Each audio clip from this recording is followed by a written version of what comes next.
Hello, everyone, and welcome to the show. Hope you're all doing well.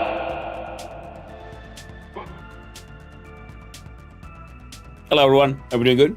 Hey there, a couple of snacks, reels and mirror. Hope you're doing well. There we go. A little bit of stretching. And please stretch if you will. Okay, so everything looks like it is mostly running. Couple of more things.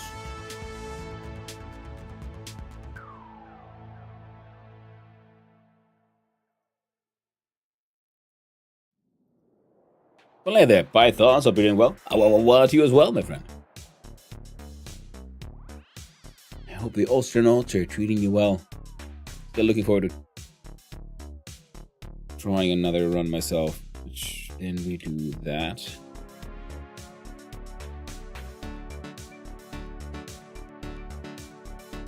There we go.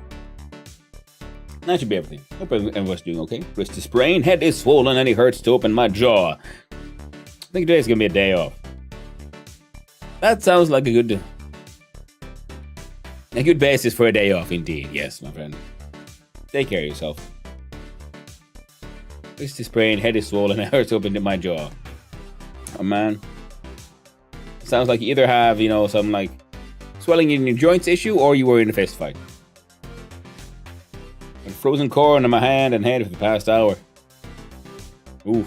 Well, I hope the swelling goes down, and I hope the pain goes away.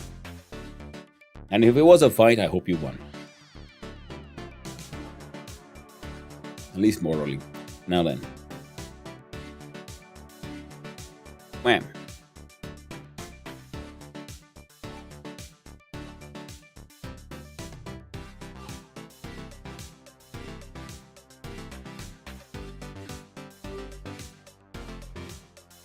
Dance. Alright, so now I'm gonna wait for Satisfactory to open up. Yeah, last time we finally got that rubber plastic thing done. It became quite the monolithic tall building, and I'm very happy with it. The next one would be then the AI limiters were kind of set up. So we only needed the 6. Technically, we needed 5 machines, but the blueprint has 3, so we got 6 machines. We need to put walls and windows and a ceiling, clean it up a little bit, and considering we're kind of making so much extra, I'm gonna have to make a roof version that allows for a drone port for exporting. Actually, let's just put one immediately. Why not? And we might want to do that for the high-speed connectors. Oh, no wonder it's not changing. I'm in the wrong scene. There we go. And in this one, I can zoom.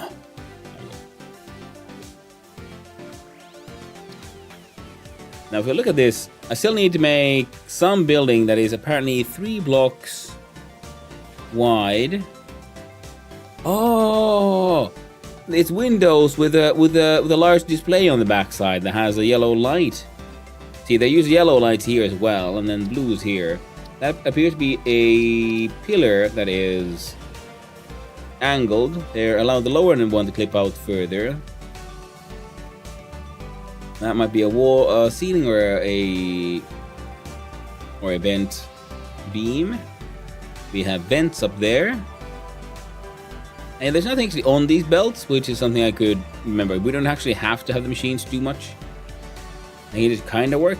And, okay, and what if we do then, we could make a little silly, just a tiny machine that just does what we previously did. They did there, where we have one machine making plastic, one machine making rubber, and, they may be making small amounts, and then we'd have a liquid truck, because we still don't have any of those in traffic, bringing liquid fuel to run the machine, just for the hell of it. There's so many signs we could use, and that tunnel is built with, the rounded ones. We haven't built a single tunnel yet, and at some point we're gonna have to figure out where do we put the tunnel. Most likely it'll be like we see here. I mean, it'll have to be all foundation, so we'll build it.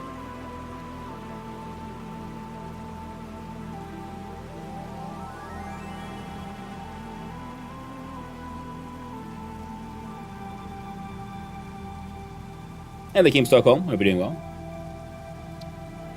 Let's get the game loaded. And I had one of those things where someone is having a problem. And they go, I'm having this problem. And I hate it. And the response, well, if you do this, it solves the problem. And then, you don't understand, this problem is so annoying, I really wish it would stop. And it goes back and forth like this until the person with the problem starts self-deprecating. I hate it when that happens. It's annoying when it's very important to pay attention to make sure you're not the one who is avoiding the solutions. But it's very annoying when someone, starts complaining like, oh man, we have this problem, massive problem, and you offer them a solution. Here you go, problem fixed. And they're like, oh, keep on complaining, and then in the end you just take it, and then can easily take an annoyingly long amount of time until you realize they don't want a solution at all. They just want to complain. And then you're like, I don't know, I might even get mildly upset at that, because like, gosh dang it, no. Enough with just me not communicating the solution well enough, or them not listening. There's always a chance of us not being able to communicate as well as what we wish we would. I know I have that issue. I talk a lot. My words don't always really convey the substance I wish they would. And but there's always a lot of responsibility on the side of the listener as well. Because if the listener doesn't understand, they should say, "I'm sorry, I don't understand. Could you repeat that?" Or like, you have to find a way to, please help that make sense to me.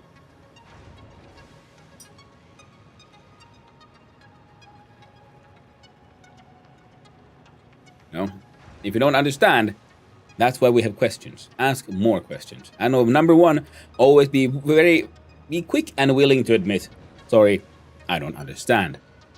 Because otherwise, if you're just there in silence trying to kind of get it, but you don't get it, you're not helping anyone, you're not making yourself look smarter, you're just wasting everyone's time.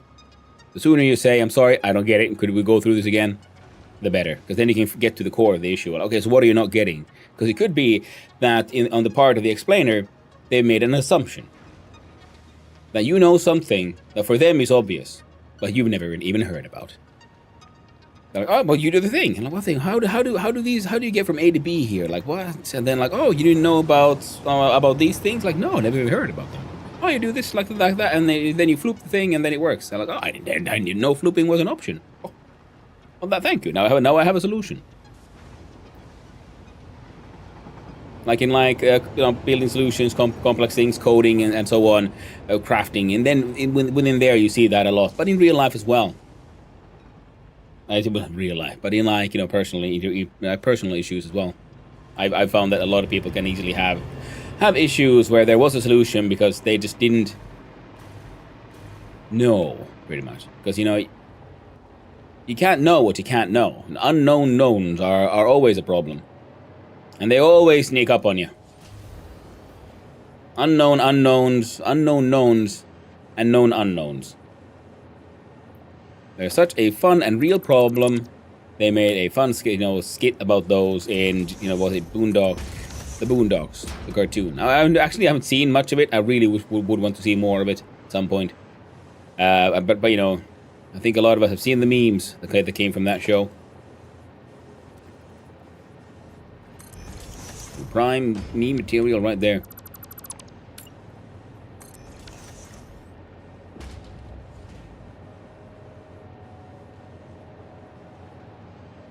You would go bunny triangle or chevron. I think we're going with chevron because we're kind of using them there as well. I think that's called a chevron at least.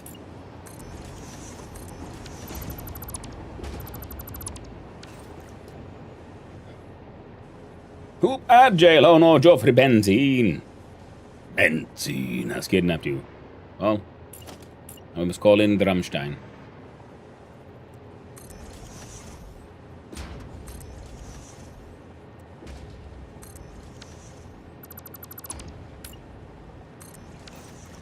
And we're back. Hey, good to have you back, my friend. I hope that jail wasn't too horrifying. And I hope you didn't end up selling your sweet, sweet soul.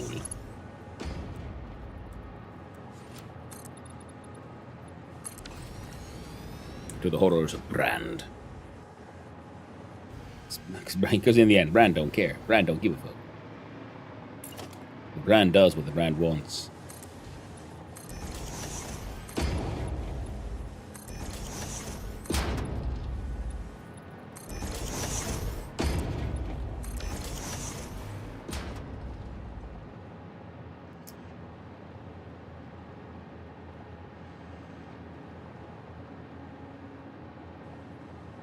Looks like we can't stop those Z's from fighting there. Let's see if we can do something with beams then. I mean, we can. It's easy enough. Let's do that.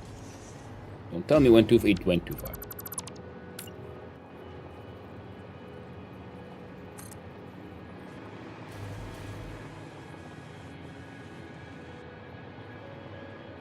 No, but I'm probably gonna lay down and put this bruising to bed. See if it gets better in the morning. Well, I mean, that's the thing with bruising, yeah. Just takes time. Gotta let that body heal. Take care of yourself, friend. Take it easy, and I hope the healing goes well. I hope it goes swiftly. And I hope it doesn't end up, too itchy and stuff. Because that can happen a lot with when the body starts fixing itself. I think we're gonna see about taking a half step to the left, to the right. Excellent. Because we have the beam here, so these are clipping into the beam a little bit, which is sort of okay. But now because I have beam on the floor, which means we have to scoot it a little bit to the side. Unless I can get that to work.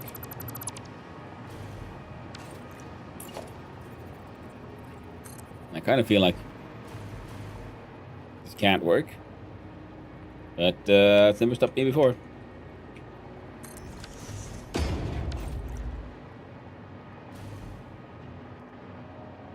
Well, turns out it worked better than expected. I'm okay with this. You see, now those meat just fine. This one, slightly less than fine. But in the end, there is another solution, which is put in thicker beams in the corners. Not put beams, but straight up fucking pillars. Because, that would be probably what we need to do to be consistent with the other ones. So if we look at our architecture, we find from here our lovely little small metal pillars.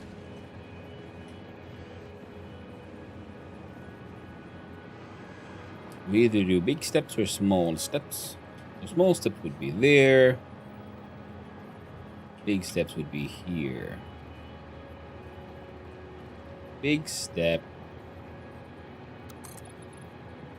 is what? Nothing else we're at least gonna start with.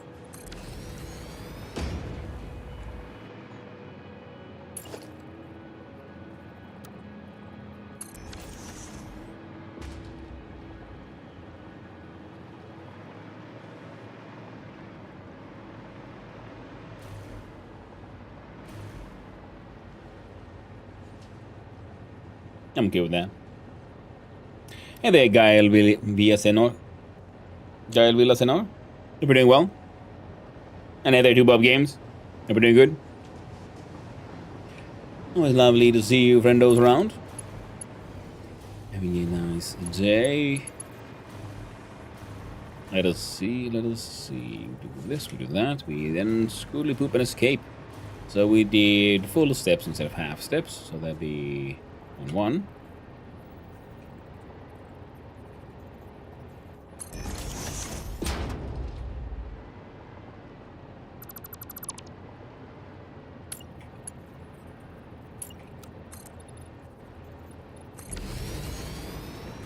Zoop it up. Left it with the unfortunate corner there, but we could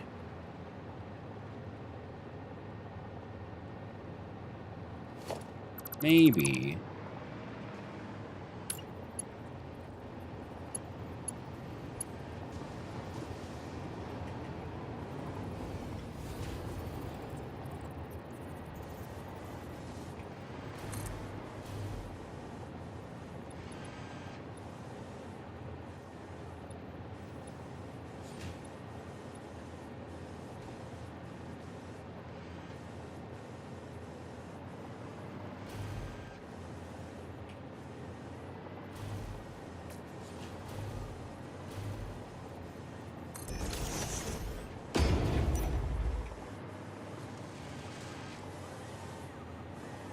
Well, that's tragic. But that's okay. As long as we're not inside to see it, it's a-okay. And now that corner is sharp again.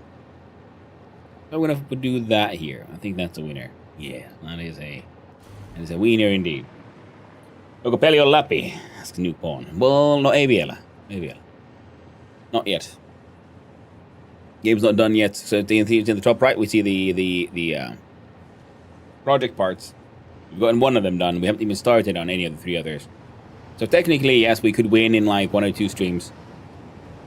Because all the raw materials that we need to make those, I think we have pretty much like stocked up here and there. But I want to build cool, funny factories. Especially because I'm achievement hunting for the last achievement I don't have in the game.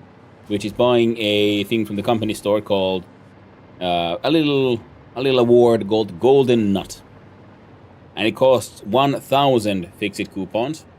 And every coupon is more expensive than the previous one. So we're halfway there. So essentially, it's an... we can get a whole bunch of points by getting DNA points. But the point is to get the factory to the point where we're making those final Phase 5 components. Because they should have the highest sort of point value. And then we start putting them in the awesome sink.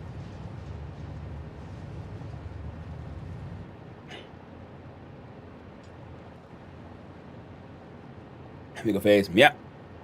This is the last phase. Oh, dang. Remember, kids, take your meds.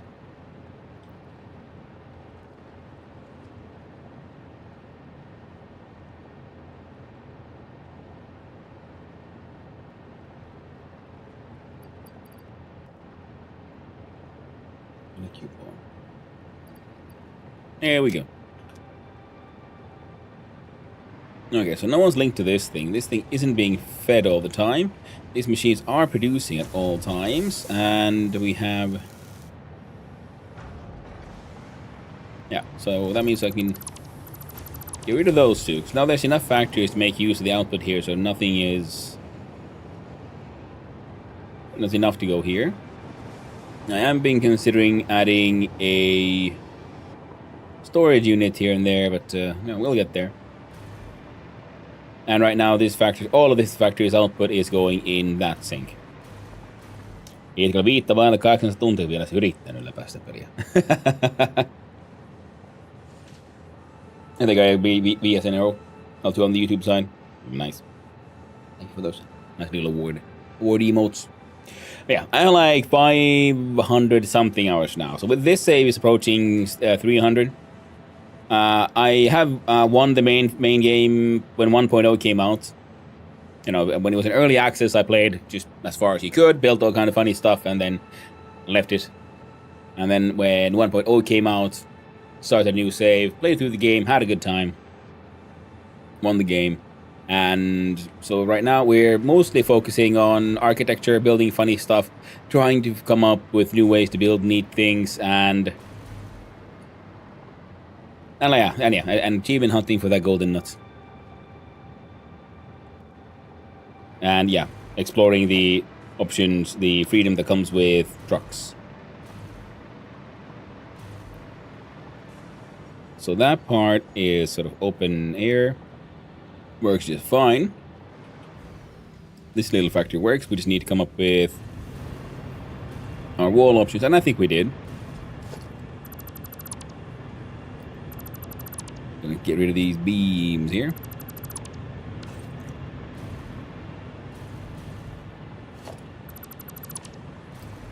Does mean you gotta go as well. Shame about the Z fighting, but not much I can do about it right now. I mean, it's not entirely true, to be honest. I do have some ideas what I could try. 1, 2, half step, zoop, lock in, step to the right, build.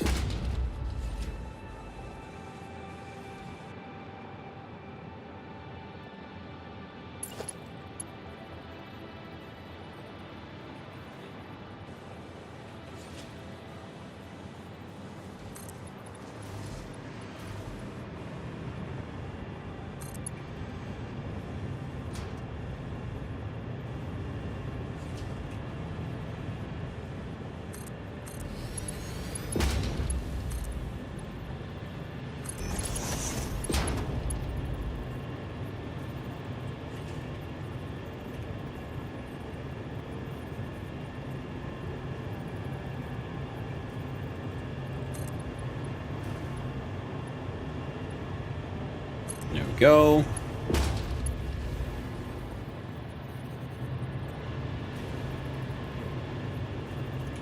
Step, step.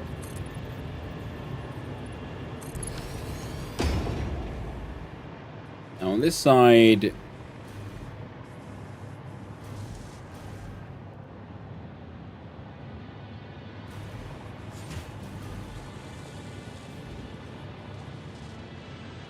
Okay, let's see, can we make that work then consistently? So we do this, we do one step to the left, once,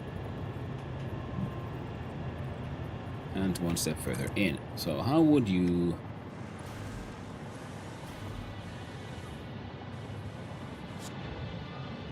That will still work.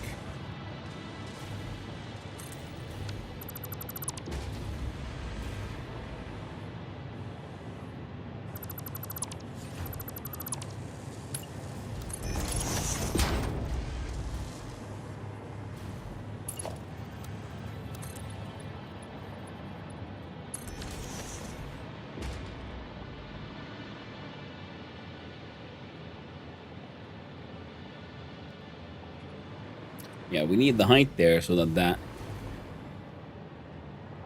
corner remains sharp, and we got a nice, maintains our nice little chevron shape. Ah. Then we miss out. Ah, well, fuck it.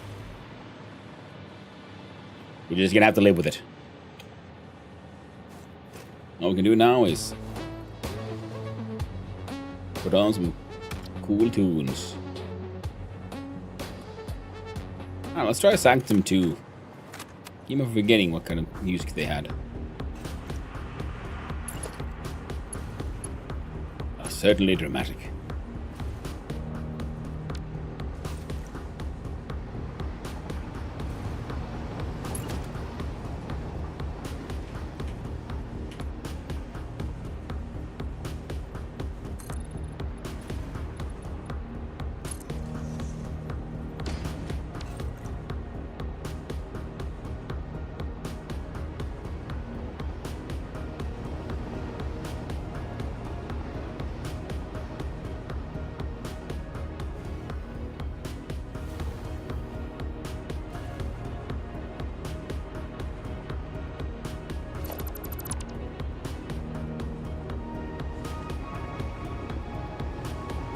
Oh right, yeah, because there's that 1 meter difference. Right. I was wondering why do these meet?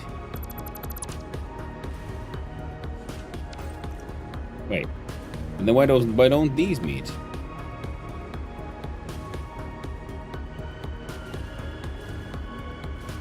Ah, they didn't. That's why. Yeah, they motored in. They're doing well. Always nice to start the day and then slowly let's start seeing all these lovely familiar names pop in. Thank you for turning up, everyone. It really means a lot to me.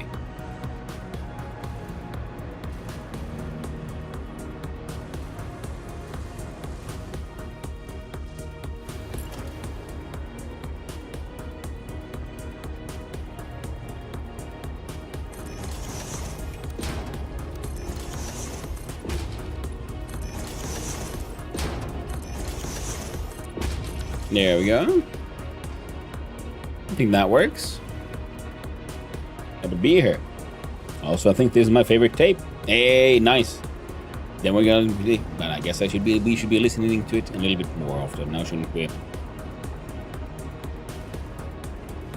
Part of me is thinking, what if we flip these so we have one chevron going here? I mean, they don't have meat, but then these would just go the other way.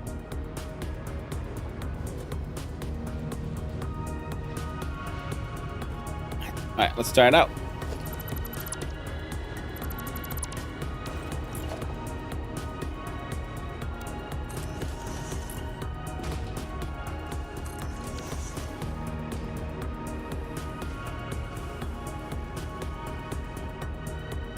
You know, I like that. It feels a bit more intentional rather than the sort of copy-pasting nature of these two. Oh. What do you want? Hey!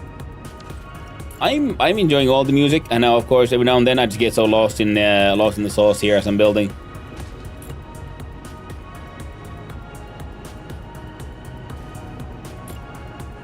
So I don't even notice the music. So I'll gladly take requests.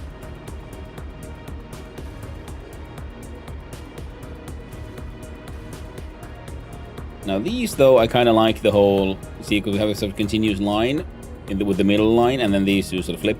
That is okay. Because otherwise we get, candy cane. If we have this, like, continue all the way through.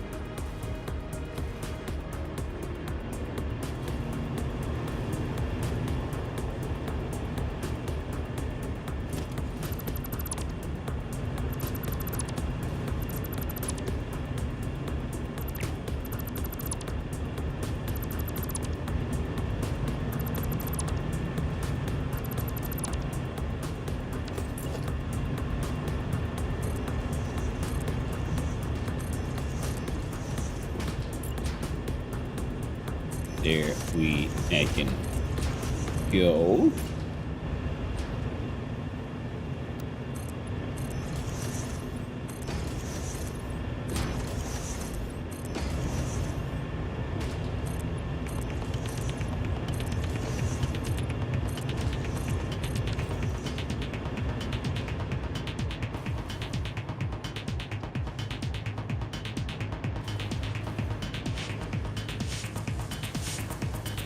Like, so I want to deal with that Z fighting thing, so now we got to look at what are our options here, really. We could put down barriers, but I don't think we can make them look neat.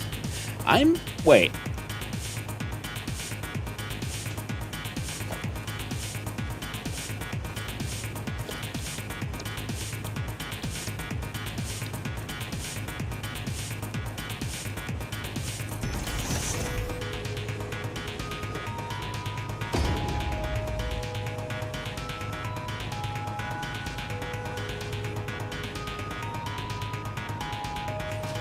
Where would it be?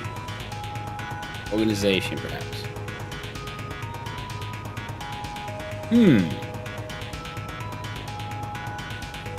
We could. Okay, I think we have one. We have at least 3 of the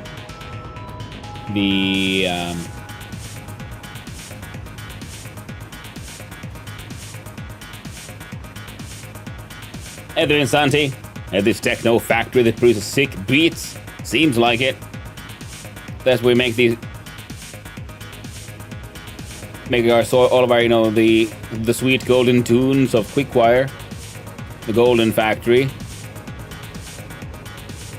The raw materials are here made.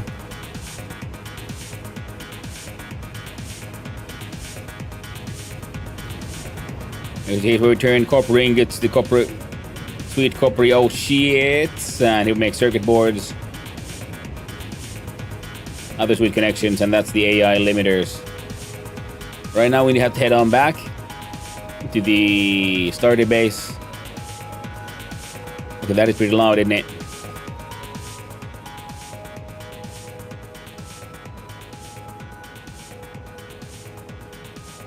Hopefully that's a little better.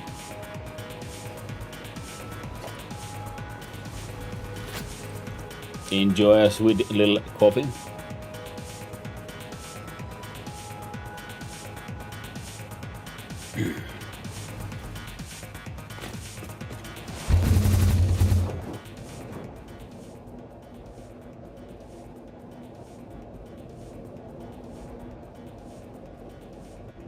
So I was wondering if we can use those shelf units to make them look a bit like a bench or something. We sink them a little bit, clip them into the ground, just a little bit, just enough. Just the right amount.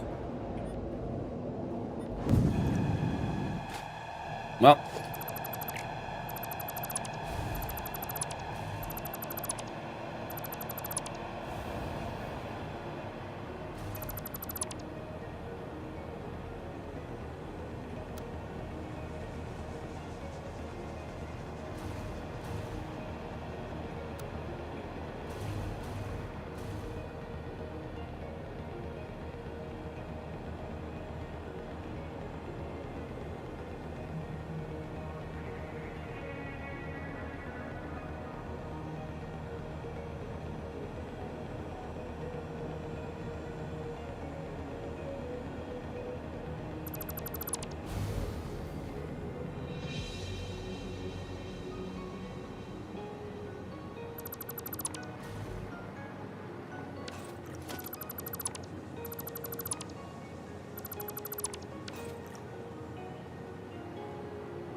Well, from yesterday, whoever was that pointed out that yes, we have the option. I think it was Pyro. What was it called? That I can do. There's the filtering when dismantling. Thank you. I'm already noticing it is very, very handy. The Mark II.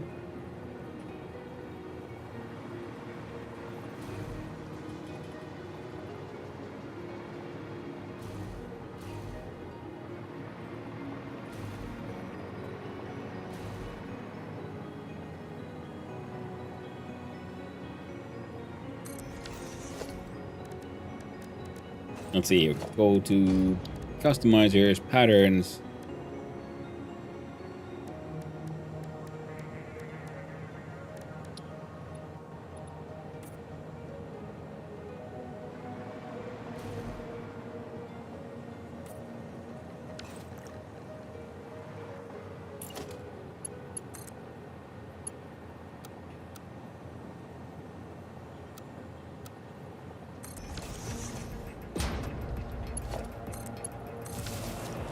There we go.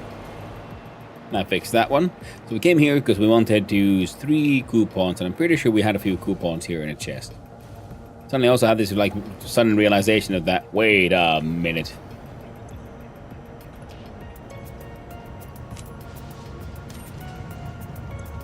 So first we go here.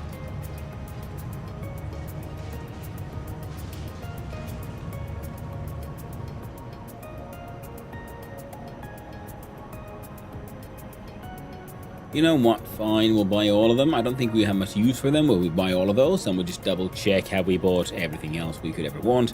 Wall power outlets of higher intensity. Okay, fair enough. The number 2 does have that little plate attached to it, which is... Might as well buy them. The clean pipelines, 100% for some of our kit bashing things. I don't think we need to clean number 2.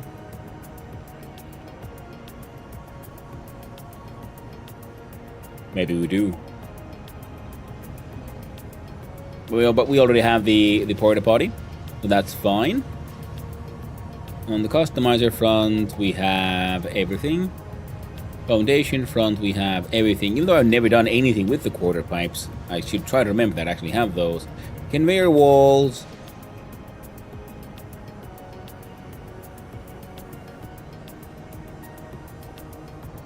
I don't know. I'm not feeling it. I used to like them quite a lot, but now we have straight up just wall holes. Makes them completely superfluous. So buy all of those. And can I put my... I can! Excellent. The awesome shop can still get to live there. 569 of those. Anything here that shouldn't be there? Not really.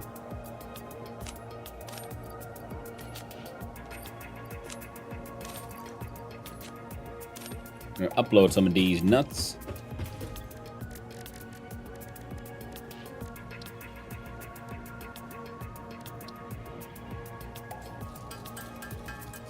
And then burn through some of these, because the dimensional storage is getting a little full of these nuts. So turn them into inhalers so we can inhale these nuts.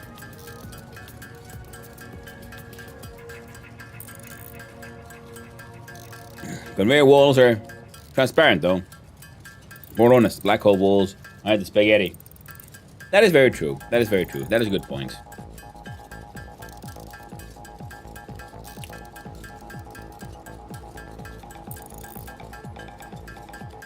And that's why I've then often used the actual wall hole instead.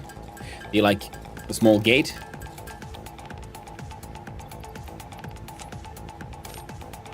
Because I feel like that's... Is there anything in here? No.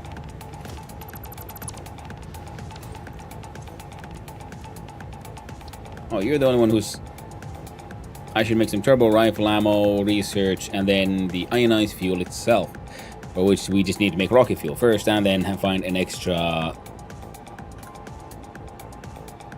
thingy.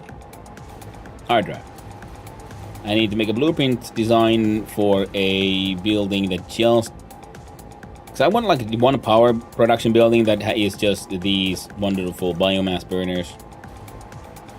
So I think that could be neat, where we sloop the entire process from all the various materials into biomass, and from biomass to solid biomass, and then solid into the machines.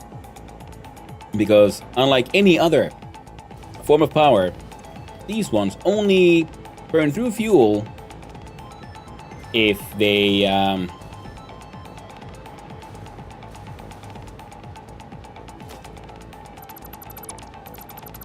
you know, if they can actually be useful, you know. Like the coal power plant, the nuclears, everything else, they will always run forever, pretty much. Whereas, and burn through fuel. Whereas the biomass will only burn through fuel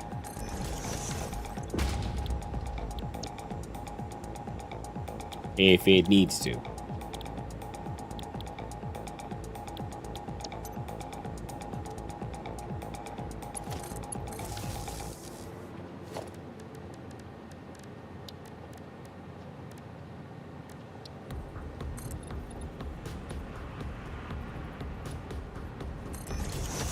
Build a couple of those, so we'll have a quick look, see what they actually look like. So I was thinking of having like a power switch. See if we can make... Because I can't remember the automatic one. If we can make something that would react to things. Because we have a battery tower that would be just a giant tower filled with nothing but batteries. We can try to make one of those, another version that is slightly more cosmetically cool. And then a version that has just filled with solid biofuel burners and ways to fill it with stuff. Most likely we'll be fueling it with almost solely animal protein, because those have the biggest benefits, and also the animals actually replenish themselves. The Godzilla and the Mets are ready to hear true. So the biofuel would then be a good way to have a sort of adaptive power production, but I kind of want to make it so that it only turns off in case the batteries turn off or something, or then because if we automate it, we can actually turn it on from further away, so a kind of Kickstarter system. Similarly, we could have a Kickstarter with batteries. I wish we could make a one-way power line. I mean, technically I could just have a tower of batteries. Wait, when we look at our systems, all batteries are powered, and then turn it off, and then it'll be just there, because there's no loss of power in batteries in this game as far as I know. And then we can just turn it off in case shit falls down and we need to restart everything. Godzilla lands on Cherenkov radiation, hence the blue glow. I thought he produced Cherenkov radiation, surely. That's the blue glow. Only when he's like spewing. When he's just chilling, he ain't glowing. Or she ain't glowing. I'm not sure of Godzilla's gender. No, it's a giant, extremely magical, mythical lizard. It might even be hermaphroditic, like, you know, many other lizards are. Especially because we can't see any other ones, so it could be like a self-reproductive system, similar to like some snails. The American one is pink. I mean, pink used to be one of the manliest colors. Because, you know, it's a form of red. Red was seen as a red relates to blood, to manliness, to the fighting. Super manly. And like blues and baby blues were more like the women's clothing in fashion. And then at some point that switched. I'm not sure when pink became then the feminine one. Because it's a relatively recent one, like culturally, historically. It's like in the last century, maybe? Century 2? Whereas for many centuries before that, all forms of red were seen more as more manly colors. Red equals ukkometso. And it was Godzilla. Since 2014 is a loner. Well, as far as we know, there could be more than one, but they just only like they take turns. Only one at a time gets to mess with the humans. Because that's what they usually do. They appear, they wreak havoc, and then they go back home. They might have a very complicated sort of legal system. They have to like file in paperwork, and that's why it takes so long between the sightings, because they have the human, you know, preservation society for all the Godzillas. Because if they all went rampant, you know, we'd all die out. It probably happened almost in the past. That's why there was the biblical floods and everything. Godzillas went nuts, and then they had a meeting, a moot, the god moot, and now it's, you know, only one Zilla at a time can mess with the humans, because they all want to mess with the humans, and that's why they still have to allow it, but it's just more controlled now, so the humans don't die out.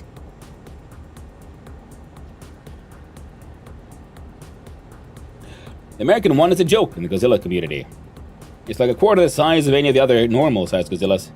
And the next movie has Space Godzilla, who hasn't appeared since 1994. You get the MonsterVerse of Godzilla. He's 119 meters tall. Ooh.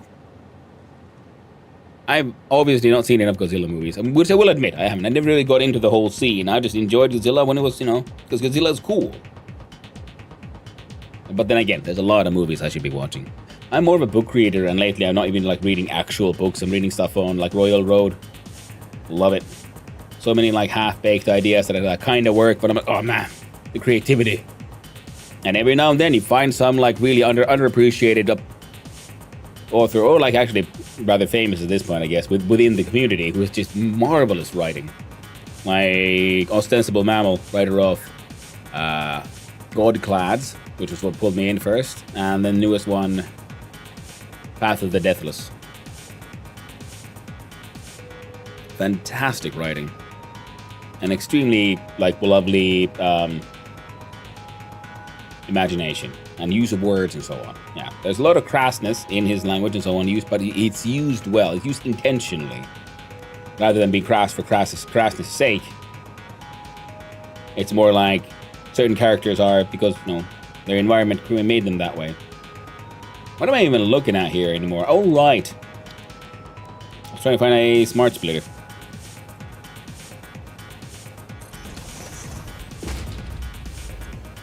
We got wood on the left.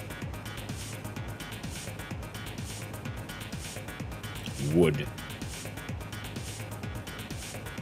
Left.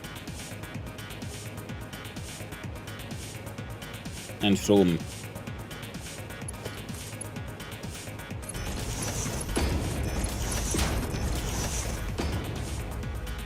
Alright. So you look.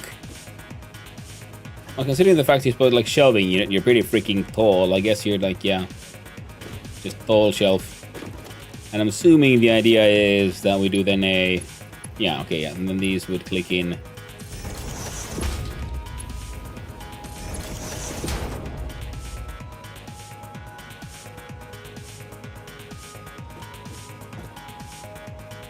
Surely the shelf should be like far further down.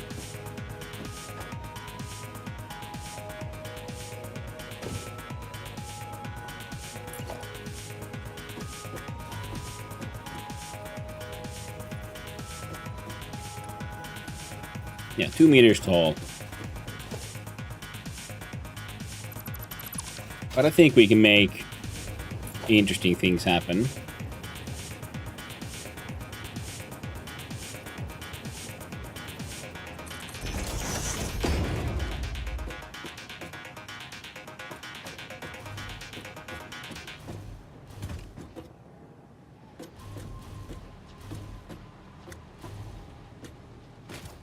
Interesting things indeed.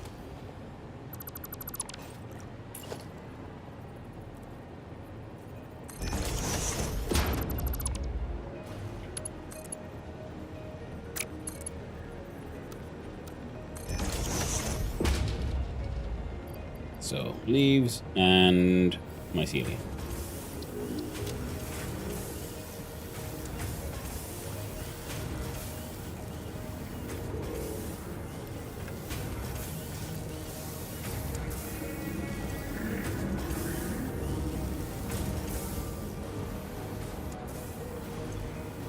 Yeah, now the biomass gets looped into solid biofuel, and you're slooping your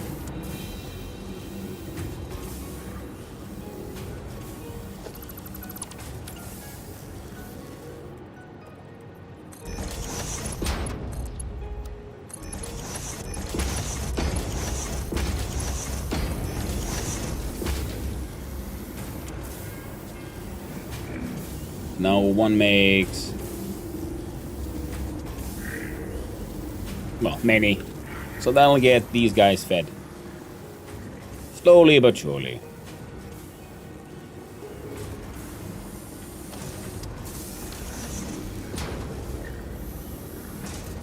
Being fed a little too fast. So hey, have some charge as well. 300 a minute, meaning many per second. So that thing's filling up. And fair enough. I think we could do.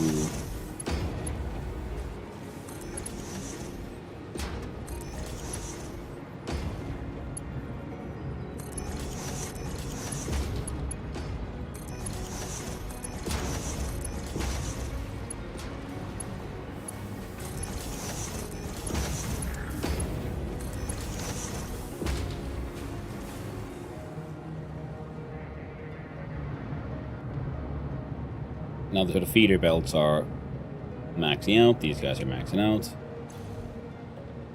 Huh.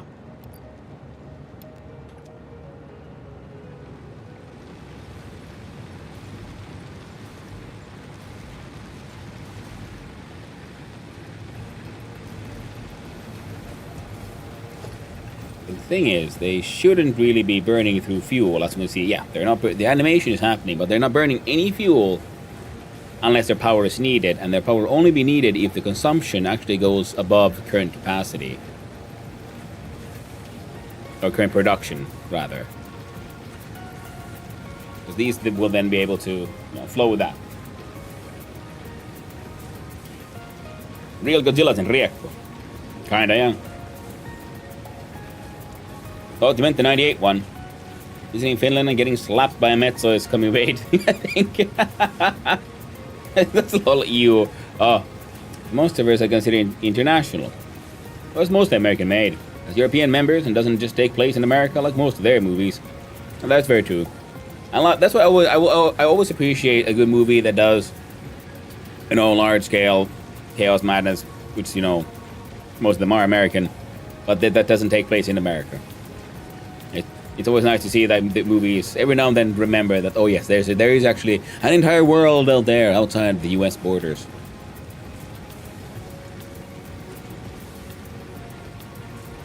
One of the reasons I really also liked about, what's it called, District 12, wasn't it? With the aliens in South Africa. That was just these wonderful, sci-fi aliens and commentary on society and refugees and slums and whatnot, and the sort of like reality of what would happen if aliens visited and they weren't like super powerful, and then you have these just insane alien slums and all the problems thereof, and how it just in the end ended up all being business as usual, but there's aliens now. Good old corruption, societal issues, all of that stuff. Well, thank God dang TK Boom himself once again. Hey, how you doing? Welcome in Raiders, how you doing? How was Dark and Darker? Did the adventures go well? I guess I now have another tab open. That's watching me. Hey there, Chess Baps. Hope you're doing well. Hey there, Turbo Gandalf. District 9, thank you, exactly. Because I knew it was District something, but yeah, my mind and remembering details is not the best. That's why I've externalized it into notes. Realized that when I was young, thankfully, thanks to a most wonderful teacher. But still try to remember things, just keep on messing it up.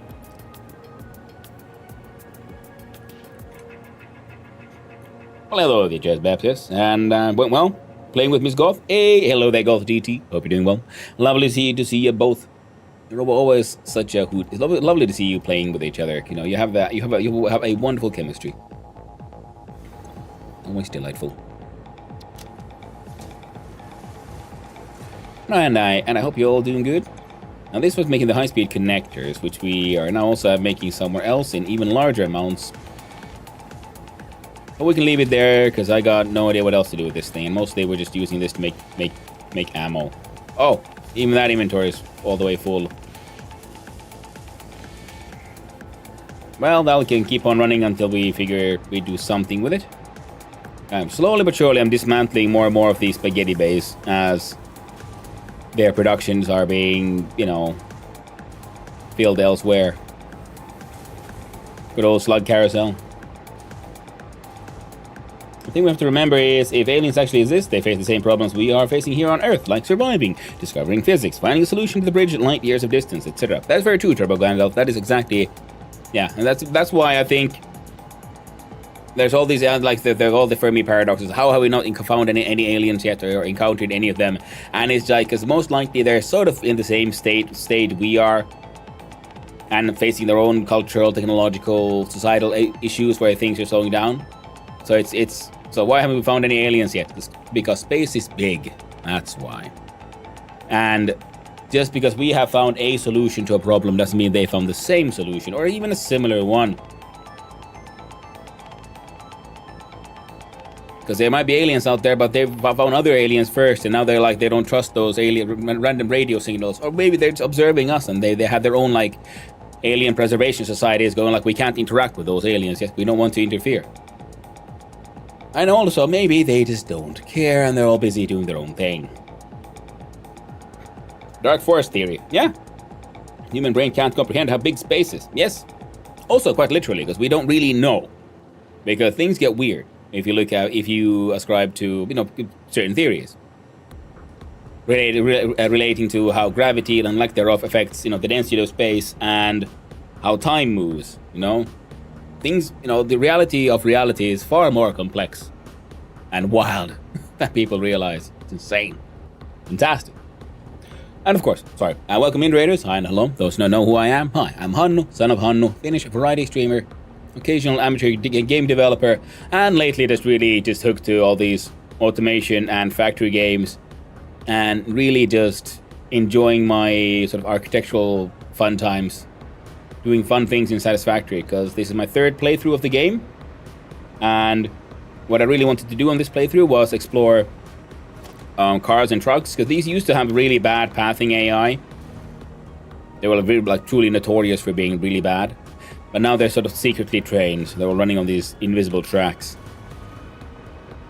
So I've been building like inefficient transport systems just because they're neat.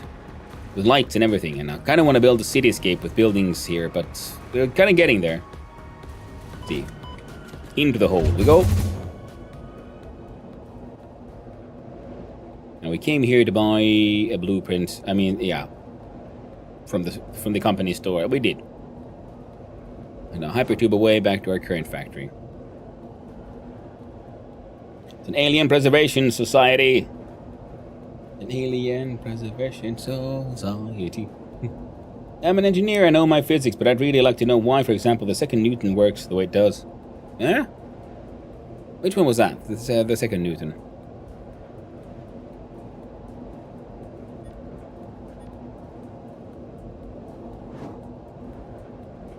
There we go. Force equals mass times acceleration.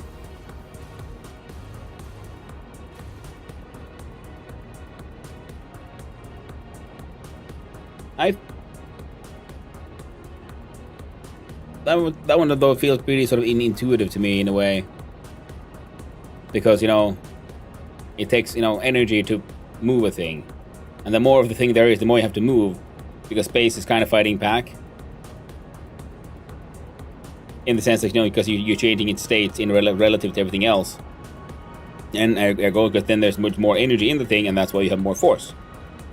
Because then when it interacts with anything else, then there's more energy exchange. In the form of kinetic energy or heat or, friction and whatnot.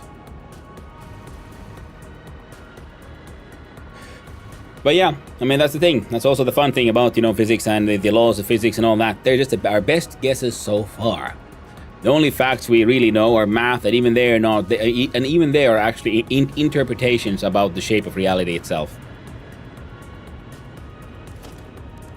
Because to describe something mathematically is still ultimately an abstraction from base reality, from like absolute reality. Because the absolute base reality is sort of by definition ineffable. It's indescribable, but because to describe it, you have to abstract it, and now you have abstracted it from reality, so you're not really describing the thing itself. But that goes into more like the philosophy of knowing and things, I guess.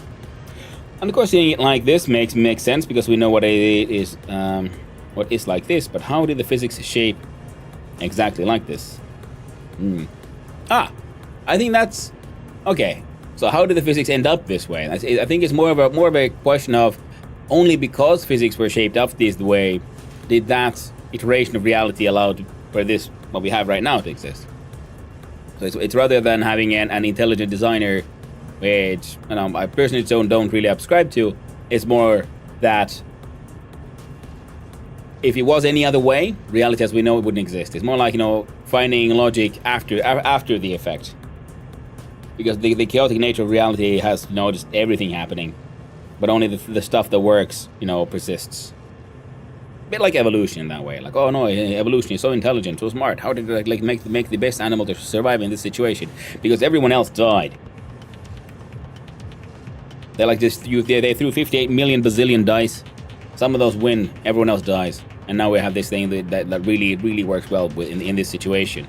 And I would think that at the beginning of reality itself, which is where we enter these really weird states, because for a little bit there, time kind of didn't exist, and yet time has happened, obviously, but not as we know it.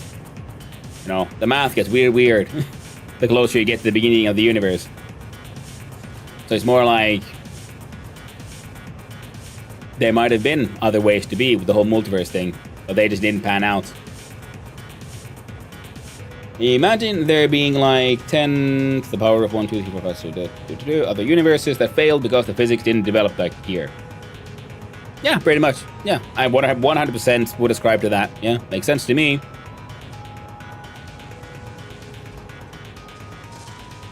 And they didn't fail because that would ascribe that there would be like a purpose for them. They just, they burned brightly and then they stopped.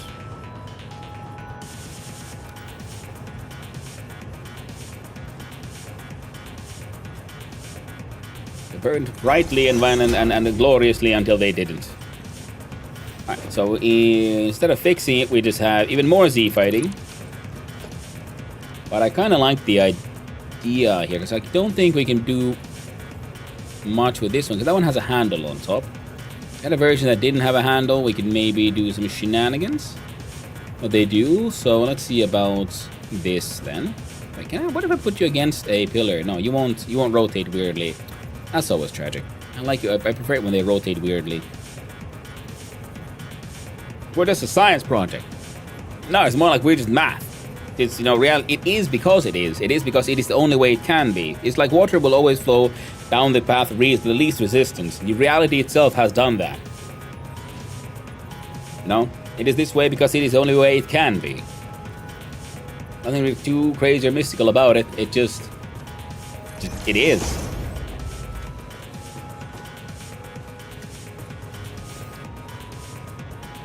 You see, I'm kind of okay with this. But I'm afraid that, that's gonna happen then. Which isn't actually necessarily completely bad. It just looks a bit like a structural element. But the thing is, I just want to hide the Z fighting here, because these are all on the same layer. See, there's beneath, there's above. So I was wondering if I could just do like a layer of these.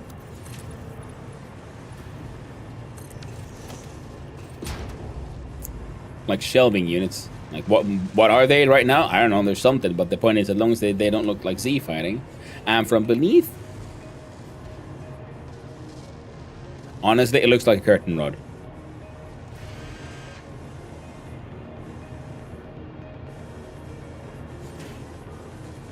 But I'm okay with that. It just adds those little bit of extra fiddly bits.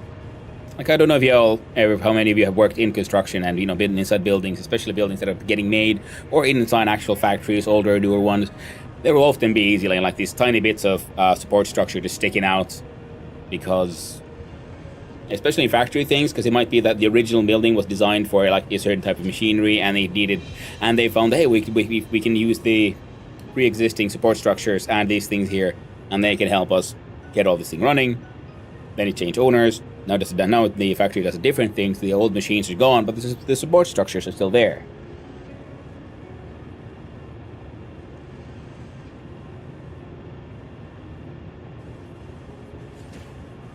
And some of them have just been like, bolted up there, like say curtain rods or something. And then they removed the windows. they boarded them up. Well, the rods are still there because it costs money to take them down, and they ain't gonna do that. That's a thought I've never had before. Survival of the fittest extends to the physics systems too. Yeah, but of course it does. I mean, it literally is. The water goes down the lowest path because that is the fittest path. The less fittest path, it has water fighting gravity, and that's not going to work out. So it does go down there. It is the exact same logic. I mean, what is life? The evolution. It's just survival of the fittest, chemistry version. We're all just complex chemistry in the end, and chemistry is just complex physics, and physics is just complex math. It's all a natural continuation of the same thing. We're made of meat, but meat is made of sour stuff, just like everything else. We're all just animated forms of dead stars. Some of our components are literally only born when the oldest, biggest stars go hypernova. The supernova is not enough. You need a freaking hypernova to make stuff like gold. Extremely rare. It's so common that we have it just in abundance in a way all over our planet. Like our sun will never produce gold, never. The biggest, heaviest thing it'll do, like most stars, because in the end they end up as just these giant balls of iron, because iron is the heaviest base material that can be born within a sun's own gravity and pressure and heat. And everything heavier than iron is born in that tiny little instance of supernova. Or then bigger ones, hypernova, and then heavy materials when they interact, then they explode into each other.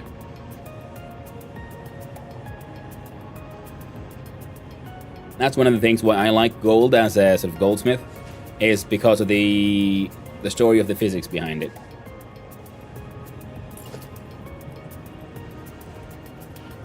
The sort of universal narrative of how did we even get this to work. Can I... There. 2, 3, 4. Not that I have done much goldsmithing in quite a while.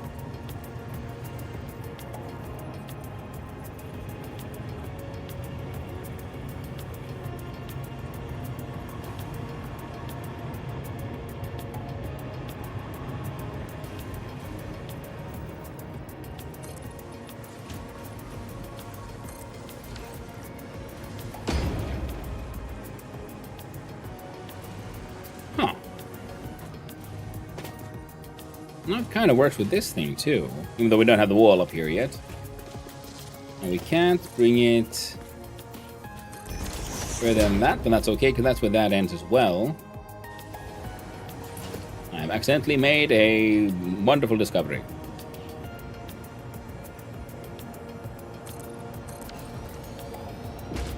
That's wrong now.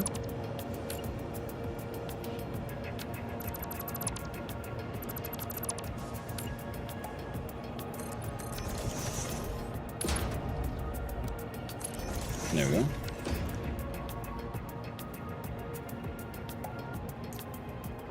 Now, I kind of feel like we could lean into the diamond chevron thing we had happening there. This having an opening here for the exports is pretty okay. Then we'll want doors, I think, on both sides.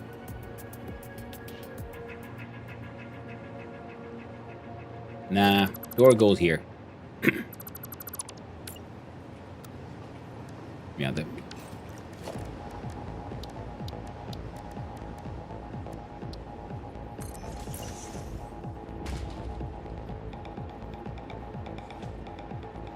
and again, with the whole Fermi paradox and, aliens, why haven't they contacted us? It's also, well, why haven't we contacted them? Space is huge. People have, easily have a lot of difficulty understanding just how humongous, how insanely huge, all of reality really is.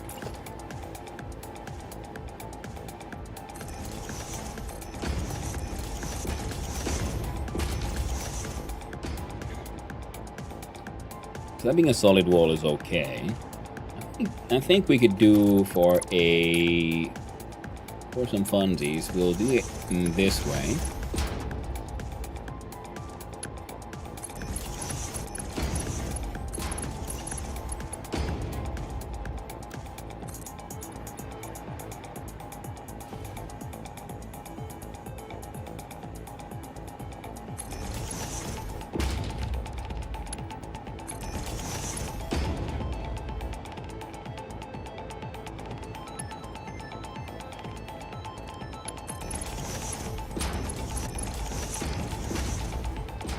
So now there's catwalk connection from here to around the building, and from there to here, and eventually there. We're gonna decorate this more sensibly once we figure out everything. Because I think there's someone else who still wants some quick wire.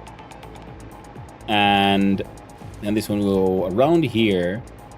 Here's the walked-in entrance into the building, the elevator upstairs, and then the catwalk. Oh, right. Looking at the foundations over there.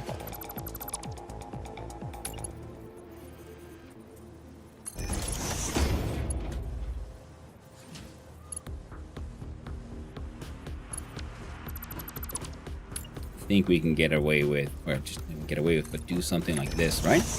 Then we grab the straight catwalk for now. We zoom it here. Because from here we can get a connection to over here. This one can absolutely stay here. This connection is going to be changed a little, but in general, this is my... We'll see how many different factors will be using this one sink. This one needs its own sink for now and for quite a while because it's...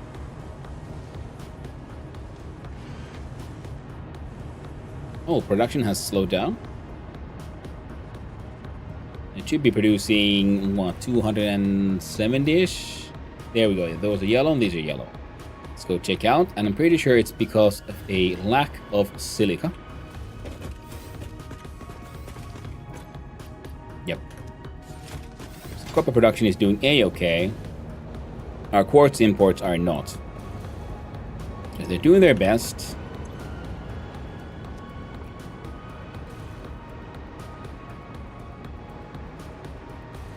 Alright, now we're gonna have to do something I should do more often. One of them is clean out the public notes. And we'll just do a to-do list. So we'll do a to-do. And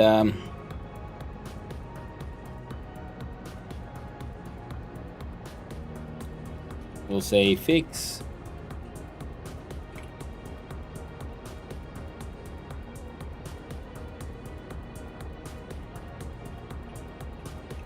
quartz export 1. Not that I think there might not be much to fix, but there's one pure node we could make. I think we have them all linked to the trains. But we'll double check if we can get more stuff happening there, or if we just need to, go get some more straight up quartz. We got some raw quartz here. We could then belt this stuff because we have that road that goes here to a T crossing. The part of that could be redirected to go straight south, and we can then see if we can tap into these, or we build, we send in a drone. Because this is a sort of awkward angle. We could also just do a train. We don't have to build a road, and we have an actual angled train state, wild train. Because my roads go in straight lines because they're built out of blocks, and blocks go in straight lines, and I had trouble getting a 45-degree angle road working. And that is not a short distance, what's the word? Not short distance, but near future. That is not a near future goal, is, fixing that one. Now, unlike these having the sort of stripe and chevron looks, and then they exchange, I think we can continue with that one. So we have one of these upward facing angles here and there and there.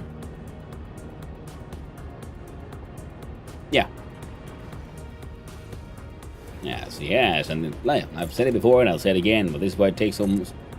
My projects take a while.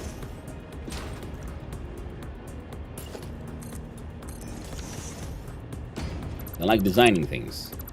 Are they the best designs? Are they the best things? Probably not. But that's not gonna stop me. So I do it because I like it. There's not even any clipping, and that is an accidental win, not an intentional one. Especially because that's not really supposed to be there.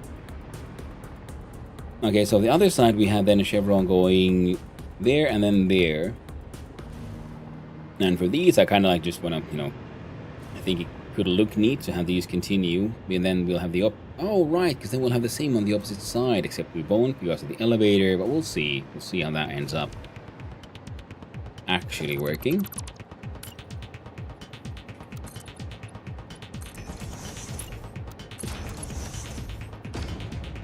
So we get rid of you two. And you two.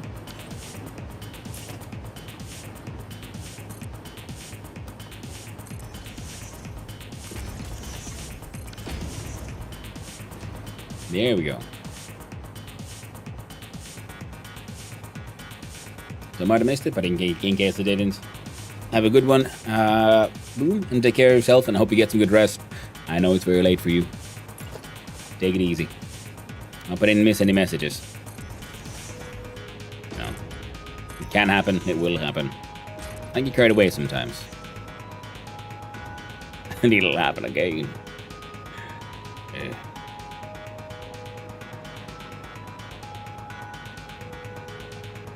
Yeah, I'm okay with that. Oh, yeah, then the funny question is, do we how do we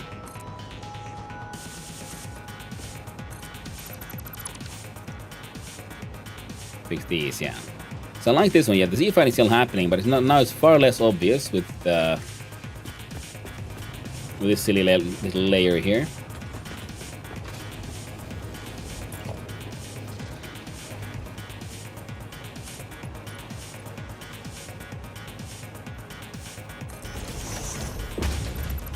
Get rid of... Oh. Get rid of those.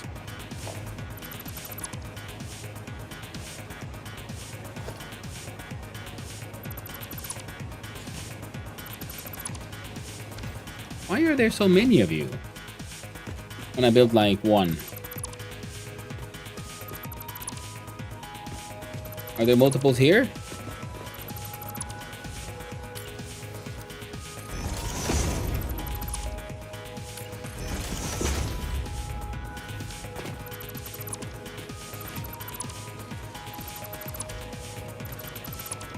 I'm very confused.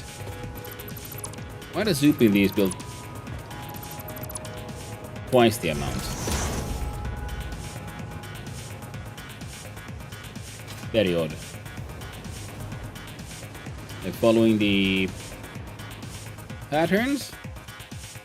And the thing is, I'm pretty sure we can come up with some way to hide that as well.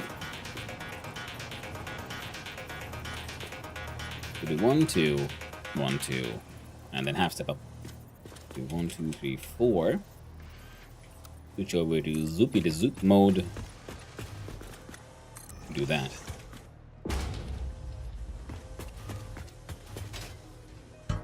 Oh, yeah, I forgot. Put a window there.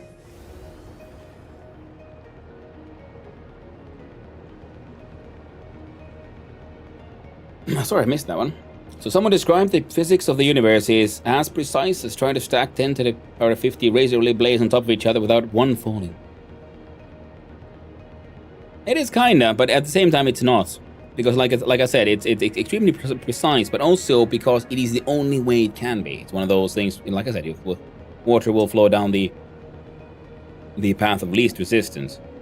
It's always fun when people think like, oh, how could it be so precise and everything? It's not, well, it's not.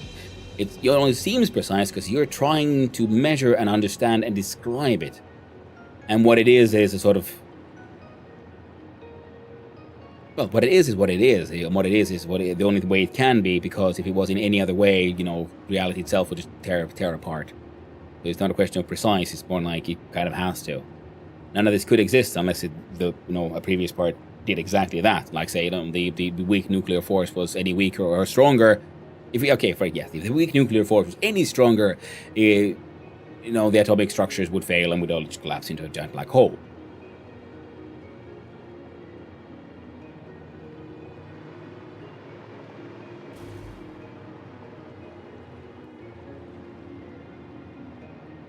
I tried playing Satisfactory and make everything look pretty, but I always think my production doesn't grow and it triggers me so much my bases look like bare bones shit. I feel that 100% Turbo Gandalf, and that is one of the things I really enjoyed about it was an accidental discovery that I got through streaming, was that knowing I have an audience, someone will see this, is seeing this, helps me stay motivated enough to make sure that I make it look good. Or, well, a little gooder. To at least try. Because, yeah, my single player runs had these like half-assed, half-made, not that pretty things. So, one or two buildings might have been like finished-ish. Most of the time it was just... I would then try to avoid spaghetti though, so I had like these like straight lines. I remember building this support pillar with the conveyor walls. Because they used to be the only wall halls we could make were the pre-made ones. So I used those to then build these sort of support structures that could carry pipes and conveyors to sort of hide the spaghetti by having all the spaghetti always convene into these like massive tubes. It carried all the stuff. And that was fun. But other than that, yeah. I would never have gone as far as I have in this save on a single player save. So thank you everyone for that. It's thanks to you that I find the energy and motivation to keep on, trying to find to express myself really in this. And I'm honestly really, really thankful for that. Because it can be a little depressing sometimes looking at things and thinking, I could have done better. I know I could have. But I didn't. Because, number must go up. The number must go up, then dominated the mind. And here as well, number must go up, but at the same time I realized, well, I can just overbuild. And number goes up eventually. I'm no longer have any stress. I can try to focus on just making cool shit. Number must go up is more important earlier on in the run, of course, because you don't have as much resources. Now I have my fully developed dimensional depots being fed, some resource being fed into by multiple factories, multiple spots. Which means I can then not just focus on hovering around and building things. So I'd say, yeah, late phase 4 is when I can really just focus on starting building. But yeah, when you get your hover pack, because by that point you also have access to trains, and then you get drones, and those really open up the options of where to build and how to build, and trying to find the chance to do creativity. And on the left there we see one of the things I really, really enjoyed. I like how some people were complaining, man, what's the point of these fans? I mean, these are the most pointless upgrade in the game. And this is one of the things that I personally was the most excited about, because it allows me to put in make it look more alive without having to kit bash everything. Although it does make the kit bashing more cool as well. I'm going to show you, for those who haven't seen, good examples of what you can do with a half foundation, some pipes, and especially some fans. See here.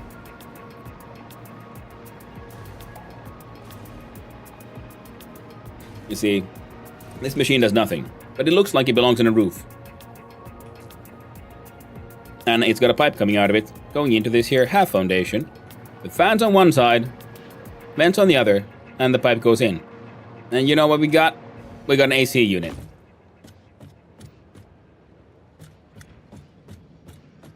Ooh, that is what we unlocked this one though. Let's see here. Would it be under materials or patterns perhaps? No? Materials? No.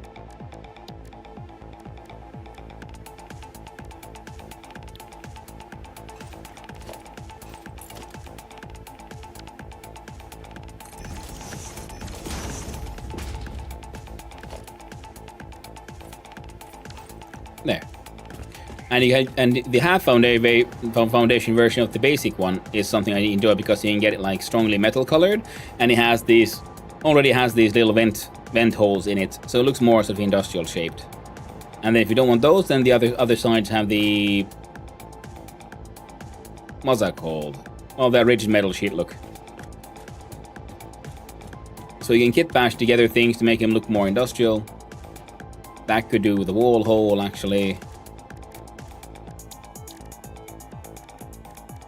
And for those who don't know, kit bashing is a term from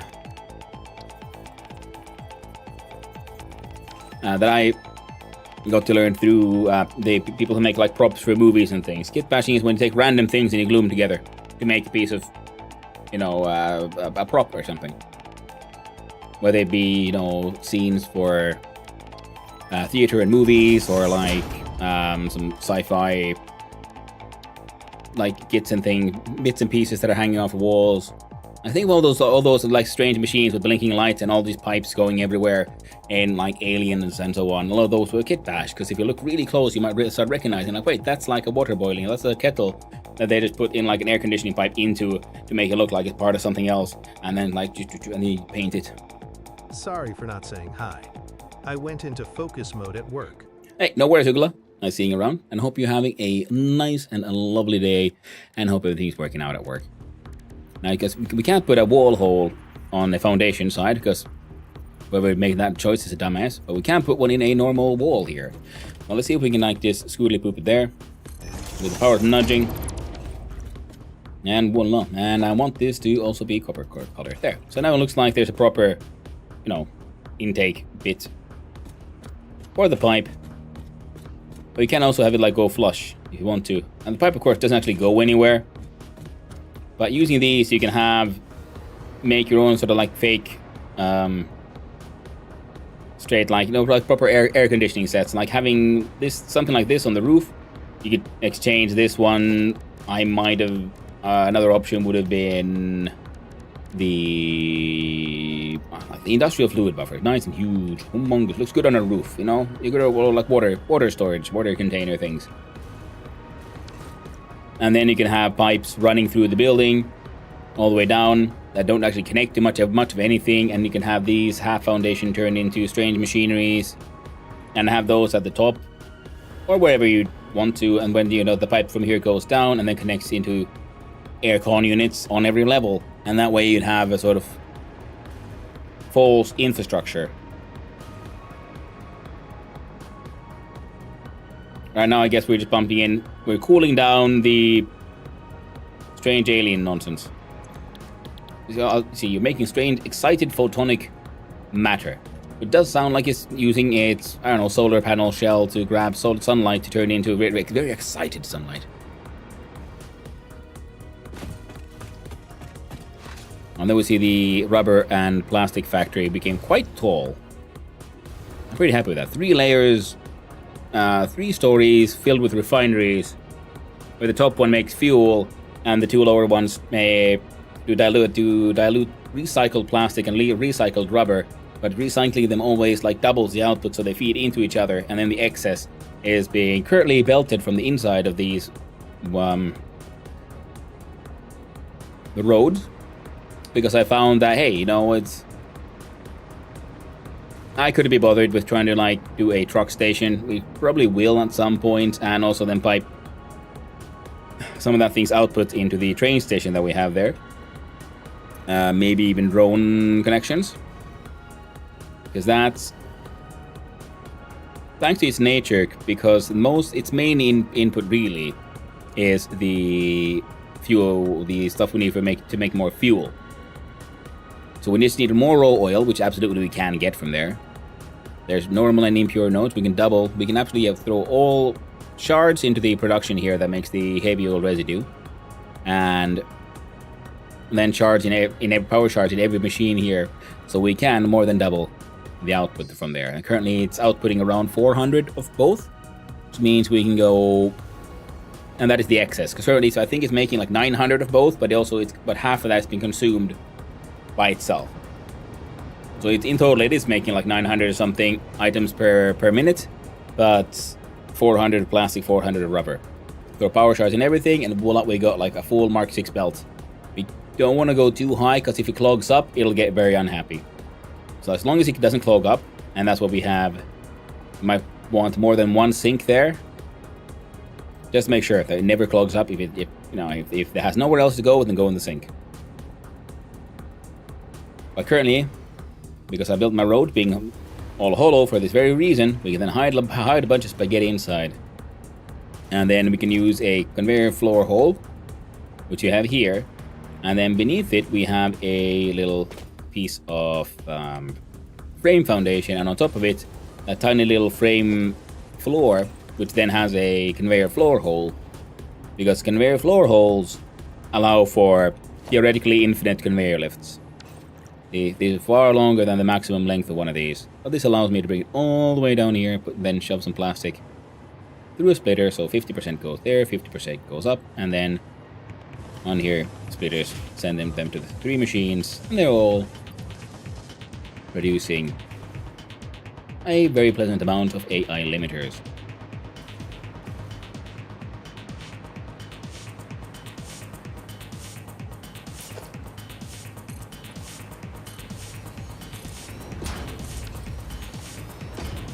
And we don't really have a lot of Z fighting happening on this side somehow. There is a little bit, but most of that is actually hidden by the actual machinery, everything running, so we don't need to put this there.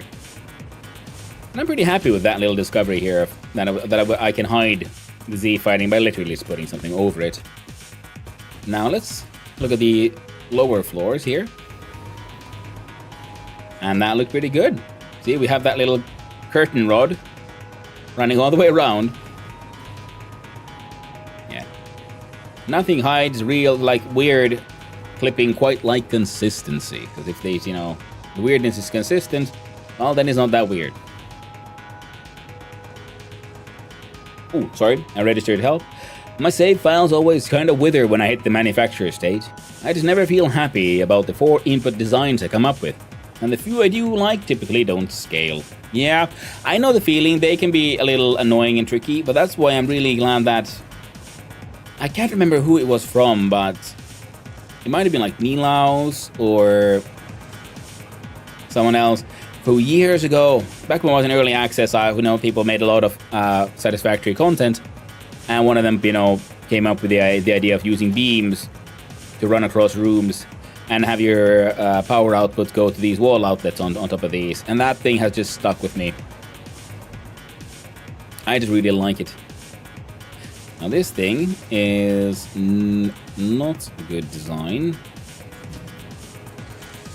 I can't pull you all the way there because you'd interact... Deep Zero, XHIHI.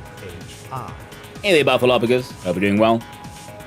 I hope the appointment yesterday went nice and easy like, and everything is a-okay on whatever it was about. I'm not sure I like how these just end, but at the same time, like I said, consistency is key. The edge here is, you see that, this corner works.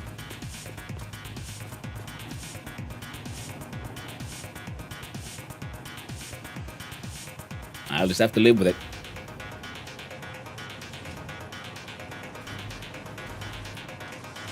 I can't pull a beam directly across there.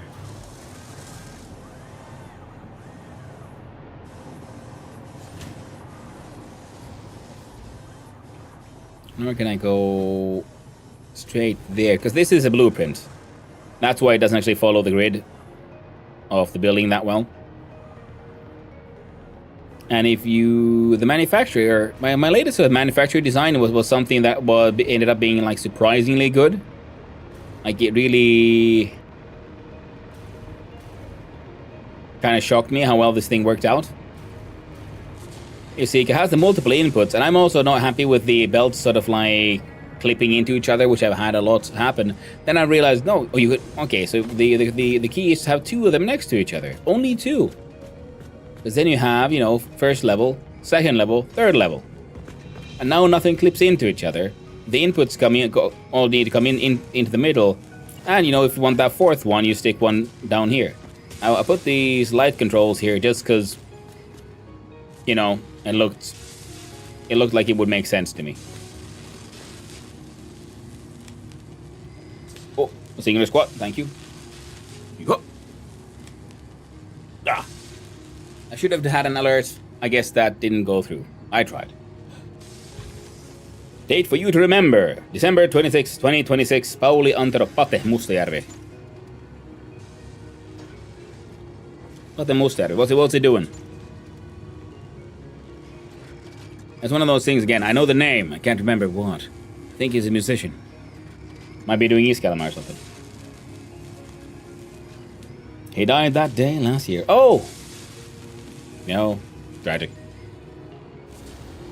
All the old artists are dying out. But then again, that's what happens to all of us, eventually. Opera, thank you! Life, huh? Yeah. Yeah, and this way, if you want to, because the problem is, because if you want like pure consistency in the design, then you can't really do this, because it will have to be on the ground floor if you have connections. But you could have this level be here, then the second one there, third one there, and then the fourth one would be extra tall. Well, not extra tall, but yeah, but then the fourth one would be there. And that way you have a sort of clean, nothing clips through each other, and these end up looking like pleasantly enough supported.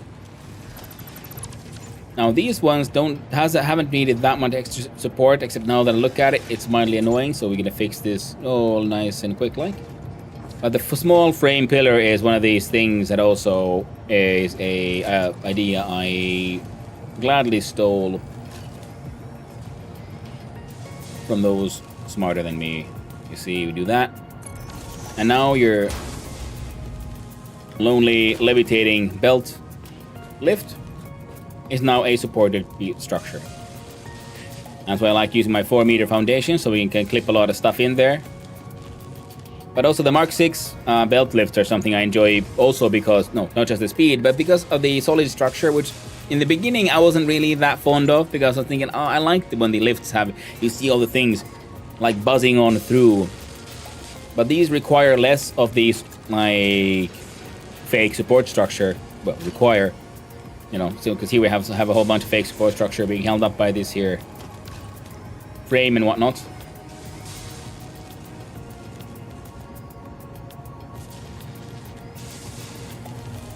I don't like that, but there's one easy solution to fix that.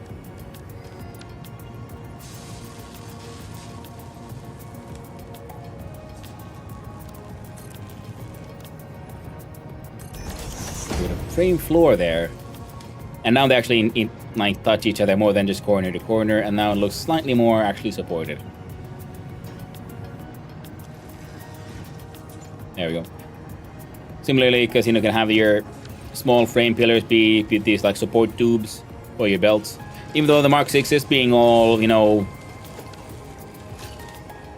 sci-fi magic power fields, so them levitating doesn't feel that bad.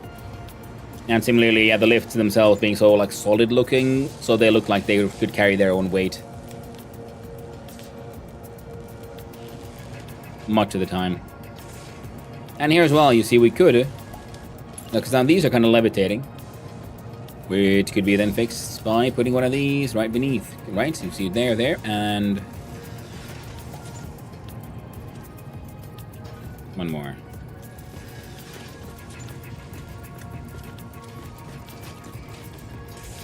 Ah.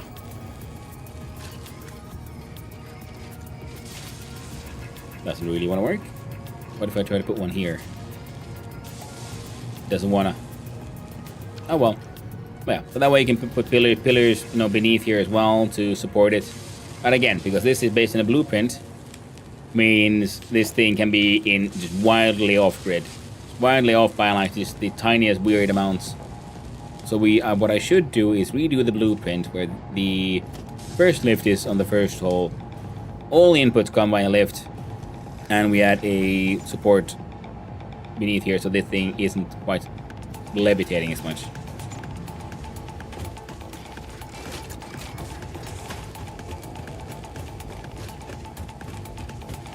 Yeah.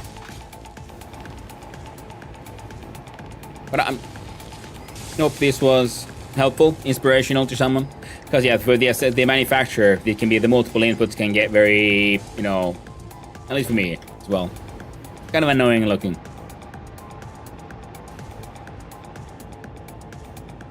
I thought there's only one kind of people who die. Make it like it's hanging off the roof. That could have worked. That really could have worked. But like I said, they're like so widely, minutely off the grid. We can't get them to like truly match into each other. So the only real answer here is, if you don't look at it, it can't hurt you. It kind of looks. It looks like it would be almost here, like on that quarter, which means that this thing should be sort of directly beneath it. But as you can see, it is.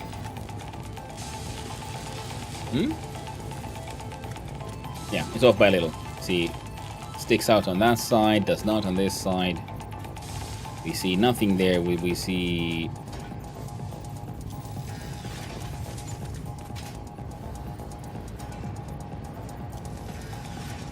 Okay, so it looks like sidewise it actually is pretty okay, but it's in this direction that it's less than amazing.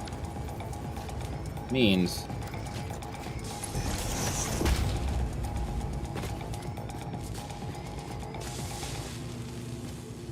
that's still good enough.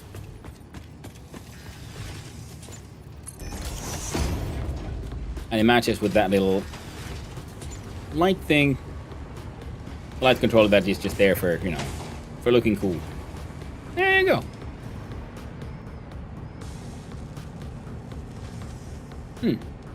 And of course, we could, if we wanted to, change that one out for, say, a small metal pillar.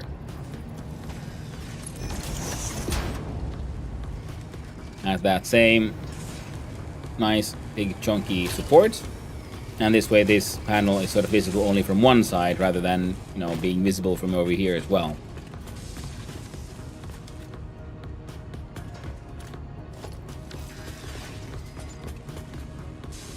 I kind of like that. And we still have the small concrete pillar.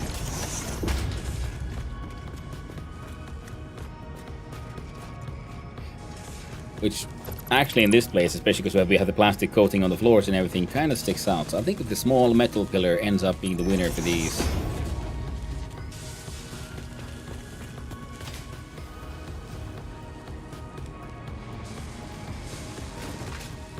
Again, we find ourselves lost in things we're not supposed to be working on.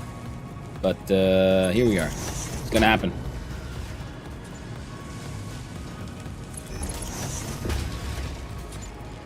Whoops. Okay, small support pillar as well on bottom of splitter upside down. Oh, you mean like attach to the bottom here? It won't attach to it.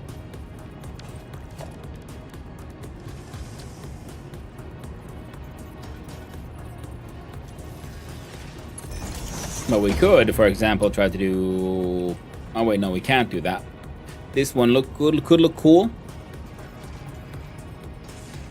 But we can't have two identical, like two pillars in the same spot. We can have them almost in the same spot, as we've done with the large ones. You can wiggle it somehow. Yeah.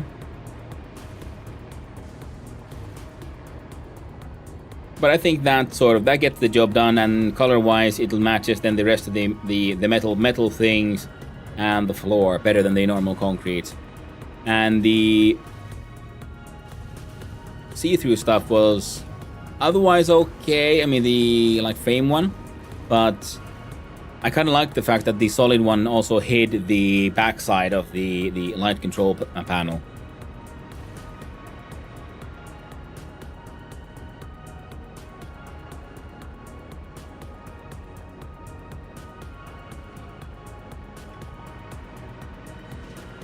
Right now your output is going down here. It wasn't really intentional, but it is what it is. We could have like a ramp there.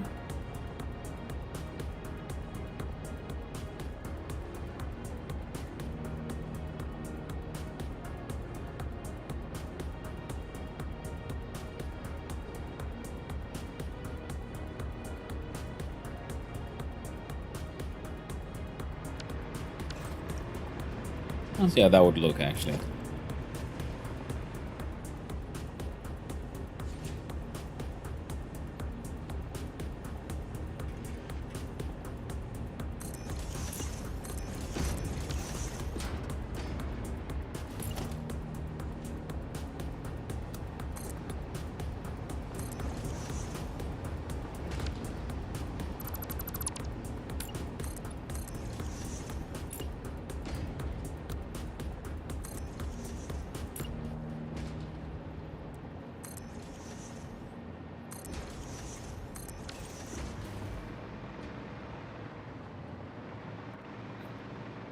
That would continue the pattern nicely, but these don't always look the best.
So this one up here.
And again, wow. Terribly sorry. Missed it. Buffalo Bug saying, a rotten day that I can't shake. Ugh, how was your day? Well, my day so far is starting pretty good. Much better than yesterday when I woke up at 4:30 a.m. from a very uncomfortable nightmare. Now I've gotten some sleep. Projects are coming along. The factory is factoring. And now it's time to figure out, how do I math this? Now, one thing we could do is Rather than ignore the elevator, we'll just do it honestly. See, we do this into there. And that'll help us hopefully make the math work a little better. If nothing else, I can get rid of this one. We'll figure out the power outlets. A bit closer, a little bit better. Oh, it's true, we did unlock the...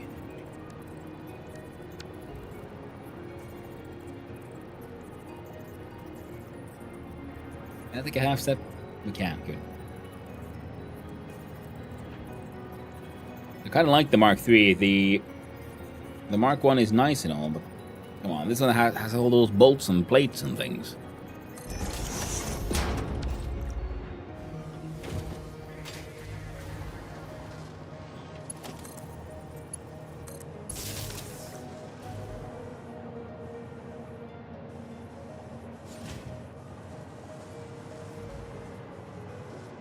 And then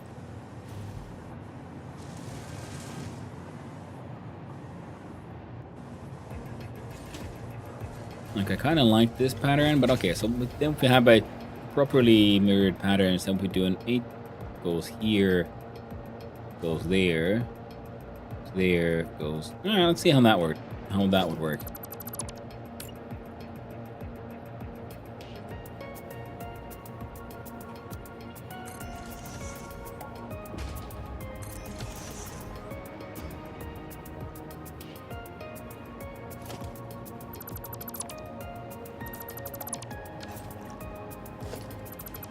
Okay, that looks kind of fun, to be honest, because that means we can...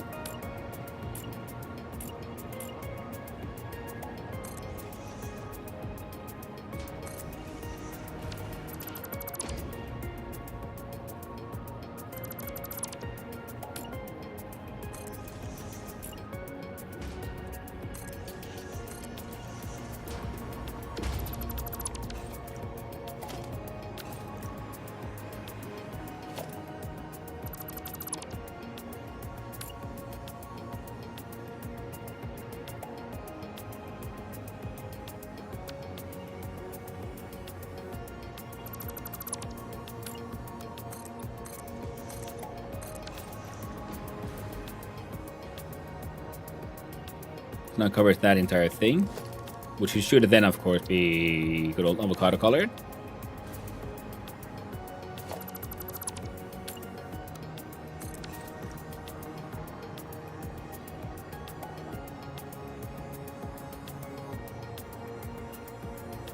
Yeah, I'm pretty okay with that.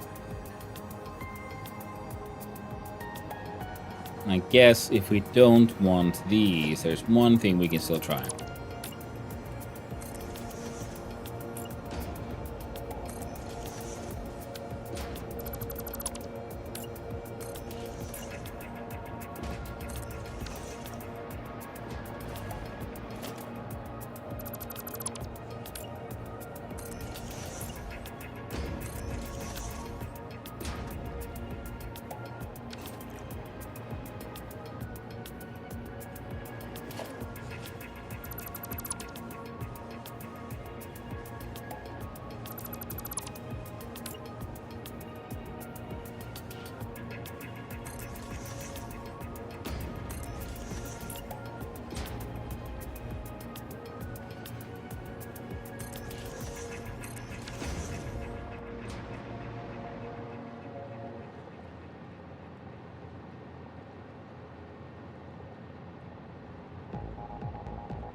I'm pretty okay with that, to be honest.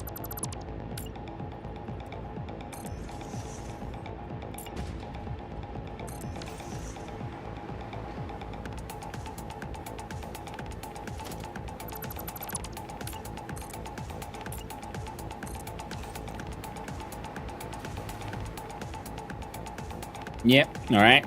We're doing that now.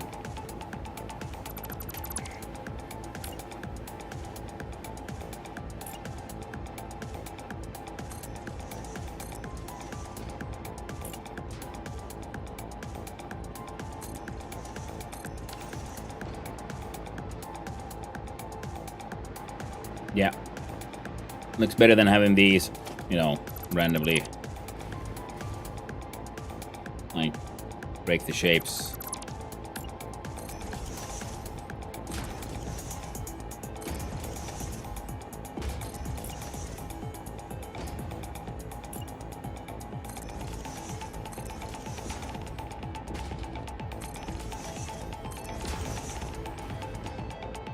Excellent. It's been almost 2 hours and I still haven't finished putting the walls up on this thing, which has been running all this time. Not a single piece of actual factoring has been done so far. Just building the neat things because they're neat.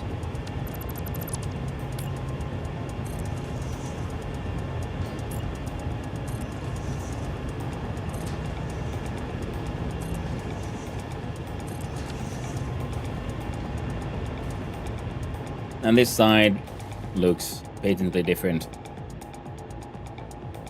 So I can continue as is.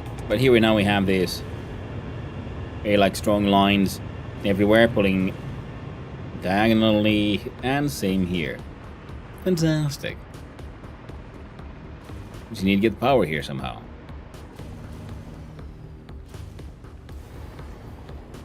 Ah, you should actually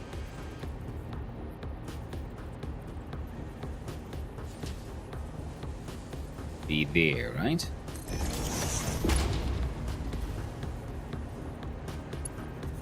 And then we could have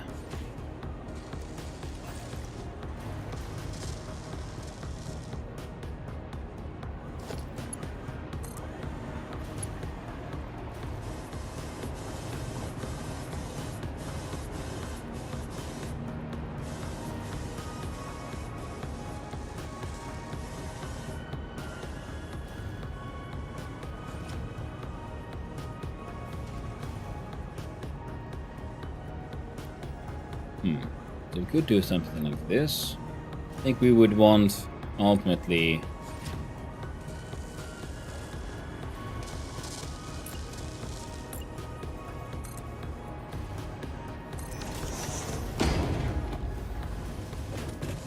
okay, that's pretty good. Doesn't actually get in the way of anything. That means we could have you here.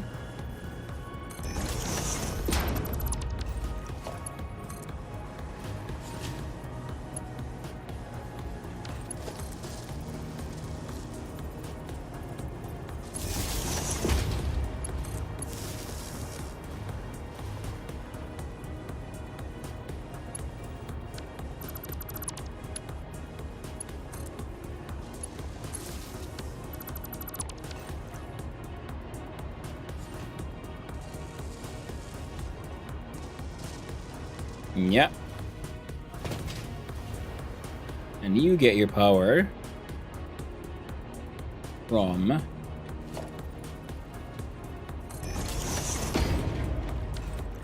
I think that could look good, and then we do check out our architecture, and here we find a round piece of concrete. And we try again.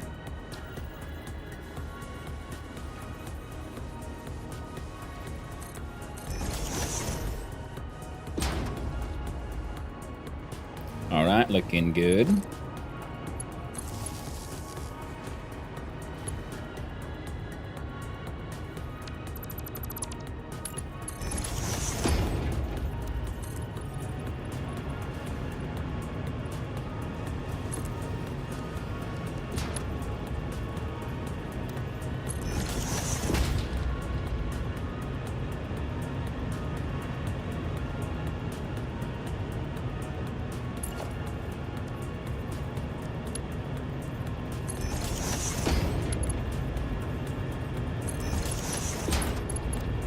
See if this would work.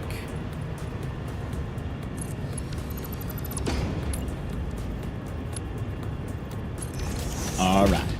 So now the catwalks are cat connected.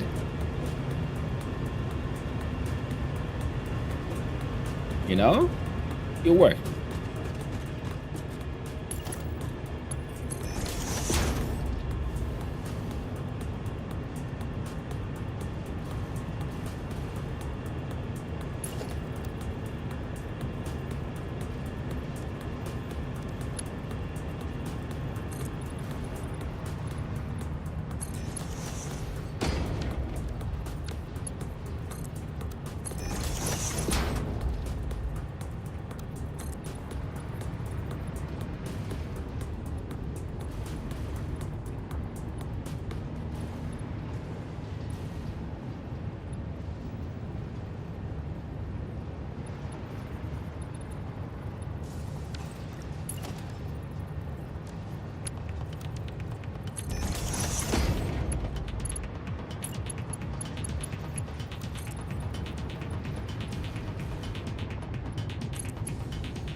That's pretty good.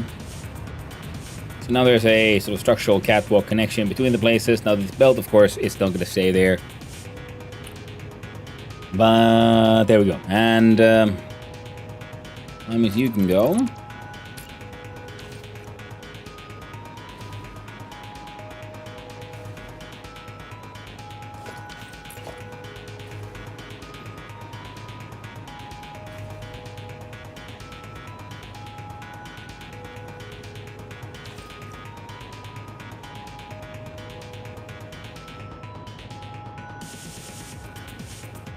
Alright, might be able to hide the fact of what's happening here if we do a little piece of sneaky shenanigans. We do zoop, we do two, you can lock it in and take one tiny teeny beeny step to the left.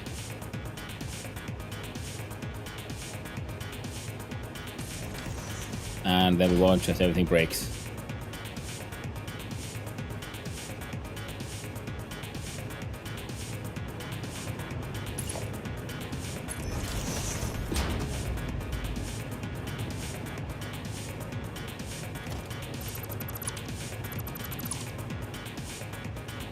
Or we have a look-see here.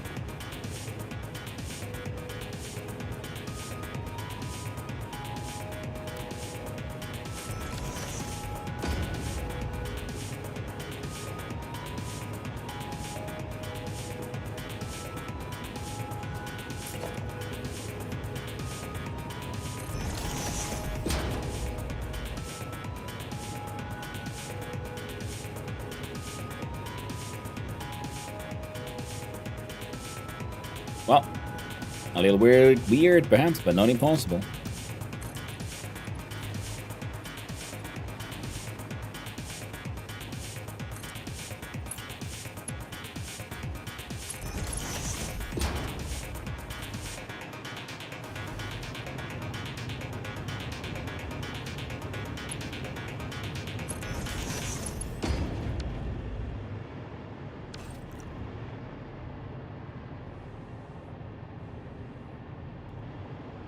That, in fact, worked out pretty well. I'm very happy with that.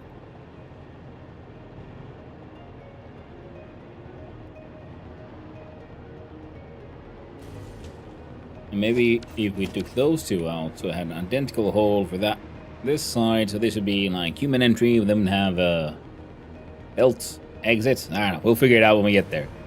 But now we just need a roof on this bad boy. Very happy again. I'm still very happy with this discovery. Ooh, those are off. That's why they were so weird. Yes. See how many of these are all fucked. So many. Still very confused about that.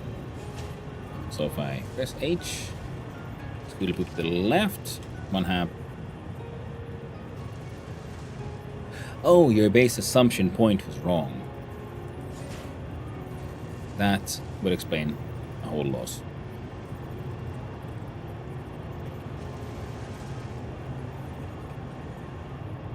see there.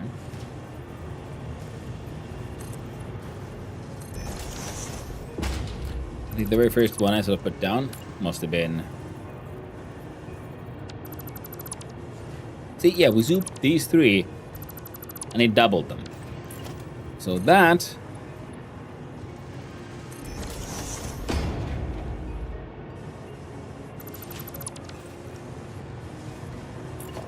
Because then we do default, we delete it. Like, are these like so rarely used that this is like a bug that no one's noticed, hasn't reported yet before or something? Oh yeah, because now they match the patterns on the with the windows.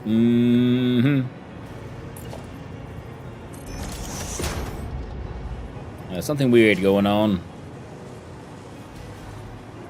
Oh, and you need help.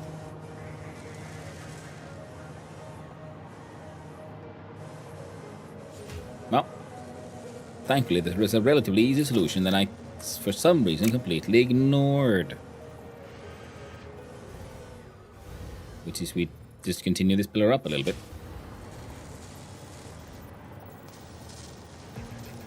I think 4 is the correct amount.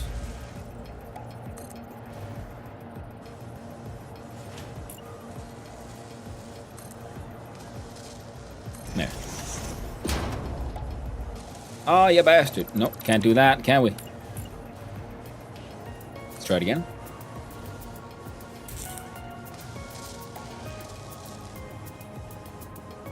Half step this way. There we go. Because now they clip in a way that I can allow, that I can live with. And the beam connector here would still hide the horrors. And now we can do...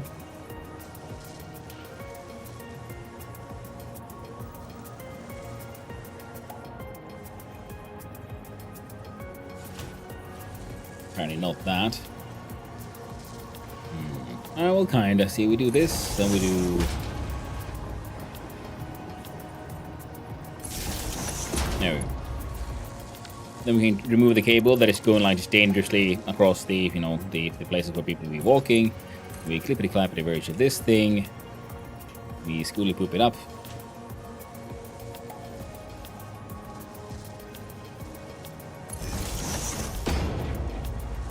They're still fucked.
There we go.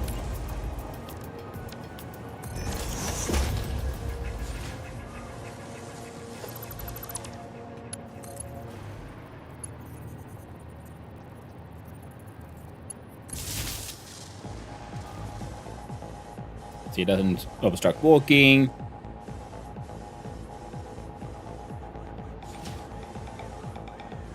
Looks kind of acceptable.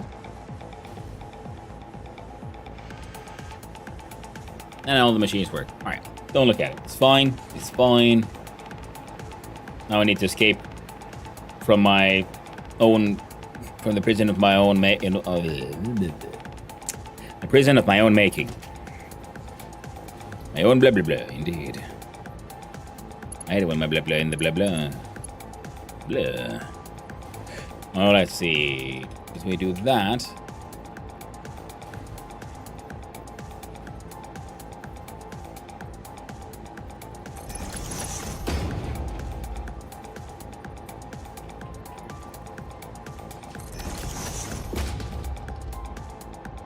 That's some very violent Z fighting. Can't have that. Too much Z on Z violence. So there's, in other words, only one solution left, and that is angled roofs. You see, we do a outer roof corner. We'll try with the most aggressive 4-meter one first.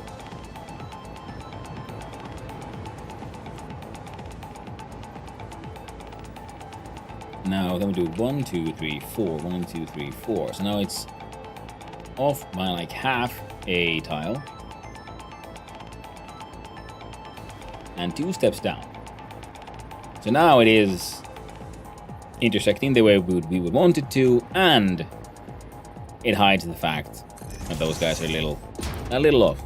And they, by being off by half a tile means that it'll just naturally be off by half a tile on that side as well. So that's nice. And we find that good old 4-meter roof here. We zoop it. There.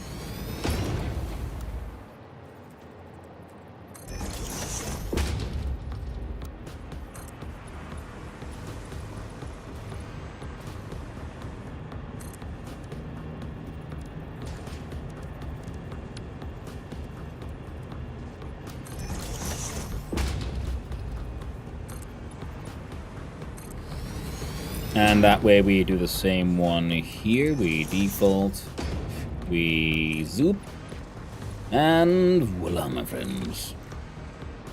The fact that the beams don't go all the way has been adequately hidden from the outside. I mean, if you go really close, you'll see it still, but you won't see it otherwise. You know, looking from below. I mean, okay, sure, you can still see it, but it's a bit more hidden. A bit better hidden, at least. Hopefully. And now, I guess we could now kind of do what we tried to do. We move that in by 1, we put that up by 2.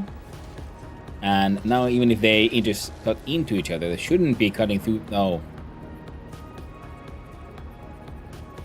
Half step in. And we zoom.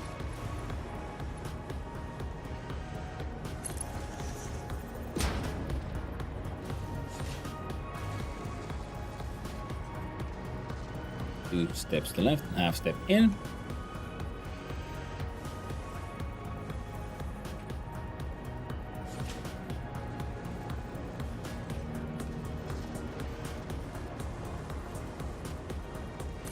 Now that should be in the same piece of corner there.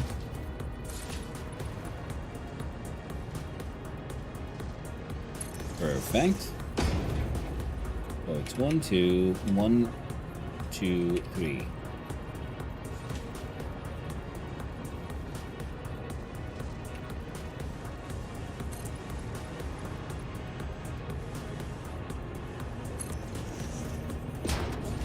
One, two, 1, 2.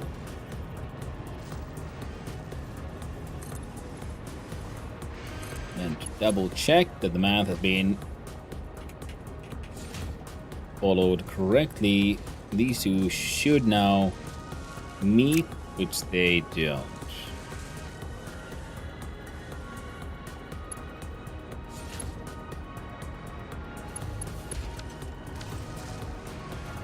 The insides are looking good. The outsides here are less than ideal. They still look okay.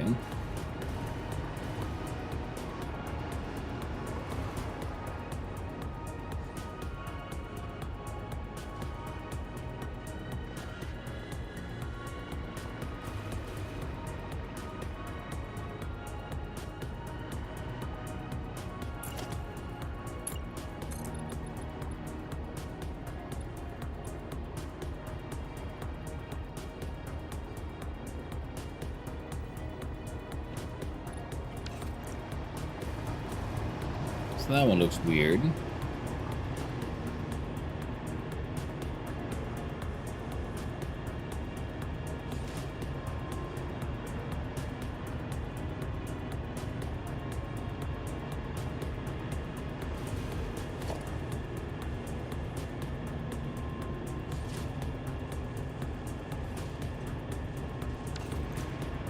Why did that work then?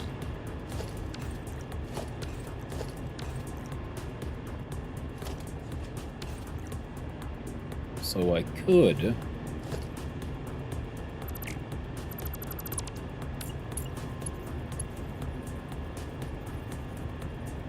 Let's see here. 1, 2, 3, 4. So that's where it was. And then if we take like a half step in. Now you're in the middle of this pillar.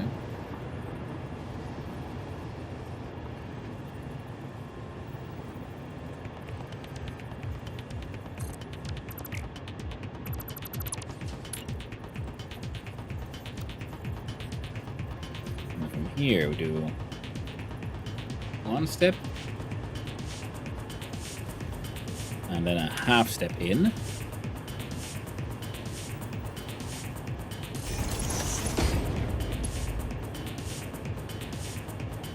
One, two, three, four. And a half step in. So that corner is a little visible, but only like barely.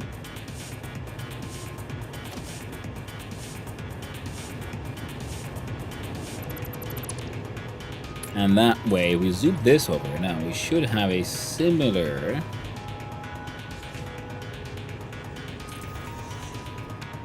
situation.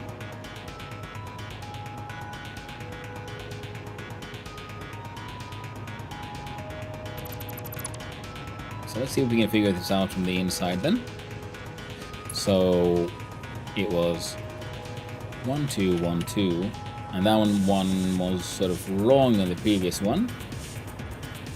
So now it wants half step in and half step in.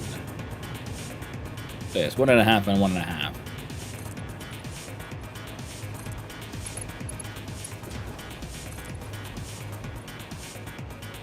And then this will be also in the middle of that one.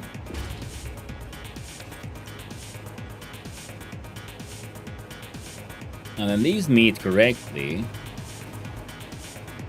So this is still wrong.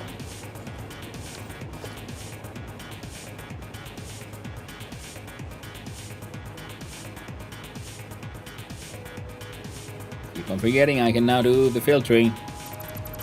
I mean, technically I was good, but I just wasn't fully aware of it. At least twice now this stream I've made good use of the filtering function when deleting stuff en masse, and it is a godsend. So there we go. So now that upper corner is dealt with, the lower level is hidden via the magic of catwalk. And from the inside, the issue is also fixed. Flippin' heck. Heckin' amazing. Now, okay, the one thing we don't have in here is, you guessed it, lighting. So let's waste time on that one as well. See, last time we didn't find the glories of the street lights when used indoors. So I'm wondering, like, should we try to do that again? So one thing we could do is have the street lights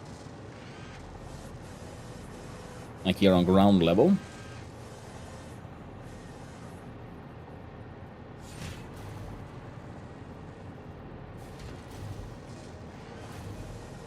That would be sort of straight in front.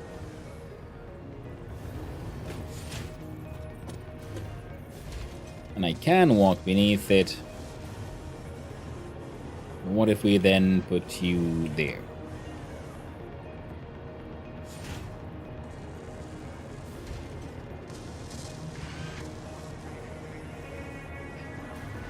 We can't do that on kind of this belt being here. Means for that we'd have to change that location. We'll still leave it in there to try, and then we put one here. Also fits in the room just nicely.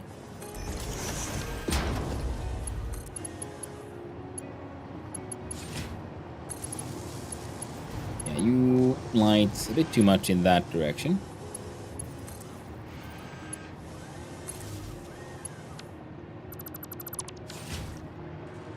This one lights the entire machine a bit better.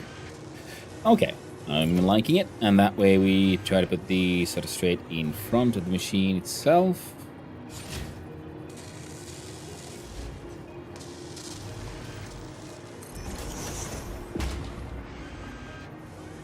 Need to add these to the blueprint.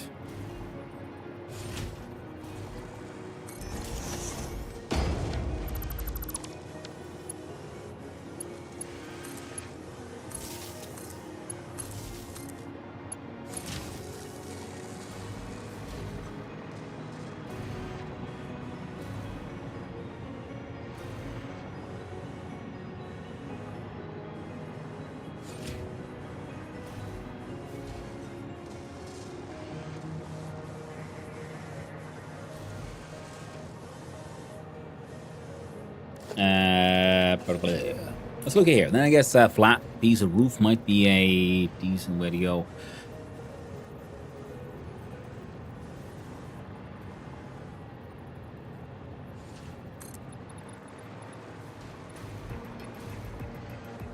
That's a 1 meter piece of roof. Not a there's a flat one.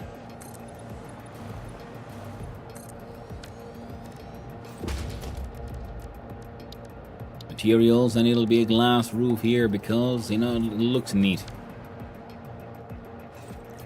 And the diagonal ones will be, you guessed it, tar. And the angled ones.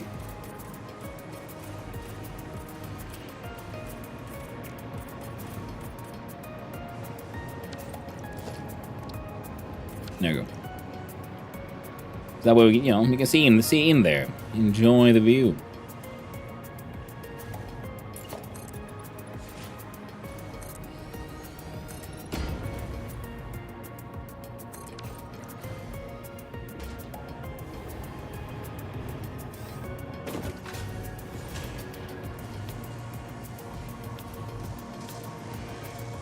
I like the space, I like the lighting. We got some natural light coming in as well. Part of me is thinking about adding some either roof lights or wall-mounted bright lights, but we're gonna have to wait on that. Change your color to lamp and intensity down to 50, and we say go.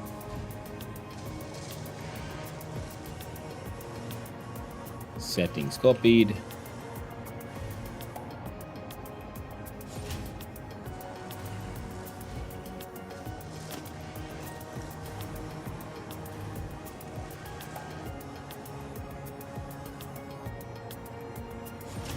I'm quite okay with that.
Yeah, man.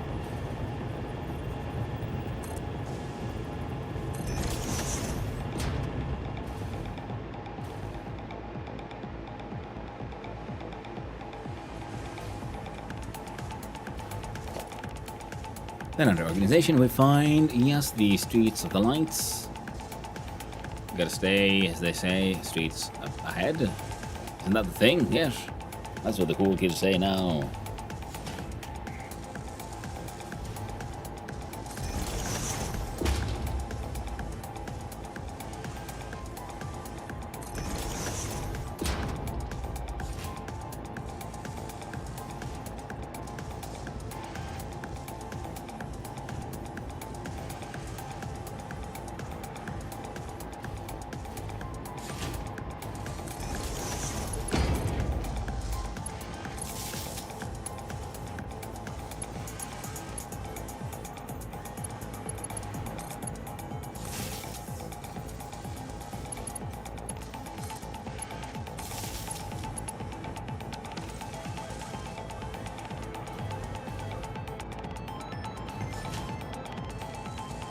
Oh, the slightly warmer light just looks so much better. Just a touch of yellow.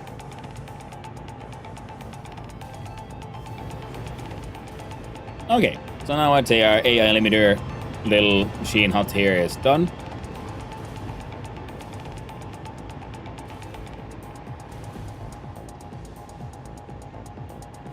Part of me is thinking I should have could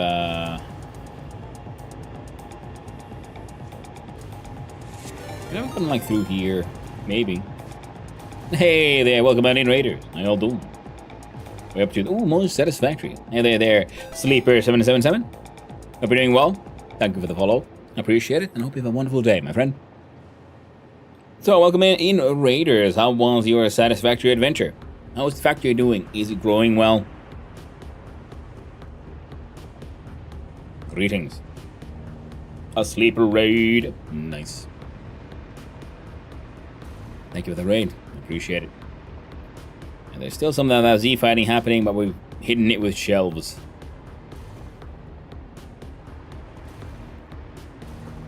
And now we've done all the work, and now we'll never look at it again. Yeah, playing some modded, trying out a few mods. Hey, nice. AI limiter. Get that over to OpenAI. Stat! Hey there, Neon. Hope you're doing good. Yeah. Playing some modded, trying out a few mods. Nice. How's it going? I'm playing just vanilla, just trying to go for that golden nut achievement and just enjoying the joys of just doing silly architecture. Nice, a lot of green buildings, some copper machines, a golden building for the quick wire, a giant barn-like structure over there, filled with three stories full of refineries. Just make some plastic. The nuclear fields, getting that nuke power flowing. And as you sometimes get bashing some AC units. Getting there. Slowly but surely, it's getting there. And also trying to get used to using elevators to move power between the levels. And them dank nugs. Hey, nice. Have we done nukes? Okay. And the nukes are neat enough. I did have to add some sloops in the middle from when I was making the plutonium fuel, because I couldn't be bothered to like double everything that we have here for making the uranium power, and then the uranium waste for the power for the plutonium power. So slooping those, so there could be a double uranium. They should be like, you know, the plutonium will be essentially half of the uranium fuel cells, and then from that, the Fixonium version will be then half of that. Of course, they're all like filled with power shards, so that is 2.5 of what it should be. No, the true size will be much bigger, but it works pretty good. But I've been playing forever since update 2. Hey, nice. It looks fun. It's a process. It is a process, and it gets there eventually. And then, you know, it's sometimes you don't want to do the math to figuring it all out. Did I do the proper the welcome speak kick? I don't think I did. So, hey, welcome on in, Raiders. Hi and hello. Those who don't know who I am, hi. I'm Hannu, son of Hannu, Finnish variety streamer, occasional amateur game developer, and lately just ridiculously addicted to all the glorious joys of factory games, automation games, and things that allow me to do silly architecture. And of course, these are just like tall bricks, but the inspiration here is this is the Fruit Computer Company production facilities. We're going to make supercomputers. The fruit in choice became avocado because Apple was taken. So we're going for that Silicon Valley, you know, glass covered look here, and with an avocado color theme. So some architecture gets a bit more complex than others. Oh yeah, and then because one of the things I wanted to try out during this run with 1.2 updates was how do the new trucks run, and I've been having a blast at putting down these giant roads everywhere. They're hollows, so you can hide some spaghetti inside, and we're running trains right beneath them.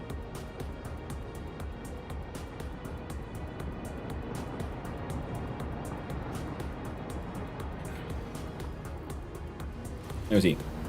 Trains delivering stuff for the nuke production together with the drones.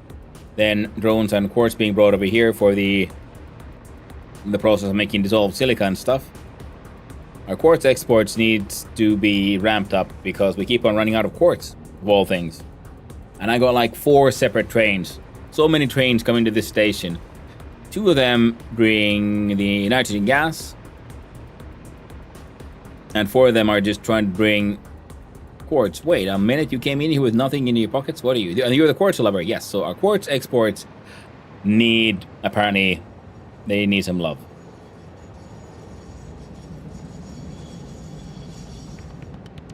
So that needs to be dealt with.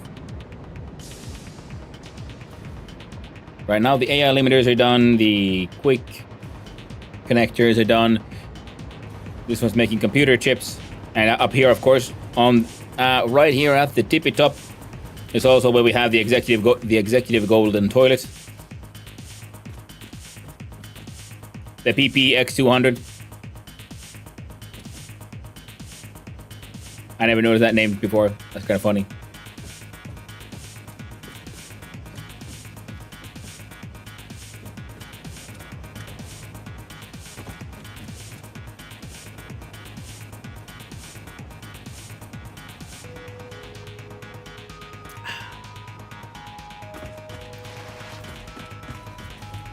Yeah, they're running out of silica.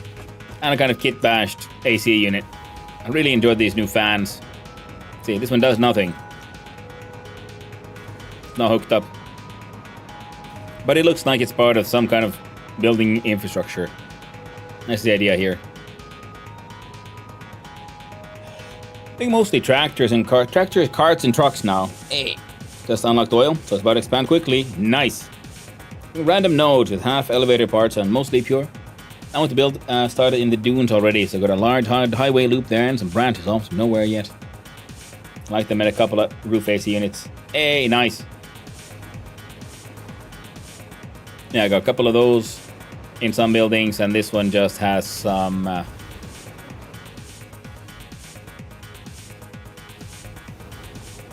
just some vents on the side. Because right now, everything that they're being producing is pretty much just being dumped into sinks. Slowly but surely, we're getting there. Slowly.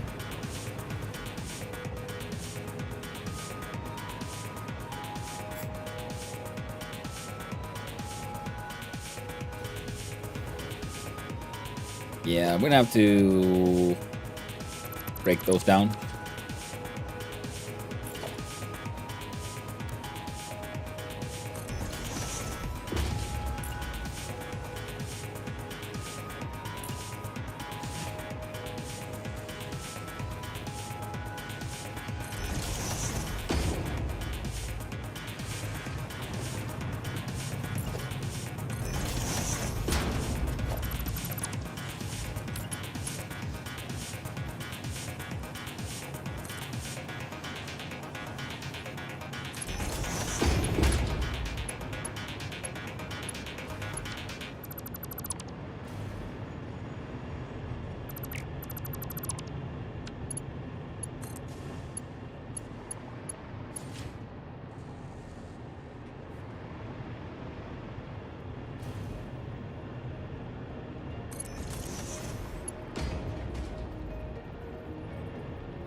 Ooh. That ended up looking way better than I expected. Nice.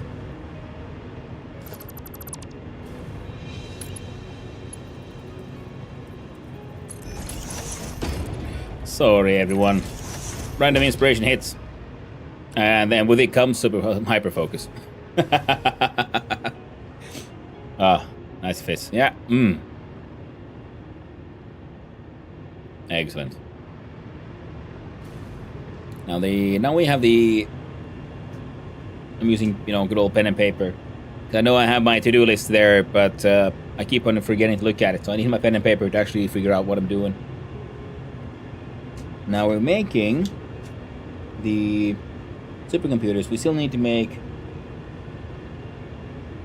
actual computers, and I was gonna use the recipe that uses circuit boards and crystal oscillators, which means we need to make 18 crystal oscillators still. Now that's gonna take a bit of doing.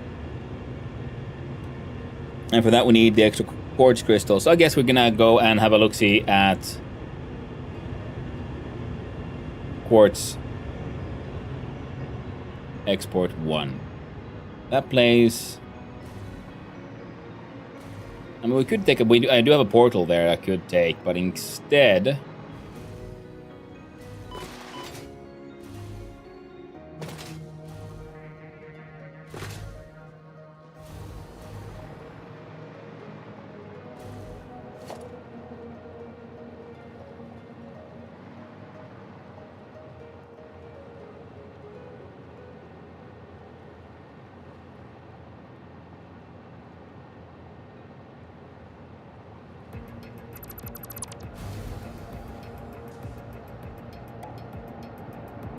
You can use hypertube cannon, but that's an old one, and I can make a better one using my blueprint systems here. So I'm gonna zoop it up a couple of times. Under blueprints, we find the hypertube station Mark II.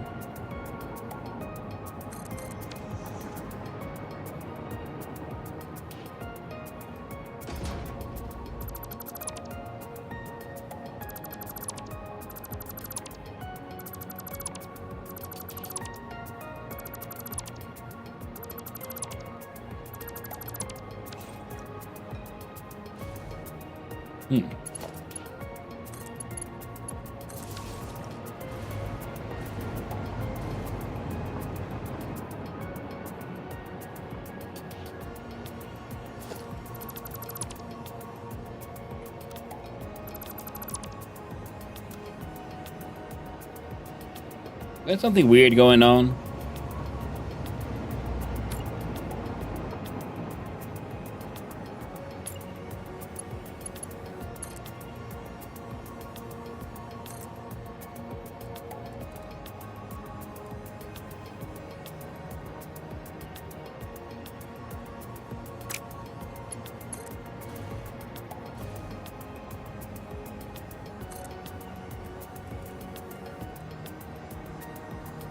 I built things and I built them in doubles.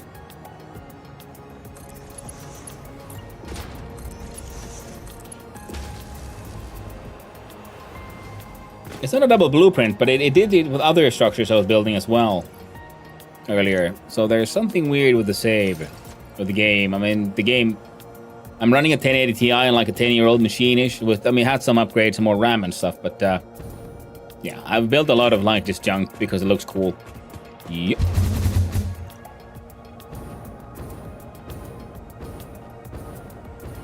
See, we have one sulfur node being sent down in through the roads, and here we have the... No! Ah, shit.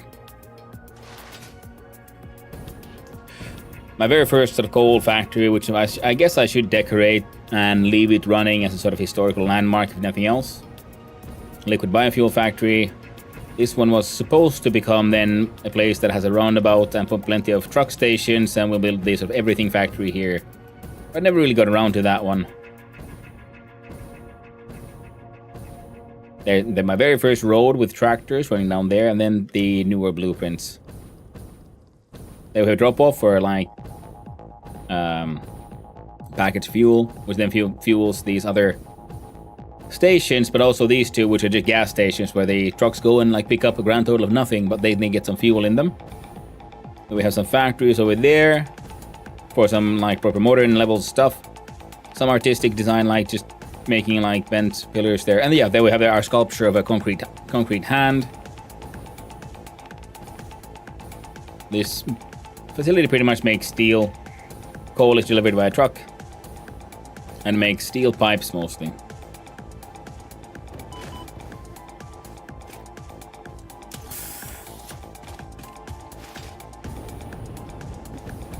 And see here, you might appreciate it. So I'm gonna go show it off a little bit.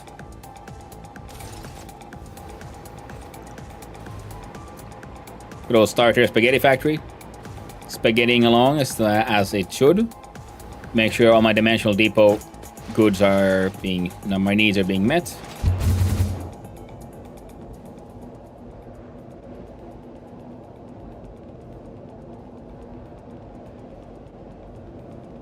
Visit that place.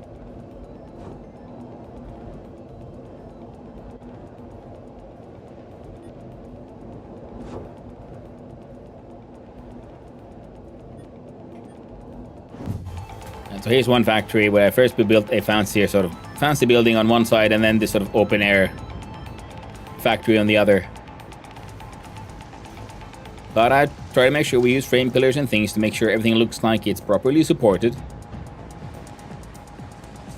Yeah, now these existed before the factory came and was built around them, where we make crushed quartz and silica, sort of locally.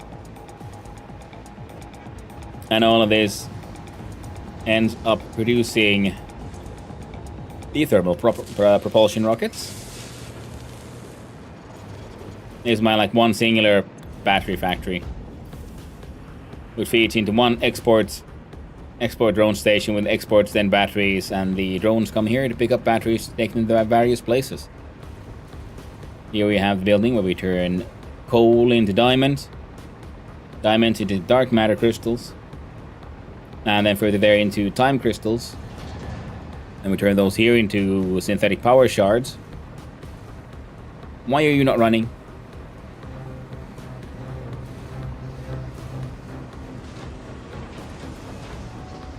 Because here we make then the crystal oscillators, then into quantum oscillators, and here as well, yeah, I had the photonic sort of excited matter being made on top of the roof, so it's being pumped down, so it feels and looks all neat like.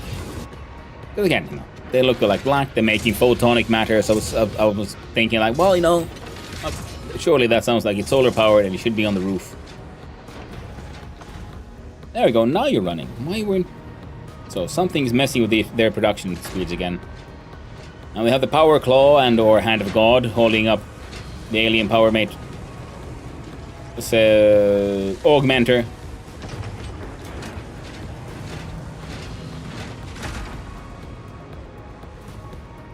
Got nails and everything.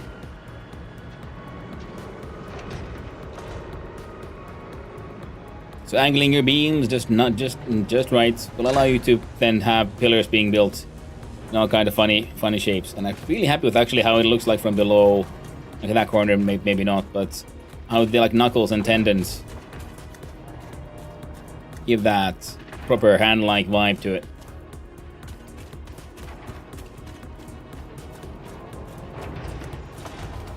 It ain't perfect, but it's pretty neat. And then how the elevator comes here, like through this little in-betweener. There. You've run out again. But you should be. We have two machines producing these shits. 2.5 per. We're low on superposition oscillators.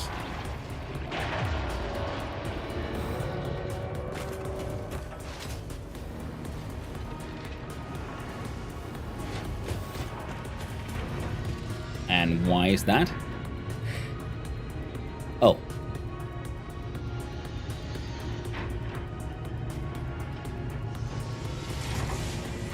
No, okay, fair enough, yeah. We're low on the Alclad. How are we even bringing in the Alclad currently?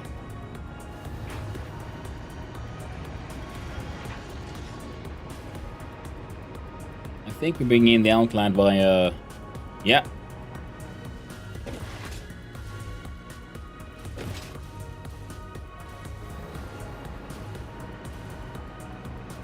I'm pretty happy with how this came out, and that is a nice little like steel refinery right beneath the train rails, built around a pure coal node. Alright, so tell me, friend, what is your issue?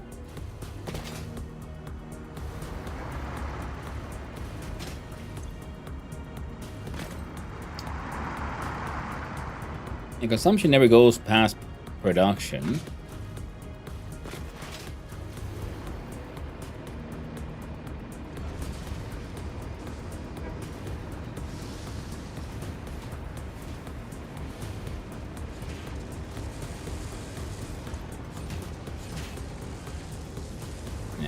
Guessing as much, so it's the aluminum ingots that are causing you some trouble.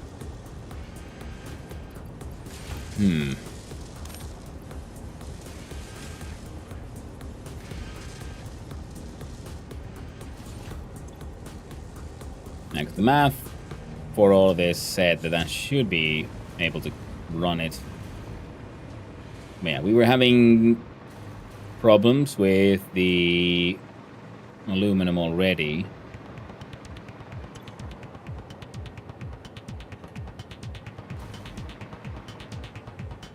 What the heck?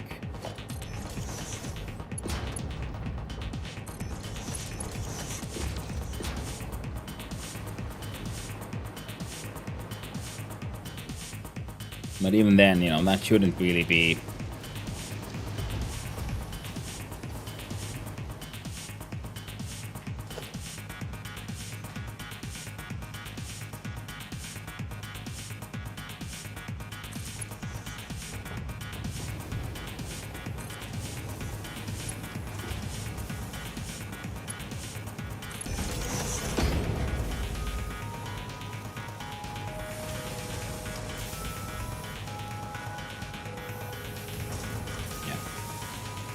We're working just fine. You're feeding into these. Making just the right amount of crystal oscillators for these radio control units.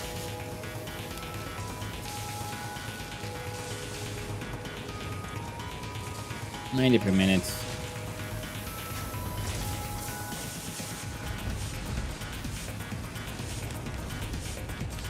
But ultimately that's fine.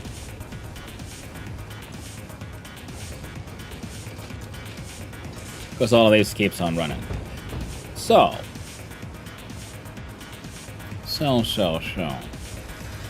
I guess we could go steal some sloops from somewhere, stick them into one of these.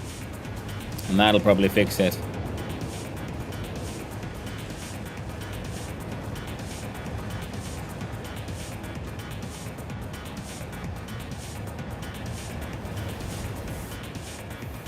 And here we do have one drone that could be exporting raw quartz for the quartz producers.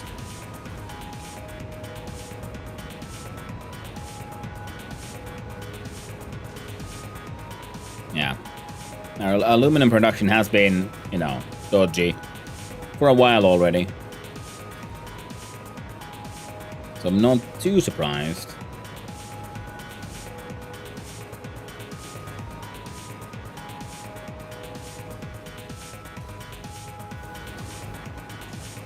Where might we find some sloops we could steal?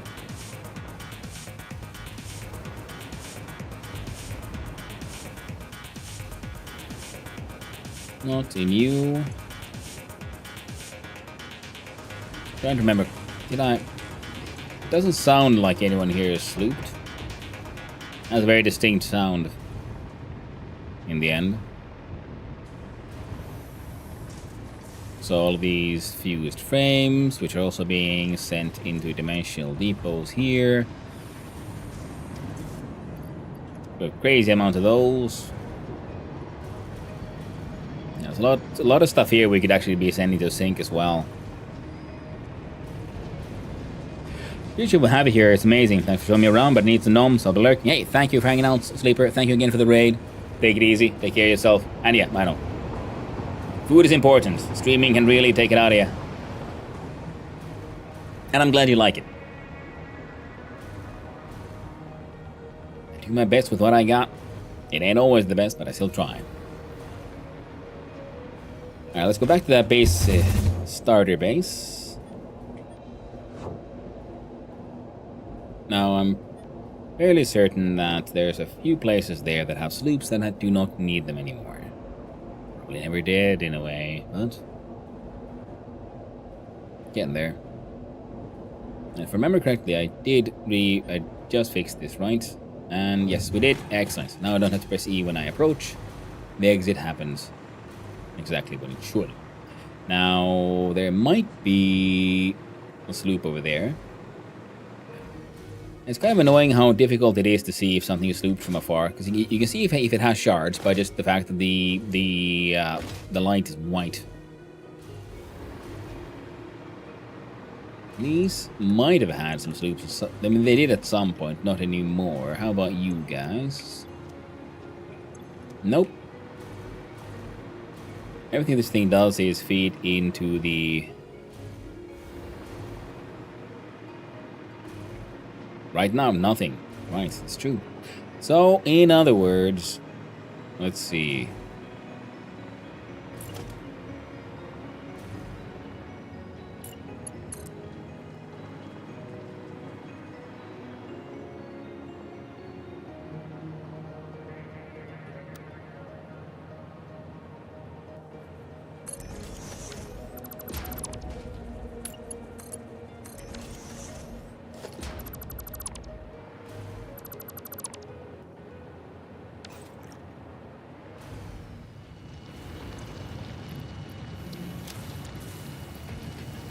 How's Max's quick wire?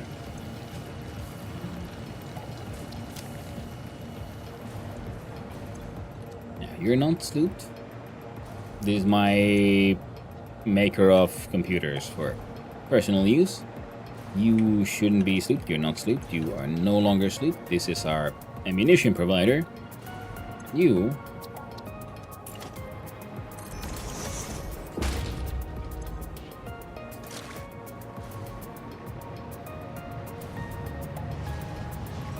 serve no more purpose.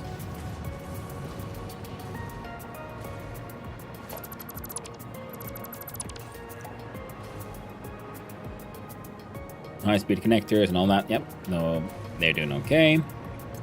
You're not slooped. Local circuit board producer.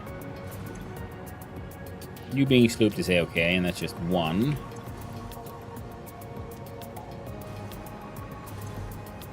Okay, that's okay. And you know what? I'll unsloop you as well for now. I don't think anyone here is still slooped.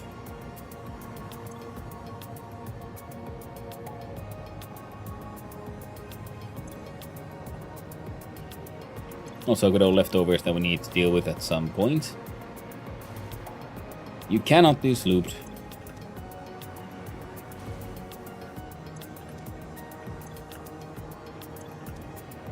Next, they make that sloop sound effect only when they start running. Now, if there is a way that I'm not aware of sort of quickly and easily identifying which machine has a sloop in it without them being on, I would very much like to know. I only have a few small 500-600 hours in the game. Doesn't mean I know how to find a sloop.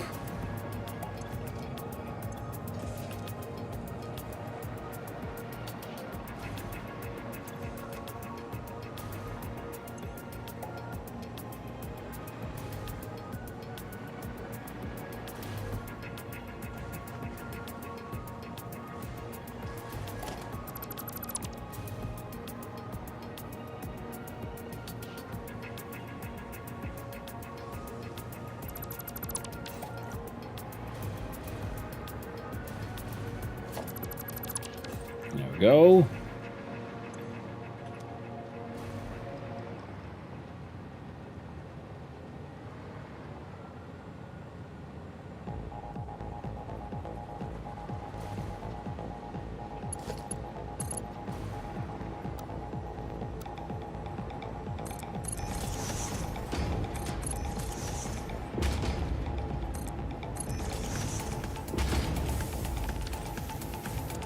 Then we find the good old merger there. We stick this thing there. And then they'll slowly empty out this one.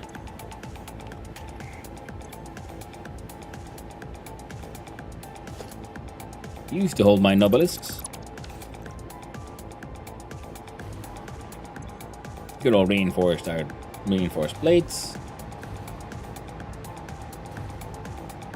Then we double check here. I know these have had, some of them have had them sloopity poopities inside. Like this one, do not need any slooped cable production.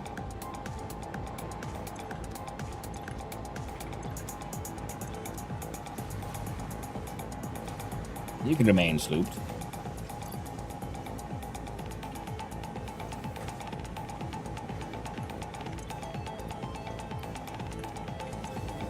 You're doing okay with the radio production?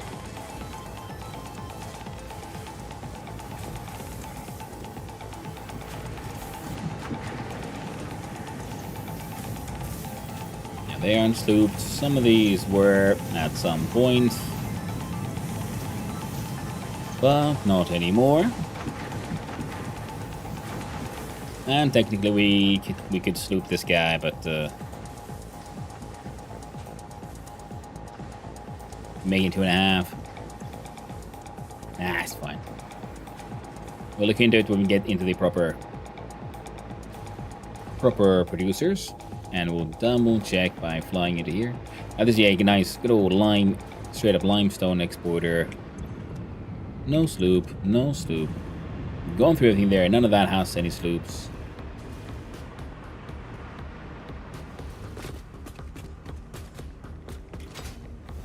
All right. Excellent. So now we need to go back there and put some sloops in the Alclad exporter creator machines. Specifically the first one in line, just so it'll then hopefully overproduce a little bit. Well, hello there, sloop guy. Hope you're doing well.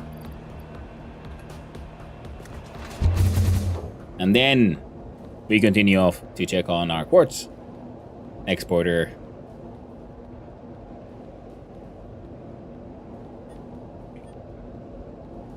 I guess first we'll go and have a look-see at our aluminum stuff.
And now we'll see again.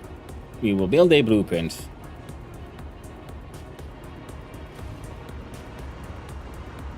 And will it work? Or will it make a double blueprint again? And then once now. But it also did doubles when I was like zooping shit.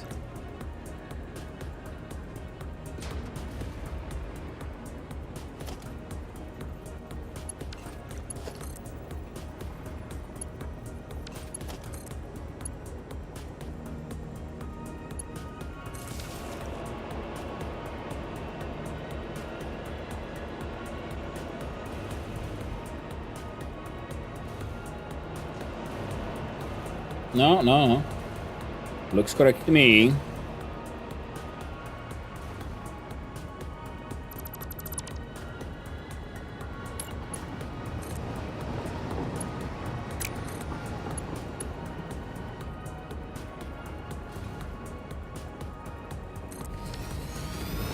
Alright, that fixes that.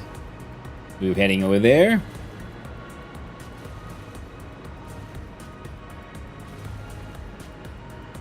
Ah, of course, yeah.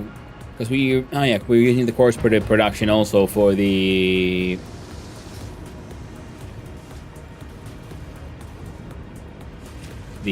aluminum production. So that would explain why it might be not perfect.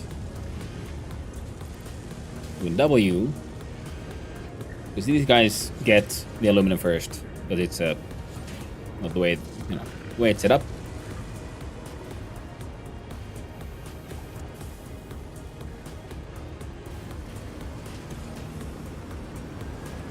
Now it should be producing, well, more faster. Part of me is thinking about adding a storage unit somehow here in between, but for now, that shit can keep on doing its thing. It's mostly just delivering them between two spots that are relatively close to each other, so it should be fine. Then we change jetpack We check on the aluminum.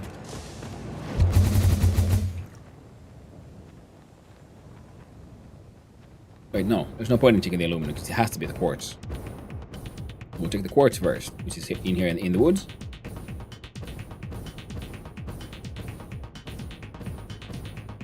We'll need to finish that building at some point.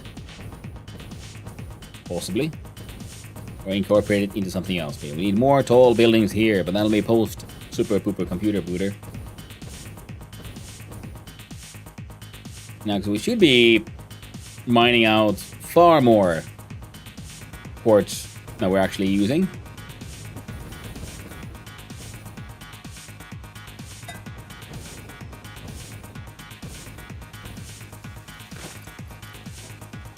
There. So I'm guessing the issue lies with... Oh, I should have... There we go. So this is mining out at full speed, 1200. Bunch of it is awkwardly being shoved here, but yeah, they're all being shoved in through one single input, and I think that might be my mistake here. So we then just add a good old floor hole.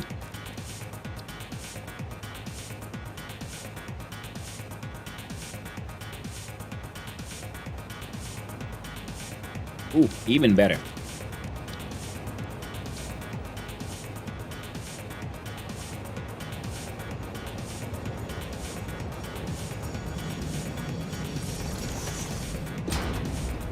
Industrial storage.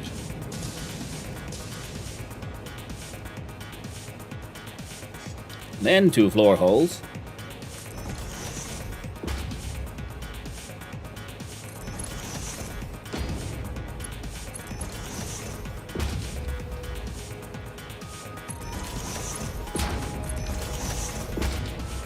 And then the 2 floor holes will then connect to the various inputs.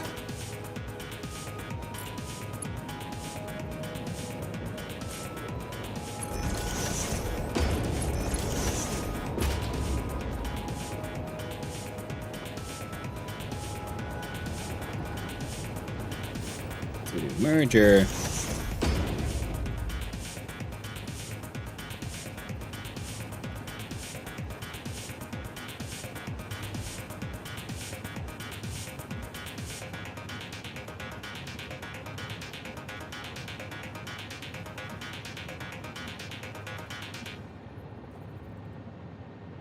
Yeah, I think you're actually pretty good.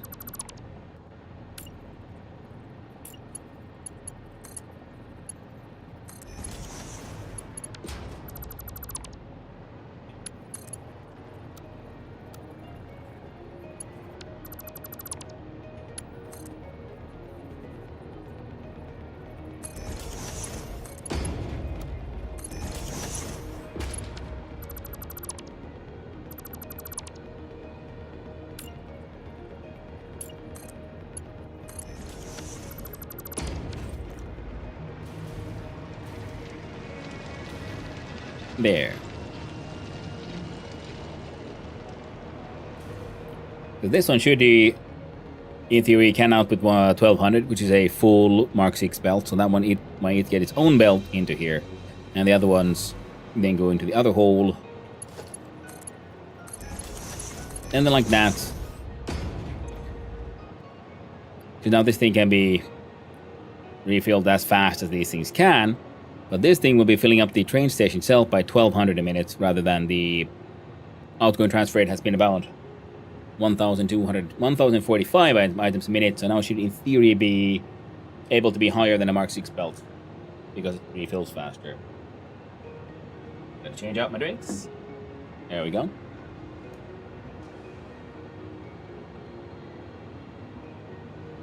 Heck and wonderful. Okay. Another thing.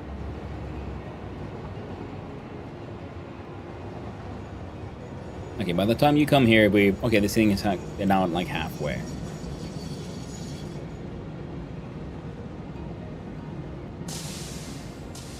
Yeah, we're gonna need another train station. Okay.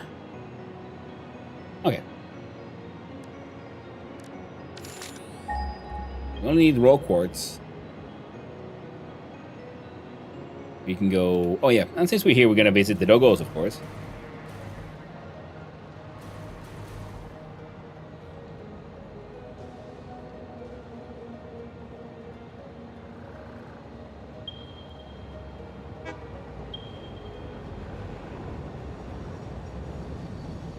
So there's one normal and one pure all the way down here, which is very far from... I guess we could try to bring a train connection from back down here to there. And these two are at impure and impure, so their powers combined, they're like a normal.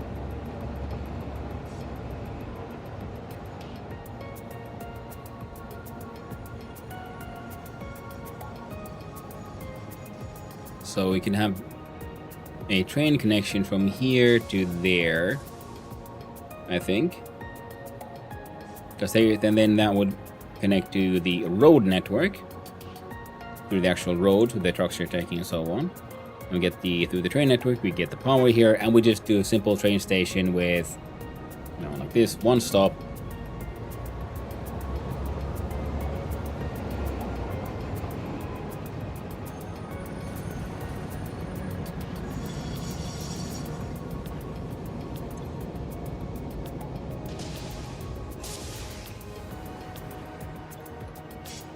Still have some quartz in you. Now, this way, whenever these one stops, this thing still keeps getting filled. Now, thanks to the buffer being there and the doubled input speed, we should be able to improve export speed.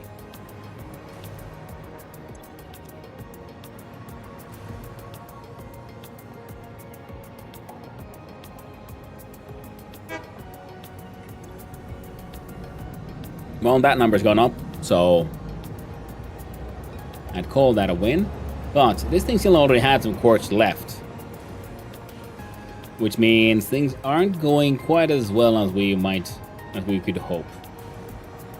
And this one drone is exporting quartz crystals. This entire building is making a hell of a lot of them, far more than that thing can export. So that was a little silly. It was fun to make, so no regrets. How about you? Hello there, Berry, and your sweet little modular frames. Hello there, sweet little Sherry, and your these nuts. Oh, every wonderful Mary. Oh, so it's a joyous fellow. Ah, triumphant Terry, bring us some crystal oscillators. Ah, scamp, tax evasion, brings us fused modular frames. Oh, the lovable Larry brings us some electromagnetic control rods. And the bodacious Barry brings us some rotors. And who's that in the back? A little shy, are you? Oh, little Jerry. Bringing me some rotors. Well done, fellows. Well done. I must away. For my portal needs me.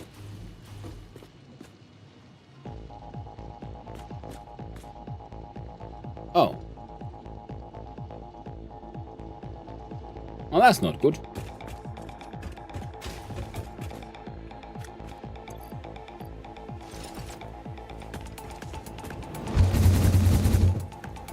Away we go. So somewhere around here is where we can make a crystal mining system.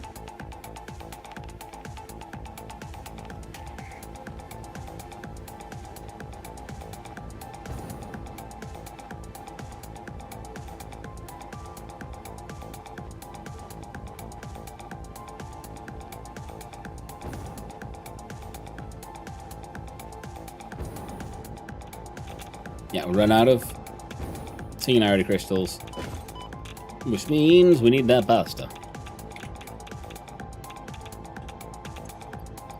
Have some. This thing is looped as it should be to produce just excessive amounts. Here.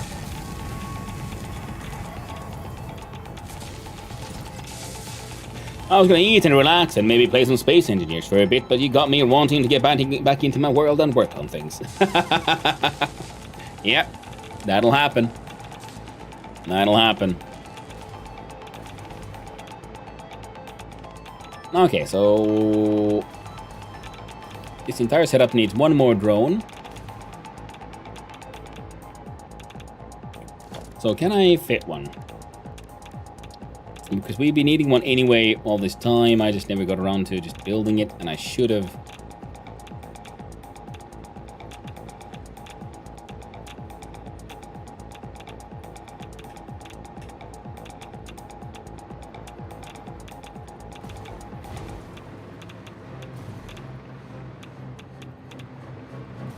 Well, that won't work.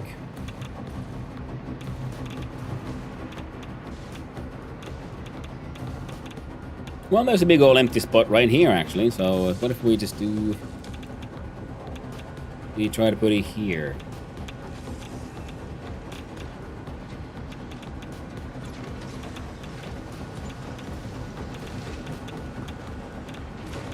We can even angle it so that the...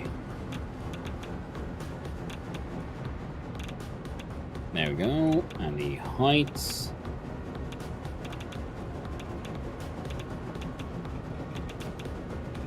all wrong. Okay, now the height is parallel and correct. We have access to the batteries, easy enough.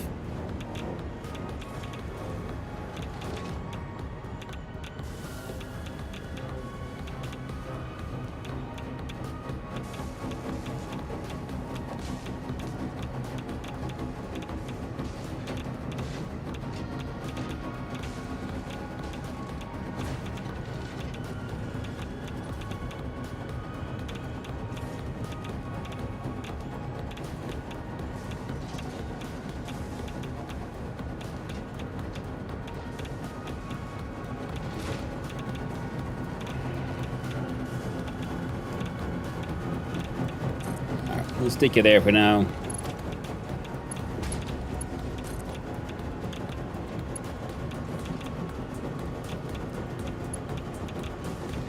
Well, it did the click sound.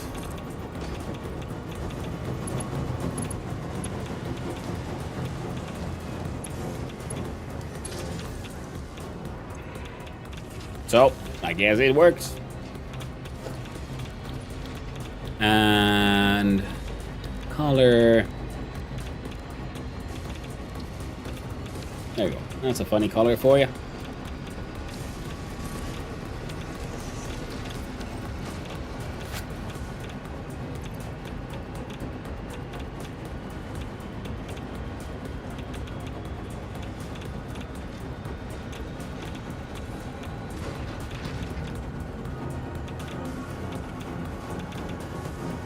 God dang it. Radiant fields.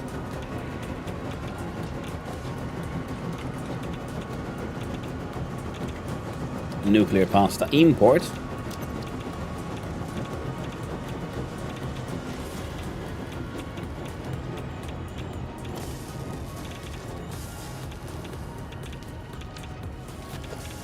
We look under logistics. Here we find the priority merger.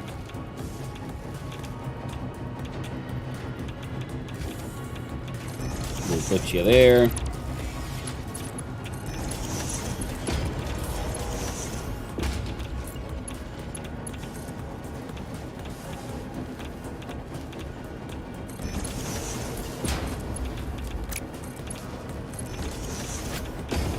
And your middle one gets the highest priority.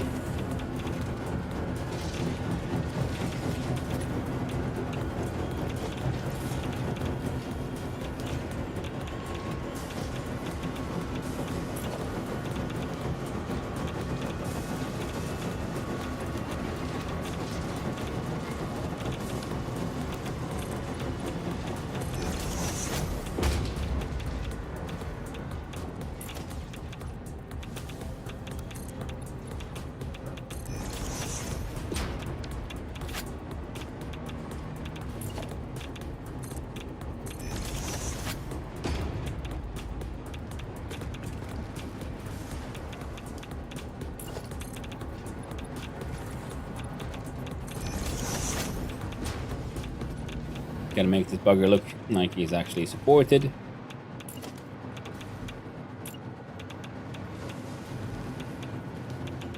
And for these, like for the with my drone ports, my good old inverted frame ramps.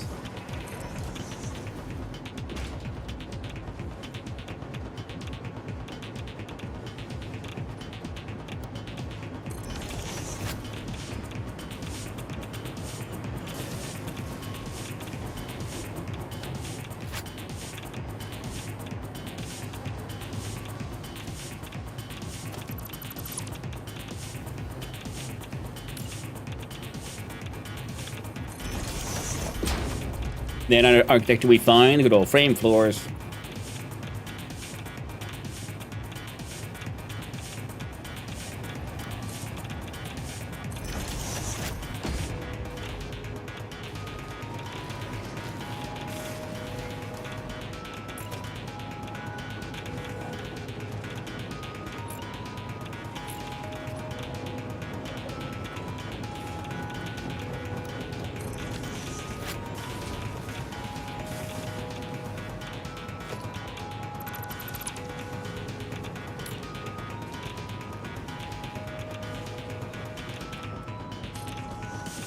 There we go. And one.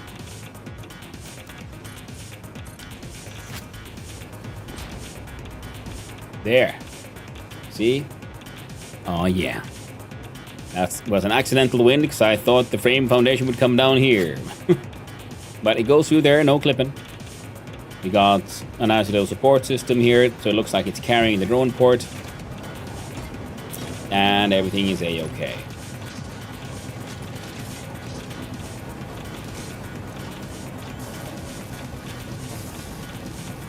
So everything else is being produced and imported just fine. Now 20 a minute is more than the 14 these places should be consuming. So we can let that cool down.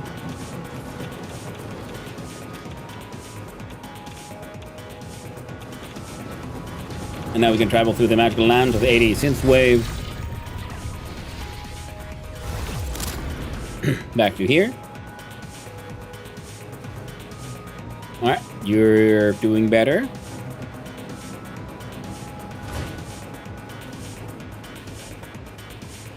Clad is being imported.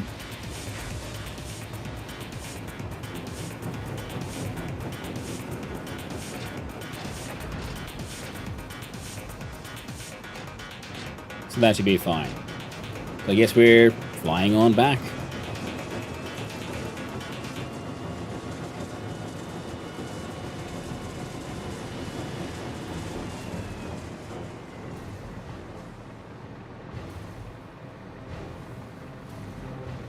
But yeah, we could make aluminum ingots here, like on site, because we are importing a little bit of bauxite as well, which we're purely doing to make a little bit of alumina solution to make the batteries. So we could change those around.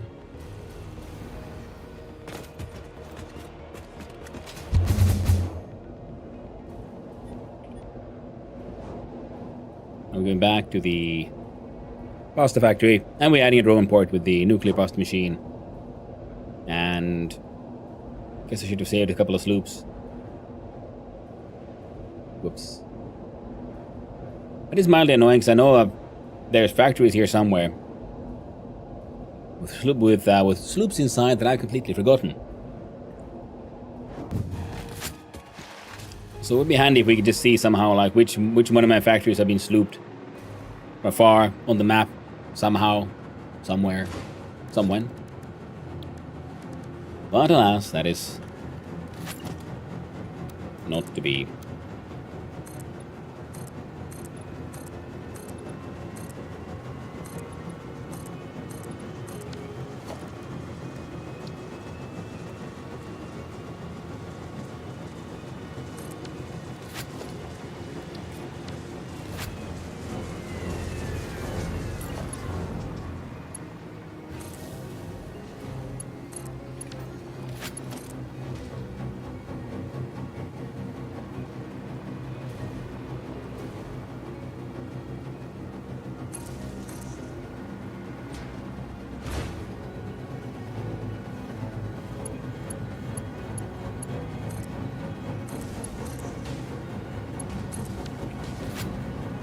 There we go.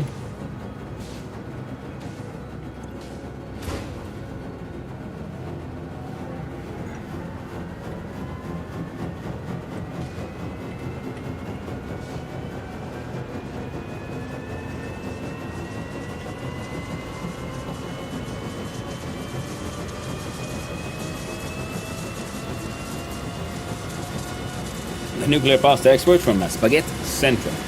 And there we go. And this port, all ports, Radiant Fields connects to this one. There. If it's slow, it'll be inefficient, but it'll burn through a lot of batteries. But it'll hopefully kind of get shit done. Put some radio thingies in there. Oh no, and then we'll look in here and find some fused frames. There we go. And might as well speed you up.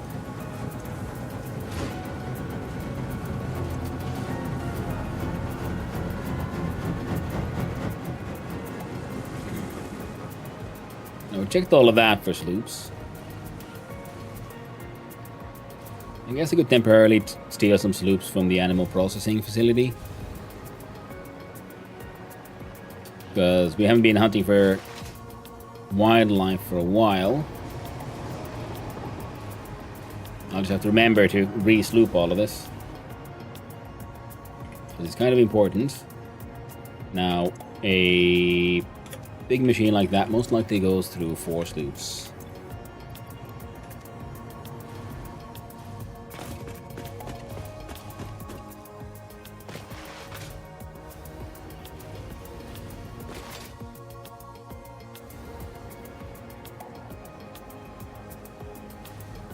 Now, we could have a quick look at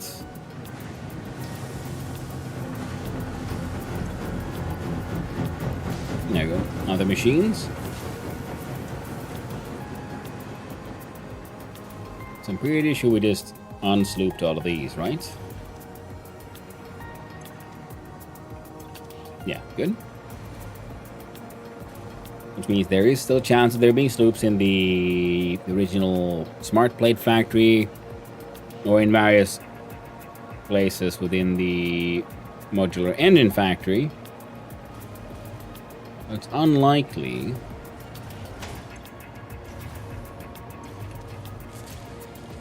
Oh, and that's why I wish there was some way to like just actively and easily find which machines still have a sloop in them.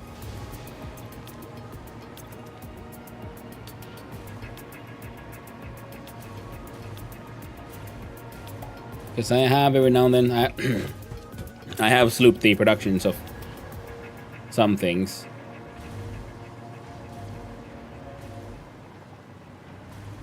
But if they're not like actively on, then it's very difficult to know which one.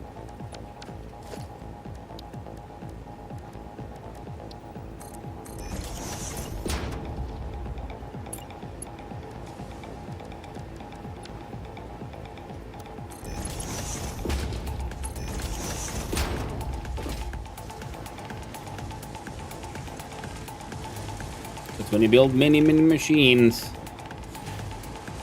it's far from impossible. Now you think you unslooped them all, but it turns out you didn't. One of them got away. Sneaky little devil.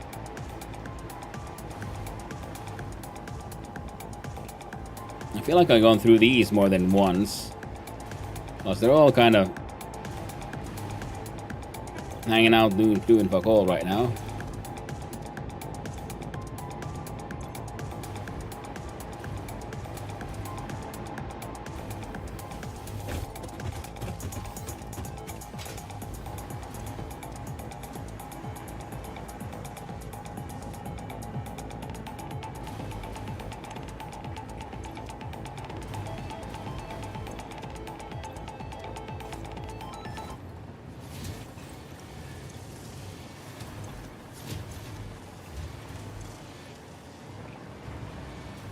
Hecton of stators. Parts being sent in the depot from here. Actual motors going to the depot from here. So the extra motor factory we had is something we absolutely can get rid of. So that one's all full of motors, means the motor exporter here is also full. And this one's outgoing is full, but import is not, so the drones will eventually come by. These guys can keep on eating through all, and I mean all the things.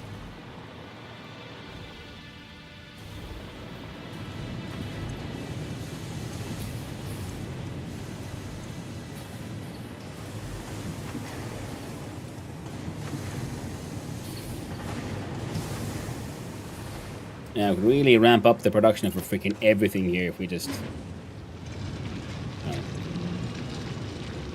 One bigger miner, charging everything. And that'll fix that. But excellent, because then we have a couple of more sloopity sloops left, and we can stick those back in the animal processing facility. Because I will 100% forget to re-sloop these otherwise. And then think like, oh yes, we're being so efficient with all of our alien processing into proteins, into DNA, and then, you know, be wasting...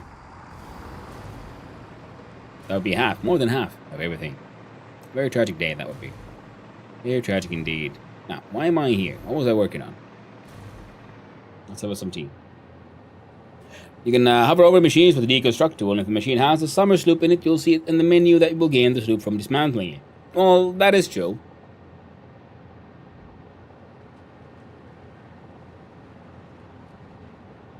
That is a very good deal of detail. I'll try to remember that one. But because my factory is sort of like spread out, so it would also be handy if I could just see it on the map.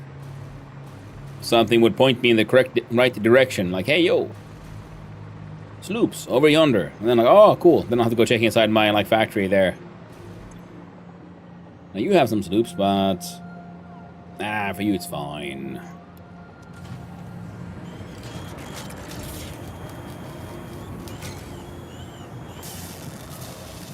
Apparently, we need to add a dimensional depot to the circuit boards.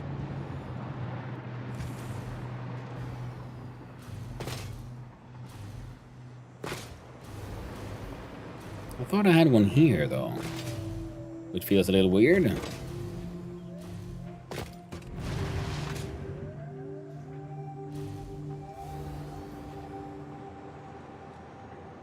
Hey there, puppy. Mega first. The firstest. I forgot I was here already. Woke up with a headache and sore throat. Sinuses. Oh no! Took the day off and gonna play some casual PZ multiplayer. Nice. That actually does sound like a good time. Hope you enjoy yourself, my friend.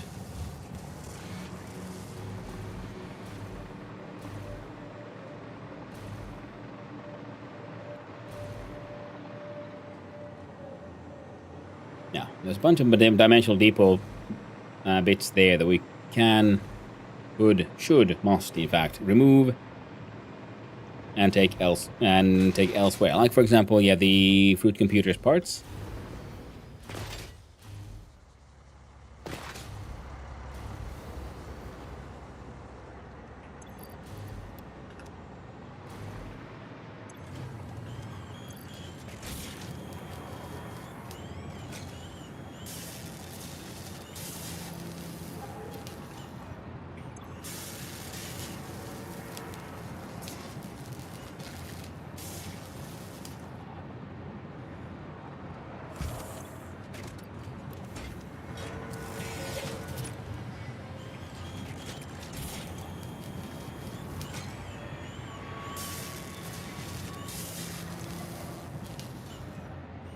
Yeah, you can keep on slooping and pooping.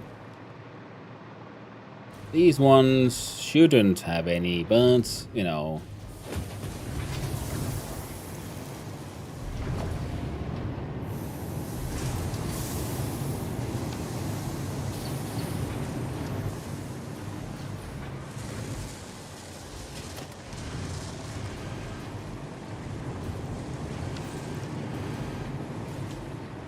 That deconstruction trick.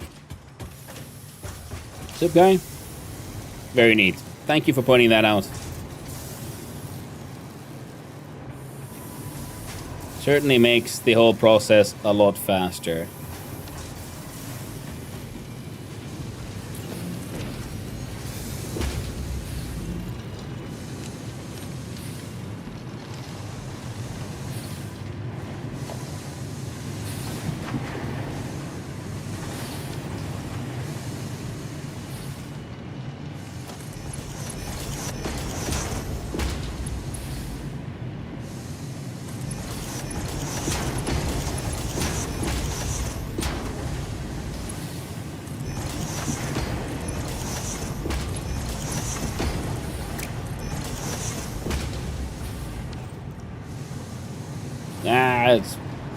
That was a little silly.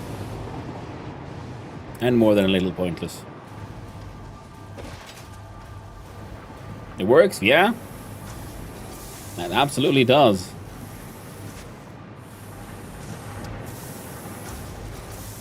And I'm very grateful for that. I don't think I would have any sloops, honestly, here in the first half of everything.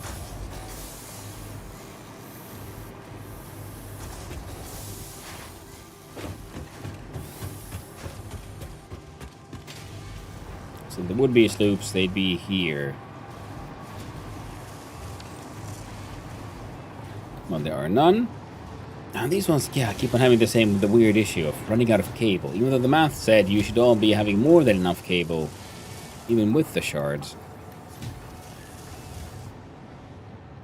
But then you keep on having like an excess amount of stators, which doesn't really make sense.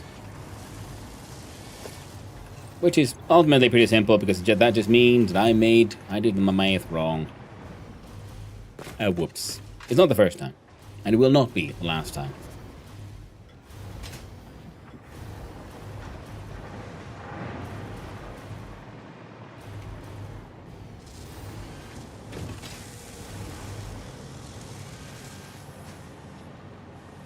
Neat.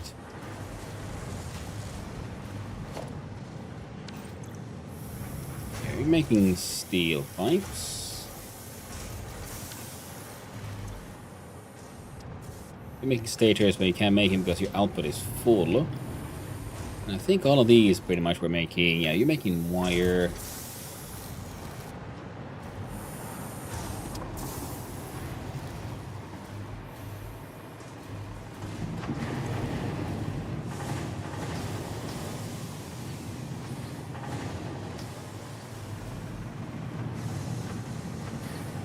Or was that the math issue? I wouldn't be too surprised if it was. Yeah! Suddenly I remember, yeah, because this, as you can see, early days, Mark III belts and shit.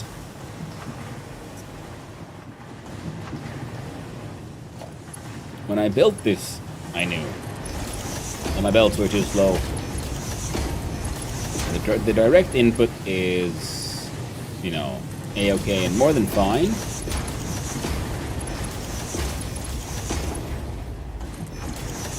But getting the ore here,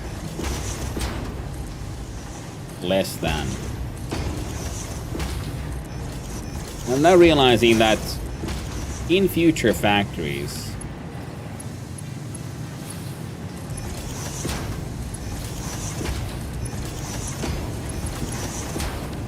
once everything's built and set up, it would probably be a good idea to put up a sign or something that tells me for how many resources this was designed for. So I don't have to do all the math again. Because right now, I also suspect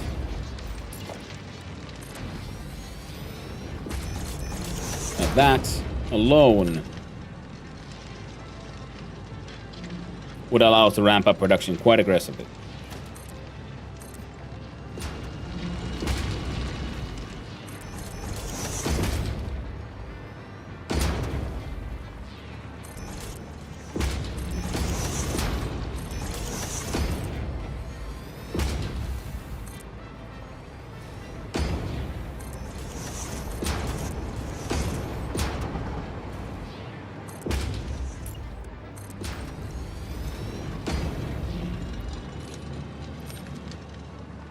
There we go.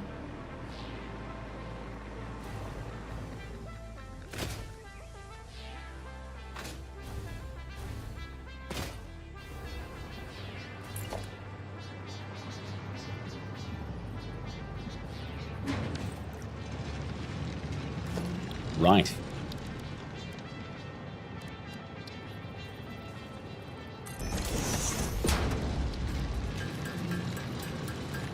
Turns out we need more of these again. These are easy to part. Easy to make.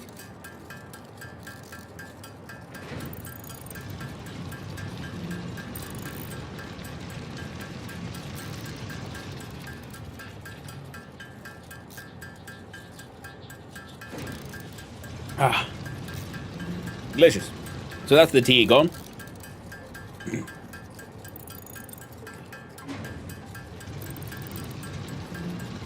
Okay, we'll keep on making enough to get rid of these two. Okay. And then just the iron plate still. There is a recipe where a machine can start making you portable miners, which is actually quite neat.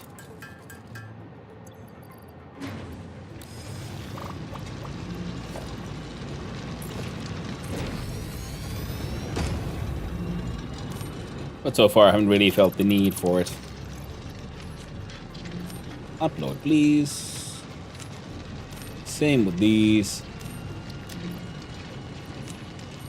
Same with those. Excellent. Now, was this something we were supposed to do? Hell no, but that's what you get in the land of destruction. That's my very first sort of kit bash experiment for the ACs. Pretty happy with it. All of these are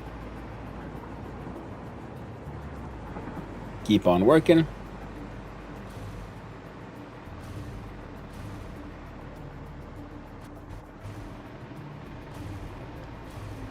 And in there, if there is actually excess, we'll put them there. If not,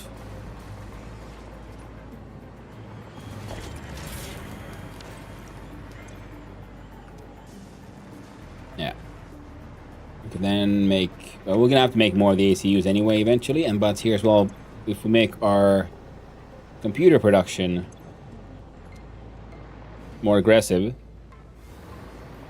over on the Fruit Computers side, then we just need to bring in computers, and we're making the crazy amount of circuit boards. We're making heavy modular frames over yonder, and I mean technically we should be consuming all of those if the factory runs the way it should. But we might as well start exporting some of them as well. And that should allow for everything to run for a while at least. Maybe it'd be better if we did another dedicated fused, like heavy frame factory. And seeing as we have some iron nodes like right there, then we can import stuff via train and truck and drone. Yeah, we'll have to do that next because we have to start expanding on the urbanization of the industrialization of the urban areas here. But that should be at least helping out with the quartz export issue. And the nuclear pasta now has a connection to like actually get there. There's a bunch of deuterium stuff being made here we could send somewhere else. Right now we're just, as you can see, just dumping it. Which is ultimately fine. In fact, yeah, just make sure that that's the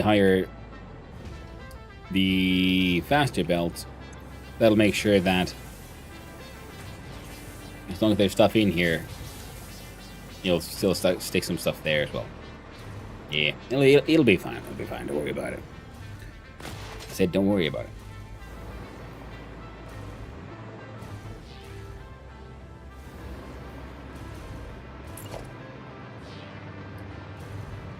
Yeah, so the plan was...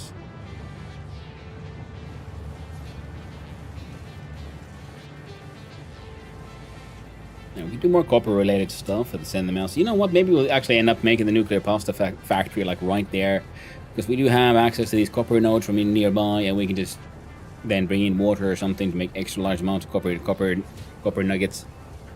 Or then this just becomes a ground copper factory.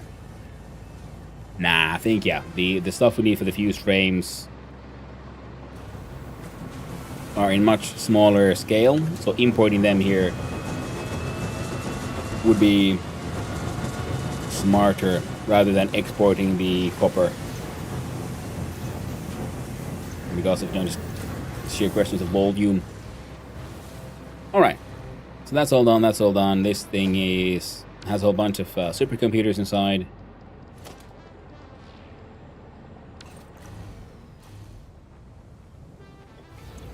You're finally empty? Lovely. Oh, heck yeah. That means we can get rid of you as well.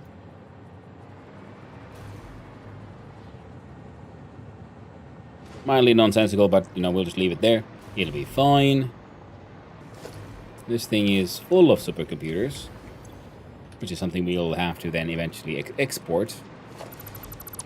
We'll just, you know, move it from there by hand, pretty much. And here we have these...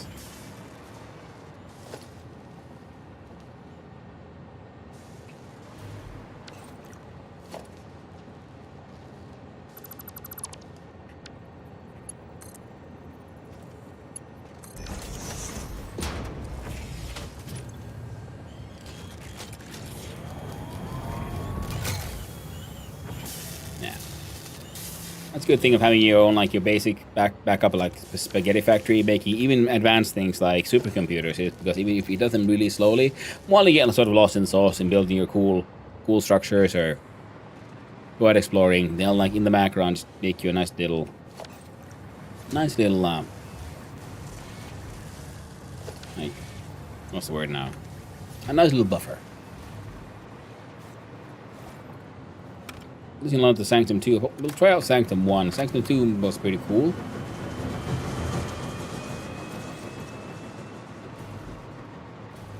I did actually press the play button. I did.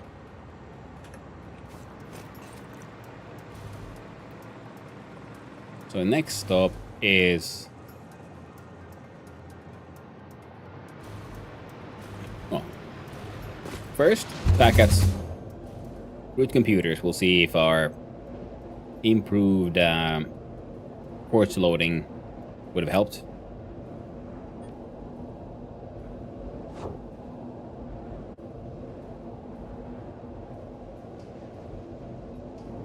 Well, actually waiting at the traffic lights. Now it's moving. And we're gonna need more power. But we can get that power by redoing our very dodgy fuel production and focusing on making a whole bunch of rocket power.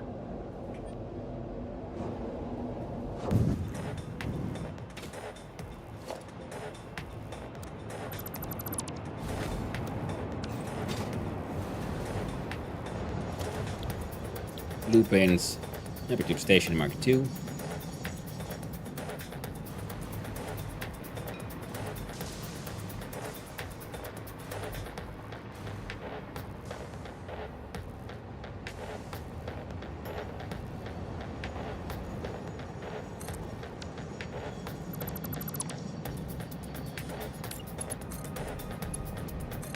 Hyper the tube all the way over there.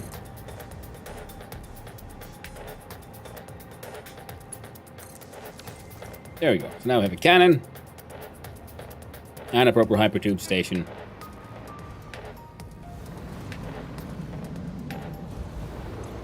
Now this thing should be emptying. I mean, filling faster than it's emptying. Incoming transfer at 816 items per minute.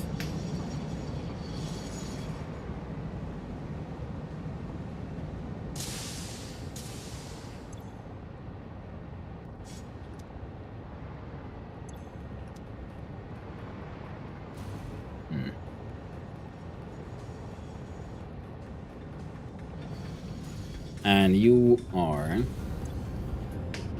let's see, 120, 1, 2, 3, 4, 5, yeah, 1,200. Okay, so these are in theory consuming one full Mark 6 belt.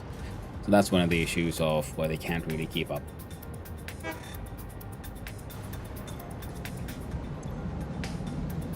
Incoming is now 2,000 items per minute, so that's good.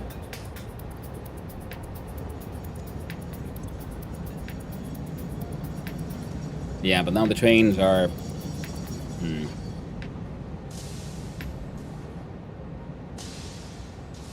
I don't know, poorly timed.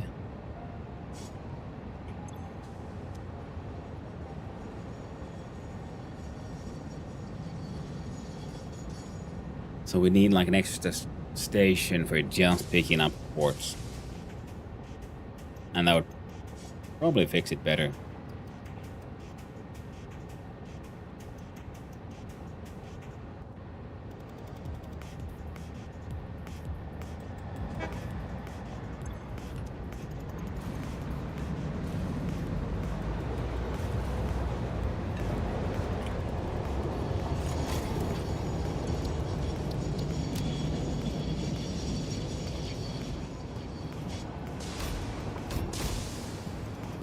Howdy. Hey there, Nocturus. Yesterday I abandoned my hard 2x, 5x run because I'm not durable enough to do that. And in order to set a point, I started a new easy run at the quarter cost everything. Hey, nice. It works. You gotta remember, what's the key point in gaming? You gotta have fun. Now, I mean, outside of being like professionally competitive, yeah, you just do whatever you like, whatever you want to. Just have fun with it.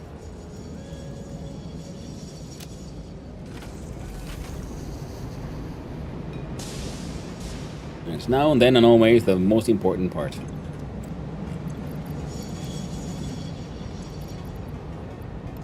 I realized I could probably help it by like manually grabbing bits and pieces. So if the buffer in between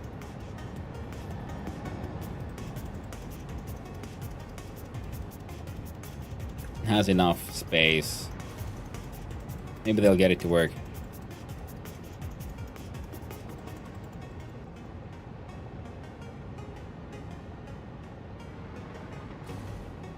Well, the train successfully emptied itself completely, which also means that you can't see anyone coming in. You'll empty out relatively quickly.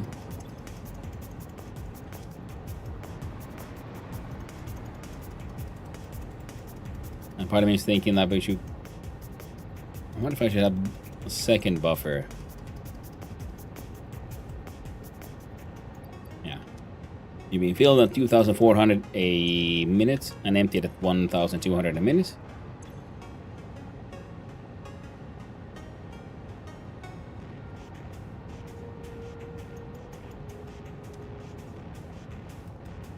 Oh well, let's hope for the best. And look elsewhere.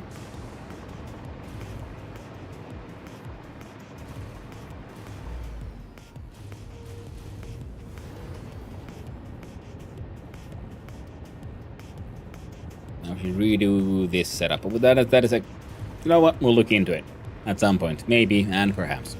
And one thing we'll do is slide all the way down here, and we'll check you... Now, so Smart Splitter says you go there, you go there.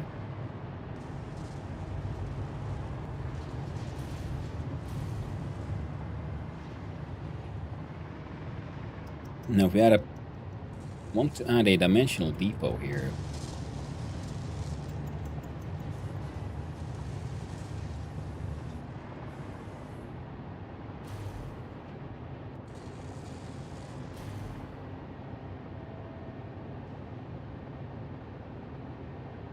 Where would I even put it? I mean, it looks like there would be the place to go.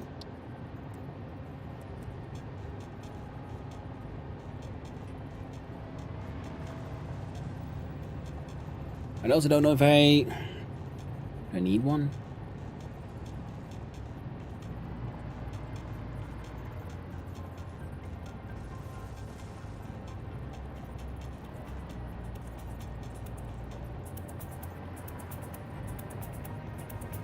Probably not. Yeah, one. Yes.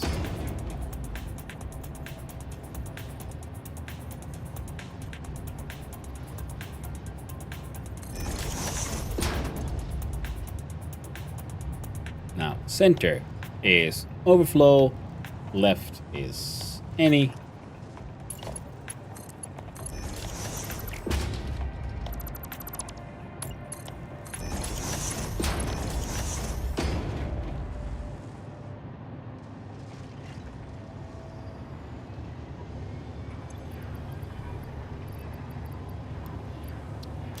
There. So once this is full, yeah. So main stuff goes there. Once that is full, then overflow goes into there. Once this one's also full, all the way back here, then you chuck it in the sink. There we go. High-speed connectors. Well, we could, but we're not gonna. AI limiters. We do need those, actually, for making things like a smart splitter. Means we need to add a smart splitter somewhere.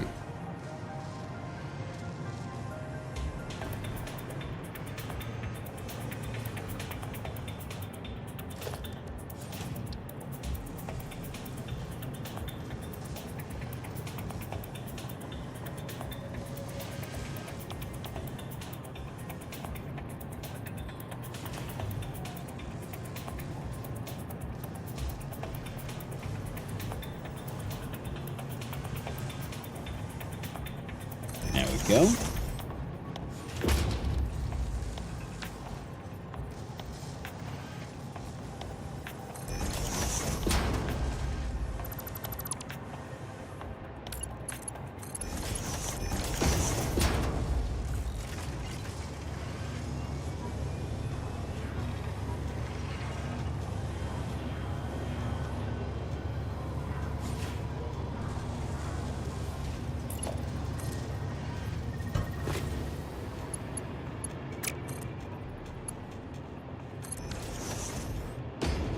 There we go.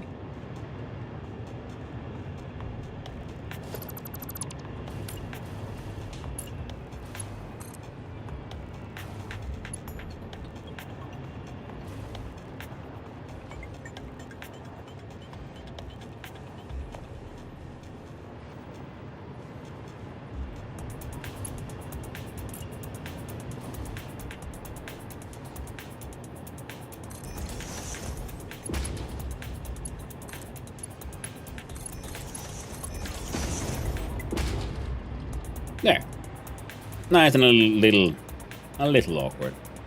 Nothing too insane. Alright, so what was the next plan, actually? Like, for real.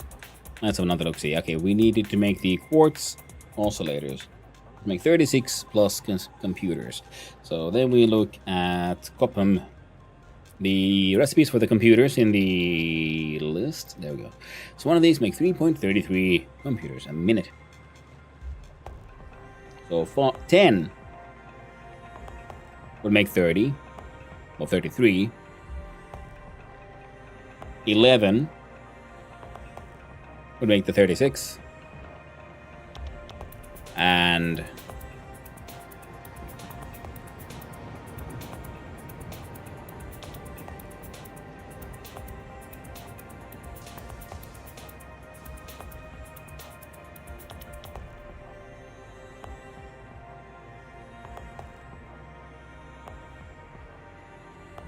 right. So let's say 12. Why 12? 12s work in threes. So 2 would be...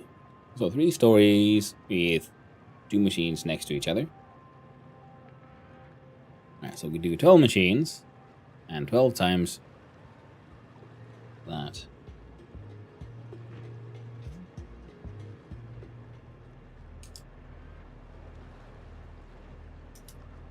So do 12x.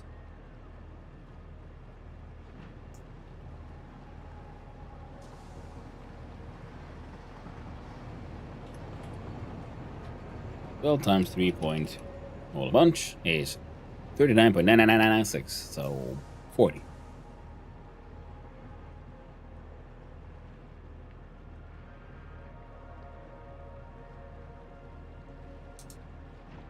Hello there, Mink Drawing Researcher. Hope you're doing well. Nice seeing you around, friendo.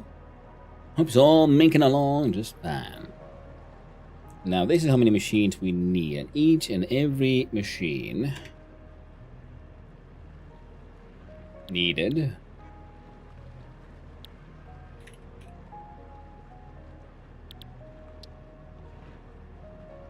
1.667 crystal oscillators.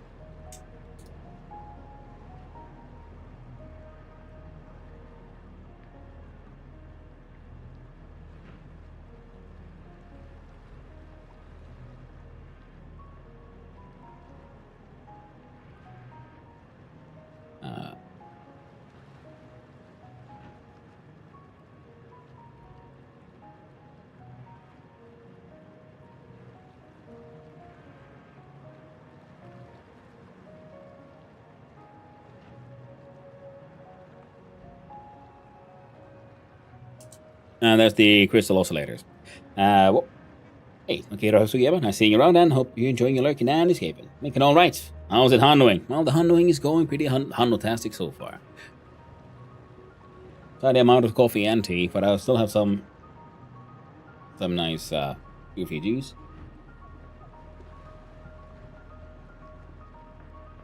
We identified some problems. We hopefully fix them, at least for now. But we're gonna need to ramp up production for quartz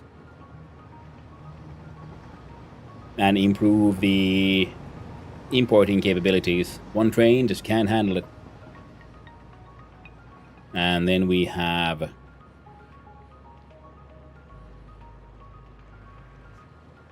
finished our little AI limiter machine factory. Spent some time decorating, choosing how do we make our walls work. They're working okay. Currently all the output is just being sunk. But the output from here is being used then to make those super duper computers. And the math here says that if we do 12 machines, and they all need 1.667. 1.6667 crystal oscillators. That average tip around 20. So we need 20 crystal oscillators.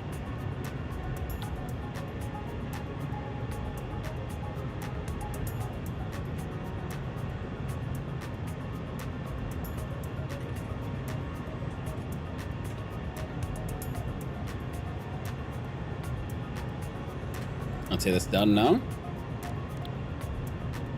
There we go. Here we check out our crystal oscillator here, and we have a couple of recipes. The alternate one requires rubber, which we are importing via belts, quartz crystal, which we're making right next to us, and these AI limiters we're just now making. Now we wanted 20, so let's scale that up to 2. So this answer times 10, so we need 200 quartz crystal.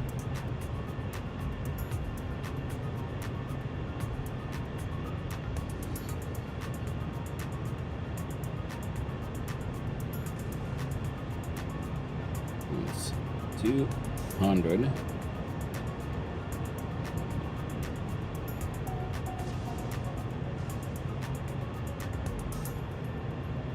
$140x. Rubber, well, importing more than 400, so that's fine, and then 20 AI limiters.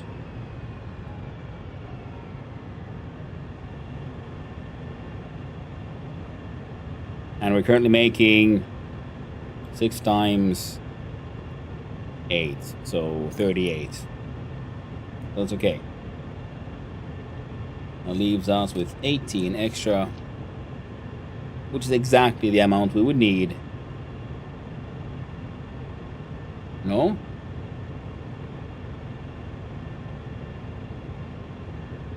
Yeah, it is actually still the exact amount we need for the supercomputers in the end. So that's good. That's fantastic.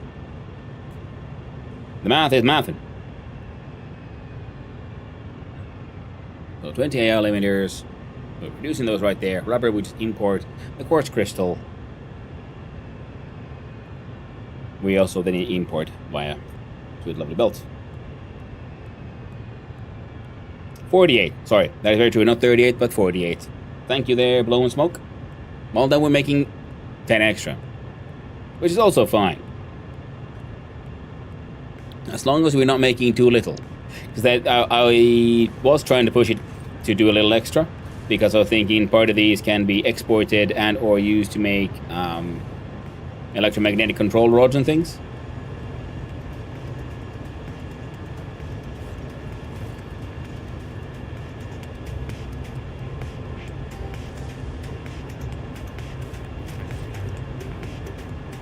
Yeah, but that was one of the ideas here, was to then just see if we can make more, pretty much. And yeah, also because I don't like it when the math goes but just look at your average per minute, and it's exactly this. You can make that work, but then you want a buffer in between because the crafting speeds are different, so things don't come as a constant flow but in waves, and when then later in the chain something there doesn't get what it needs exactly at the right time, then it'll turn off and on again, and that will cause it to slow down production, which will then affect things down further down the chain. So I just like overproducing. I'd rather have the machines be like overstuffed and like not doing anything, because that way when they finally need to do something, there's still so much like left in the buffer pretty much between machine A and B, so it won't really affect flow.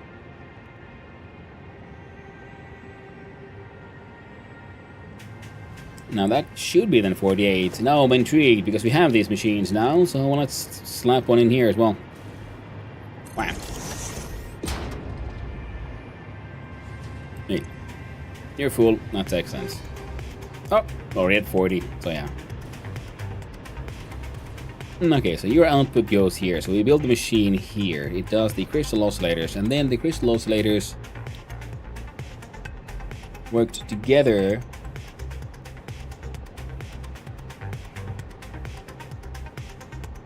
with, I already forgot what the heck goes into that stupid computer. Those crystal oscillators and yes, your mom. No, yes, the chips what we make. We're already making a theoretical 300, which we can make in a pretty constant fashion. We're using 30 or something there.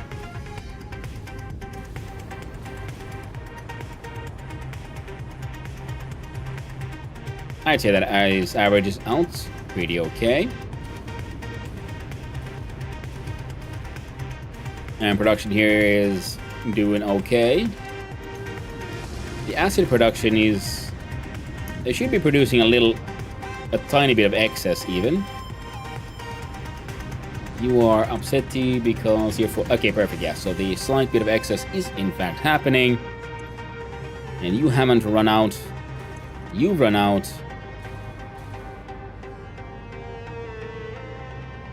And yeah, no matter how we look at it, I guess I could try to stagger the trains a little better. That'd be one way of doing it, but I think getting these two over here would be handy. Now we can of course just turn this one into an importer. So that station is currently there to be a placeholder more than anything else. Because this one is a crystal export. This one is a theoretical silica export. This one does nothing. So if this one imported and we got it over here somehow. If we put a merger here and the belt goes across,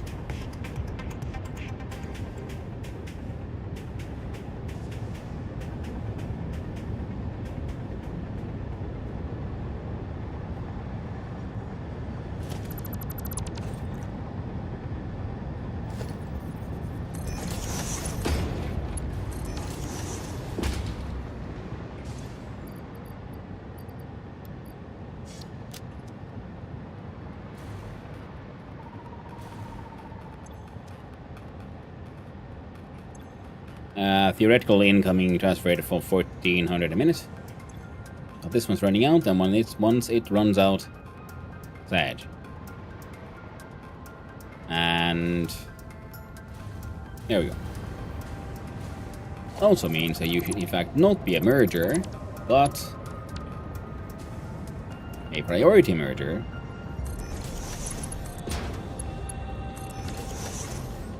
Which prioritizes the central one.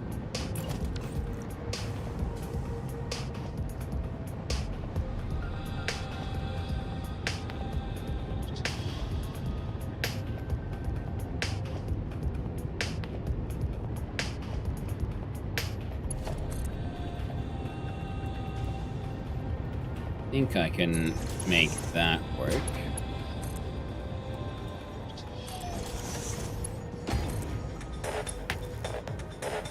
See, that would go through that as an opening, that as an opening, and yep, there we go. Doesn't clip in through anything in a less than desirable fashion. And here we have the batteries for actually also coming through there. And I can make that work just fine. You see, we do this, we do that, and there. Then you...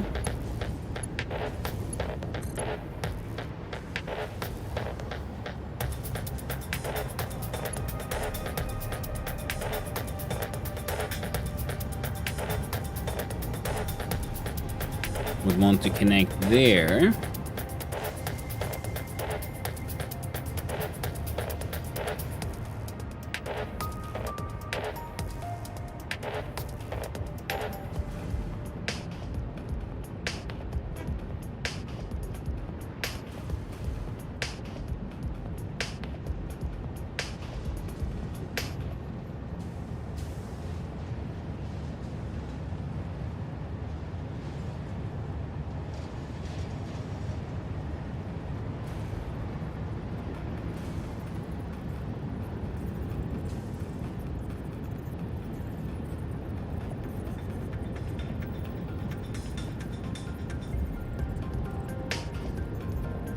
Alright.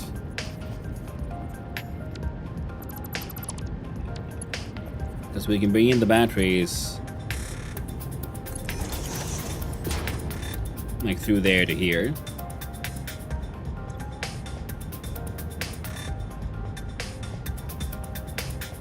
So food computers, raw ports,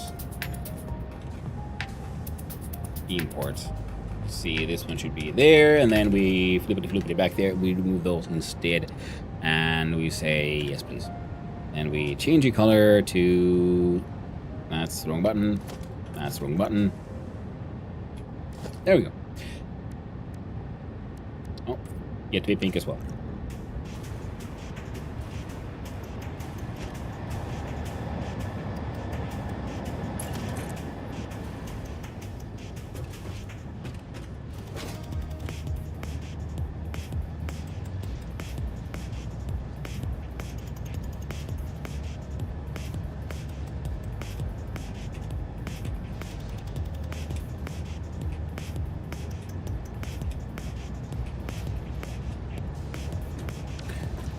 Alright, how do I fix that? I think the answer might be hidden inside a bee. A pillar to be exact.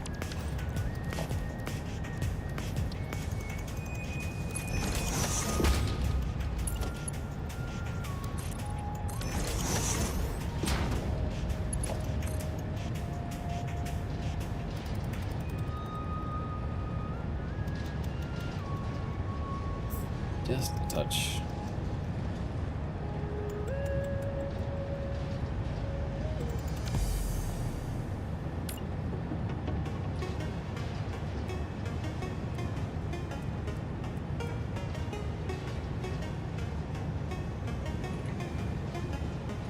Well, that's another way. Do funny things with the old splitters.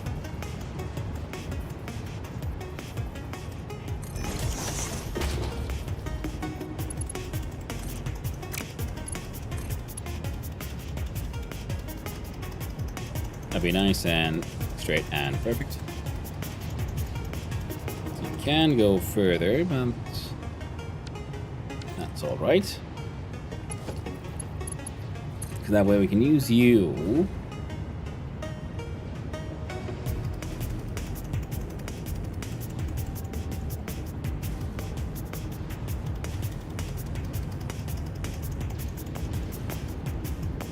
kind of head here. Yeah.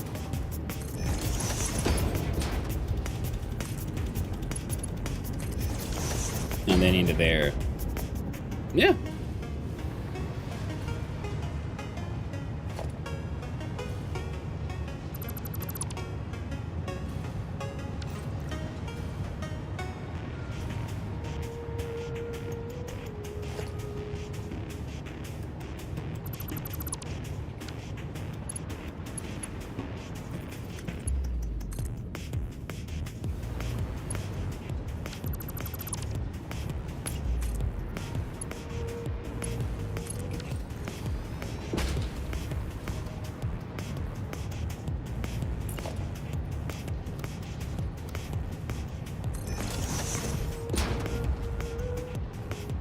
There we go.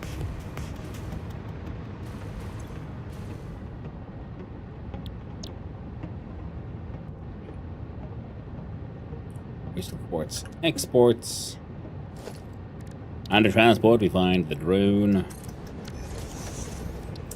And the drone gets to be nice and pink. There, it's giving it a little basket. And it shall go and fetch me a little bit of raw quartz. And the idea is to then Actually, no.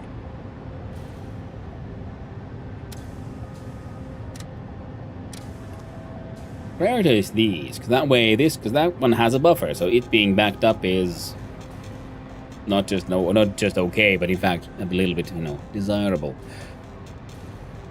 Being able to fit a little bit of a buffer in here in between could also be pretty neat.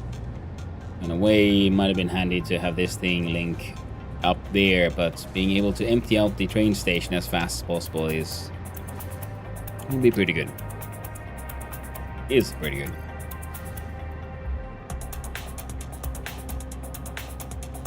Raw quartz says no. Yeah, that one's okay. So that's one attempt, but we have the roundabout here, so there's still the option of then just building another train station on top of here. That only picks up quartz, does nothing else, and that way you have two train stations picking up quartz, both filling into their own the industrial containers, the buffers. They go down, and then they can all then meet on with our lovely little merger here, which will then continue prioritizing the drone port because it has the smallest throughput, so it just keeps on getting emptied. Whereas the larger ones, having buffers and all that, will be sort of maintained, and that should fix that issue. Yeah, it is the uneven nature of the throughput.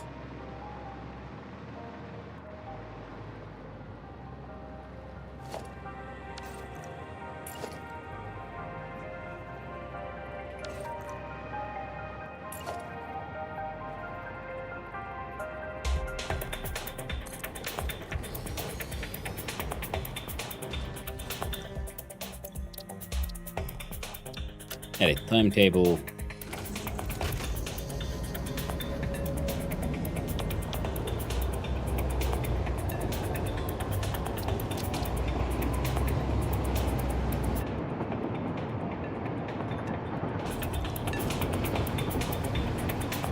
There. Add another quartz train. Because we're having more than one train bringing in the gas is actually very okay. But, yeah. In a way, your outputs are all going pretty much directly here and down. So I'm wondering, could I fit a buffer here in between somewhere? Not in a sort of, neat way. Or we could probably do it if we just add the sideways connection there. Pipe goes here, and then somehow connects to over there, so we can use that to make the rocket fuel.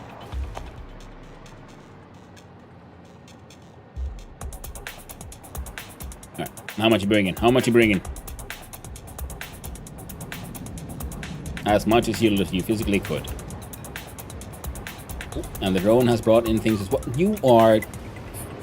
You've got to be kidding me.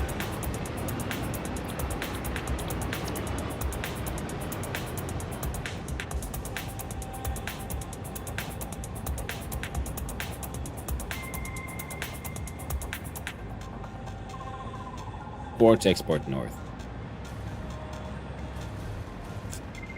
Beck. Alright, gimme.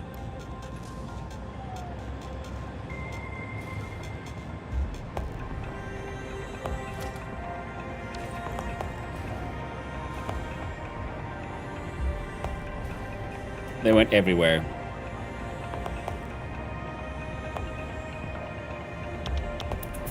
I say it.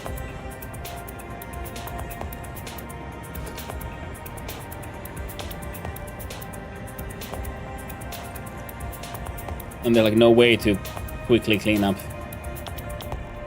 Ah.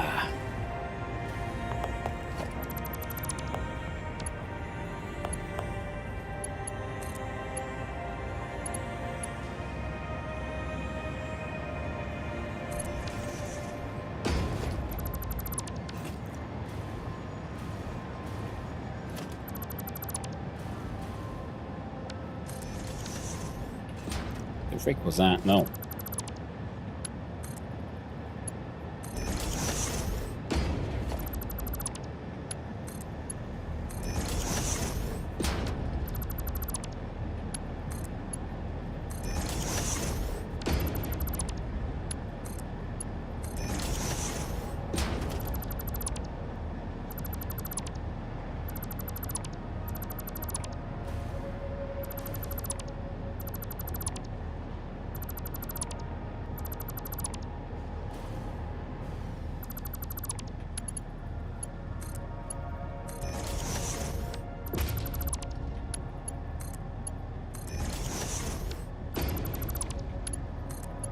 There we go.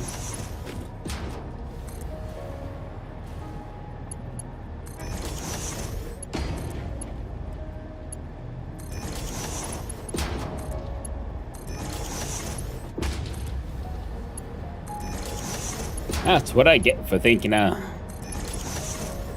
trying to be all clever and shit. Instantly punished. A good thing I was still here messing about. So I noticed it. Otherwise, it could have been a lot worse. This time, I'm gonna disconnect you for now. So I can reconnect you.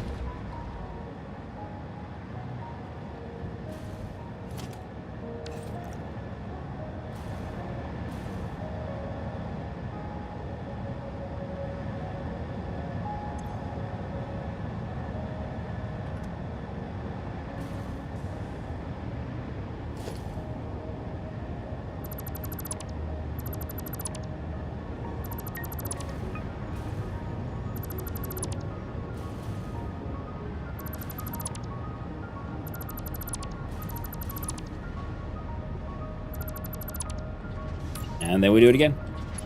So apparently there was somehow one single freaking quartz crystal thingy stuck in every single one. Just the one.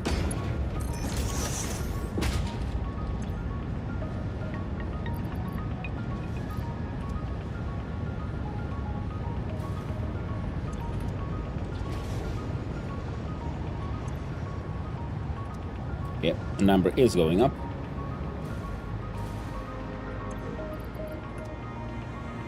Buffer is actually taken full, which makes me think that yeah, having two of these might be a good idea.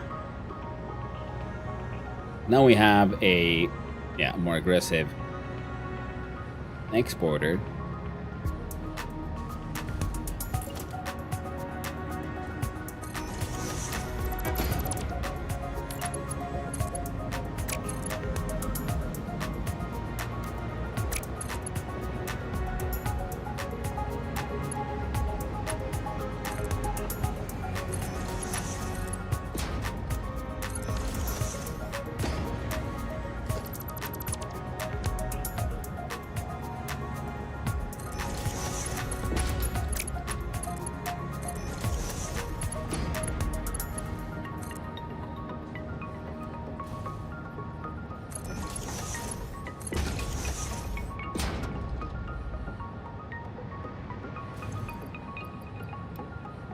we go.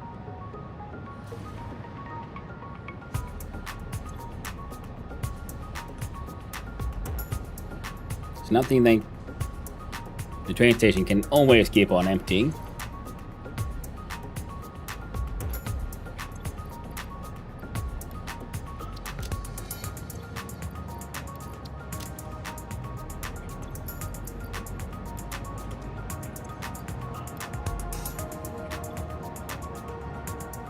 There we go.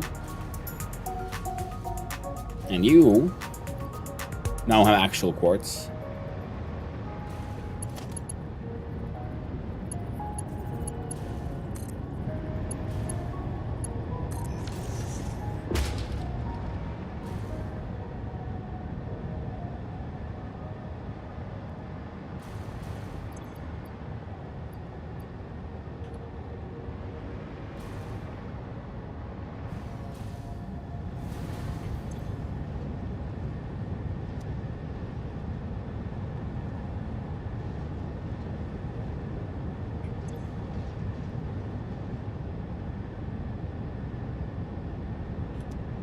Alright. So they're filling up now. Excellent. Hey there, Paul Q. I just got back from the work. What are we even working on here?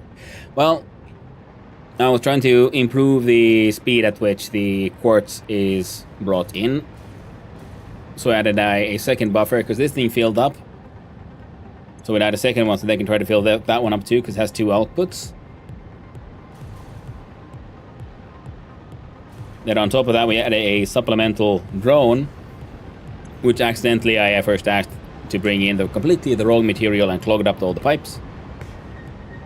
So right now, drone's output gets priority. Once it's empty, then it's allowed to start emptying the buffers there.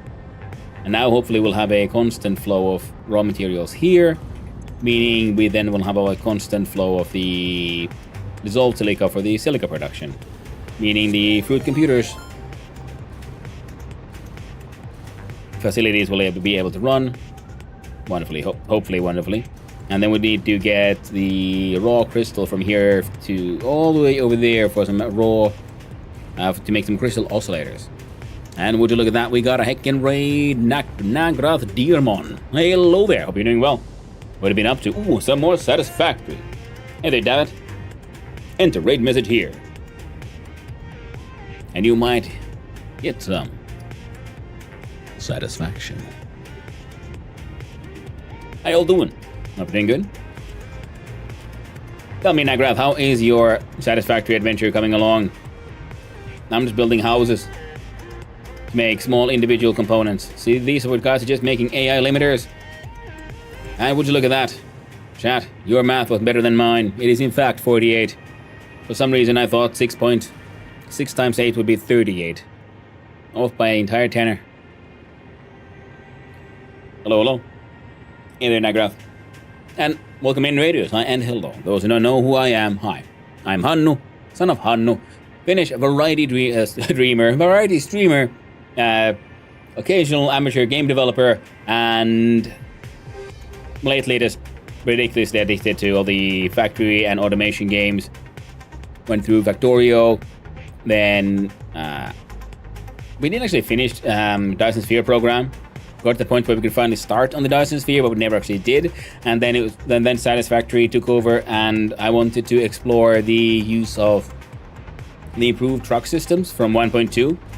So I built an extensive road network, universal vehicle paths, and there are actual trucks delivering things across the map. As you can see here, let's see, you can try that, hide these resource nodes.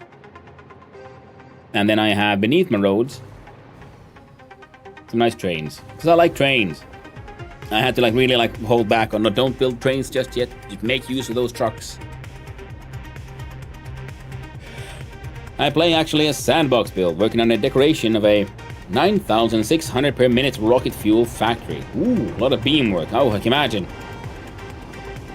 Decoration for a factory of that size. Wow, that is pretty amazing. That's impressive.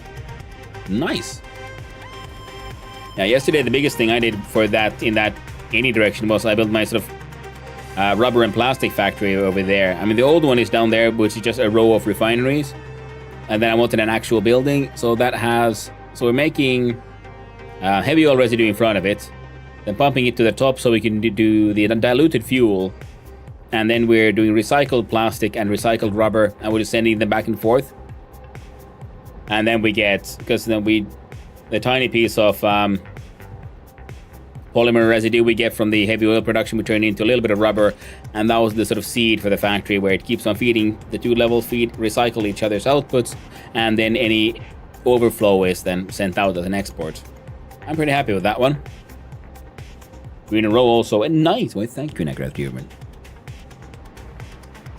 I'm glad you like it here. There's a playthrough number. I forgot to count this. Yeah. But yeah, I've been having a lot of fun with all my random architecture and buildings. But yeah, now next is crystal oscillators, and we need a little math, and we need 20 of those. And with the recipe, I think that I'm gonna use, it makes 1.8. So let's check. Now we're making the insulated ones, so we can either overclock all of them, or we do, so 10 would be 18.7. So we need 11 might be enough. That's not a good number. So it's gotta be 12. Can't divide 11 by 2. And we got a blueprint that puts two manufacturers next to each other. So that one does need a little bit of tweaking. So we need to first tweak a little on our manufacturer blueprint. Then we put down, 6. Sorry. Oof. Sorry about that. Last big save of last year was a Cathedral of Power, having 4,800 rocket fuel, working on train delivery only. Now that sounds pretty cool. That sounds fun. I was considering doing another one of those like plastic into rubber like flow thingies, but it would then have a small amount of like seed material put in there, and it would run then completely on fuel trucks, liquid trucks, because those are here. So I was thinking like I'd have a fuel factory, and then the fuel is then shipped over by a truck. Again, not built for efficiency, but because it's neat. And I have roads, and the roads aren't cool unless there's trucks driving down the roads. So I was thinking of having a liquid truck bring in fuel from like, this part of the map. This music is very loud. It was very silent earlier. Let's change to, you guessed it, it's the worst of Goat Simulator time. Let's say film with a safe run with around 83 train, so it works well. Ooh, nice. I've tried the trucks till now. Yeah, I remember, because I used the trucks a little bit, like once or twice in my single player games. Literally once or twice. Because, I might end up using a tractor, but by the time I unlock the trucks, I end up, building other things. So I go from milestone to milestone relatively quickly. And in the same tier, I unlock trains. And trains are better than trucks. In pretty much every way. I mean, okay, sure, you have to build a little bit more infrastructure. And they don't have to drive on roads. But I like driving on roads. And I have yet to use a single liquid truck. So that's why I was thinking that using a liquid truck to deliver liquid fuel could be just fun. Trains are the best, yeah. But I guess that's also the handy part of like, it's because, I played through 1.0 when it came out, so I finished the game. So I don't feel the pressure to like win. I don't feel the pressure to min-max for efficiency, maximize everything. Especially because unlike Factorio, the resources are endless, infinite. All I need to do is just build more factories, and I like the building part. So that way, I'm okay with being inefficient. The rule of cool, most of the time, wins over the rule of efficiency. And that has been a fun thing to discover doing this run. And especially now that there's elevators too, which I will admit took me far too long to realize that I can use elevators in a similar way as train stations in that they deliver power between the levels. So I don't have to have freaking cables running down the walls or trying to figure out how to make a sort of power safe central stairwell, which have been fun things to do. But yeah, but this is neat. I like these elevators. And the fact that the Mark 6 belt through a wall actually looks pretty, I mean, the elevator looks pretty neat. Sure does. But it is hard to beat a train. But then again, if I want to go do some proper extreme training, I'm afraid I might just go back to Factorio for that one. The trains here are cool and all. But somehow Factorio just... I think it might be the top-down view, actually. And the two-dimensionality. I mean, of course, it has the upper and lower levels. Whereas this one allows you to do some full three-dimensional nonsense. If you want to. And I'm pretty happy with how all these have worked out. Oh, right. I was supposed to do a thing. So, let's slap down a nice, super special blueprint design here. It's too uneven, but what if I give it a... I try to nudge it, but then I don't nudge it. Apparently that's fine. Yeah, they're nice. Satis has evolved a lot since I started. Still one of my most played games ever after the Anno series. Ooh. I will never actually play the Anno series. They seem quite cool though. Yeah, 2 menu with 3 input.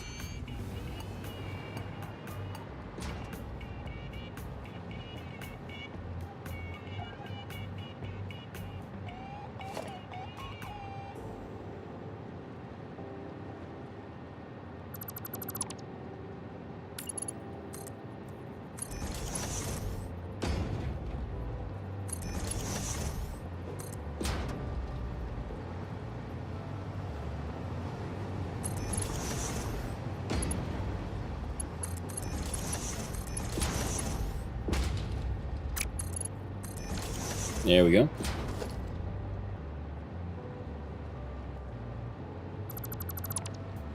Still making a thing that only has 3 inputs, but this way it's much easier to convert this to a 4 input one, and it's...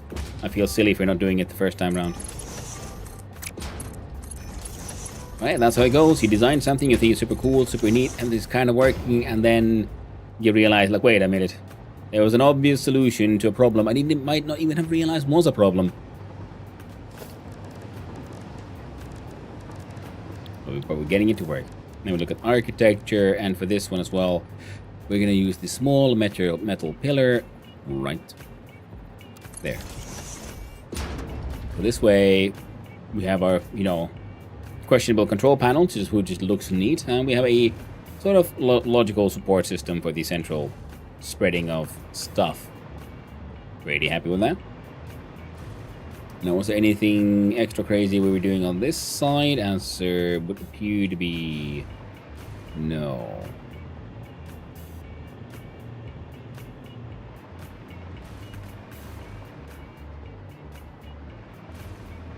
Yeah, they were Bojan.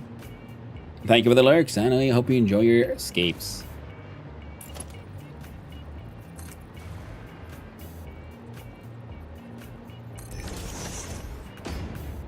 Now those should be able to meet these.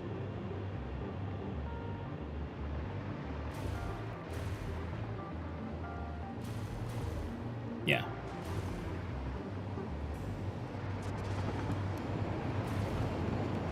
Powers are fine.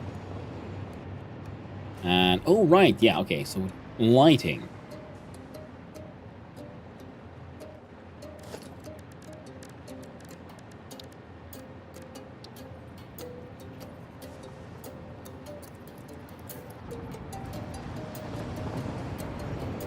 Either it's 45 degrees that way, or we put it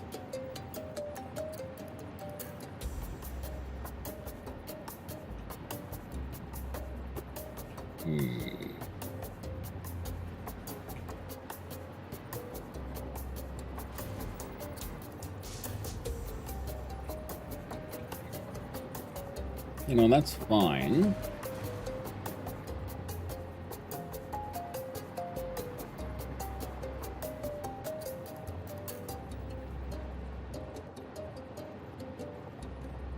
Alright, that looks more central.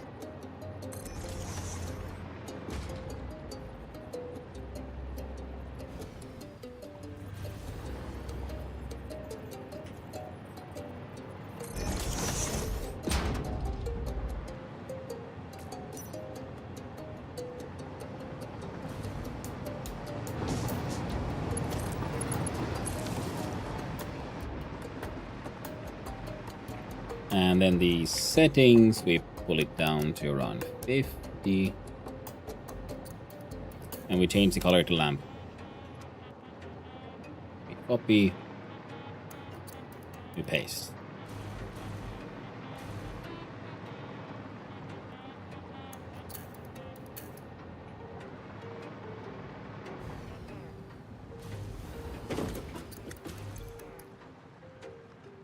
Do manual 3 inputs. We save over the old one. Oh yeah, so we've won 12 of these. Then the question is, do we have 4, 4, and 4? I think that would be the best, because then we'll have a...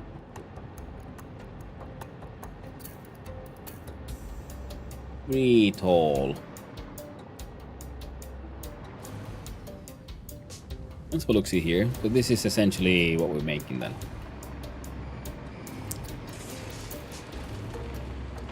This is the width.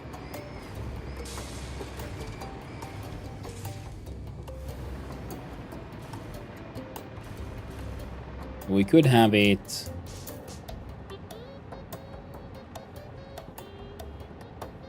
and then go along that way.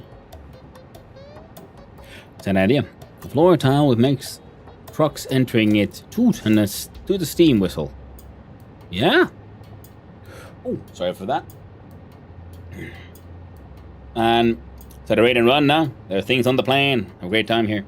Hey, well, thank you, Nagarth Human, for the raid one more time. And hey, no worries. Take care of yourself. And, you know, I hope your plans work out well. See you around, friendo. And thank you once again for the raid. Take it easy. And I'll make sure to do my best to keep your wonderful community entertained as best I can. And a floor tile which makes the trucks entering into the steam whistle. Now that would be pretty funny. That is very true. That would be pretty neat. Is that a thing you can mod in? I don't see why not, to be honest. It could be very, very cool. And we double check one more time. So the crystal oscillators, yeah, we need rubber. We need the quartz crystal. Wait, no.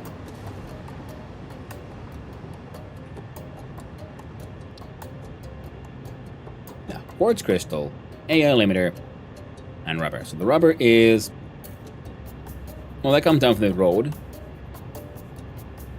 Quartz crystal comes from way behind us.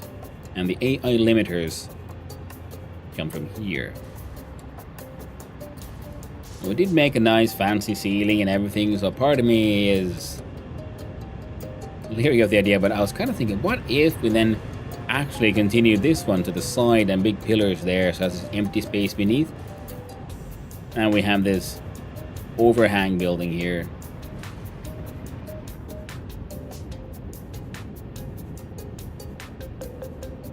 That would be one way of doing it.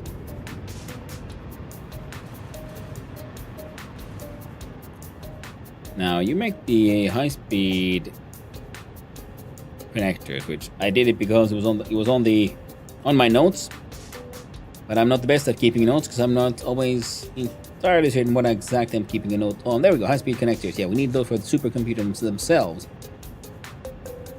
Making the AI limiters here.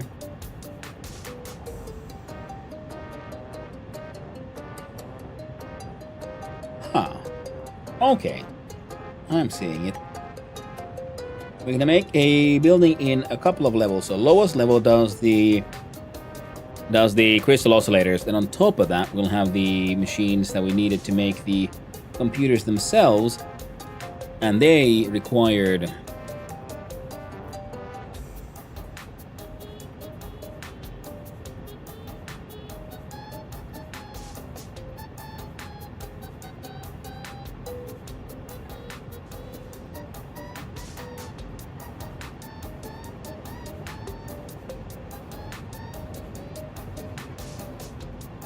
double checking. Yeah, this has marked circuit boards and crystal oscillators. Circuit boards right there. So we then ship them maybe like through the building, next to the building, somehow, or further that way, actually. Then the crystal oscillators would also be shipped that way. No. Yeah, the crystal oscillators can be made here, and on top of that we then have a slightly smaller building, which makes the computers, and the computers are being fed then also by the boards there. Boards go up. Okay, yeah, well, I'm gonna have a couple of belts going like beneath this here catwalk, I think. And it should, if I'm seeing it correctly, yeah, it's far away enough so it won't have to do a strange wiggle to get past the elevator. That way we bring the crystal quartz down there as well, we bring it around here-ish, then we try to bring it beneath this thing.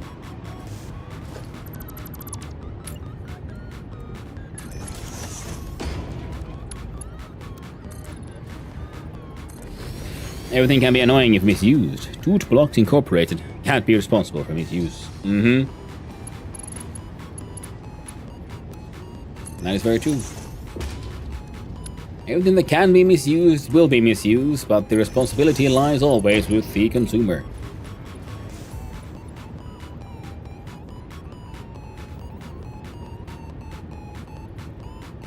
I see.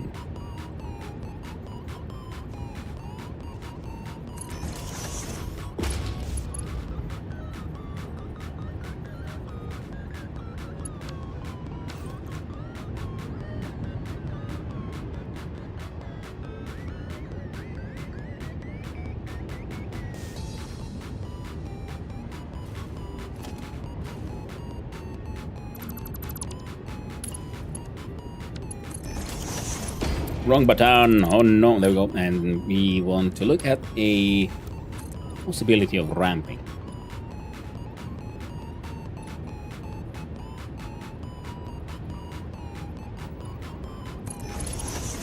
And how rampy do we need to get?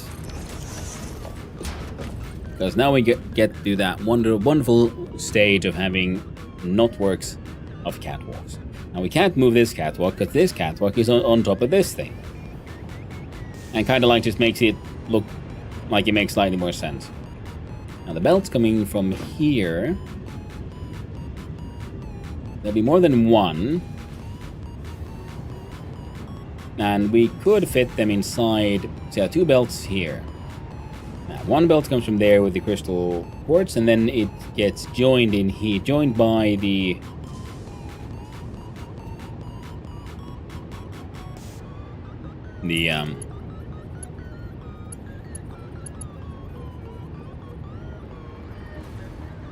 chips there. The good thing is we could potentially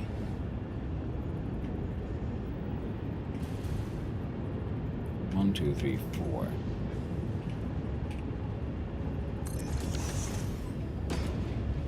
Now, okay, we'll fit beneath.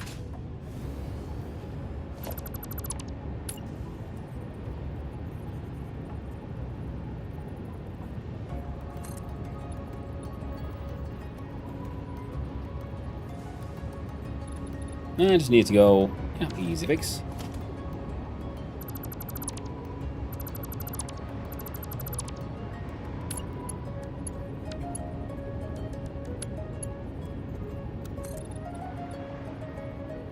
Like upon so. 2, 3, 4, and one step.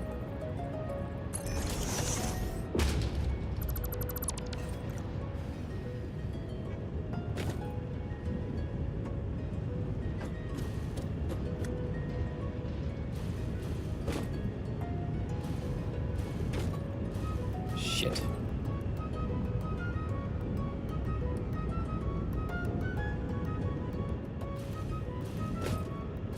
We can do this, then this won't really match any of the other things. But otherwise known as the casual fart.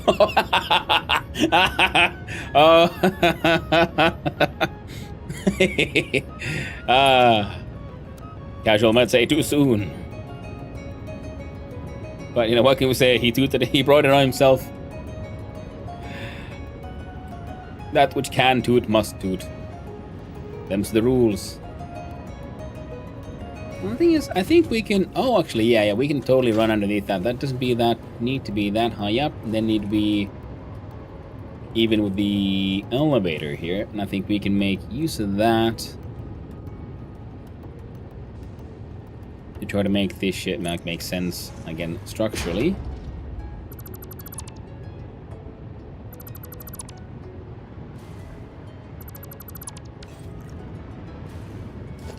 Or casual elephant. He made a funny little fart machine. Little did he know. He had created something absolutely far too powerful.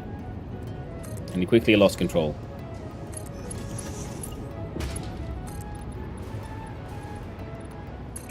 Ah, folly of hubris. Now we can make that work. I'm just wondering, like, if I should in fact make a completely new, like, catwalk.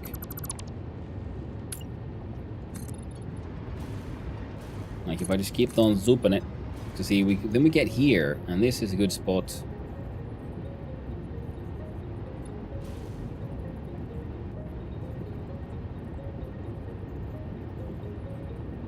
We're bringing in the chips, right? Or the circuits.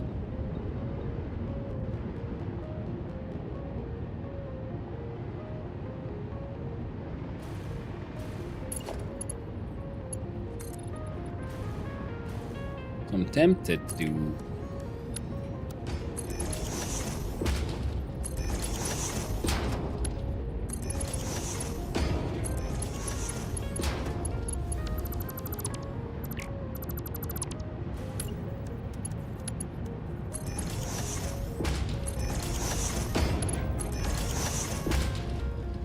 So now there's the good old convoluted catwalk access all over the place.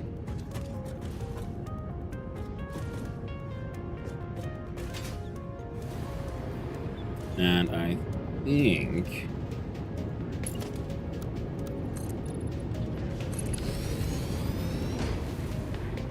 There we go. And an extra support structure.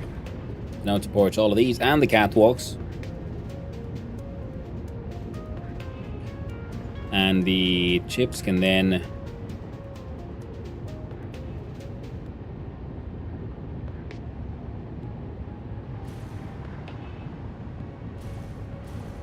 Yeah. Okay, we can build these on those.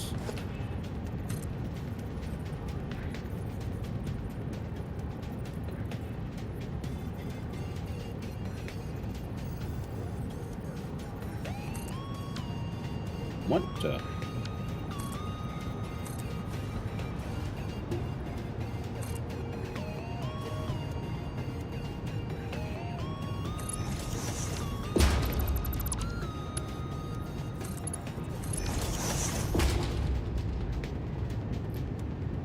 Okay, the other thing is we can use these to then set up the connections. Alright. Then I'll just want...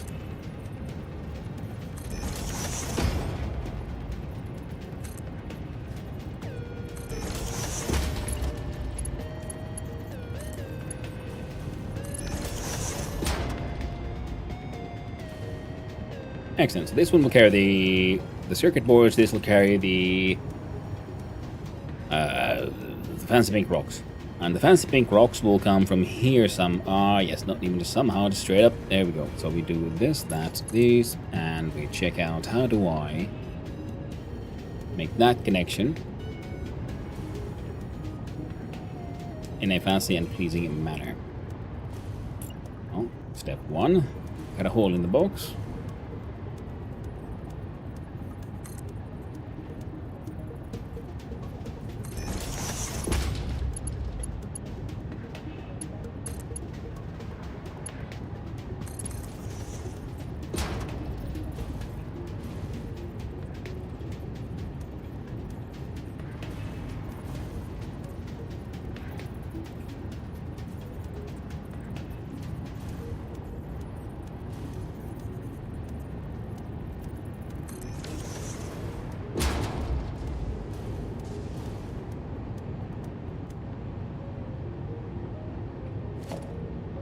And then if you look under your logistics and a wall mount, you can't use the wall mount sort of normally because it comes out too much for what we got designed here.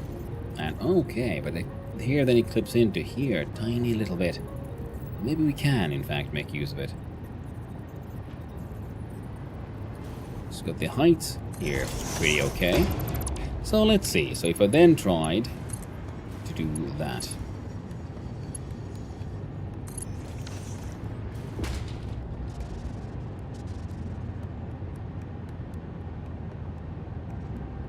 Then it'd be either this or then it goes here. Then it scoots in closer, which actually might make more sense.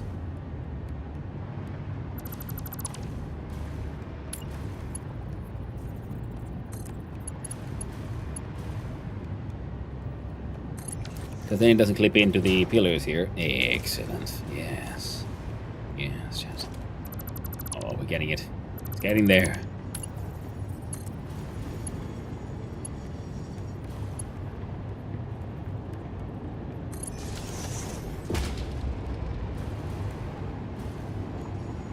Corners are nice and sharp.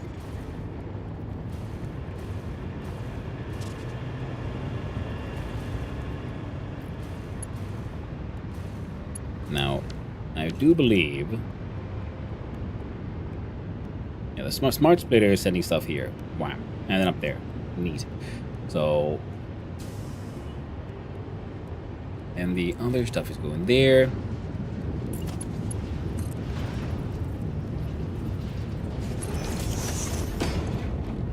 Oh, good. There's still like none on the left output.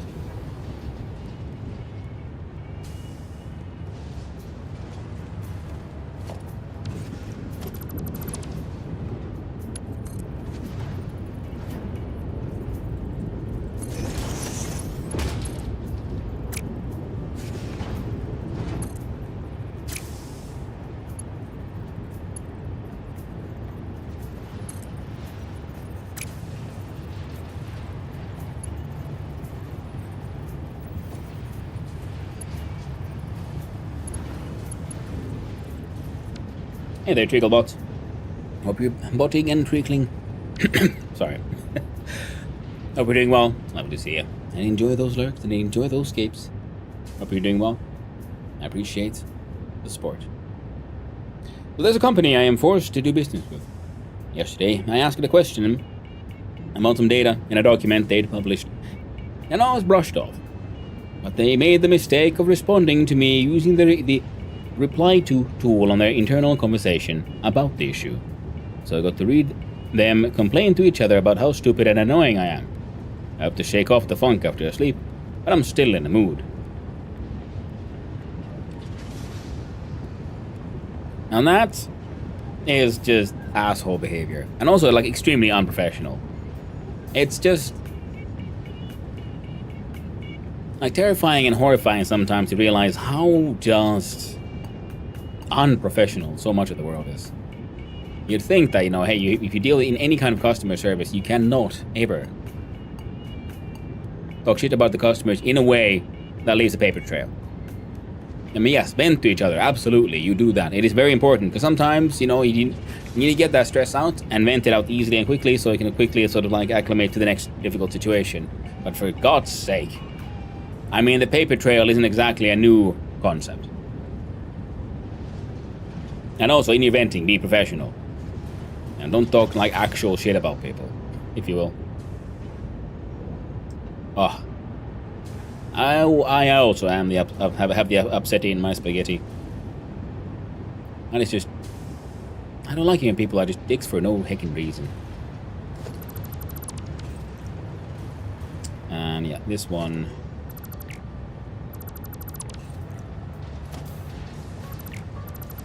also no longer serves the purpose.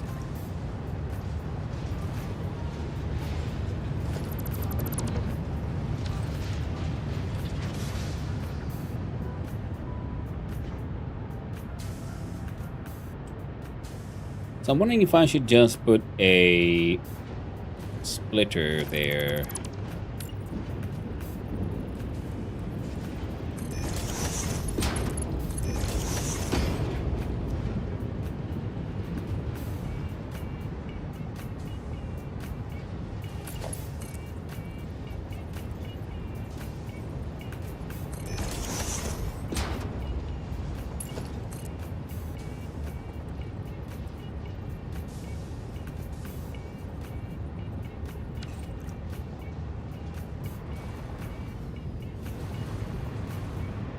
feel like trying to aim for the middle of these things. We're going to use the wall mount.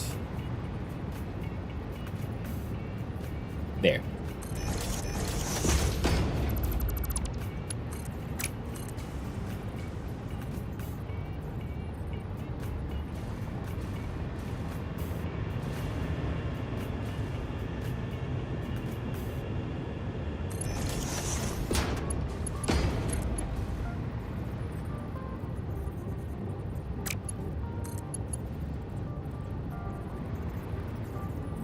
And that is a lean over and a curve I quite like. I quite like.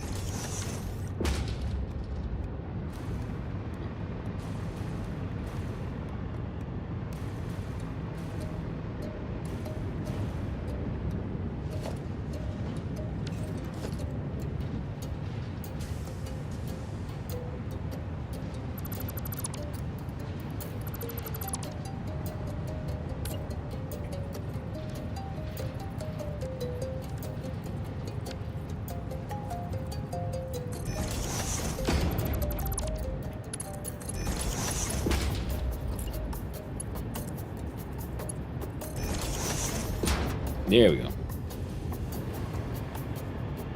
And even if I'm an annoying idiot, I'm trying to understand so I can help them get their work done. Instead, we're all mad and now their work won't get done right. I still don't have the help I needed to understand what to do. Makes me sad. Yeah, exactly, that kind of stuff. That's what you mean by, you know, the horrors of unprofessionalism.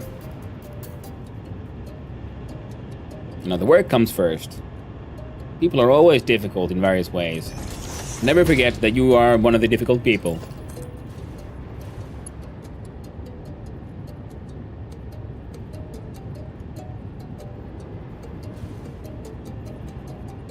I wonder if we could do... And then, you know, just, you know, focus on the work.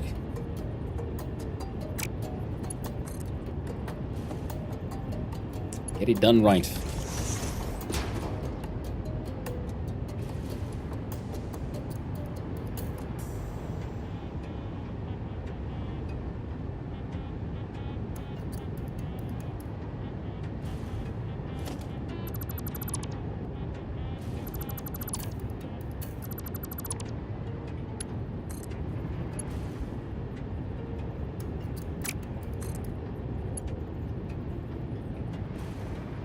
Okay, so we could do it that way around, which is kind of fun, but new.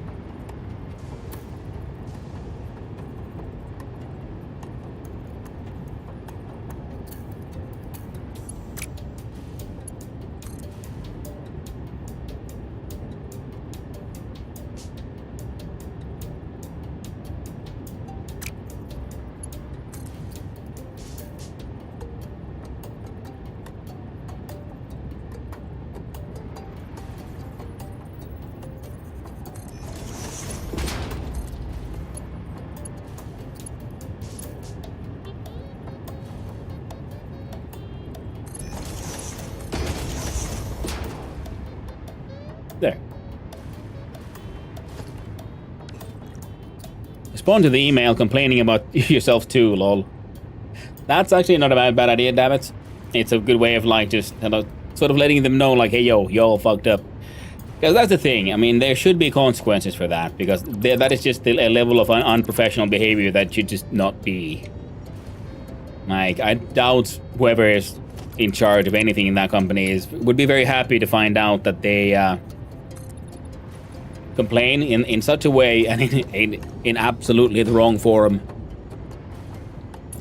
And most importantly, yeah, and you shouldn't complain about shit. Like, if the customer doesn't understand the product, then that means you as a salesperson, or whoever's managing, however you're managing that product, you are the one who have failed.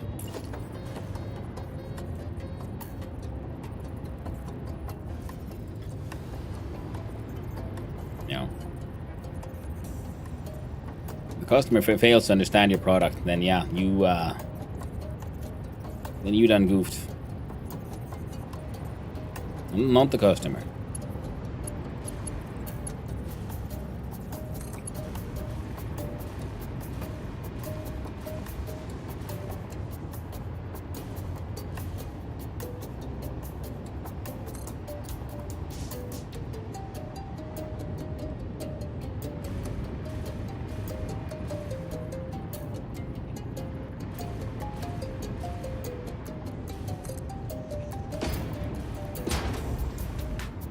I did actually, but they're just not responding anymore. And it's construction work too, so when the site isn't prepared, there will be ripples. Yeah.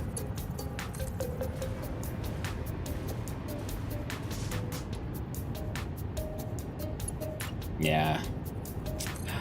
Oh man, people being assholes and they like work like construction of all things. Ooh, someone is definitely gonna end up having a bad time.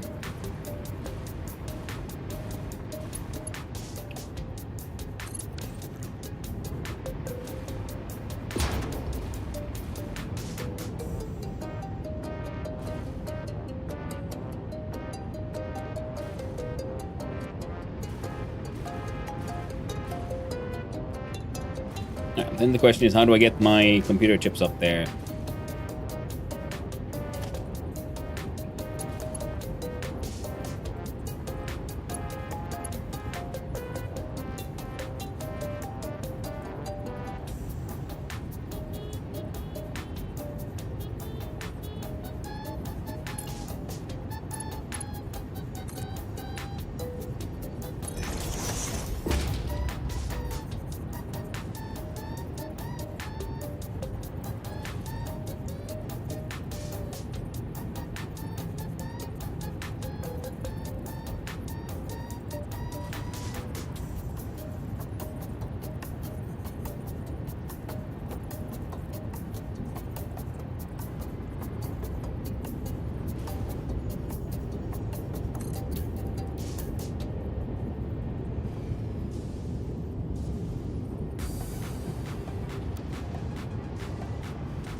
Alright, so how about...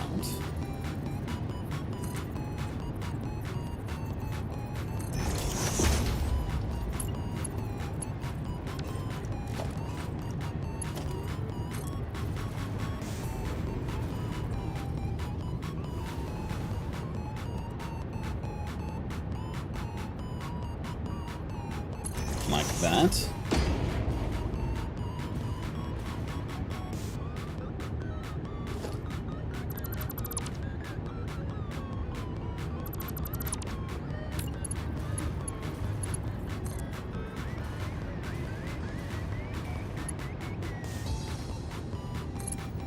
Now the fun thing is usually when people complain like, "Oh man, how are they not understanding this thing?" Like, "Oh no, like so they're you complaining about a customer or a client or subcontractor." Wondering how do they not fully why are they having the difficulty with this thing? Why do they keep on asking for help or clarifications? Pretty much universally means that whoever's in charge there has no idea what the fuck they're talking about, and they're trying to hide it. They're blaming someone else for how dare they ask questions I cannot answer. Oh, they must be such a moron when they don't innately understand these things that I have no real idea about how the heck this shit works. Give us a quick sec.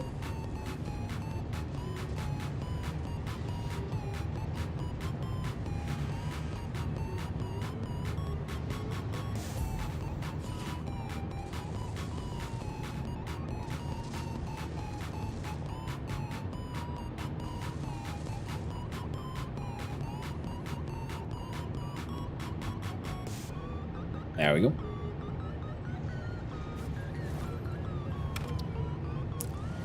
Switch over to Absolute to fix it for a little while.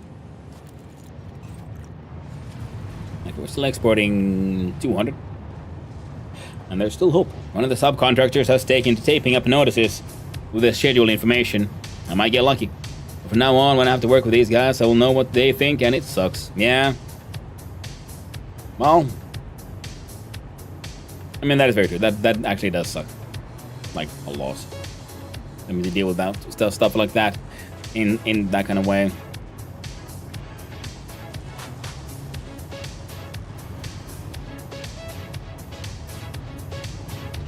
So we change this from a smart splitter to a normal splitter. Then part of that belt would go this way.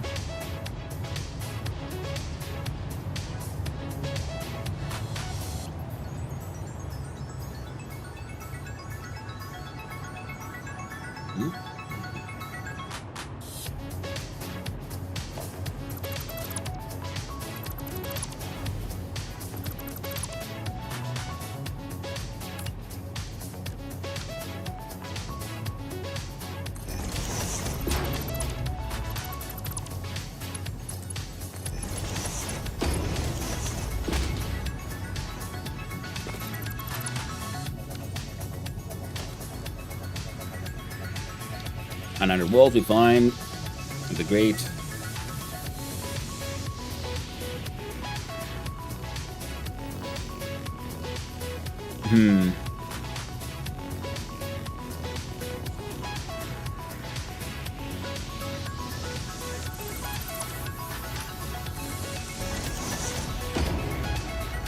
try here then.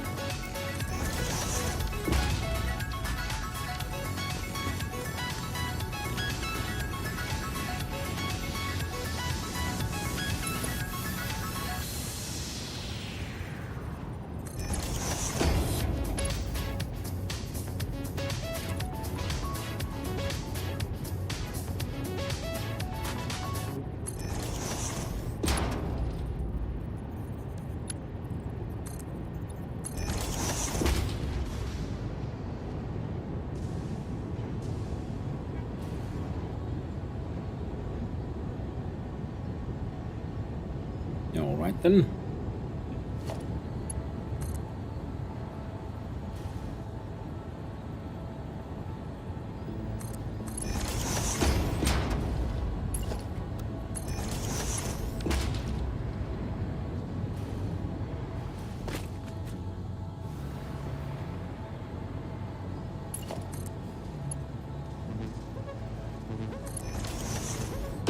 There we go.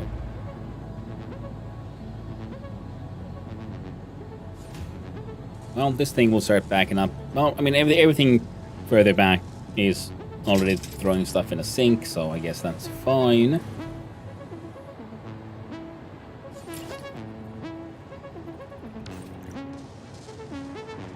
Can't really fit a sink here.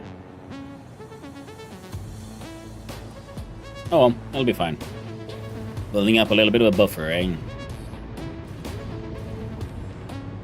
So that's 2 of the inputs.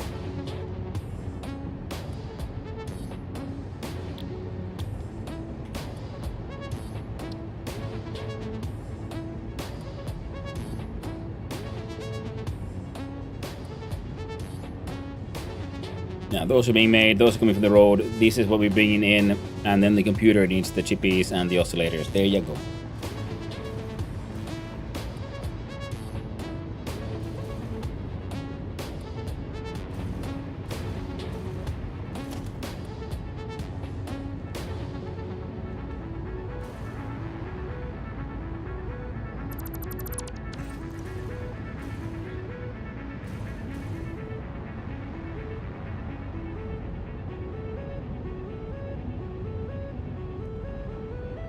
Oh, that sucks. Now that's stuck in my head too, man. Like, just like, man, people suck. You do really sucky shit. It can be so terribly, stupidly unfair.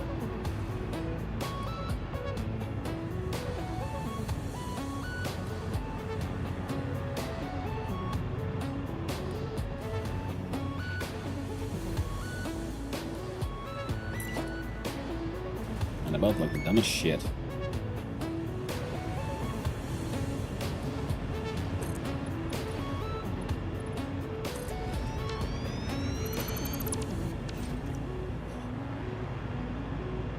this one.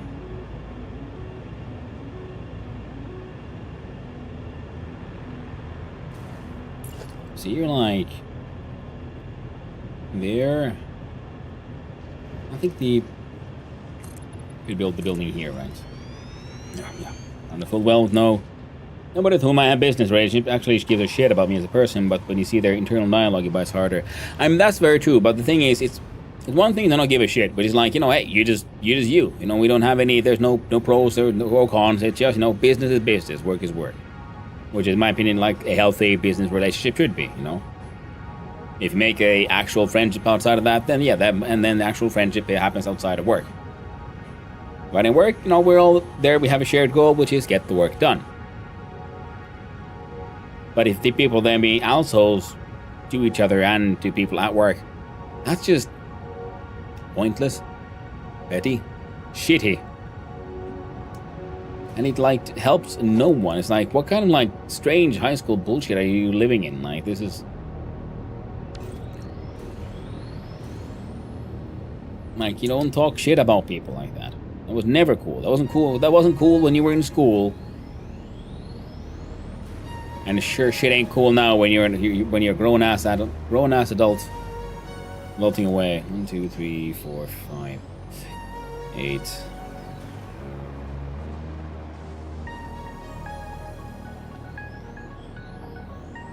Most of the kind of people then also go around complaining like, oh no, why does nobody love me? And that's, well, because you're an ass, that's why.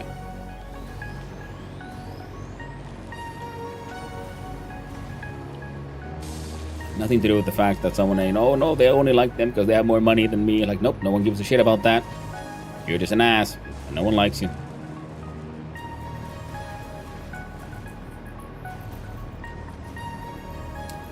And this one is 1, 2, 3 stories high, so this could be at the base.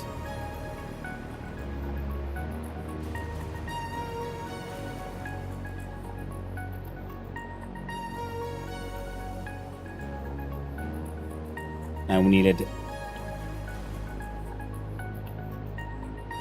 12 machines.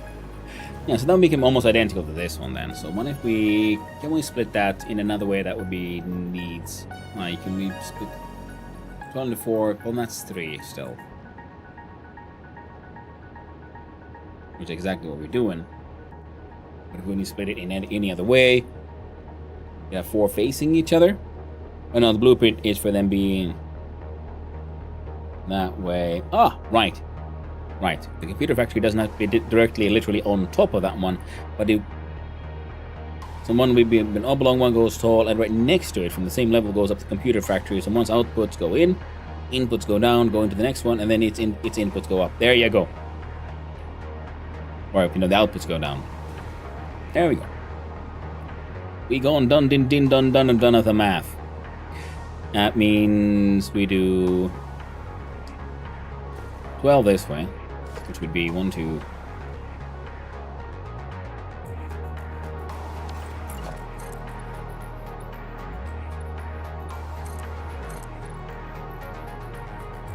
It was 9 that way, so we're just gonna do good old excessive. It's easier to remove the shit you don't need than add the shit you need later on.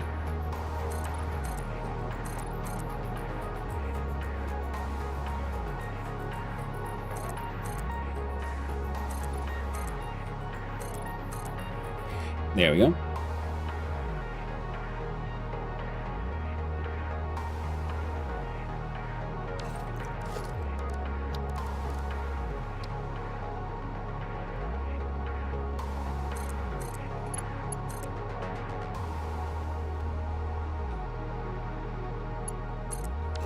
There we go. Some work lights.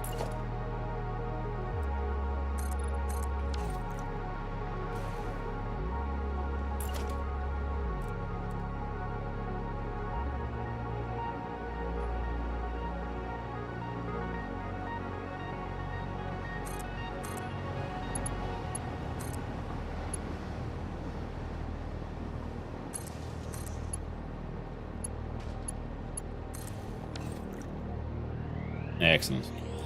check out our blueprints.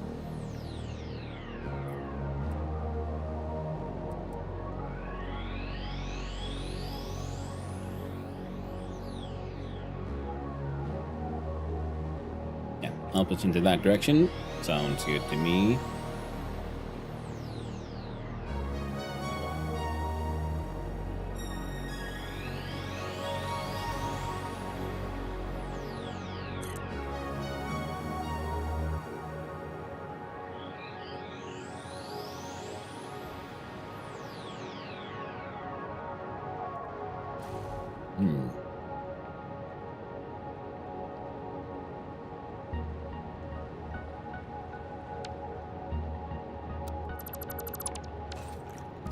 I will try that one more time.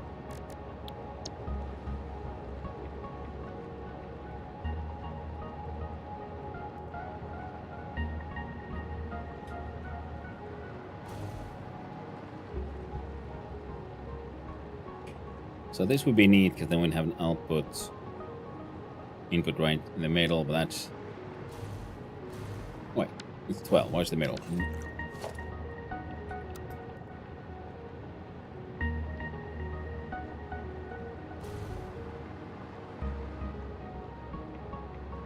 There's the middle.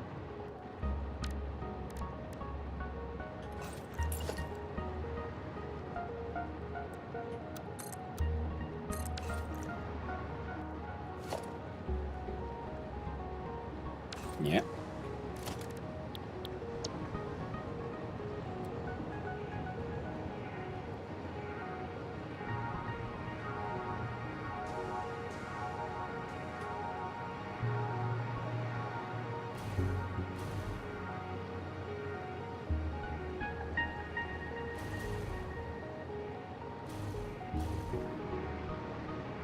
That's weird.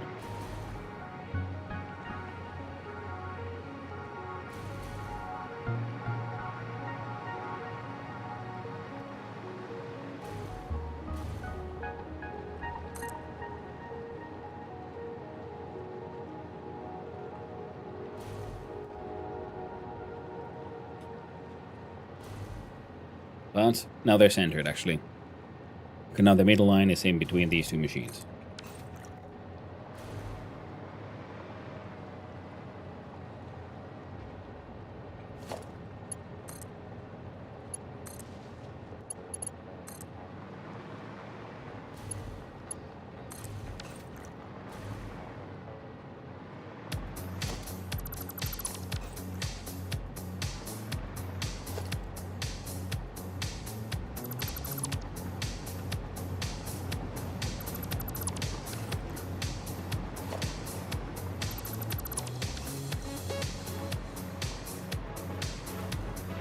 And yep, I'm pretty happy with how they are lit up.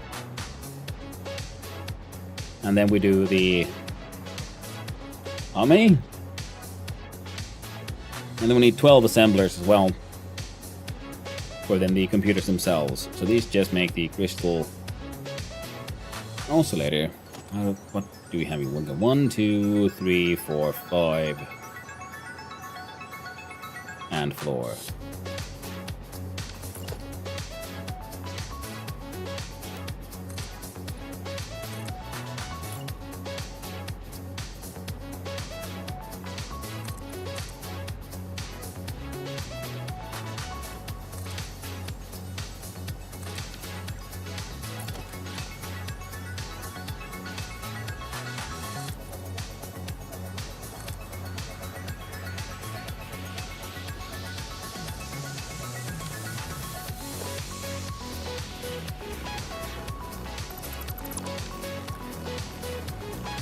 Okay.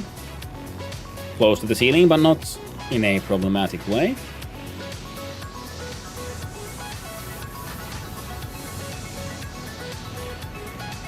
More than enough space to bring in a few belts for all of these buggers.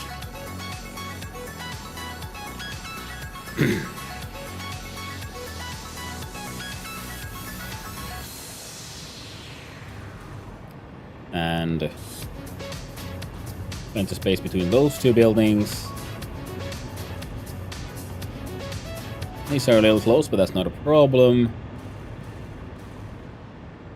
Then we'll have our elevator be pretty much, I guess, here, won't we? Because I'm going to have the base bottom floor stick that way. First elevator. Oh, shit.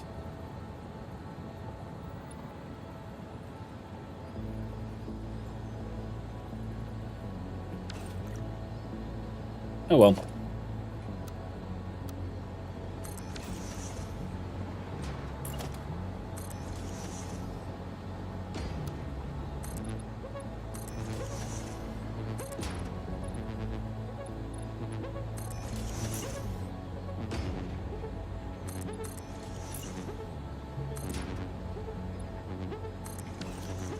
Number 1, 2, and 3. Yeah.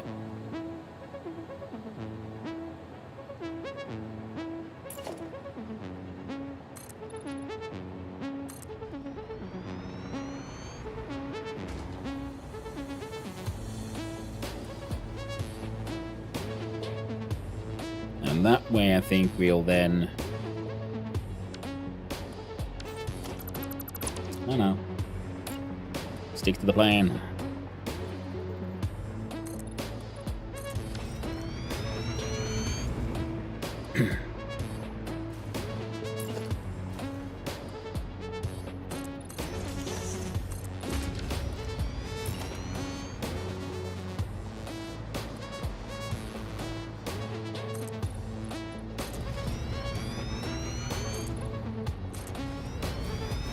Oh yeah.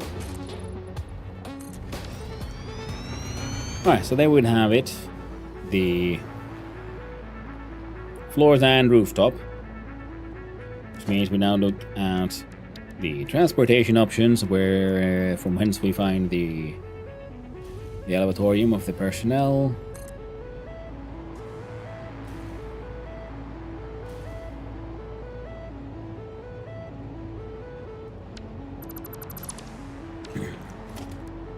Okay, I wonder how the elevators work when they seem very, very extremely sensitive to any and all other things in the game. And that's kind of interesting.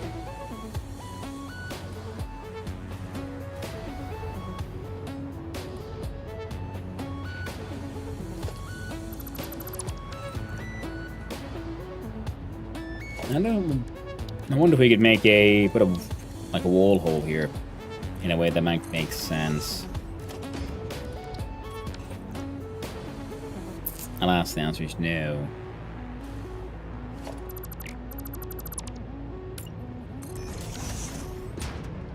So we're gonna have to figure out another way. Well, that's all right.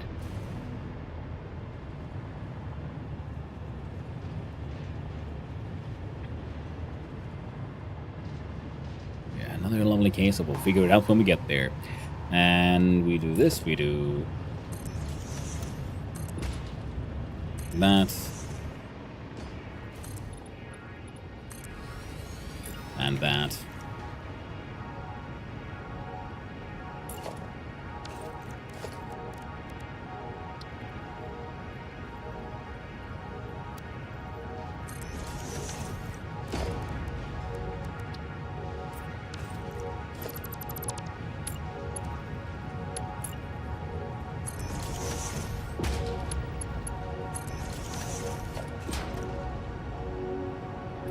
Alright. Now we got a bunch of power being delivered back and forth here and there. Starting to think we might want to bring a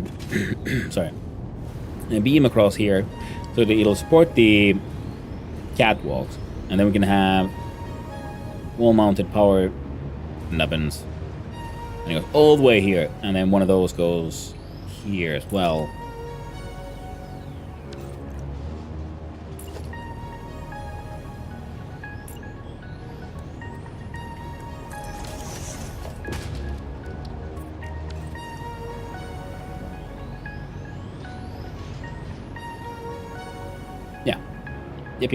Yep. I'm glad you agree, Chan. I'm glad you agree. Couldn't do it without you. So and then we go here, we find these cross of the beams, and the beams they cross around here. Yeah, like I said, because we want to, we might as well support all of these, and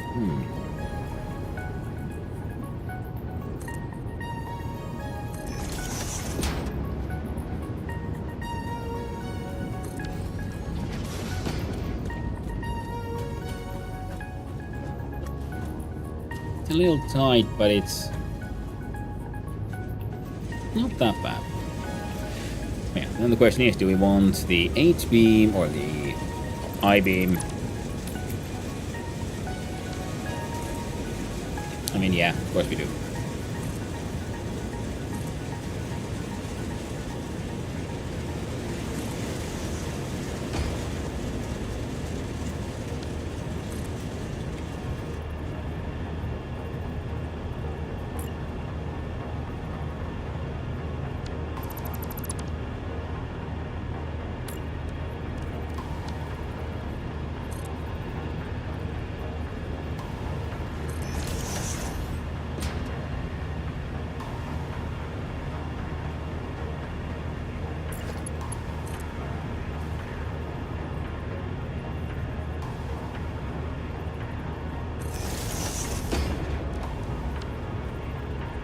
There we go.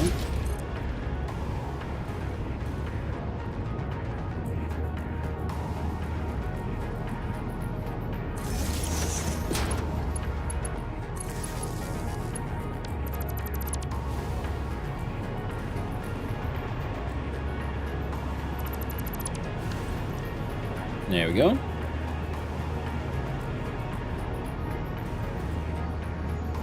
No, you're fine there.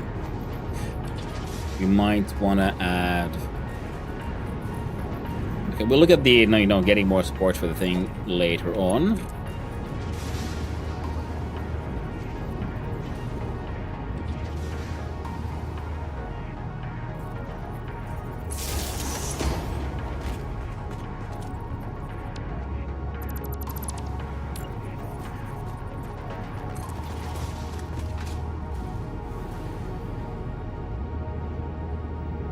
Frick.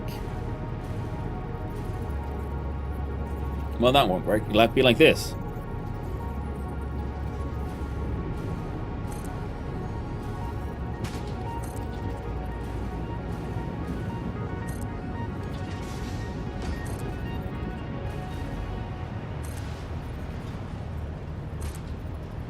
The concept remains valid all the way.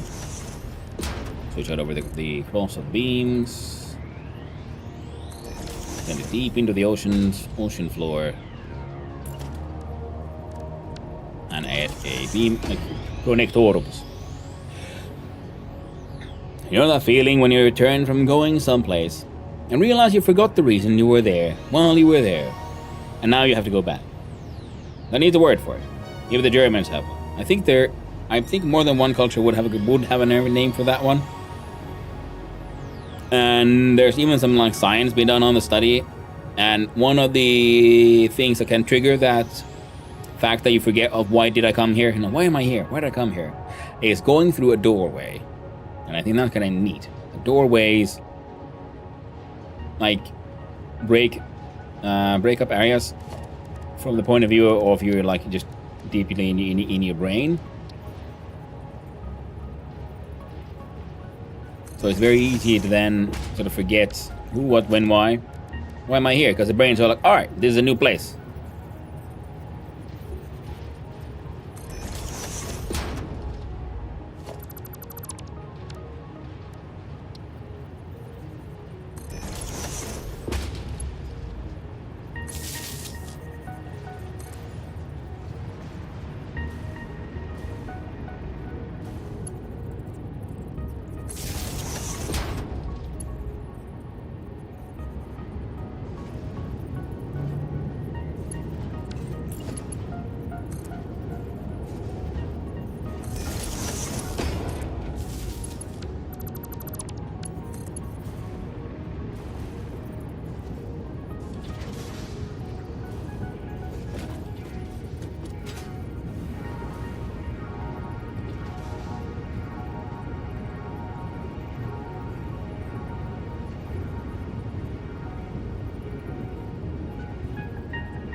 Yeah, that's safe enough.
OSHA's watching. Oh. And that's why we do it right.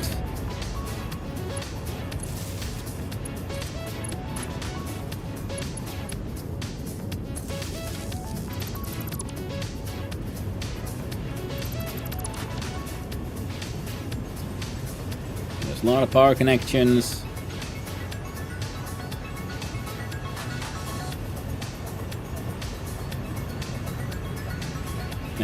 Connect there, goes up, goes down.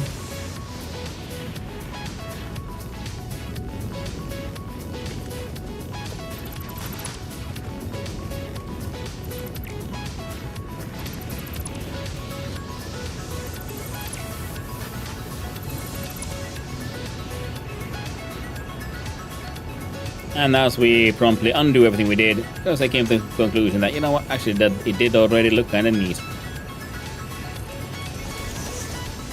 And with the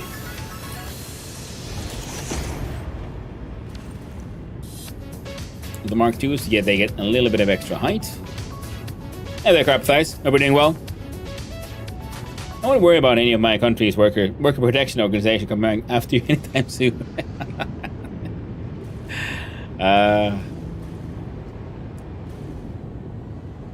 Tragically true, fair point.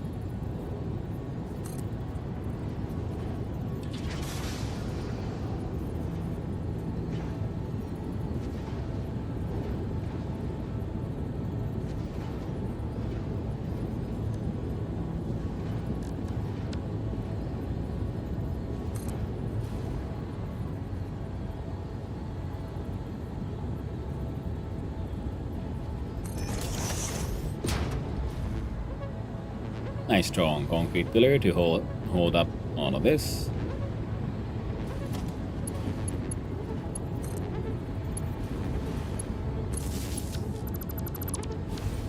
No need for two of those.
Up a half step, and there we go.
Well, that's less than ideal.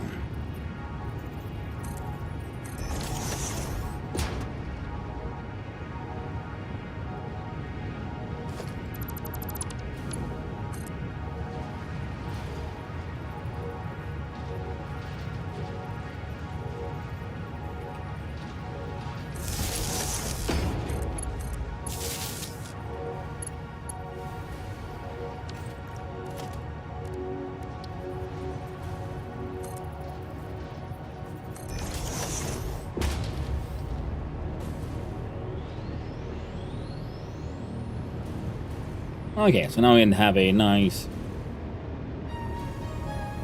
Got the support beam in, but get it to flow well with these. Had to bring it slightly further down. But all in all, shit works. Now we have a power connection. Redid a bit to connect all of those.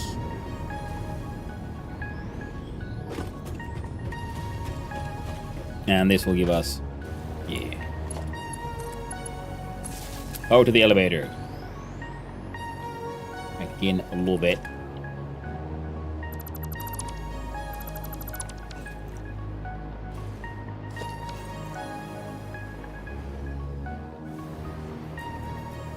Now this thing is coming sort of awkwardly at that one. Less than ideal.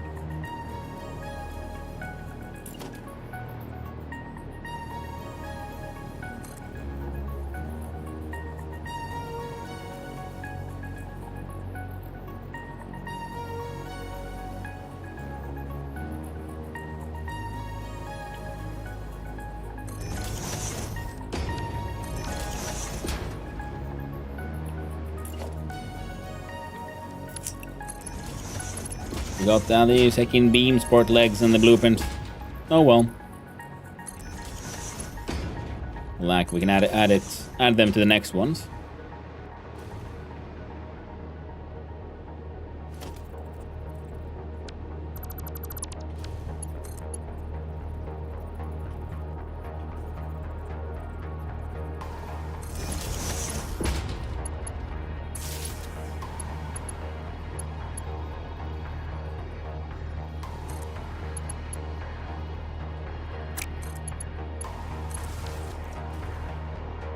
There we go. Now we got lights. We got machines that kind of technically, hopefully work. Making an insulated crystal oscillator.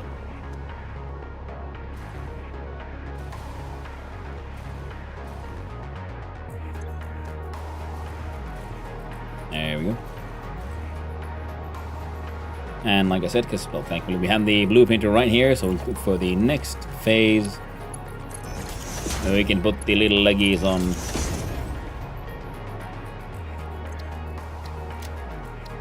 And we overwrite the old thing. And there we go, friendos. Oh, heck, and up. Yes.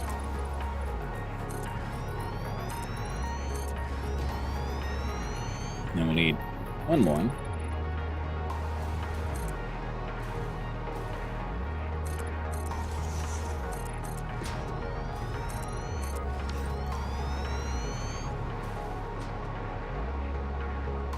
Yeah, should be enough.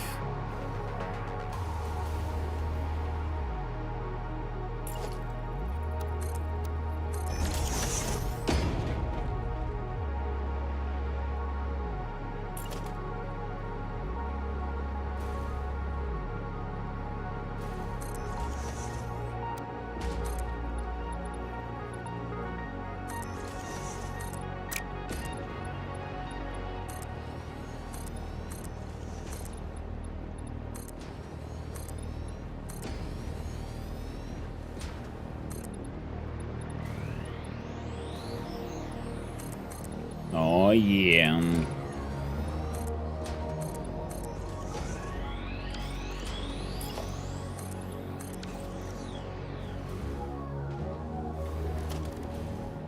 Take out the blue print, so we find from here the 3 triple manufacturer with in like that.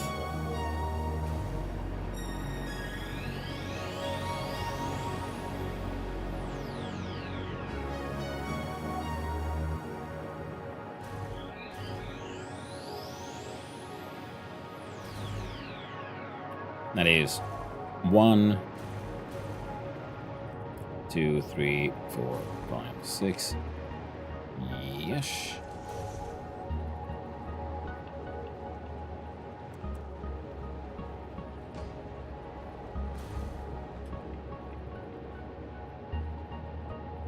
There we go.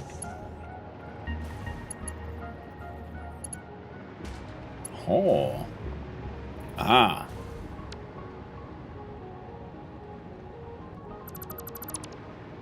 That would make sense now, wouldn't it?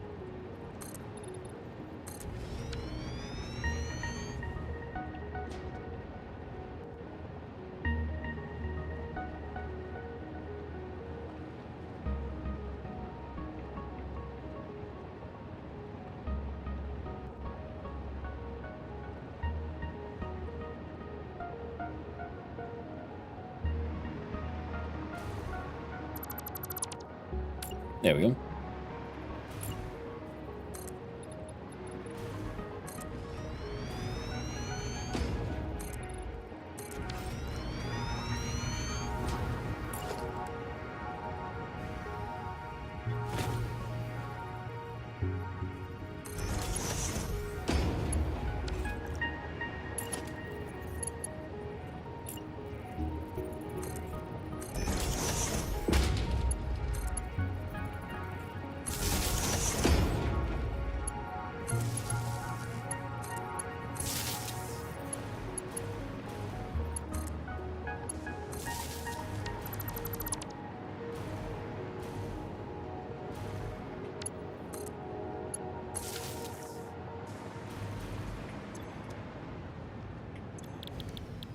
Alright, let's see again. The insulated oscillator goes there. Copy those settings like so.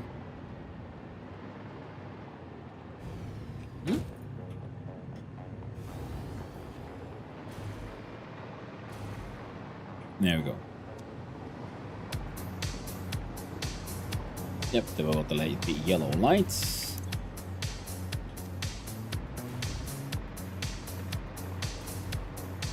And the lighting in there is pretty perfect.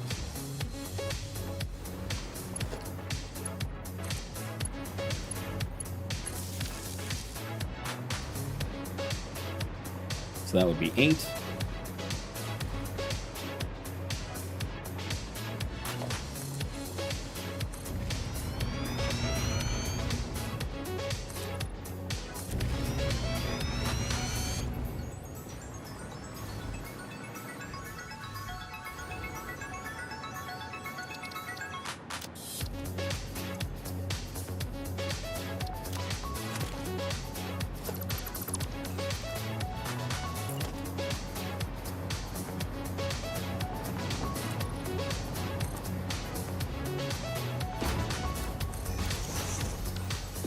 There we go. And then we set the last 12. There we go, friends. Yes, yes, yes, yes.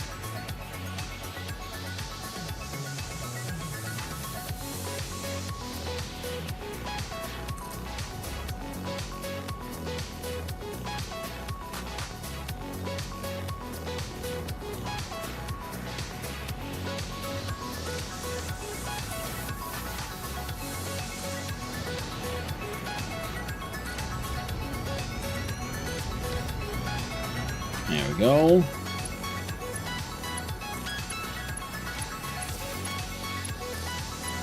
And there we go.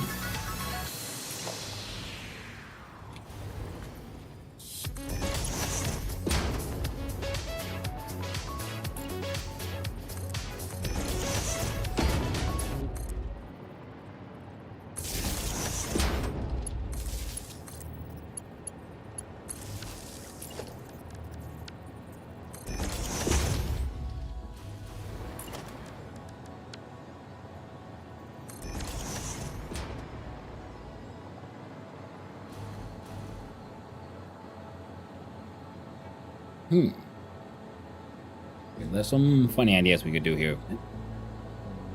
Or this pillar could kind of go like through all the floors.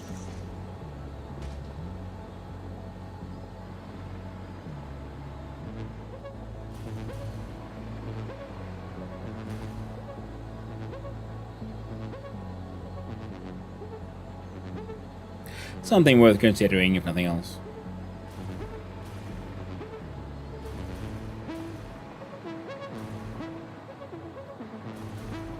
Alright, so now we have 12 machines making 1.875 crystal oscillators.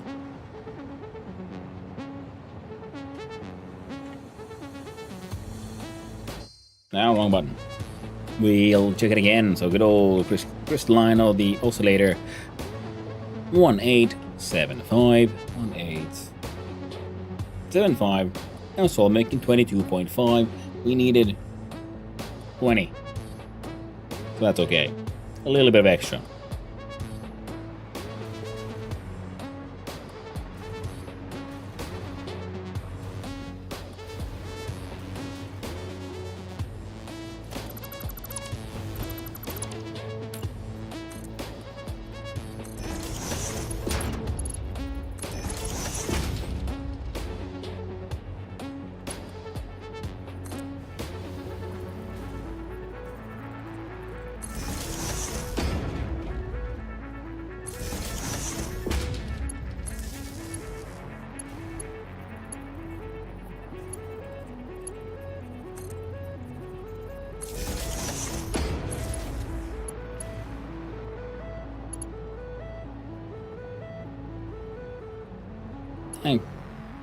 Yeah, I kind of like that.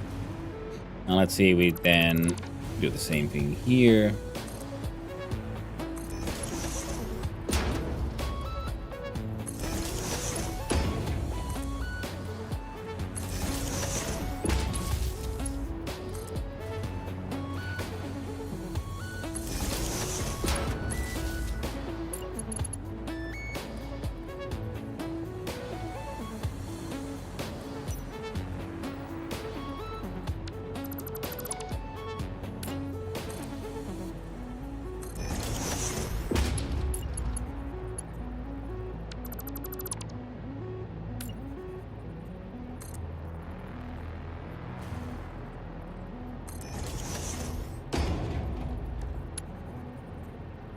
There we go.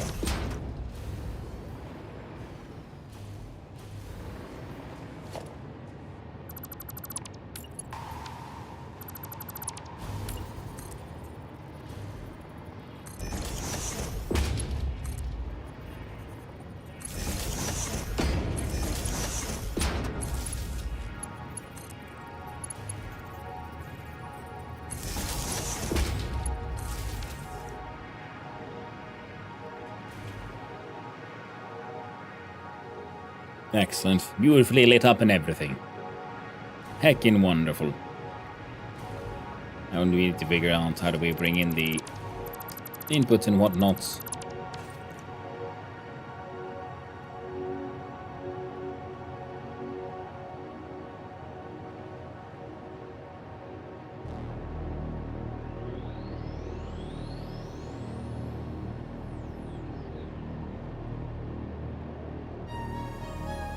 Well, there are 3 levels. We'll see if we can get one splitter to somehow feed into these. Well, 3 splitters. Then we'll have even distribution onto the 3 levels, and then that belt comes here, makes a splitter in the middle, which then splits into these 2. That sounds like a doable thing.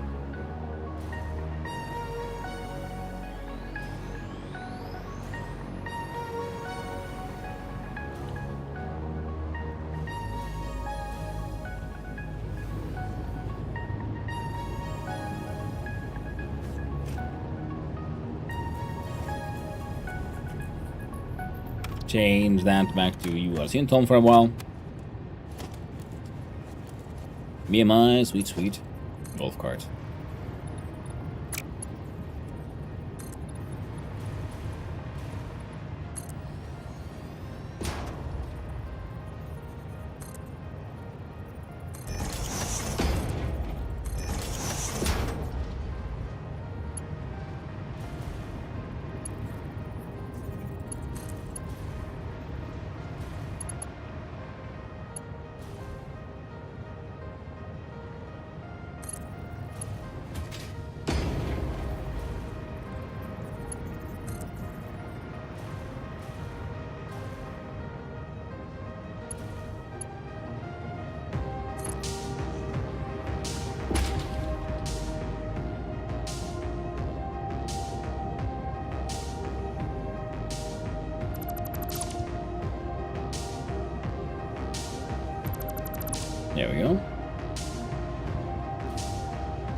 Okay, so now we got a nicely supported couple of belts coming in. We have the catwalks.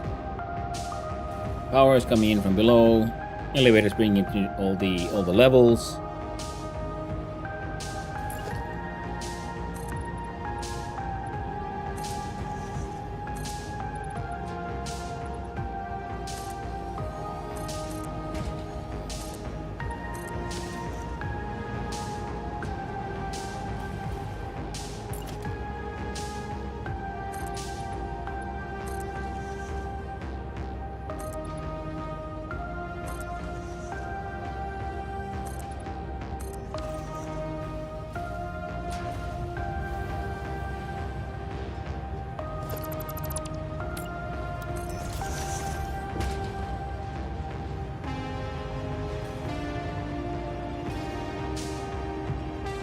These guys are coming in through here.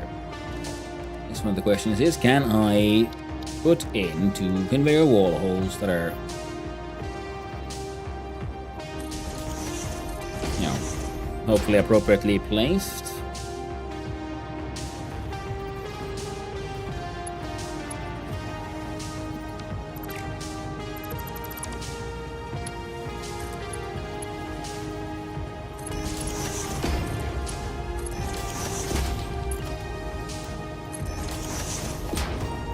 We'll leave those there for a little while more.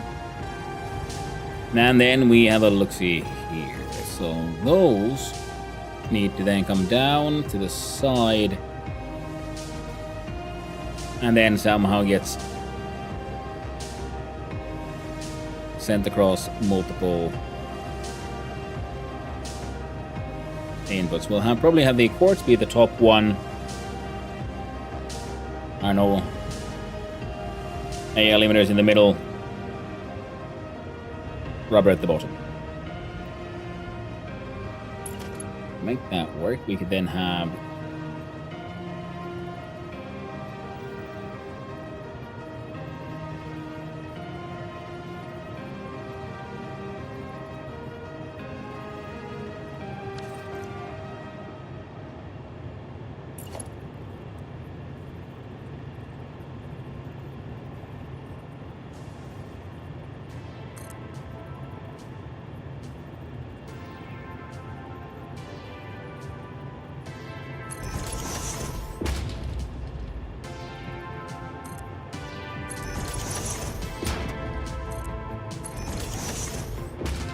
so we need like 3 splitters that far away from each other so they can all have a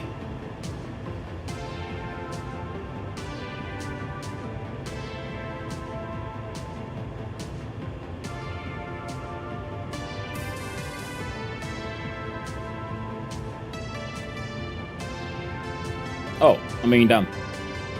They don't all have to be next to each other. Yeah, we'll just have one in this corner. See, the AI limiters comes out like, I don't know, here already at the middle. And rubber comes in from this side. Yeah. Well, that's good. That helps solve a mystery or 3.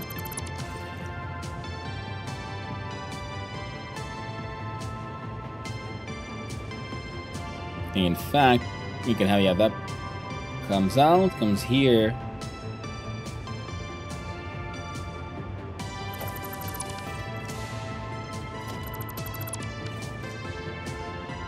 Meets a splitter. One elevator goes down into those, one of them comes up into here, and then the last one goes up into these. So the only splitter we need is actually right here. We'll just choose a location. This might as well be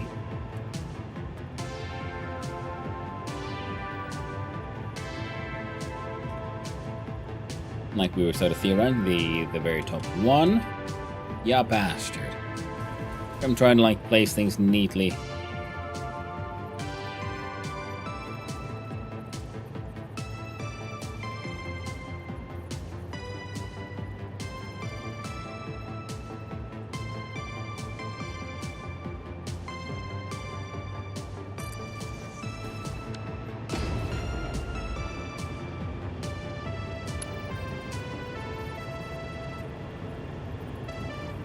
Yeah, not for this one.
Alright. Crystal stuff is here.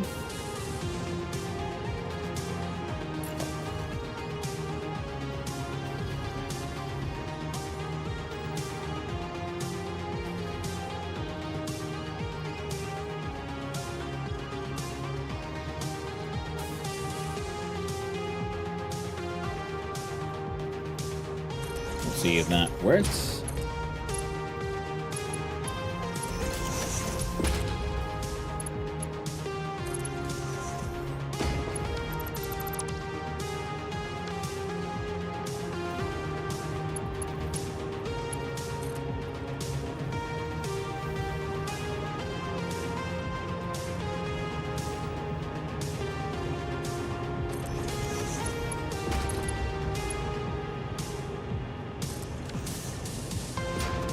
There we go.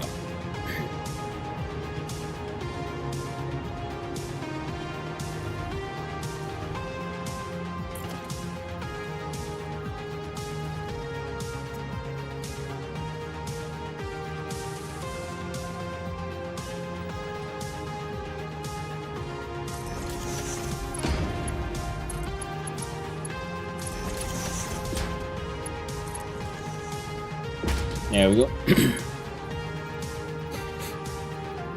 There we go. Oh, hot. You get a dog. Sorry about that. How are you doing there, Carp Thighs? Sorry for the late reply. Been very... well, lost in the sauce as usual, I guess.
There we go.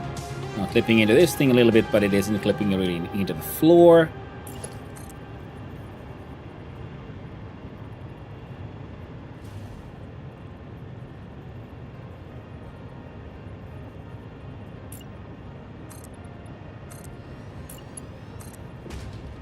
Well, shit.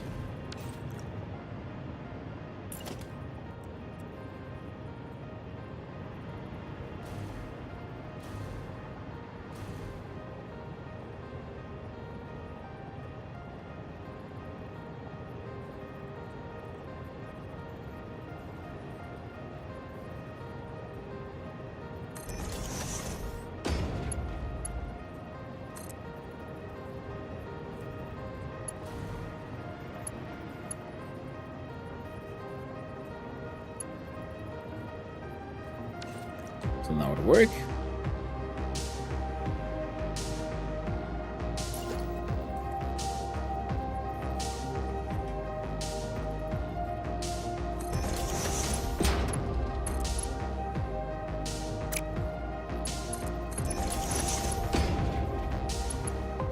There we go.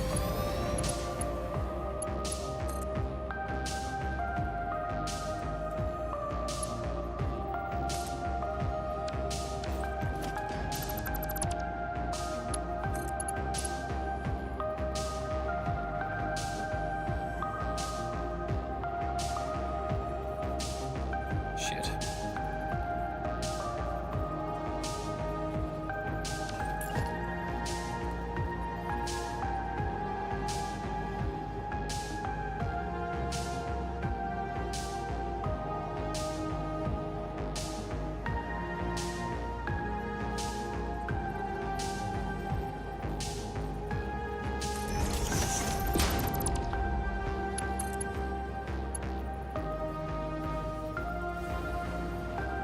That one's nice and straight. There we go, friends. Now it's getting there. Finally getting there.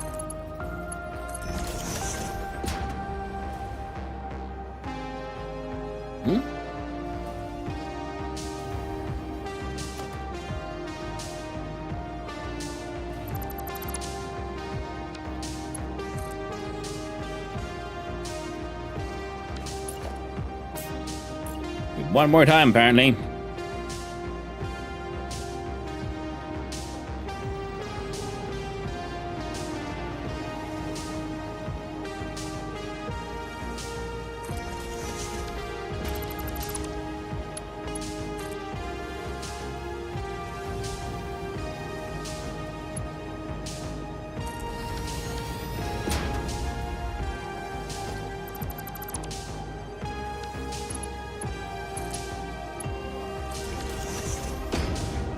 There we go. Now they're all being evenly fed with the nice purple rocks.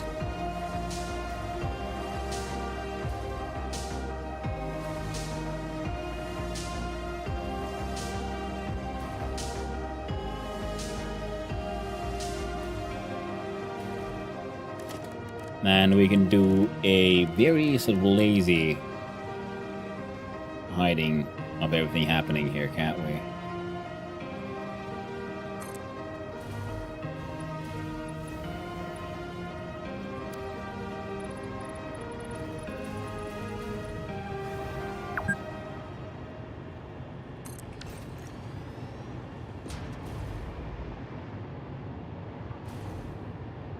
Yeah.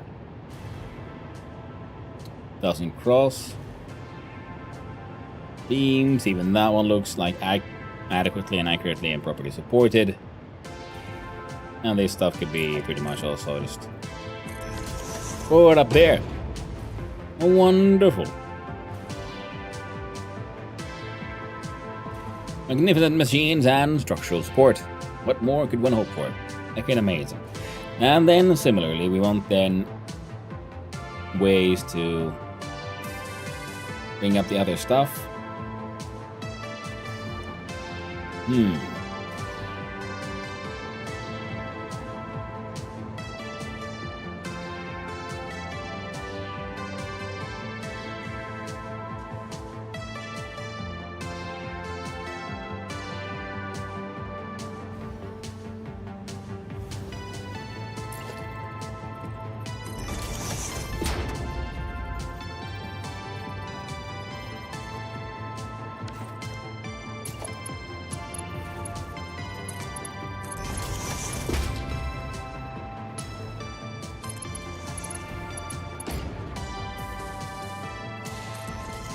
I think we can make these work and connect in a very nice and efficient and lovely manner as well.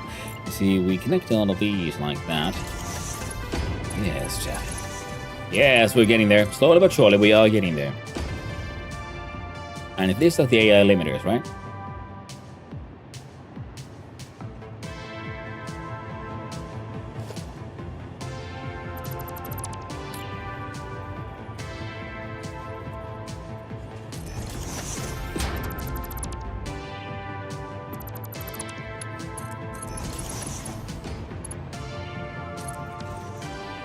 Okay, so let's see.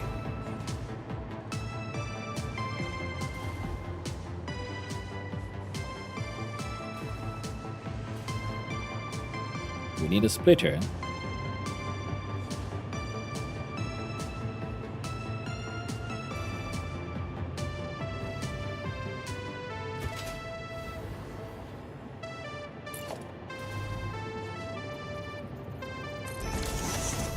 What if we send it directly to as is here?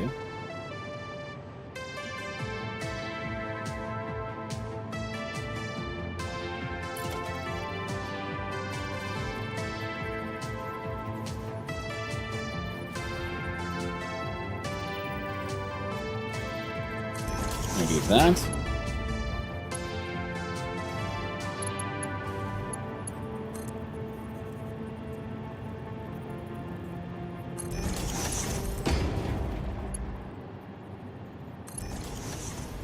See, one input goes there.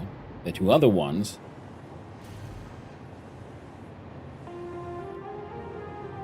Well, I was thinking we wouldn't have too many belts going through the outside, but looks like I was wrong.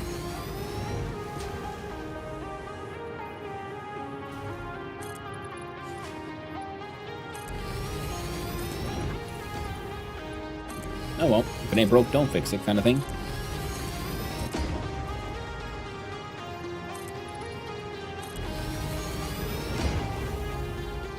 Come on, you buggers, you muggers. There you go. Then, hey, what's happened? Now, with this, we can then have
Yep.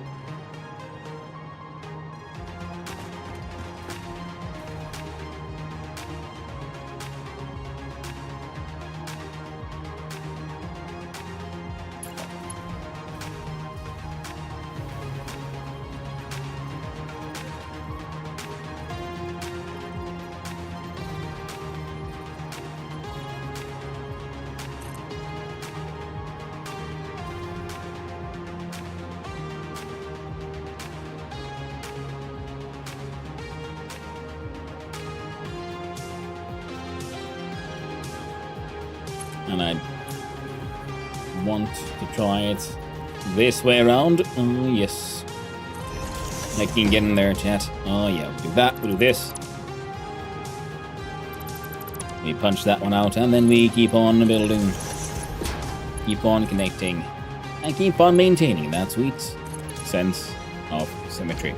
That we can't actually see it too much of, but don't worry about it. It'll be fine. Now, you are a little too high up here, but that is something we're just going to have to deal with, I'm afraid.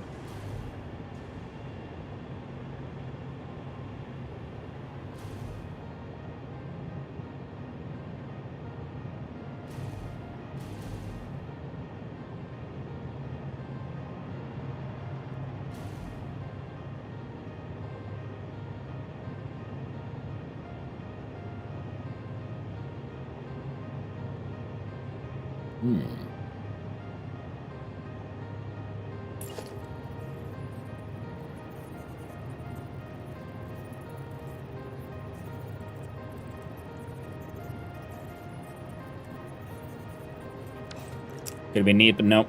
Won't work.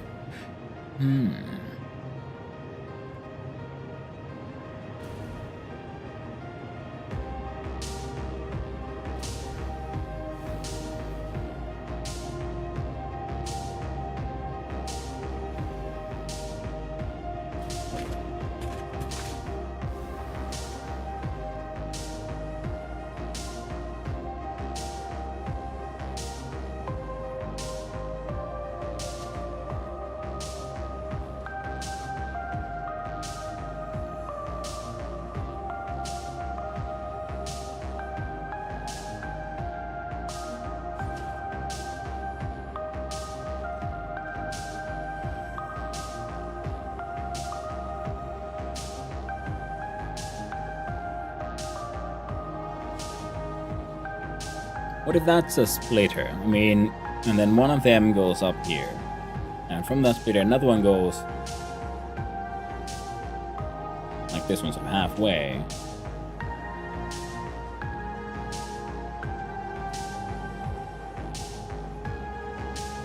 And another one stays here.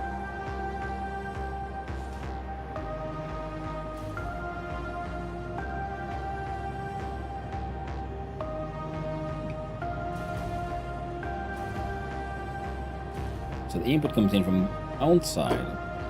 One goes to the left and up. One goes... but this guy kind of directly up.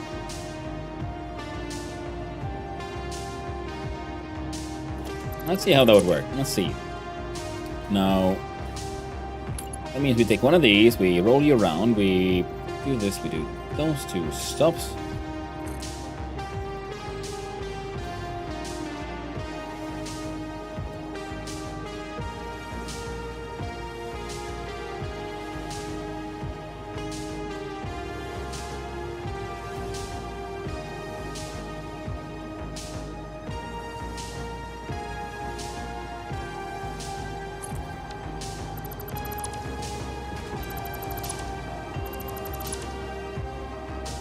Now you're correct.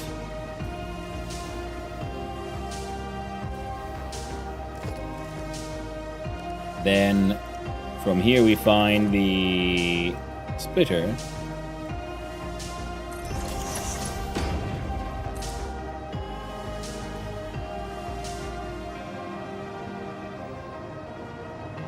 It goes there. Give me a quick sec.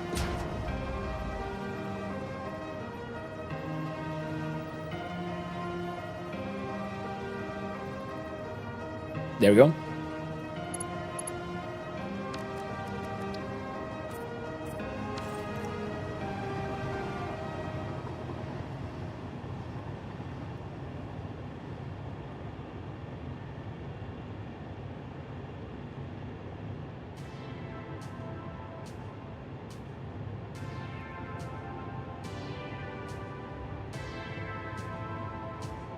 The thing is, I feel like this could work if it was with an inline splitter. But this one is now coming out too much.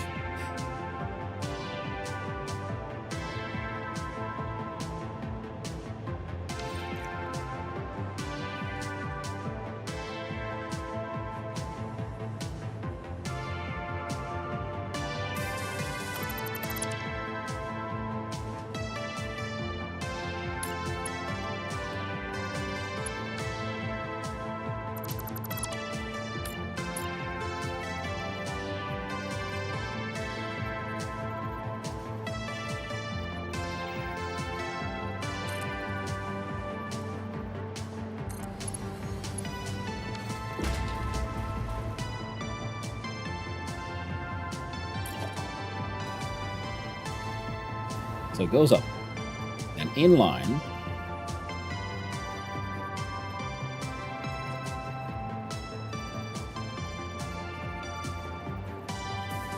We split up like that.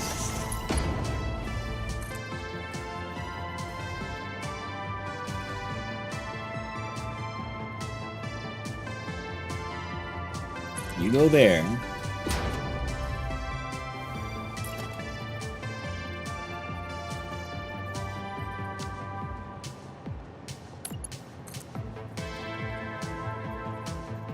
Yeah, we can't get it that low.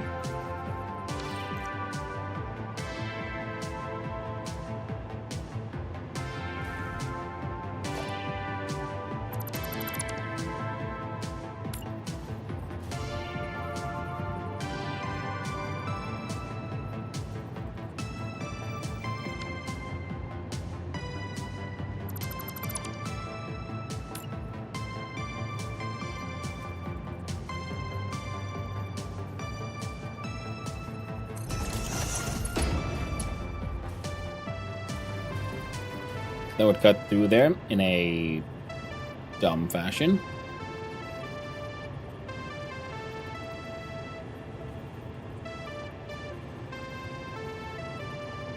But.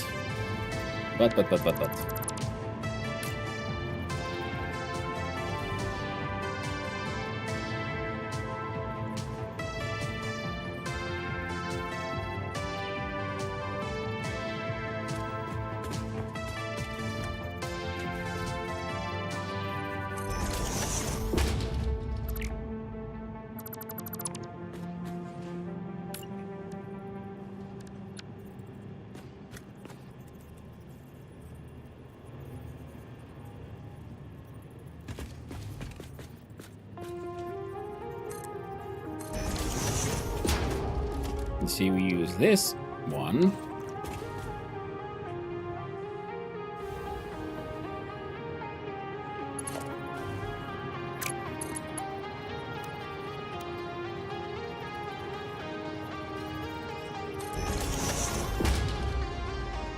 There we go. It's a little weird, but it'll kind of work, which is pretty much all we can really hope for.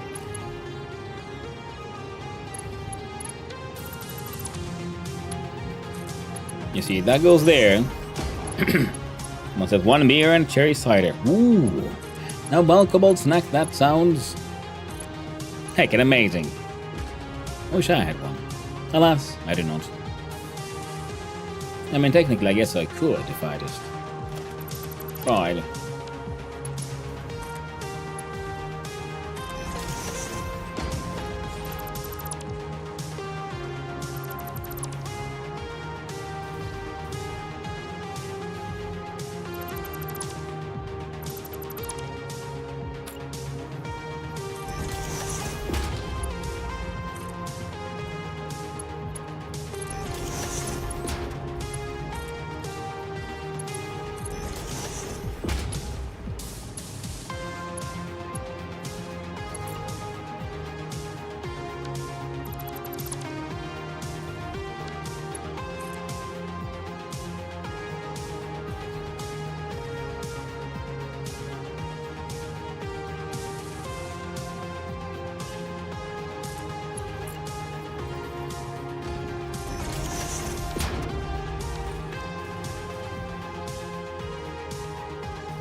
Yes, making things working.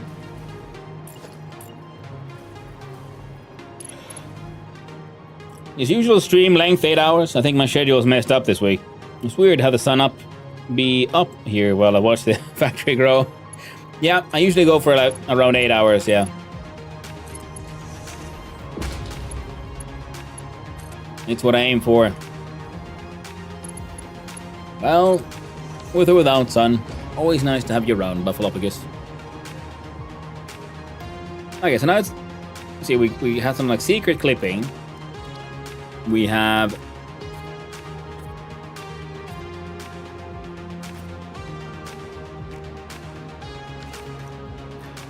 See, it comes in, and then we have an elevator going up. Then I want to split it evenly into 3, so we have one inline splitter. Where it goes, then evenly splits in between these 3. And this one goes to this splitter, which then, of course, then evenly sends one half there, which then sends 1, 2, splits that between these 2. So then that's done. And the same thing happens there and there. See, these go up, reach a splitter, and they're split between the 2 machines. Excellent. Now we do the same thing for the rubber. And put like a smart splitter there with overflow detection on both sides, really.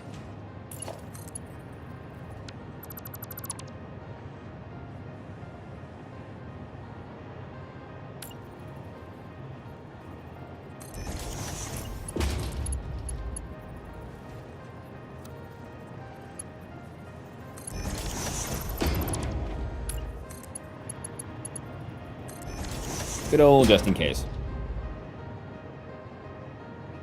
Now, we don't like this.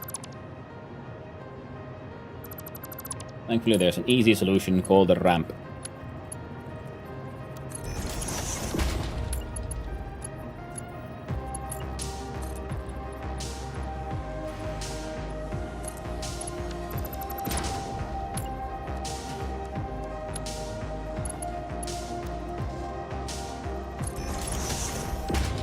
One, two, three,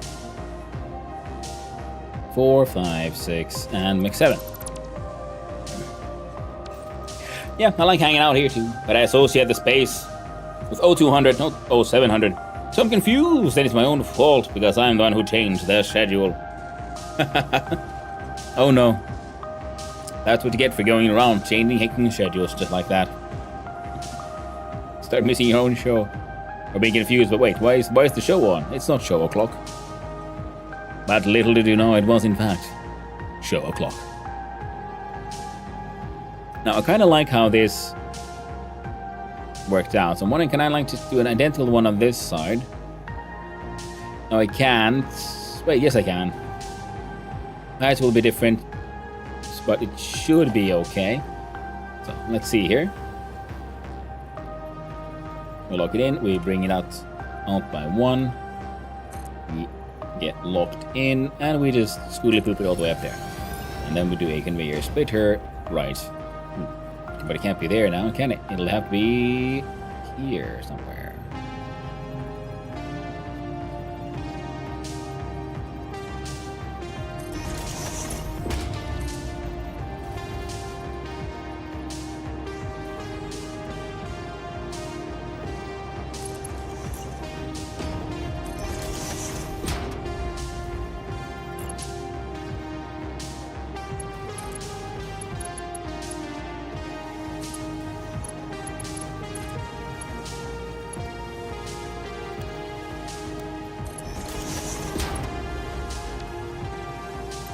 Not the curb, friend, not the curb.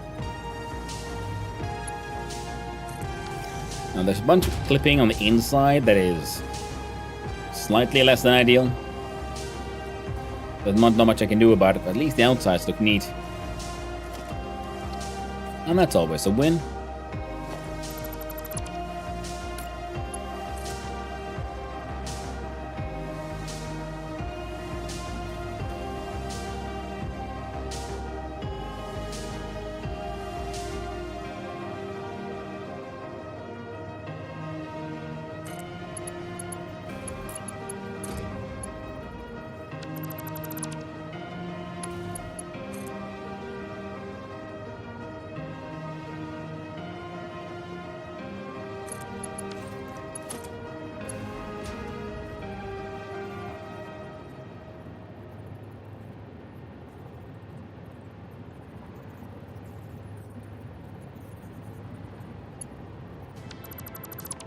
Try it again.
fine.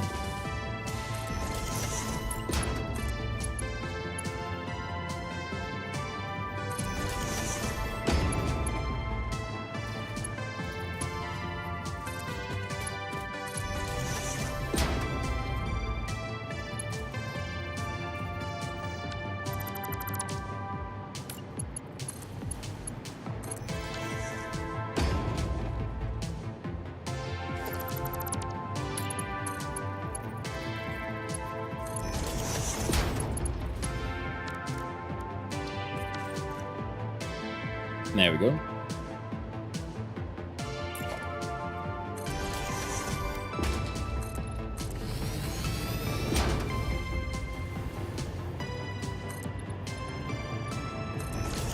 There we go. All nice and weirdly awkward, and kind of works as long as you don't look too close. See, this side went a little easier because we just, stole a corner for it and filled it with the frame foundations. We could have done the same thing with these, but I got carried away with trying to make him go through the wall. And ultimately, I'm pretty happy with the experiment.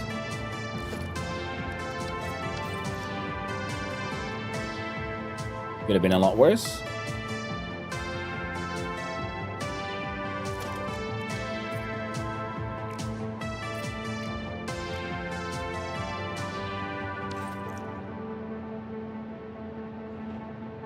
Now I just need to get some rubber in there. It's from somewhere.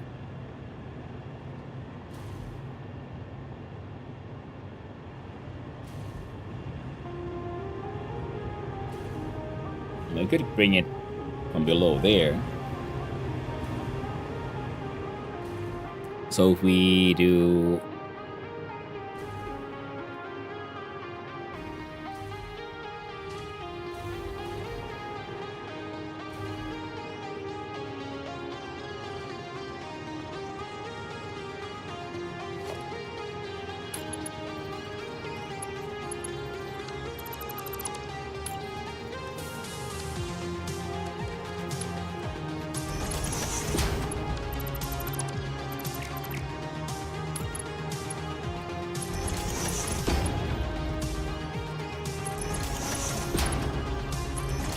Oh yeah, champ. There we go.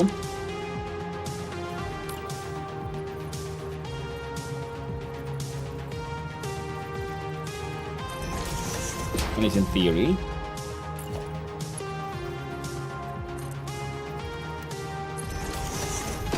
So the idea is... wait.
I'll allow it.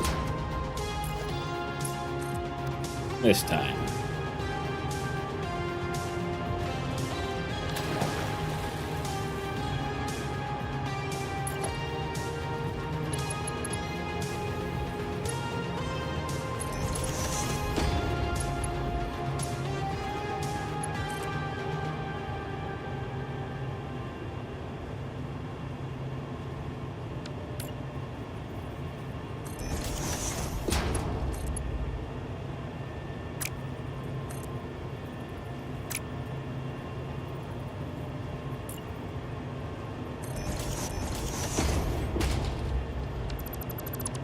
less than ideal.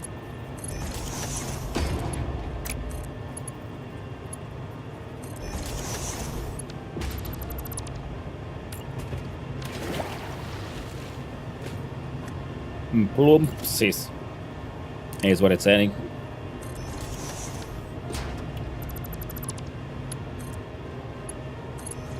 Oh, good thing we don't actually have to worry about things like waves and shit.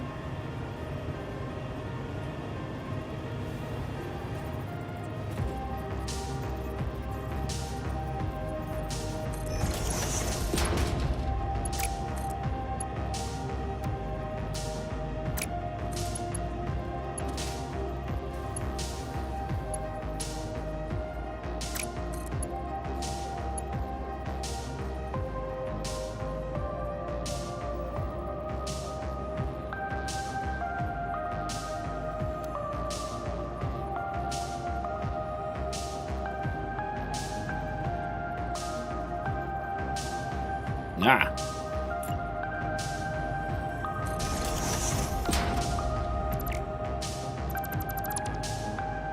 Hey there, Knapsor. I'm doing okay. Having a nice enough day building the factory.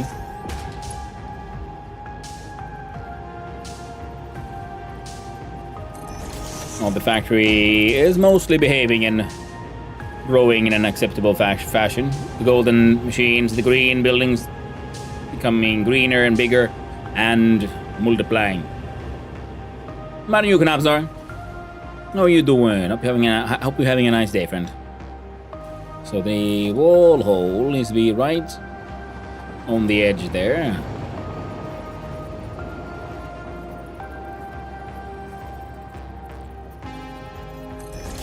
Like upon so.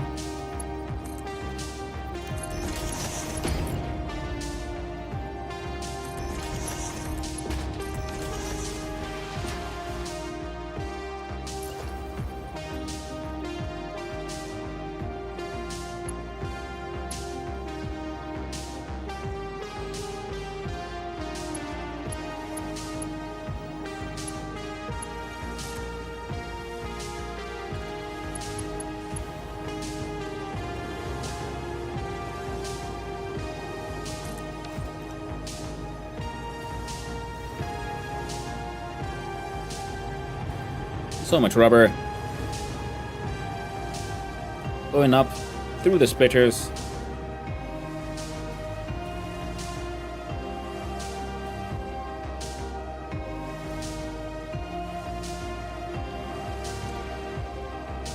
No rubber is actually getting in though.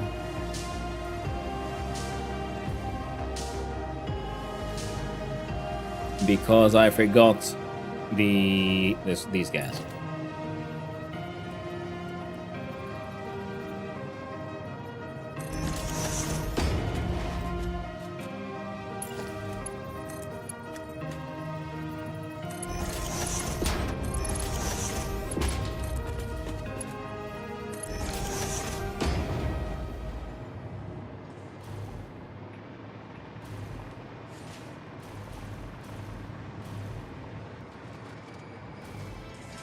Well, would you look at that?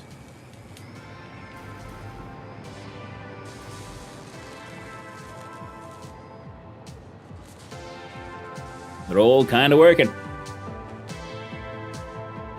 Nice. Oh.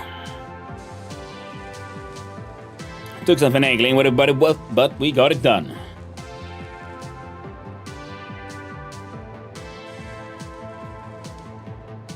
I've been at an eye doctor today. Everything looked fine. Nice. And I've held a presentation in front of everyone. Yay. Well done, Knapsor. You've earned whatever treat you're planning to have. Presentations can be quite tiring. It's very stressful.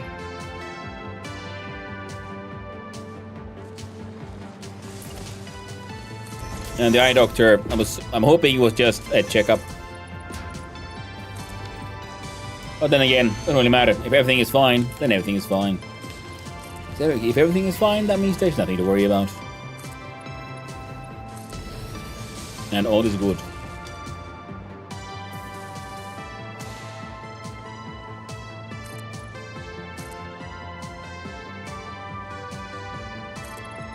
There we go, friend Makoto. I mean,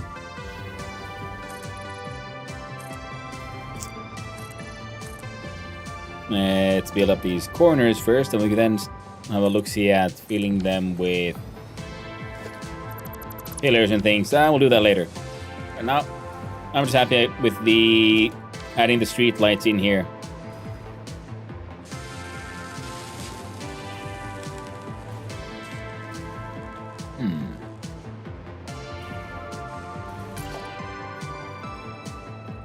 Hello there. Well, hello there, Black Mind. Hope you're doing well.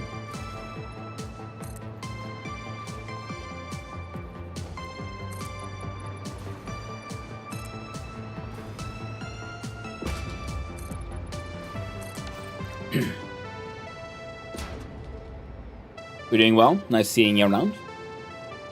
Alright, so this is going to be then the roof area. We're going to put in some like foundations for, if nothing else, placeholders.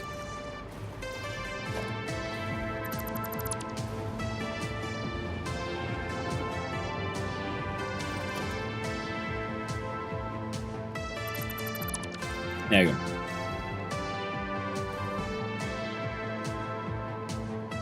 Those look kind of neat.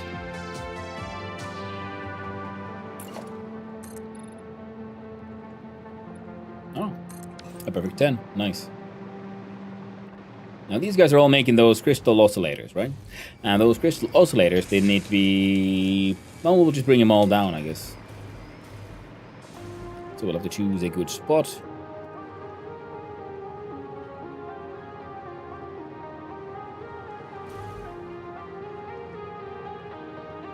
And we'll look into it. Because next would be the assemblers, right?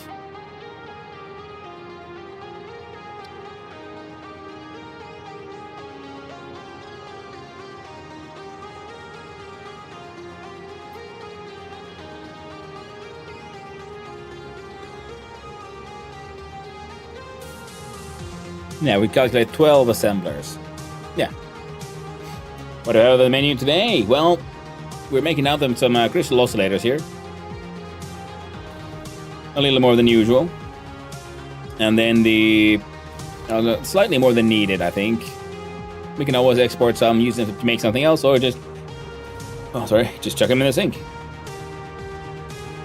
And let's add some windows here.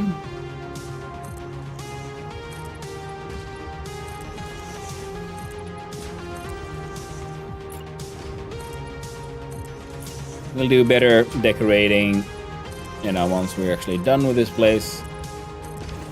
For now, that'll work. We might want to make the stairwell that goes here, like right next to the elevator, because we are bringing in stuff via funny belt shenanigans, and they do allow us, and that's why we have these big frame pillars here going across buildings. And I think it just looks good to have a catwalk on top of it. But surely a catwalk needs to sort of lead somewhere. So I was thinking we could have a stairwell going up here, links into here, and then also goes up to the next floor.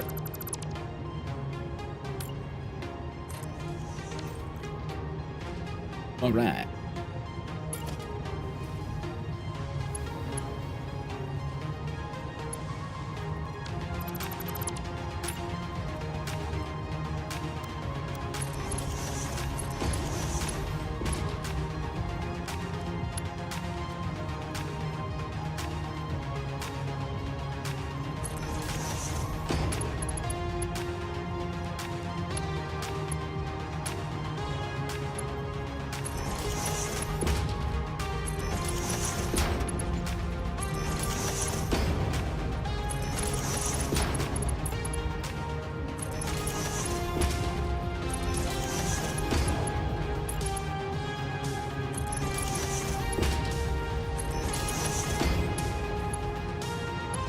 I see.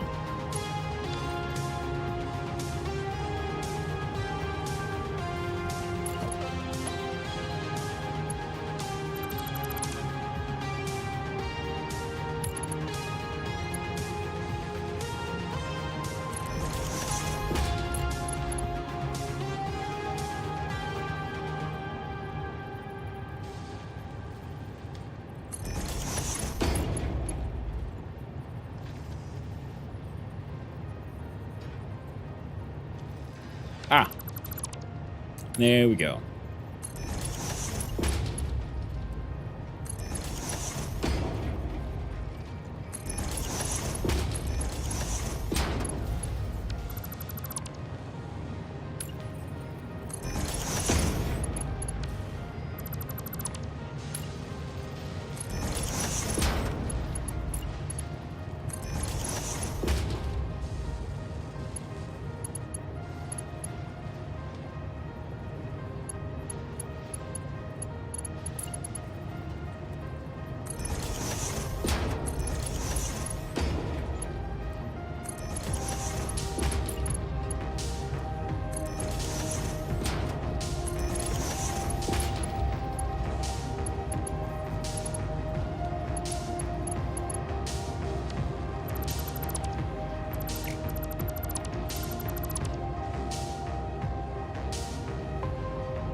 Now to the... I don't want to turn that door around, though.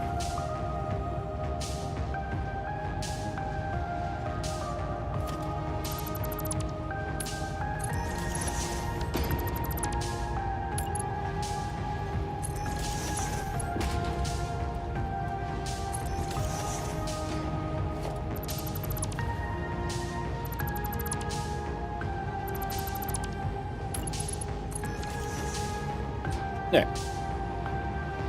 And stuff still works. You run in, you can take the elevator, but there's also nice manual staircase.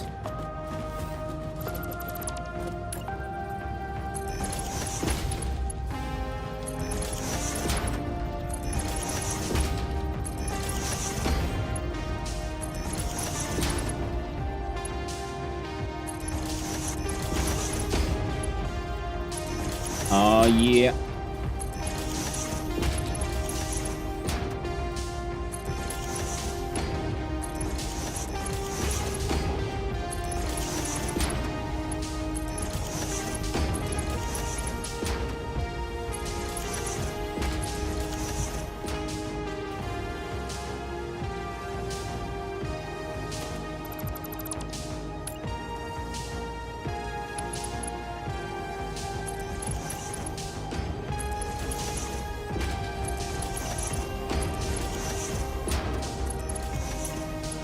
Now the emergency staircase won't be very emergency useful if it doesn't actually also reach the rooftop.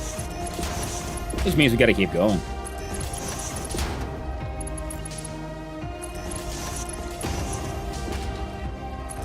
Now I've done these staircases like before in some of the other structures. And they always had one little sort of issue was what they stick out very, very much. And with the structure becoming very like blocky, it's very obvious that there's something extra here.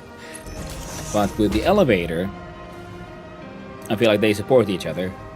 Oh yeah, yeah, I'm very okay with this. Hekin lovely.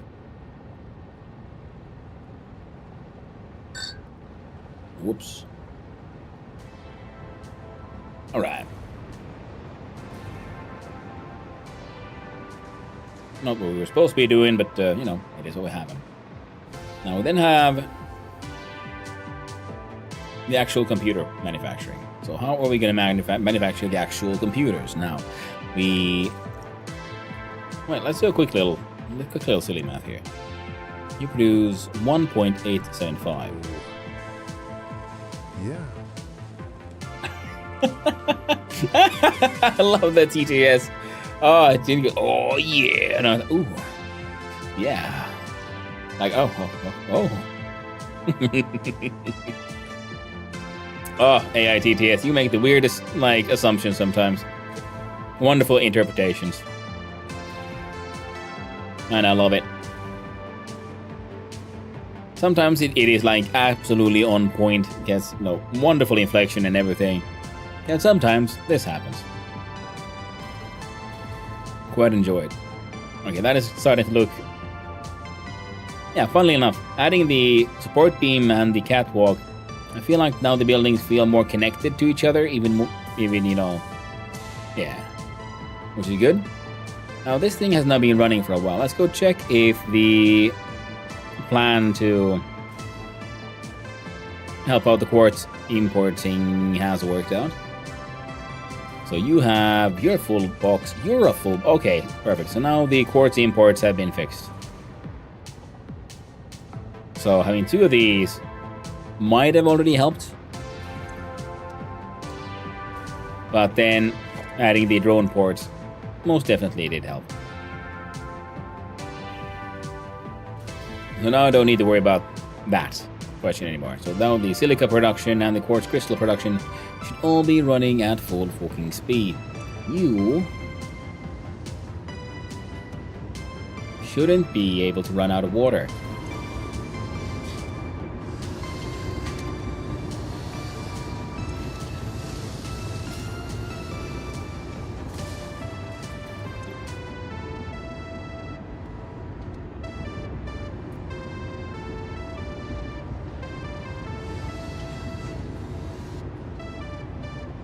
There, yeah.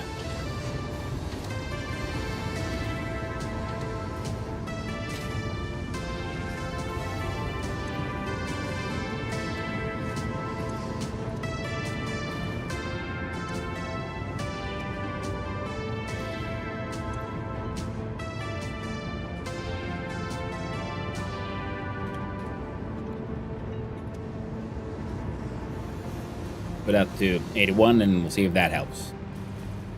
Probably won't, but we can always hope.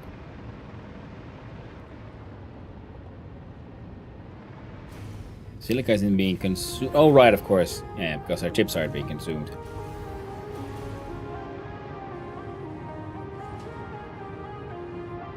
Well, where would I put the sink now? Or should I have a sort of secret?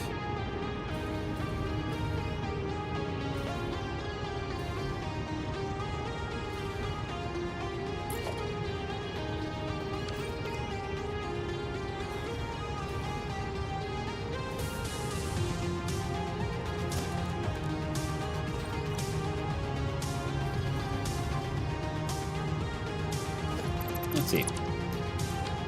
Move you for a little bit. Put in a smart splitter.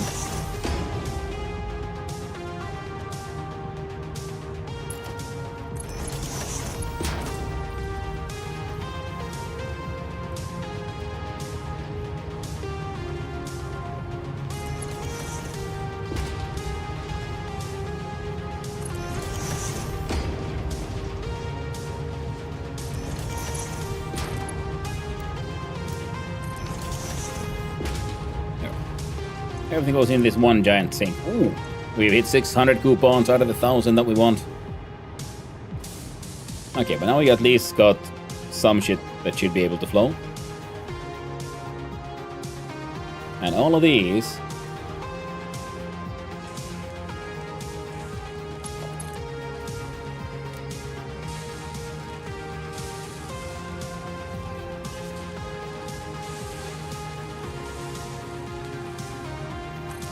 there we go. The ticket thing again and explain. Oh, right. Yeah, because when you make too many things, but if you can unlock it with the the game advances, it can be the awesome sink. And you put things inside and they get destroyed and turned into points. You can't destroy everything like nuclear waste. You have to make there's another process for getting rid of those. And eventually, okay, this one has no power here, so let's see. There. And you can see the standard points until the next coupon is pretty big. So every coupon is more expensive than the previous one. So it keeps on like growing and growing. So it's very difficult to get to the high numbers like 1,000. DNA points you can make from like animal protein, so you can go hunting for animals and the aliens, and then you can turn them into protein and the protein into DNA sort of capsules. So then the price also goes up, but not quite as aggressively as these. So with these combined, we can get where we want to relatively quickly. And then you can use them in the store, the company store. Fix It, the best store on the planet, which is true because it is the only store on the planet. The awesome shop. That is where we bought, for example, the coffee cup I keep on using. You can buy some gear, which you can, but you shouldn't. You can make that yourself. More important stuff is like conveyor wall mounts, ceiling mounts, wall holes, floor holes. All these things I keep on using were actually unlocked here. And hypertube floor holes and so on. None of these are necessary really for playing the game, but they do allow you to do more stuff. Like the label signs and things that I use on my roads as lights instead of like actual labels. They were all unlocked here. The street light was unlocked here. Floodlights, lighting systems. The customizer that like the different the metallic paints were unlocked here. Being able to make the foundations look like coated concrete, normal concrete, grip metal, and asphalt, and the various like floor patterns, and the different materials for the walls and the roof tiles. Look at foundations. Then we can unlock these like pre-made double ramps where you have a top and a bottom, being of the ramp up and ramp down. You can unlock the inverted corners and see all these extra shapes. All these extra things are unlocked here. Different wall type things, like these conveyor walls, which were the only way to do conveyors through walls back in the day. But a relatively new thing gave us the conveyor wall hole, where you can just slap your own hole wherever you want to. Under architecture, we find these these ladders. These where we unlock the catwalks and walkways, and the elevator itself. And a lot of these, then, of course, like the structural frame set, won't even appear in the store until you can start making. You've unlocked steel pretty much, because you require steel beams to build these. So you get your coupons. See, as you can see, I've pretty much bought everything. Go here, and there was a total of 5, and then I have coupons in my... It's all coming together. I'd have them on me, and I think I need to have them on me, but I have them in my dimensional depot. So here we go to Fix It specials, like the Fix It factory cart. Then if you do some silliness, you can unlock the Cyber Wagon, which is like the worst vehicle ever. This is where I bought the boombox. I unlocked all the basic tapes here. And here we have the Pioneering Awards. You can even apparently buy your own extra hard drives here. And for 8 coupons, you can unlock the small Fix It checkmark, these pioneering statues. But the golden nut here for 1,000 coupons. That's my goal. Because to unlock that one gives you an achievement, and it's the last achievement I don't have for the game. It is all coming together, yeah. Thank you, Akira Sugiyama. I kind of want to unlock the check mark though. If I try to, I have some coupons, but on me, see, I don't have enough coupons.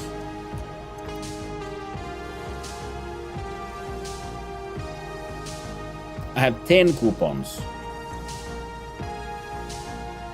We can skip the walls, unlock the check mark. Shopping is an essential human experience, enriching both the economy and human lives since the invention of society. Congratulations, you live in a society. Thank you, Ada.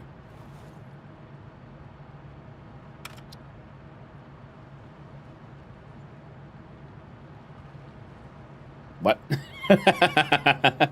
Yep. Ada's a sassy one.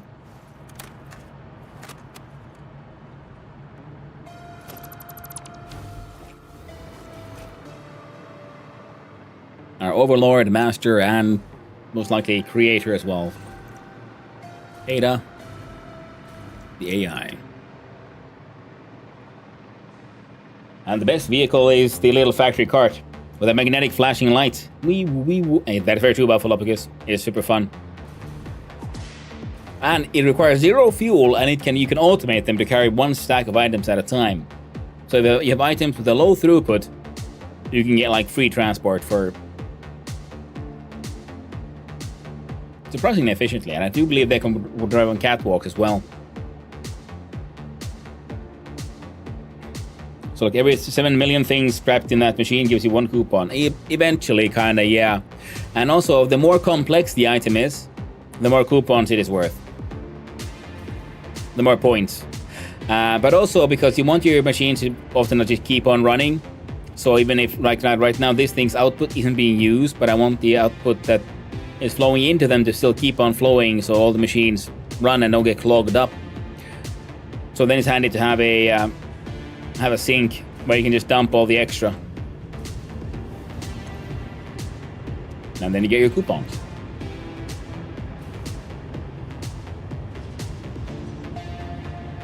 There we go.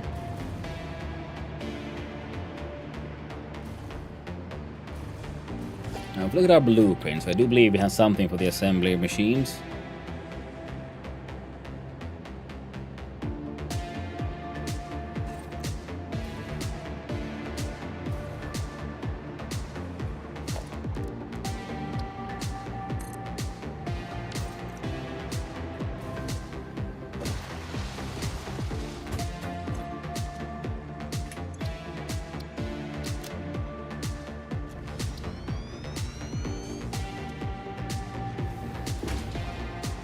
Is there anything here we wanted to...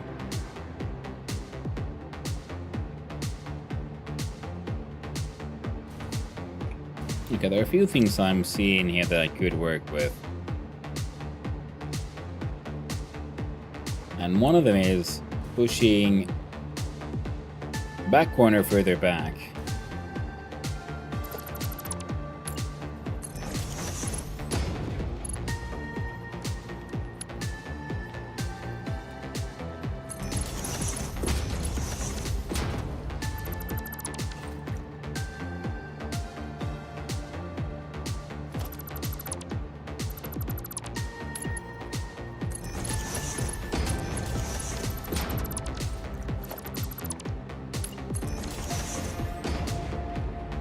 There we go.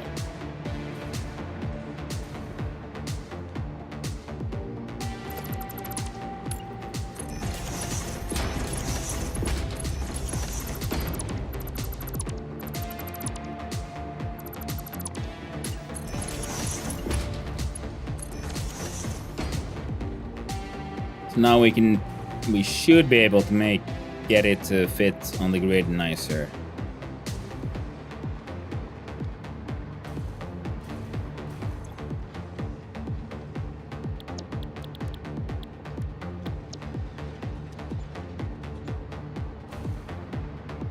Ooh, and also lighting.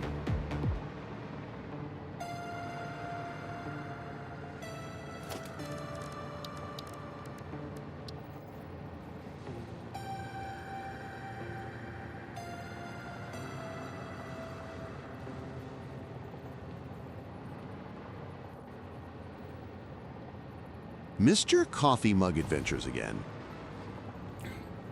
Damn straight. Här är den Virkole.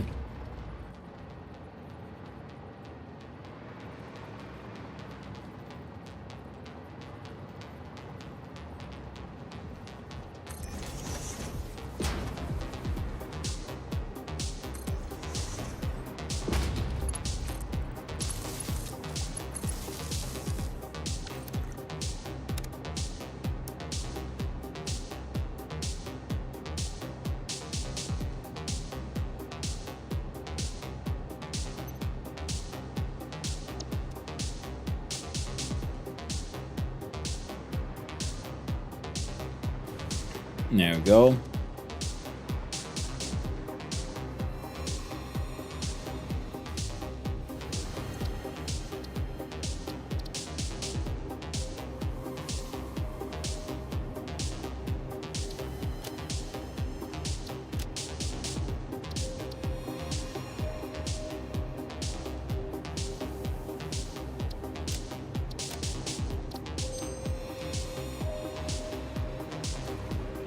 Now this one has 3, we needed 12, so we could either have them in all in a row or above each other. I went too far, oh no. There we go.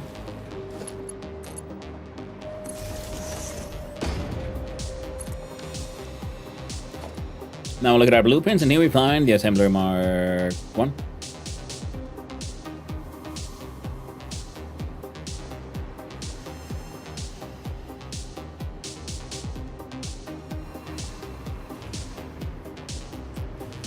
Okay, now it's... At least its corners are more exactly in the grid, so that is good. Now, it's one of the things I really wanted to happen. Now, what else?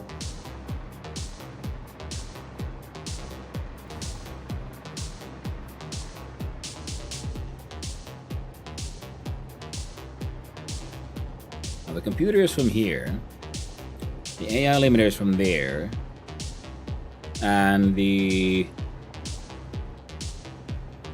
outputs from there, maybe 3. And was it then just good old rubber?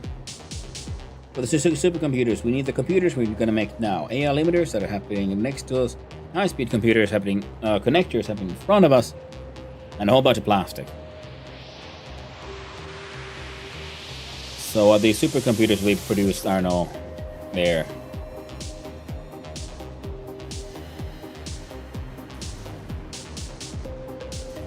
Meaning we could do...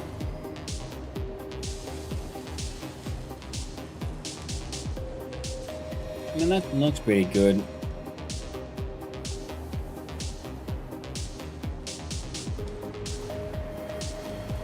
Alright.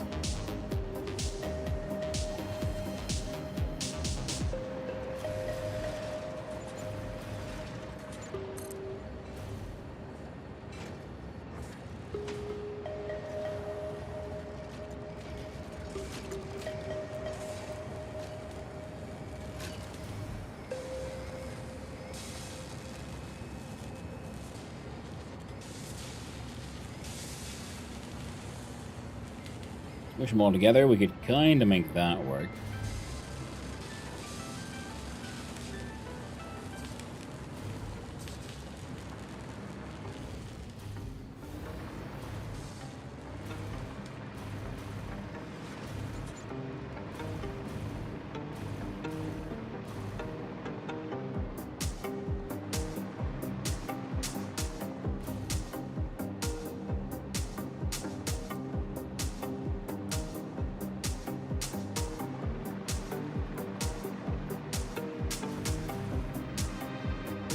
What if we did it like this?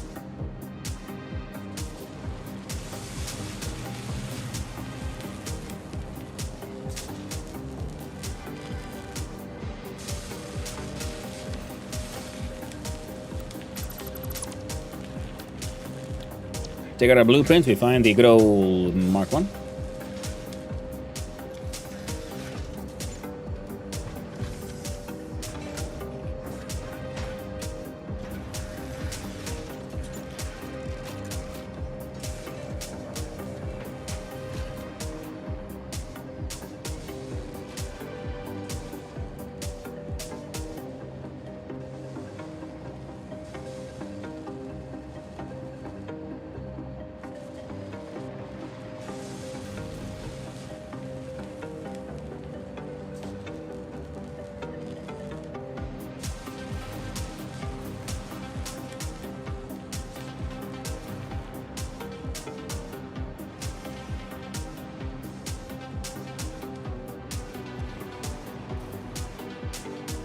Okay, I'm liking this idea.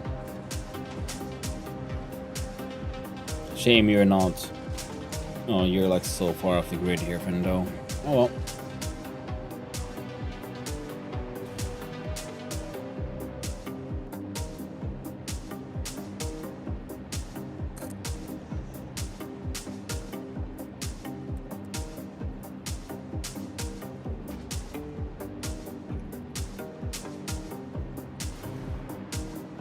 If we do this, then we do is manually fix those stairs so they connect to each other rather than going down. Then we'd have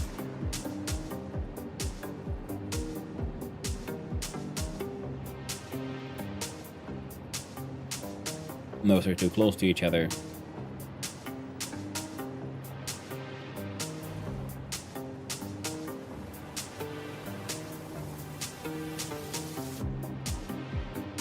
We'll try the same thing, but further this way.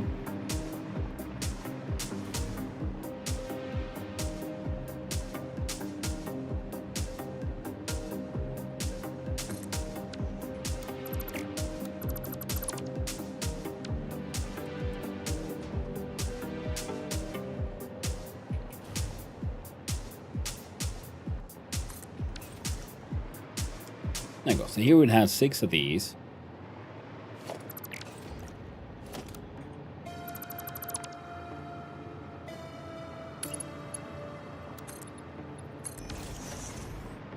And connect the catwalks together like that.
And then it's just the second floor of the same.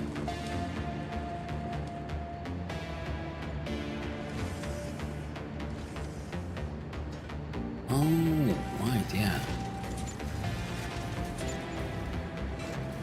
I think we might be able to get rid of these and have the belts down.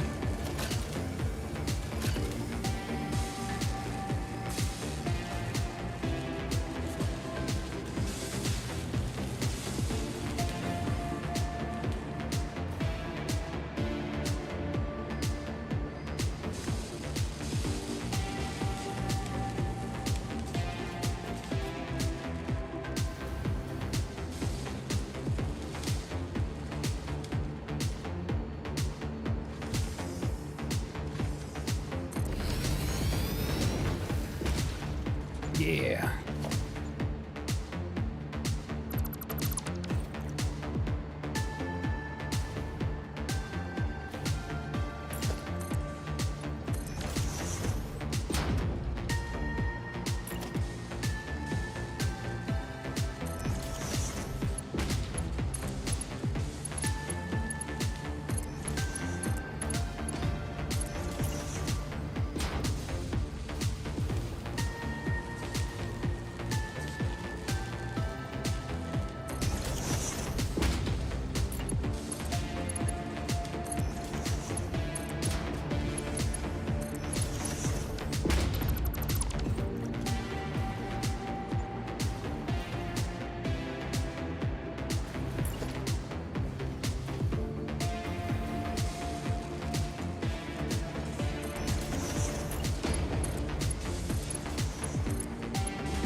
There.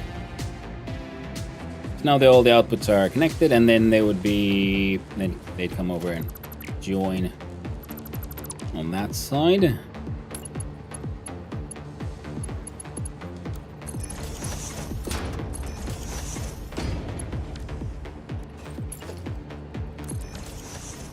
There.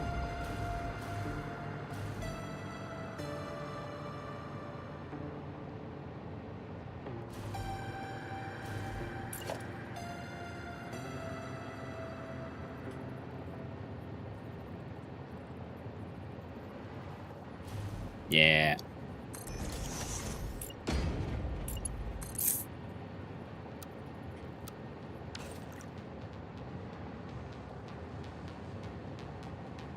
Even still, it won't work.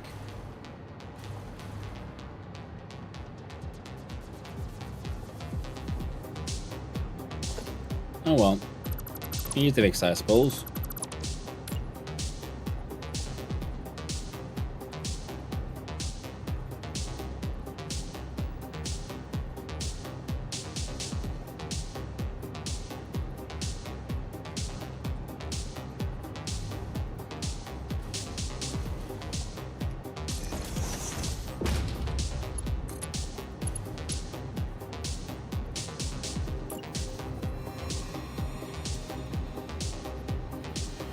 Step back.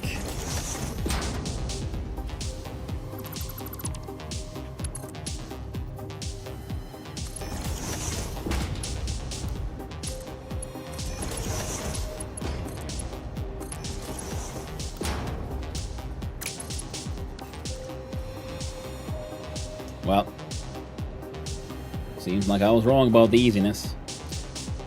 Oh.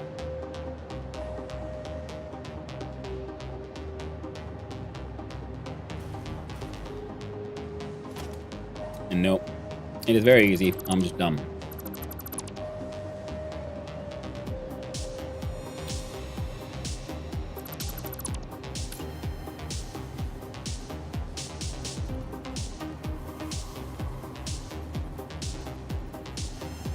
There we go.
See?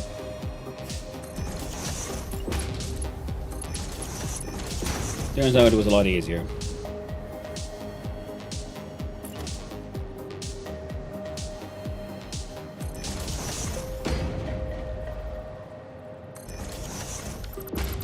If you just do it right the first time.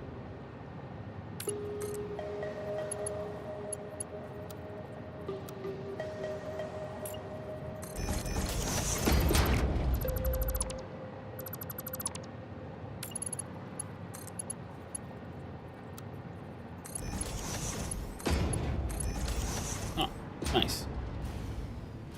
Then we can have less levitating bits if we do it that way. Fantastic. Now, that means one of the inputs here will then go down, around, and join in here somehow, and be split between two things. We can have one splitter.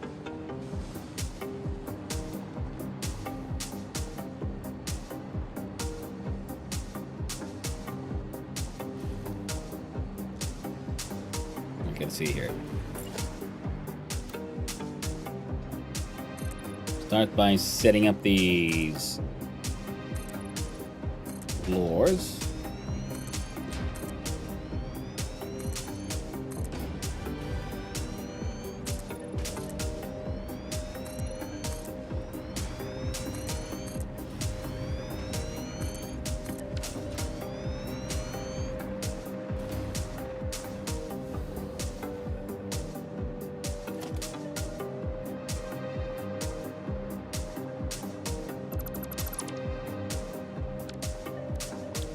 Check out the blueprints, and we find from here, yes, the Mark III triple assembler.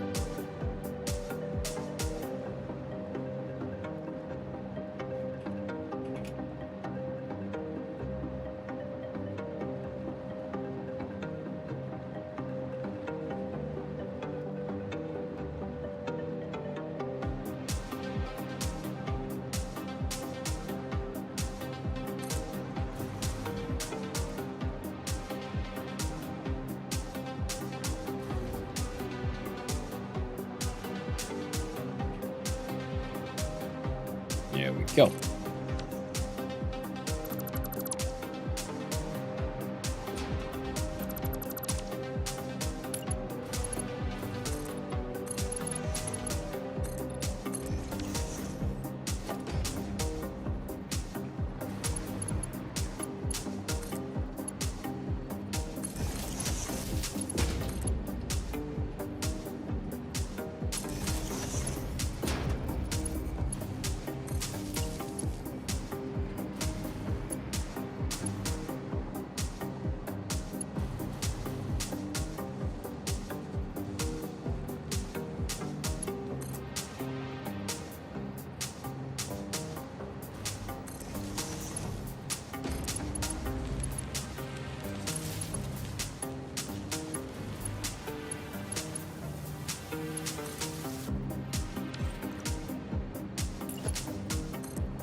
There we go.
Ah, yeah, bash. Come on.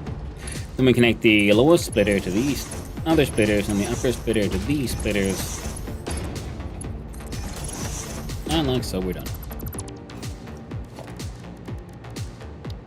Now, one thing we didn't do below is something we can do here, which is add a small frame pillar. There.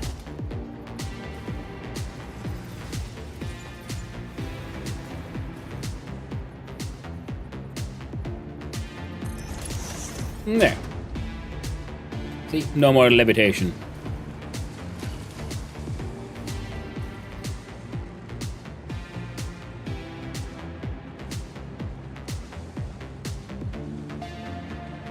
I feel like we're gonna do some shenanigans with floor holes with this one though. So to do logistics, we do a floor hole right there.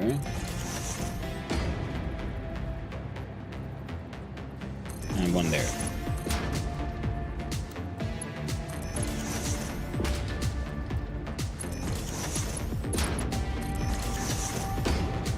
There we go.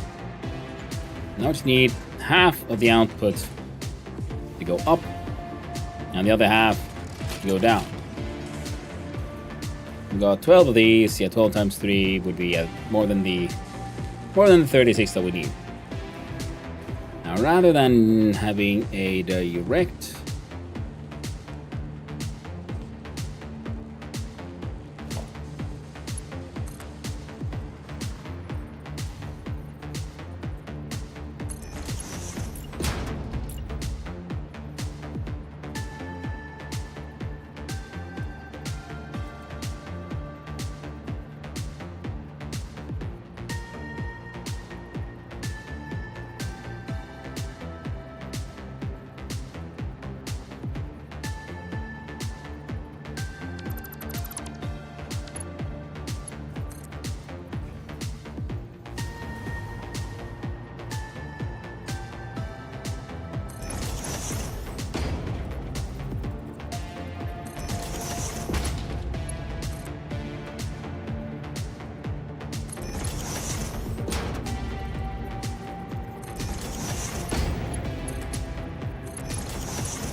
there.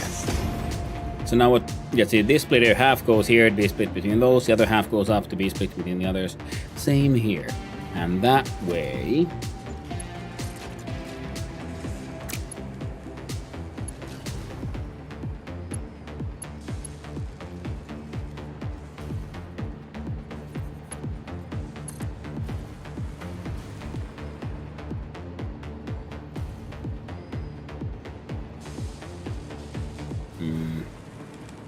Would have been funny, but no.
That looks pretty good to me.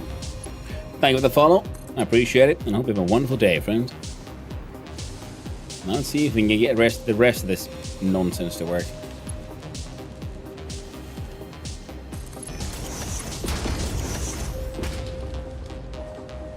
Well, crystal oscillators are being fed in, and so are the chippies. Of course, the chippies are no longer flowing quite as insanely as they have because of the overflow checker.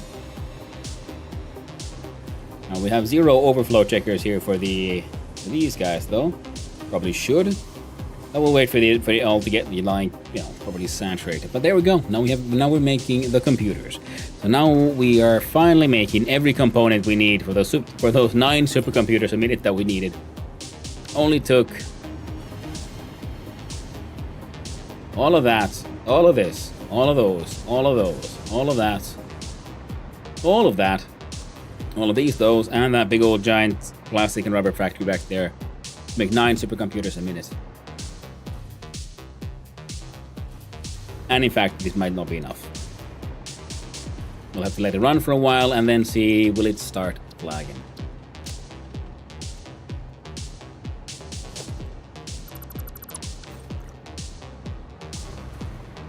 And then of course we still need to decorate.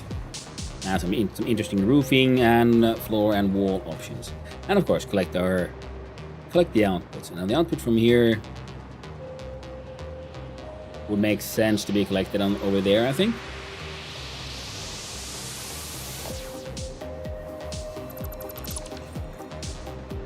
Yeah, so the building in this way won't be just a pure brick, it'll be a stair-shaped brick. A little bit. So we have roof access here.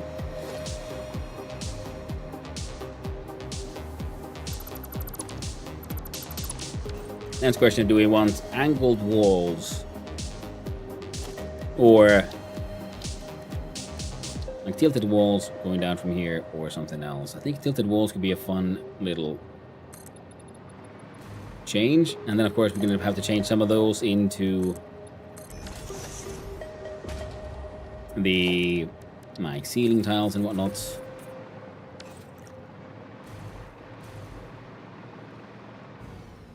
Well, something like this to give the sort of separation between the two areas.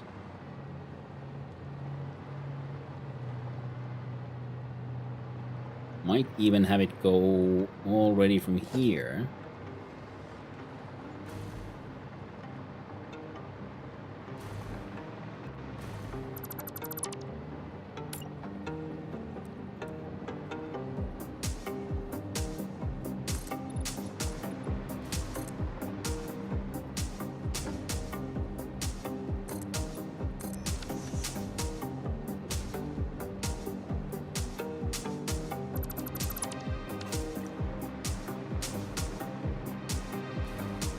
And there we go.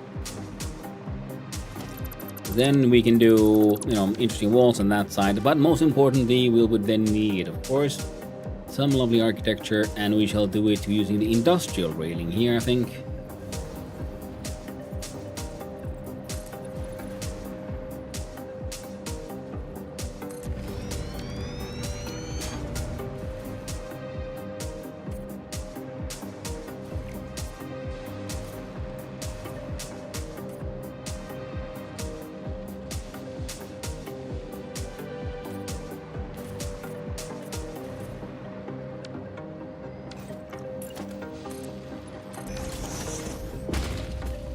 Now we're creating this sort of like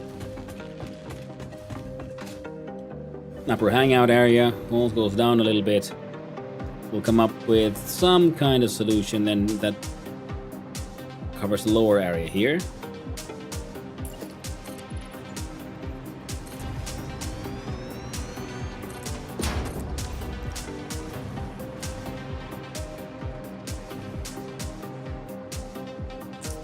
Yep.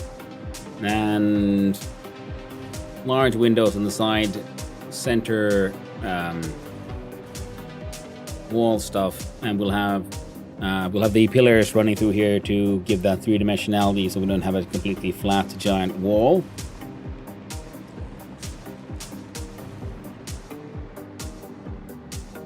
I think that would be big enough of a tilt, I think.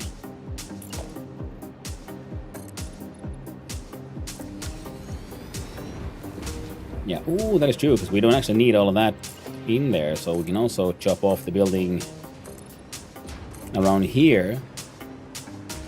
And then we'll have our roof over this.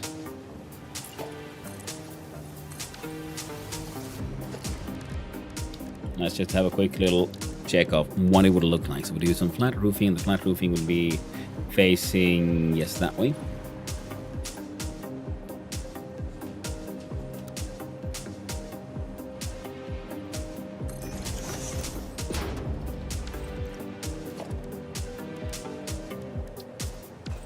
A little fun, but no, roof will have to be glass here, because ultimately we want to be able to see inside.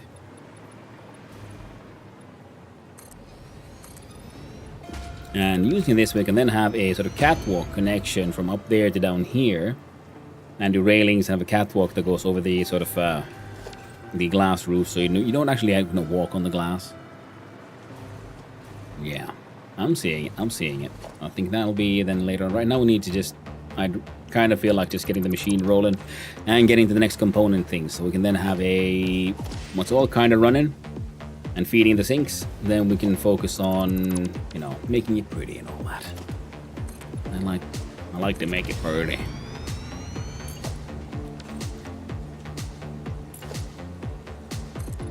And yeah, with the using beams to add three-dimensionality to walls, so that's a simple way to that we're doing here, which most likely we'll do here as well, and find places to add some more vents and things to make it all look even more sort of, you know, inhabited, used, lived in, you know, functional.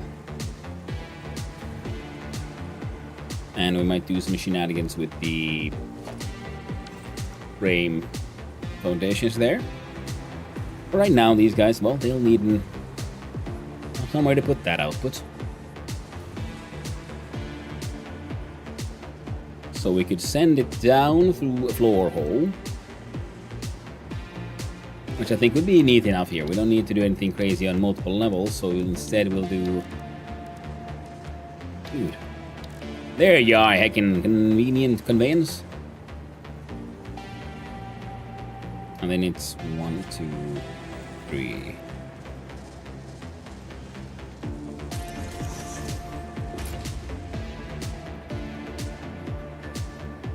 Yeah, it should work.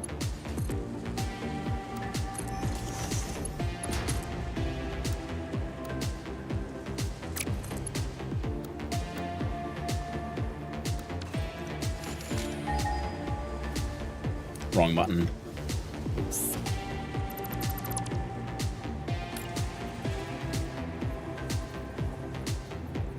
So 1 extra.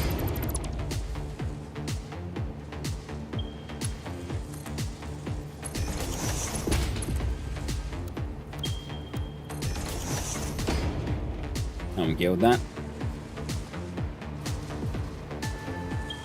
And we'll do the same deal on this side, where we find the good old floor hole, and we think we deduce it would be sort of there. Yeah, looks about right.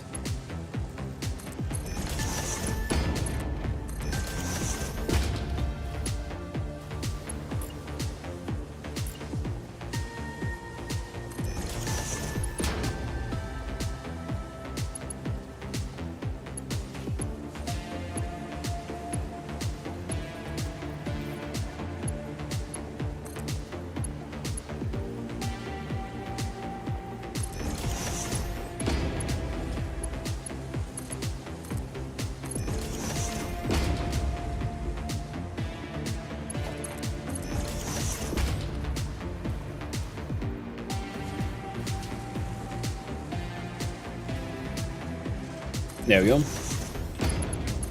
Sweet aiming and applying of the things. There we go. And now we can then merge these even further.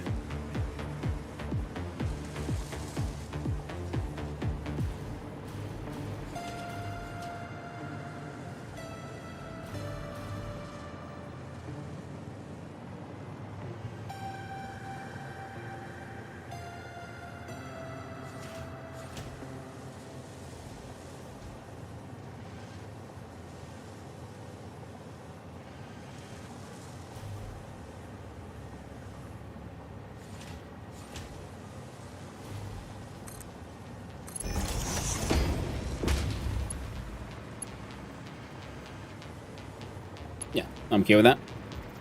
And then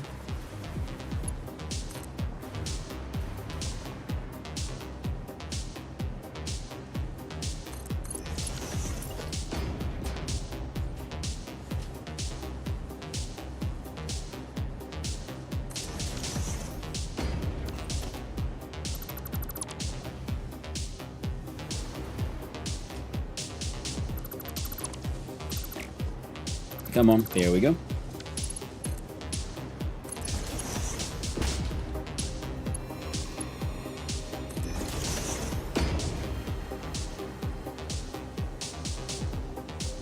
And your output needs to go somewhere.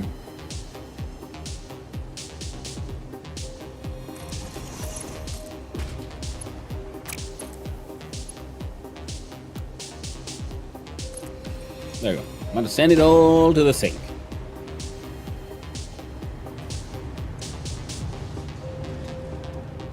Getting great.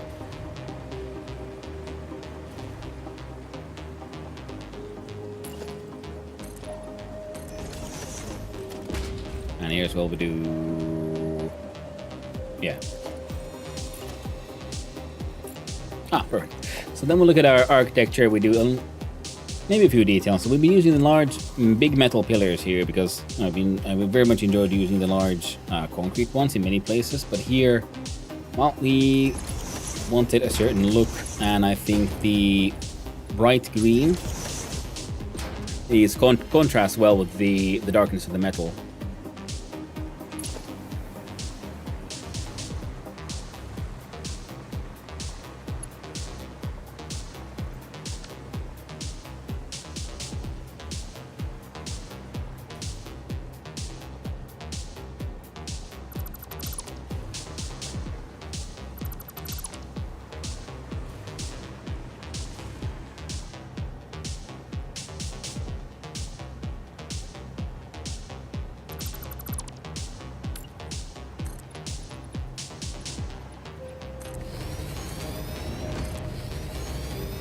It's a fun game and allows us to go, just discover more. It's kind of like fun to sort of it's one kind of enjoyment to have like a proper plan, and follow it to the end, like a proper architect with your building. But it's also very enjoyable to sort of like just go out and build and just kind of like see what happens. Where does it go? Let the building sort of grow in a kind of natural way. Oh yeah, you gotta go. Neither you are necessary anymore.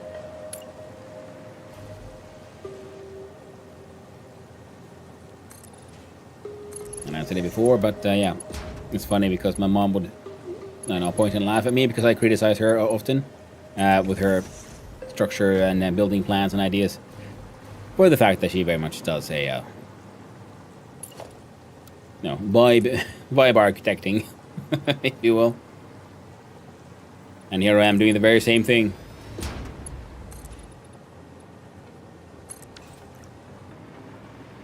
Now, I don't like music. Oh, heavy rain. Alright. Now, I think we could have like, let's see, one or two of those at that angle.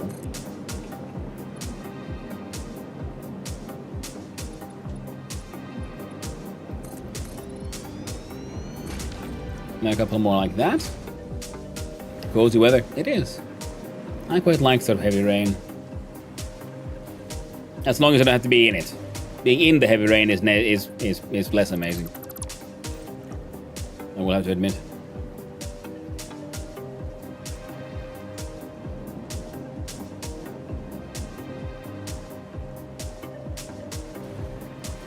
It's currently monsoon time in India.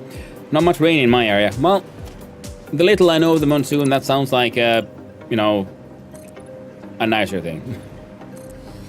The monsoon does sound a lot more extreme that we get here in Finland. A lot of people here like to complain about the rain, but it was fun when there was this mushroom farmer I met, and he explained how he was expecting there to be a lot more rain when he moved to Finland, and then he thought like, okay, I'm gonna do some mushroom farming, like shiitake mushrooms and so on. And he was thinking, well, I don't need to have too much of an irrigation because everyone complains about the rain so much. And then it turns out that our rains are sad little things compared to what he's used to. Because he's used to proper like monsoon and heavy rains and like heavy downpours. I think he was American from like the... I don't remember. I don't know enough about the US, I'm sorry. But like proper rainforest area.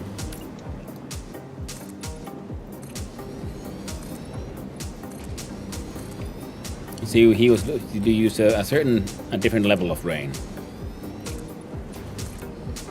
Our rains are... No. They can be numerous at times, but they're never quite as insanely intense as in other parts of the world. There, I think that feels fun.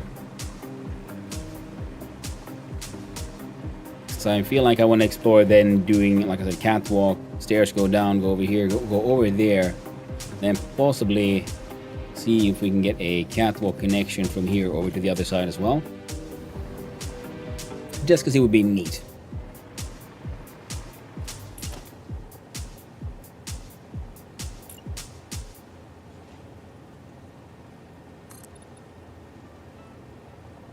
It actually kind of works.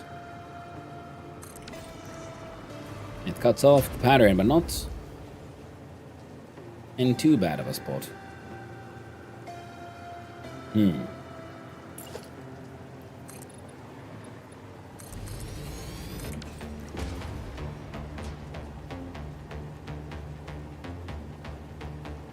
Oh, we'll look into it. Yeah, right now we're just throwing away all of our computers. So let's have a quick look-see at the old math that started it all for 9 supercomputers. 36 computers. We're making...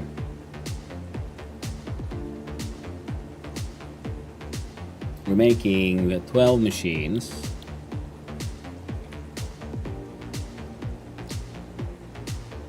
Making 3.33.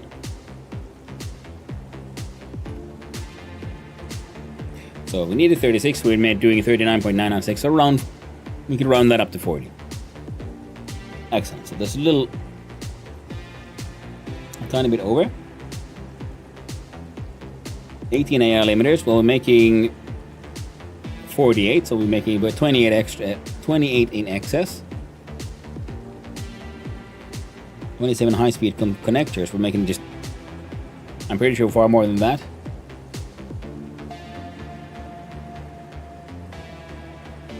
I think we're making 36 high-speed connectors when we needed 27, so that's okay.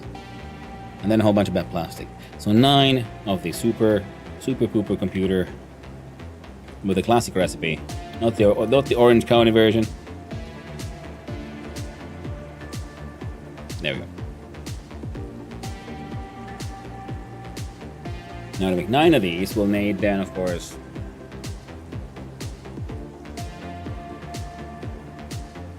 how many machines? 1.875. 9 divided by 1.875. We need 4.8 machines. Well, we got those in pairs.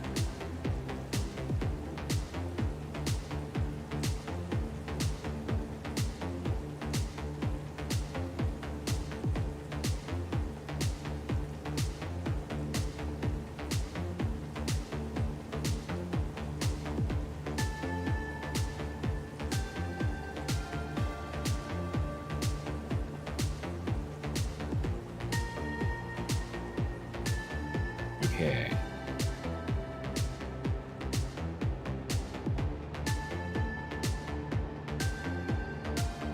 We did 6 machines. Then we just need to downclock them to 1.5. Excellent. And they are these ones.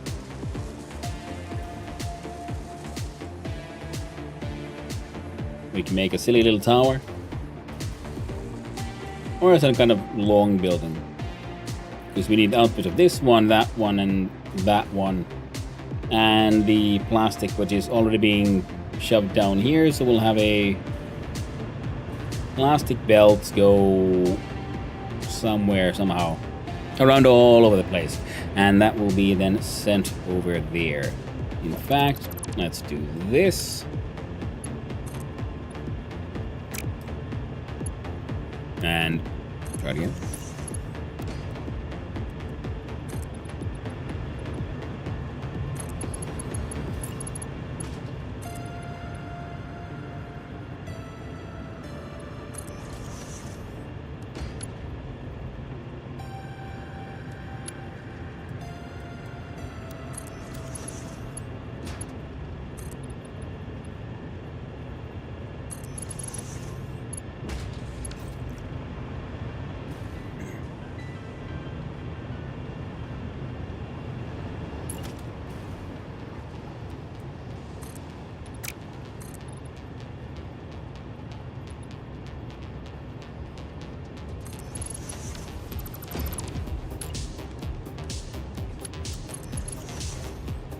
And then we do a ramp down.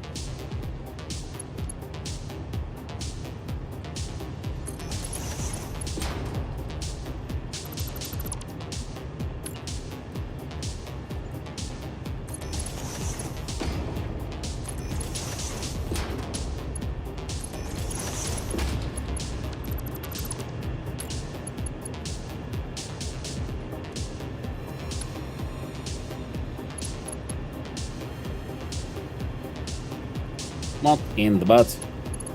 Off by a meter. Well, better that way, I suppose.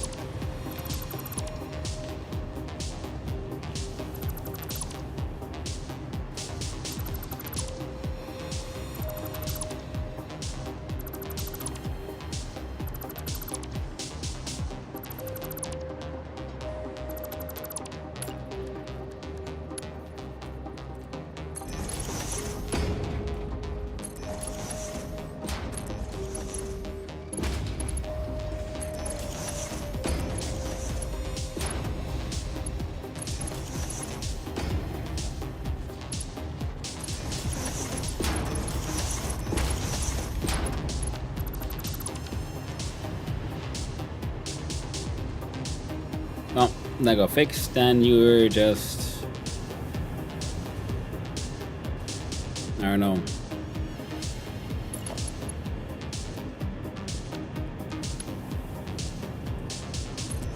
There. And you get to come in there at the corner. So I was thinking we could do these... a inline splitter there to bring part of that plastic over here beneath this thing over yonder. Then you can't really go across there on account of the hole. It's, you know, everything else happening over there, which makes it a little busy.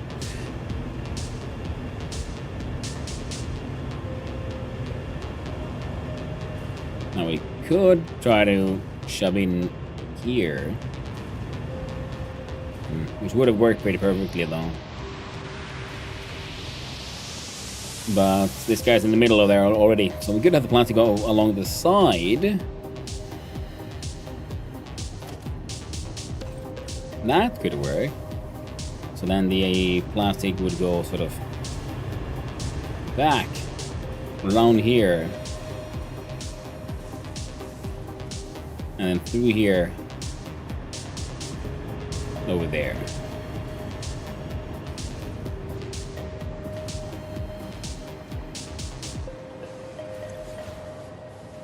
Full of circuit boards and a whole bunch of crystal oscillators. Ovulators.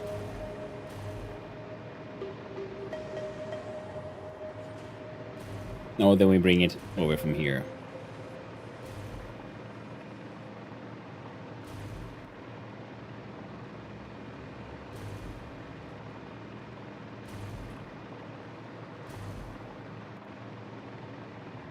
We only need 200 and something plastic.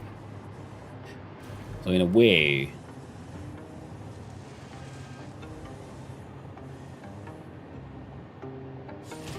we could put a splitter here.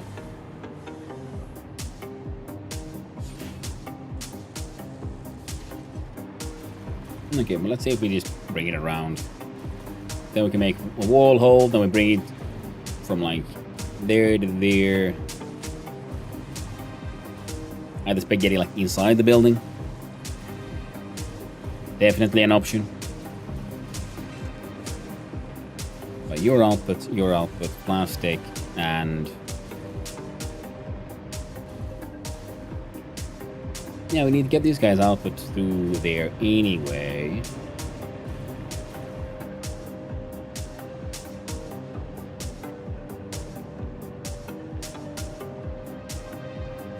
Change that from a smart splitter to like just a splitter. We'd have it go up and across. Yeah? Yeah, okay, so it looks like no matter what, we're going to be bringing it across through here. And your size is and was 1, 2, 3, 4, 5. So 4, in other words. In thickness. Now, I don't think we can fit one of these in here. Not in a way that I would like, no. So it'll have to be over here, and this central area will be slightly more open.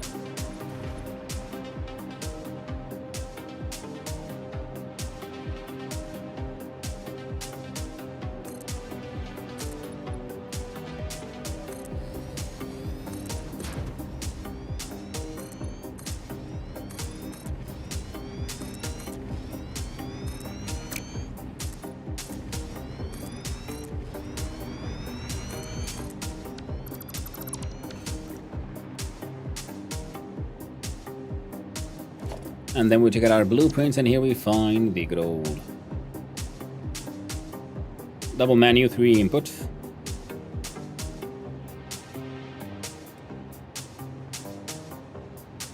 I think it'll be better, yeah, to have it facing this way, because then the outputs will be going... Oh no, output's gonna be facing away from everything.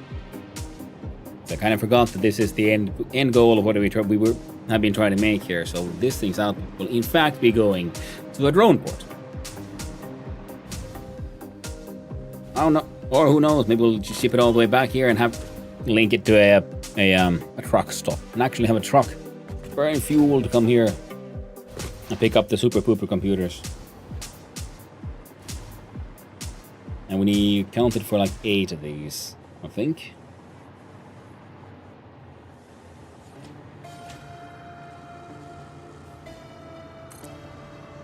And whoop. That'd be the first half.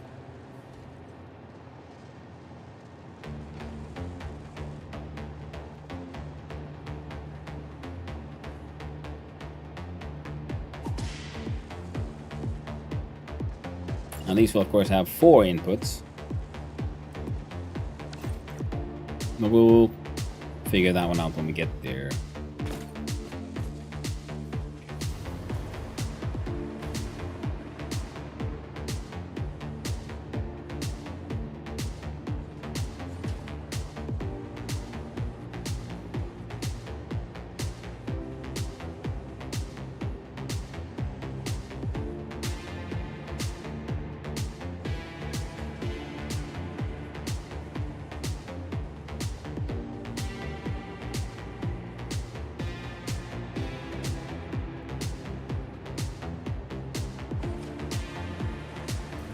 Okay, I'm having a silly idea. See if we can make it work.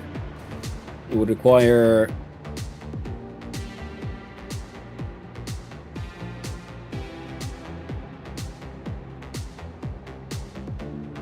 Let's see.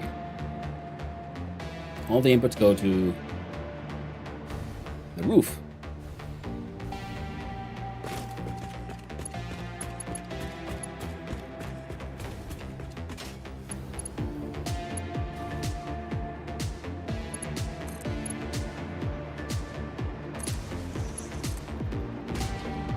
There we go. And from the roof, the inputs come down. I'm wondering if we could have... Should I just make like extra wide? Or nice and extra thick. So this one will in fact be a wide little... like a more shallow building.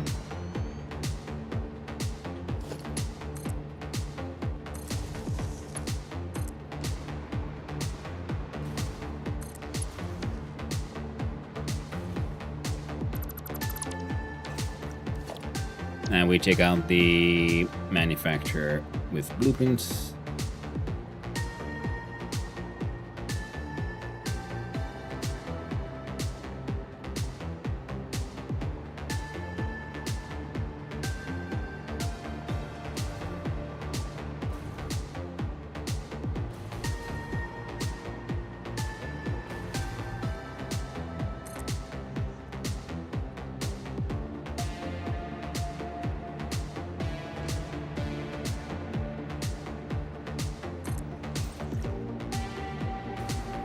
There we can combine these walkways using the T-crossings into a nice thick road in the middle.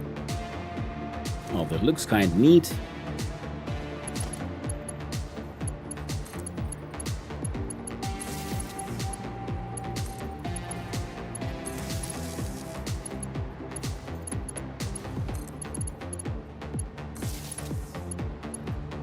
We combine this lamp with that one. Give me a quick sec.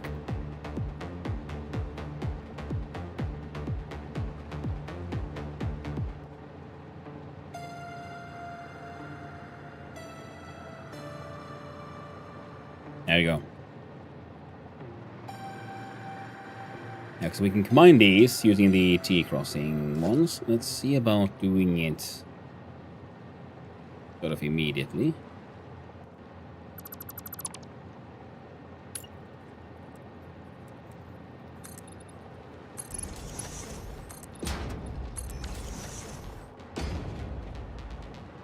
Yeah.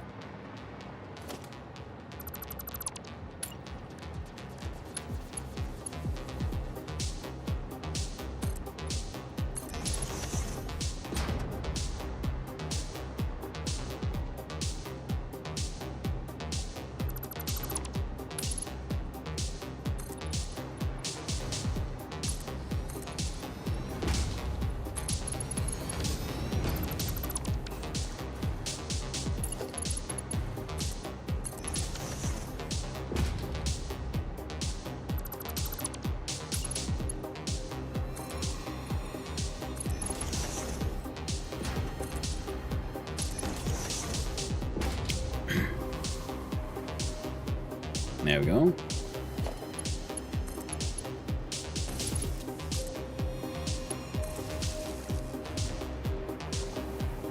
We got lights. And we need the 4 inputs.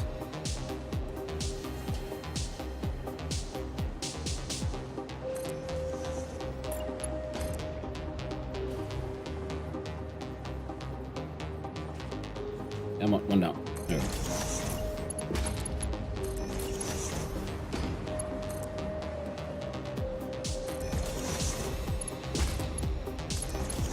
So I was wondering,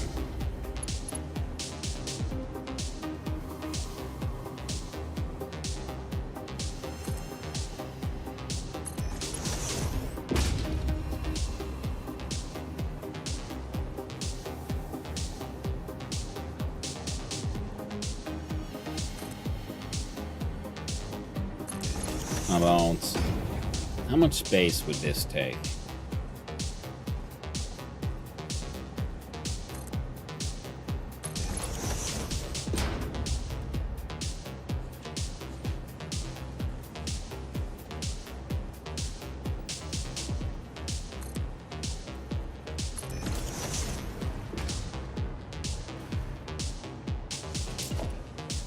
It looks like it would clip through a wall, which again, not necessarily bad. I don't like it the way it looks.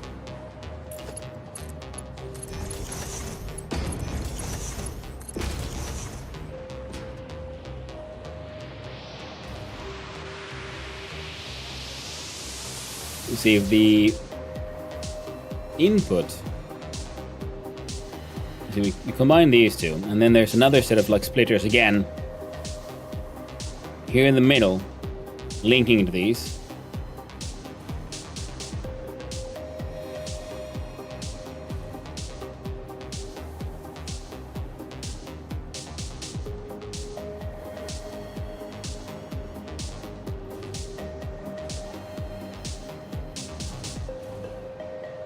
Okay, 1, 2, 3, 4.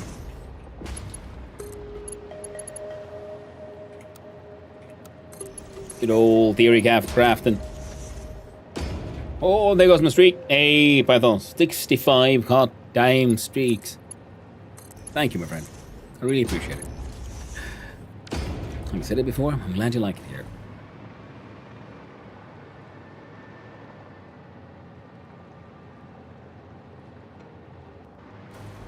Because the idea is to then, in a similar fashion, then have one tower here to connect to these two.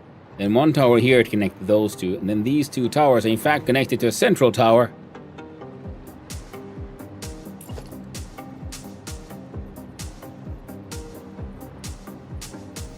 Oh, they're all being fed from the wrong direction right now. That's fine. We are right now theory crafting.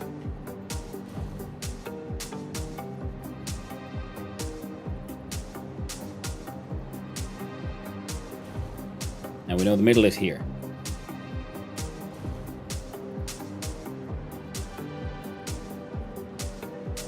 Like exact middle.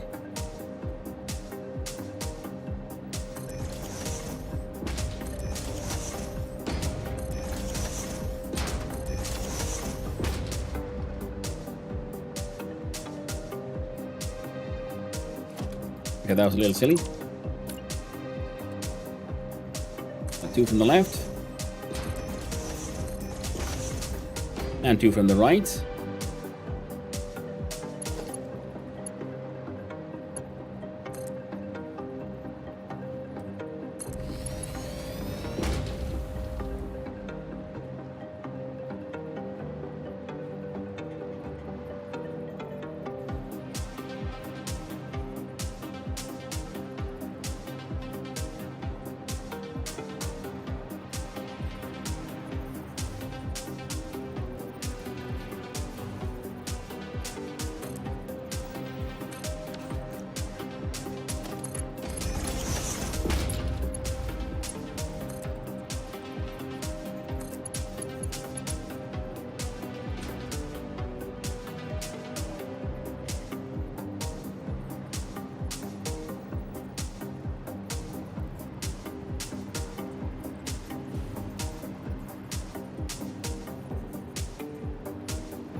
Like, we need to actually move the entire tower. Mountain Irons.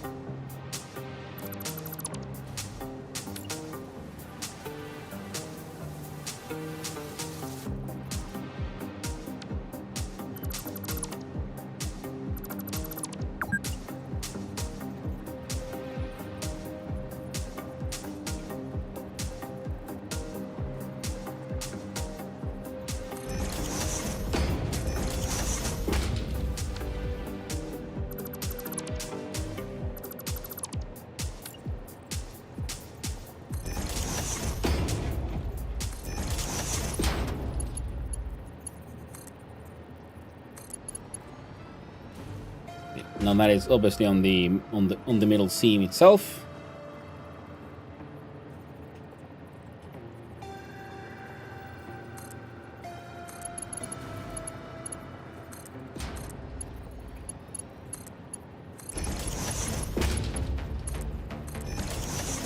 So this way, all the 4 inputs come in from the top, right? Then they hit the first layer of splitters.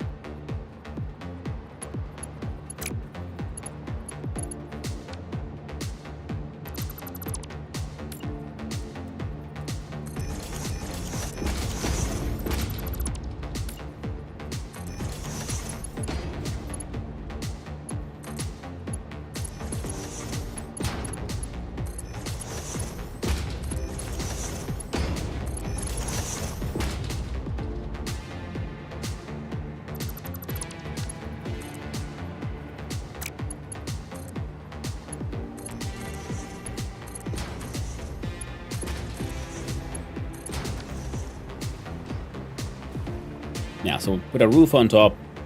Stuff comes up on the roof. From the roof, they go down. Then we have rooftop here. And yeah, we'll put in some stuff to make sure that looks like it's properly held up. And this will look pretty cool from beneath here. And I'm enjoying the wide walkway. Catwalk. I woke up today and that riff sent my face to Spain. Ah, that sucks. Well, let's hope next time you wake it's less just pain.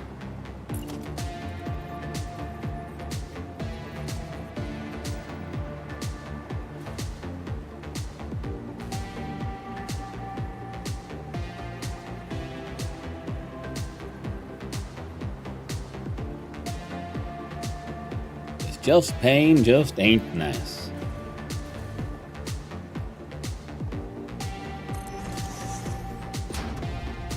One, 2, 3, 4. Alright.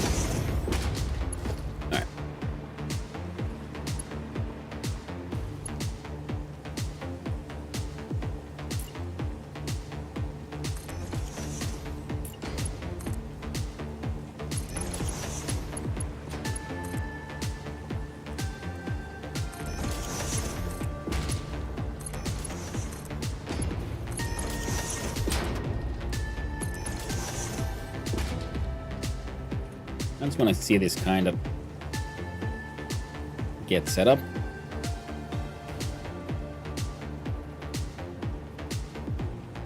Now, if you don't want it to clip through, we can make him clip into each other a little bit. Well, let's consider that as a valid option. But right now, we're just gonna want to put this thing, get it to a state where it'll kind of look, hopefully, just look neat if nothing else.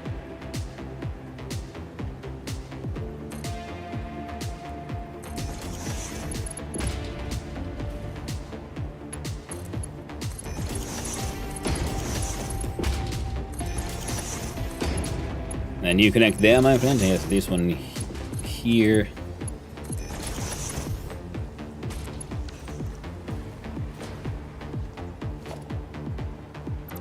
I'll screw you then.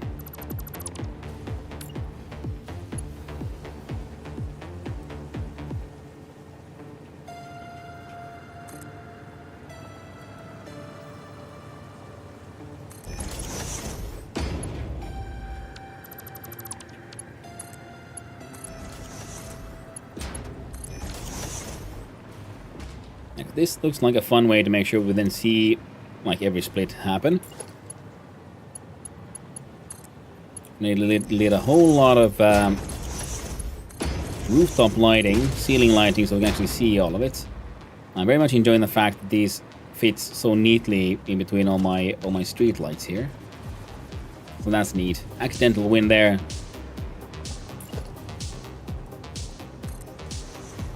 And there we go. Come on. Well, and also my thoughts. I hope the pain eases up soon, my friend. Because most of the time, pain ain't nice. There's a very limited amount of places where pain is desirable and enjoyable.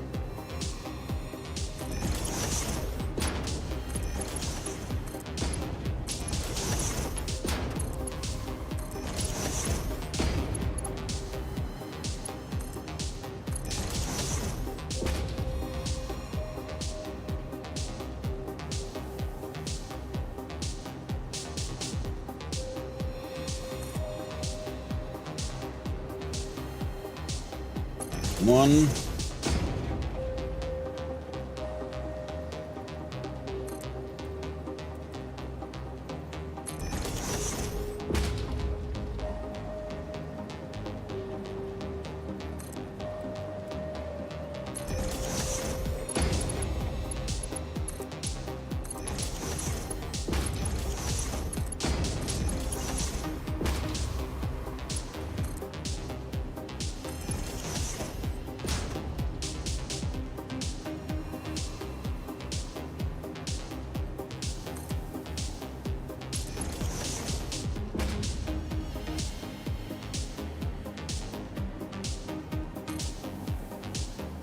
Almost.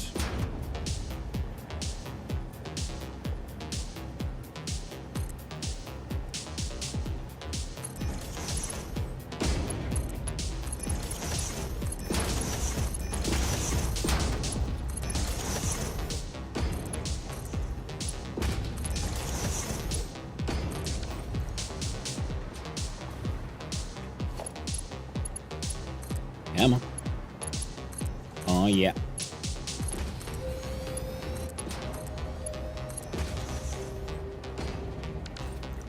Now that's starting to look like proper. Properly unnecessarily convoluted. Oh, yes.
And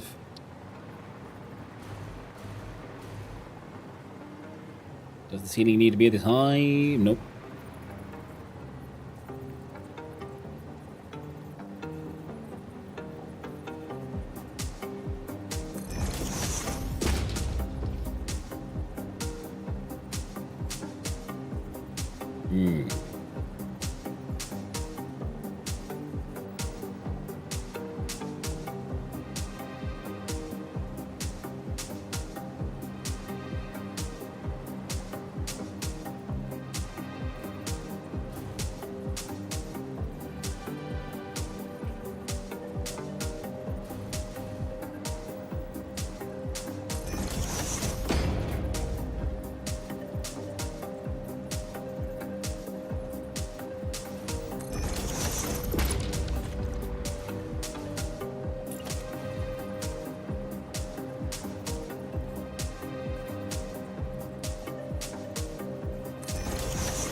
So we want computers.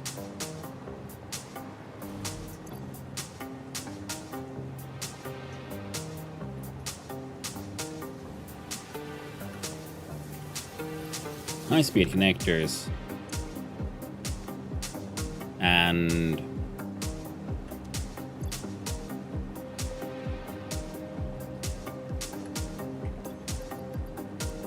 plastic. Oh.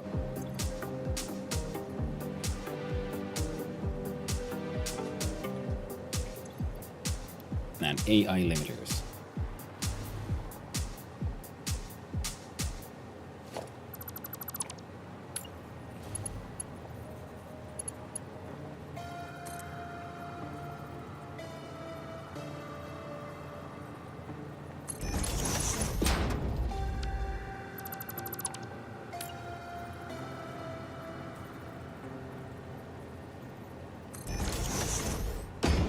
There you go.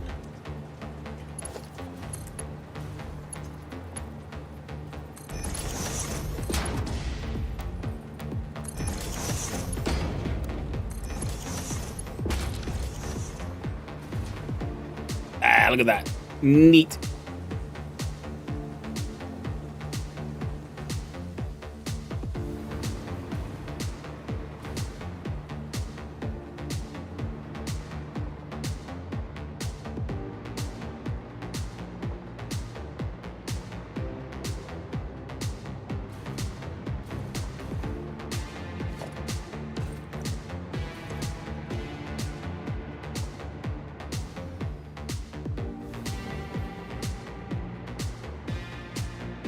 Oh, yes, the computer.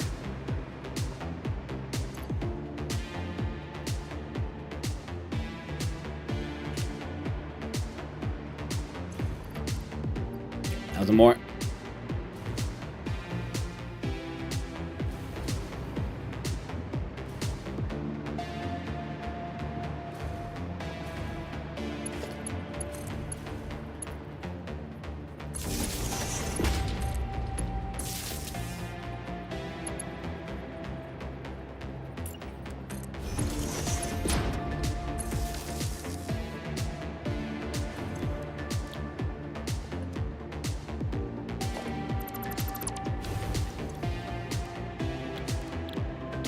There you go. Super poop computer.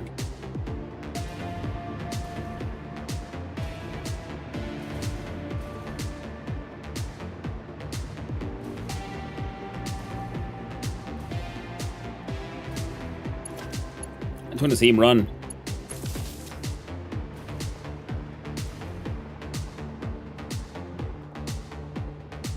Yeah, that is a silly setup. I'm enjoying it, and definitely needs to have powerful lighting. But I'd say that's a fun one. And I will have to then continue with this one tomorrow. It has been 8 hours. Soft 10 needs some TP. Exactly. Doggos need their TPs. Errands need to be run.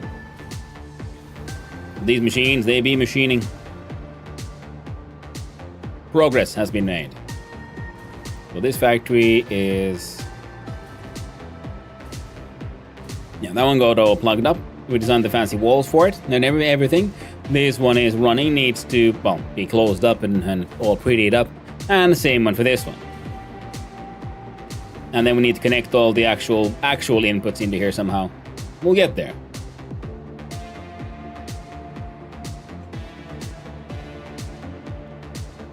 I go snooze those ads. Alright. But I think we make some definite progress, and tomorrow these super computers will be then sent out via drone to somewhere. Or a truck. Could be pretty funny, actually. Do all this and then just ship them over by a truck. That is a very belty, convoluted nonsense. Enjoying it very much. And so it is time to save the game. And then we see who is out and who is about.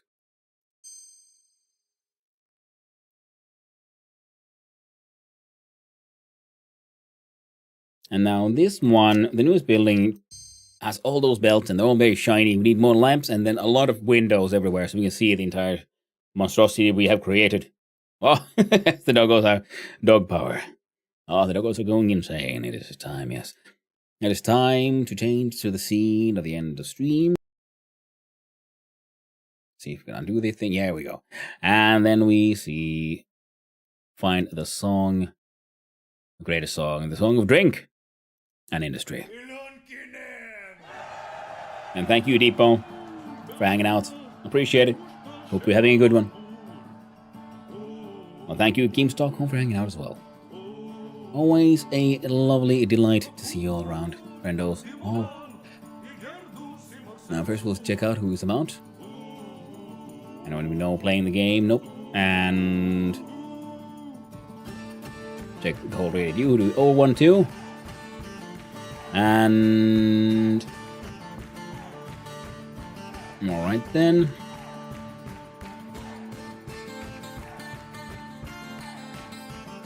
Let's see who we're following. What are people playing? What are people doing? And is there anything extra fancy happening?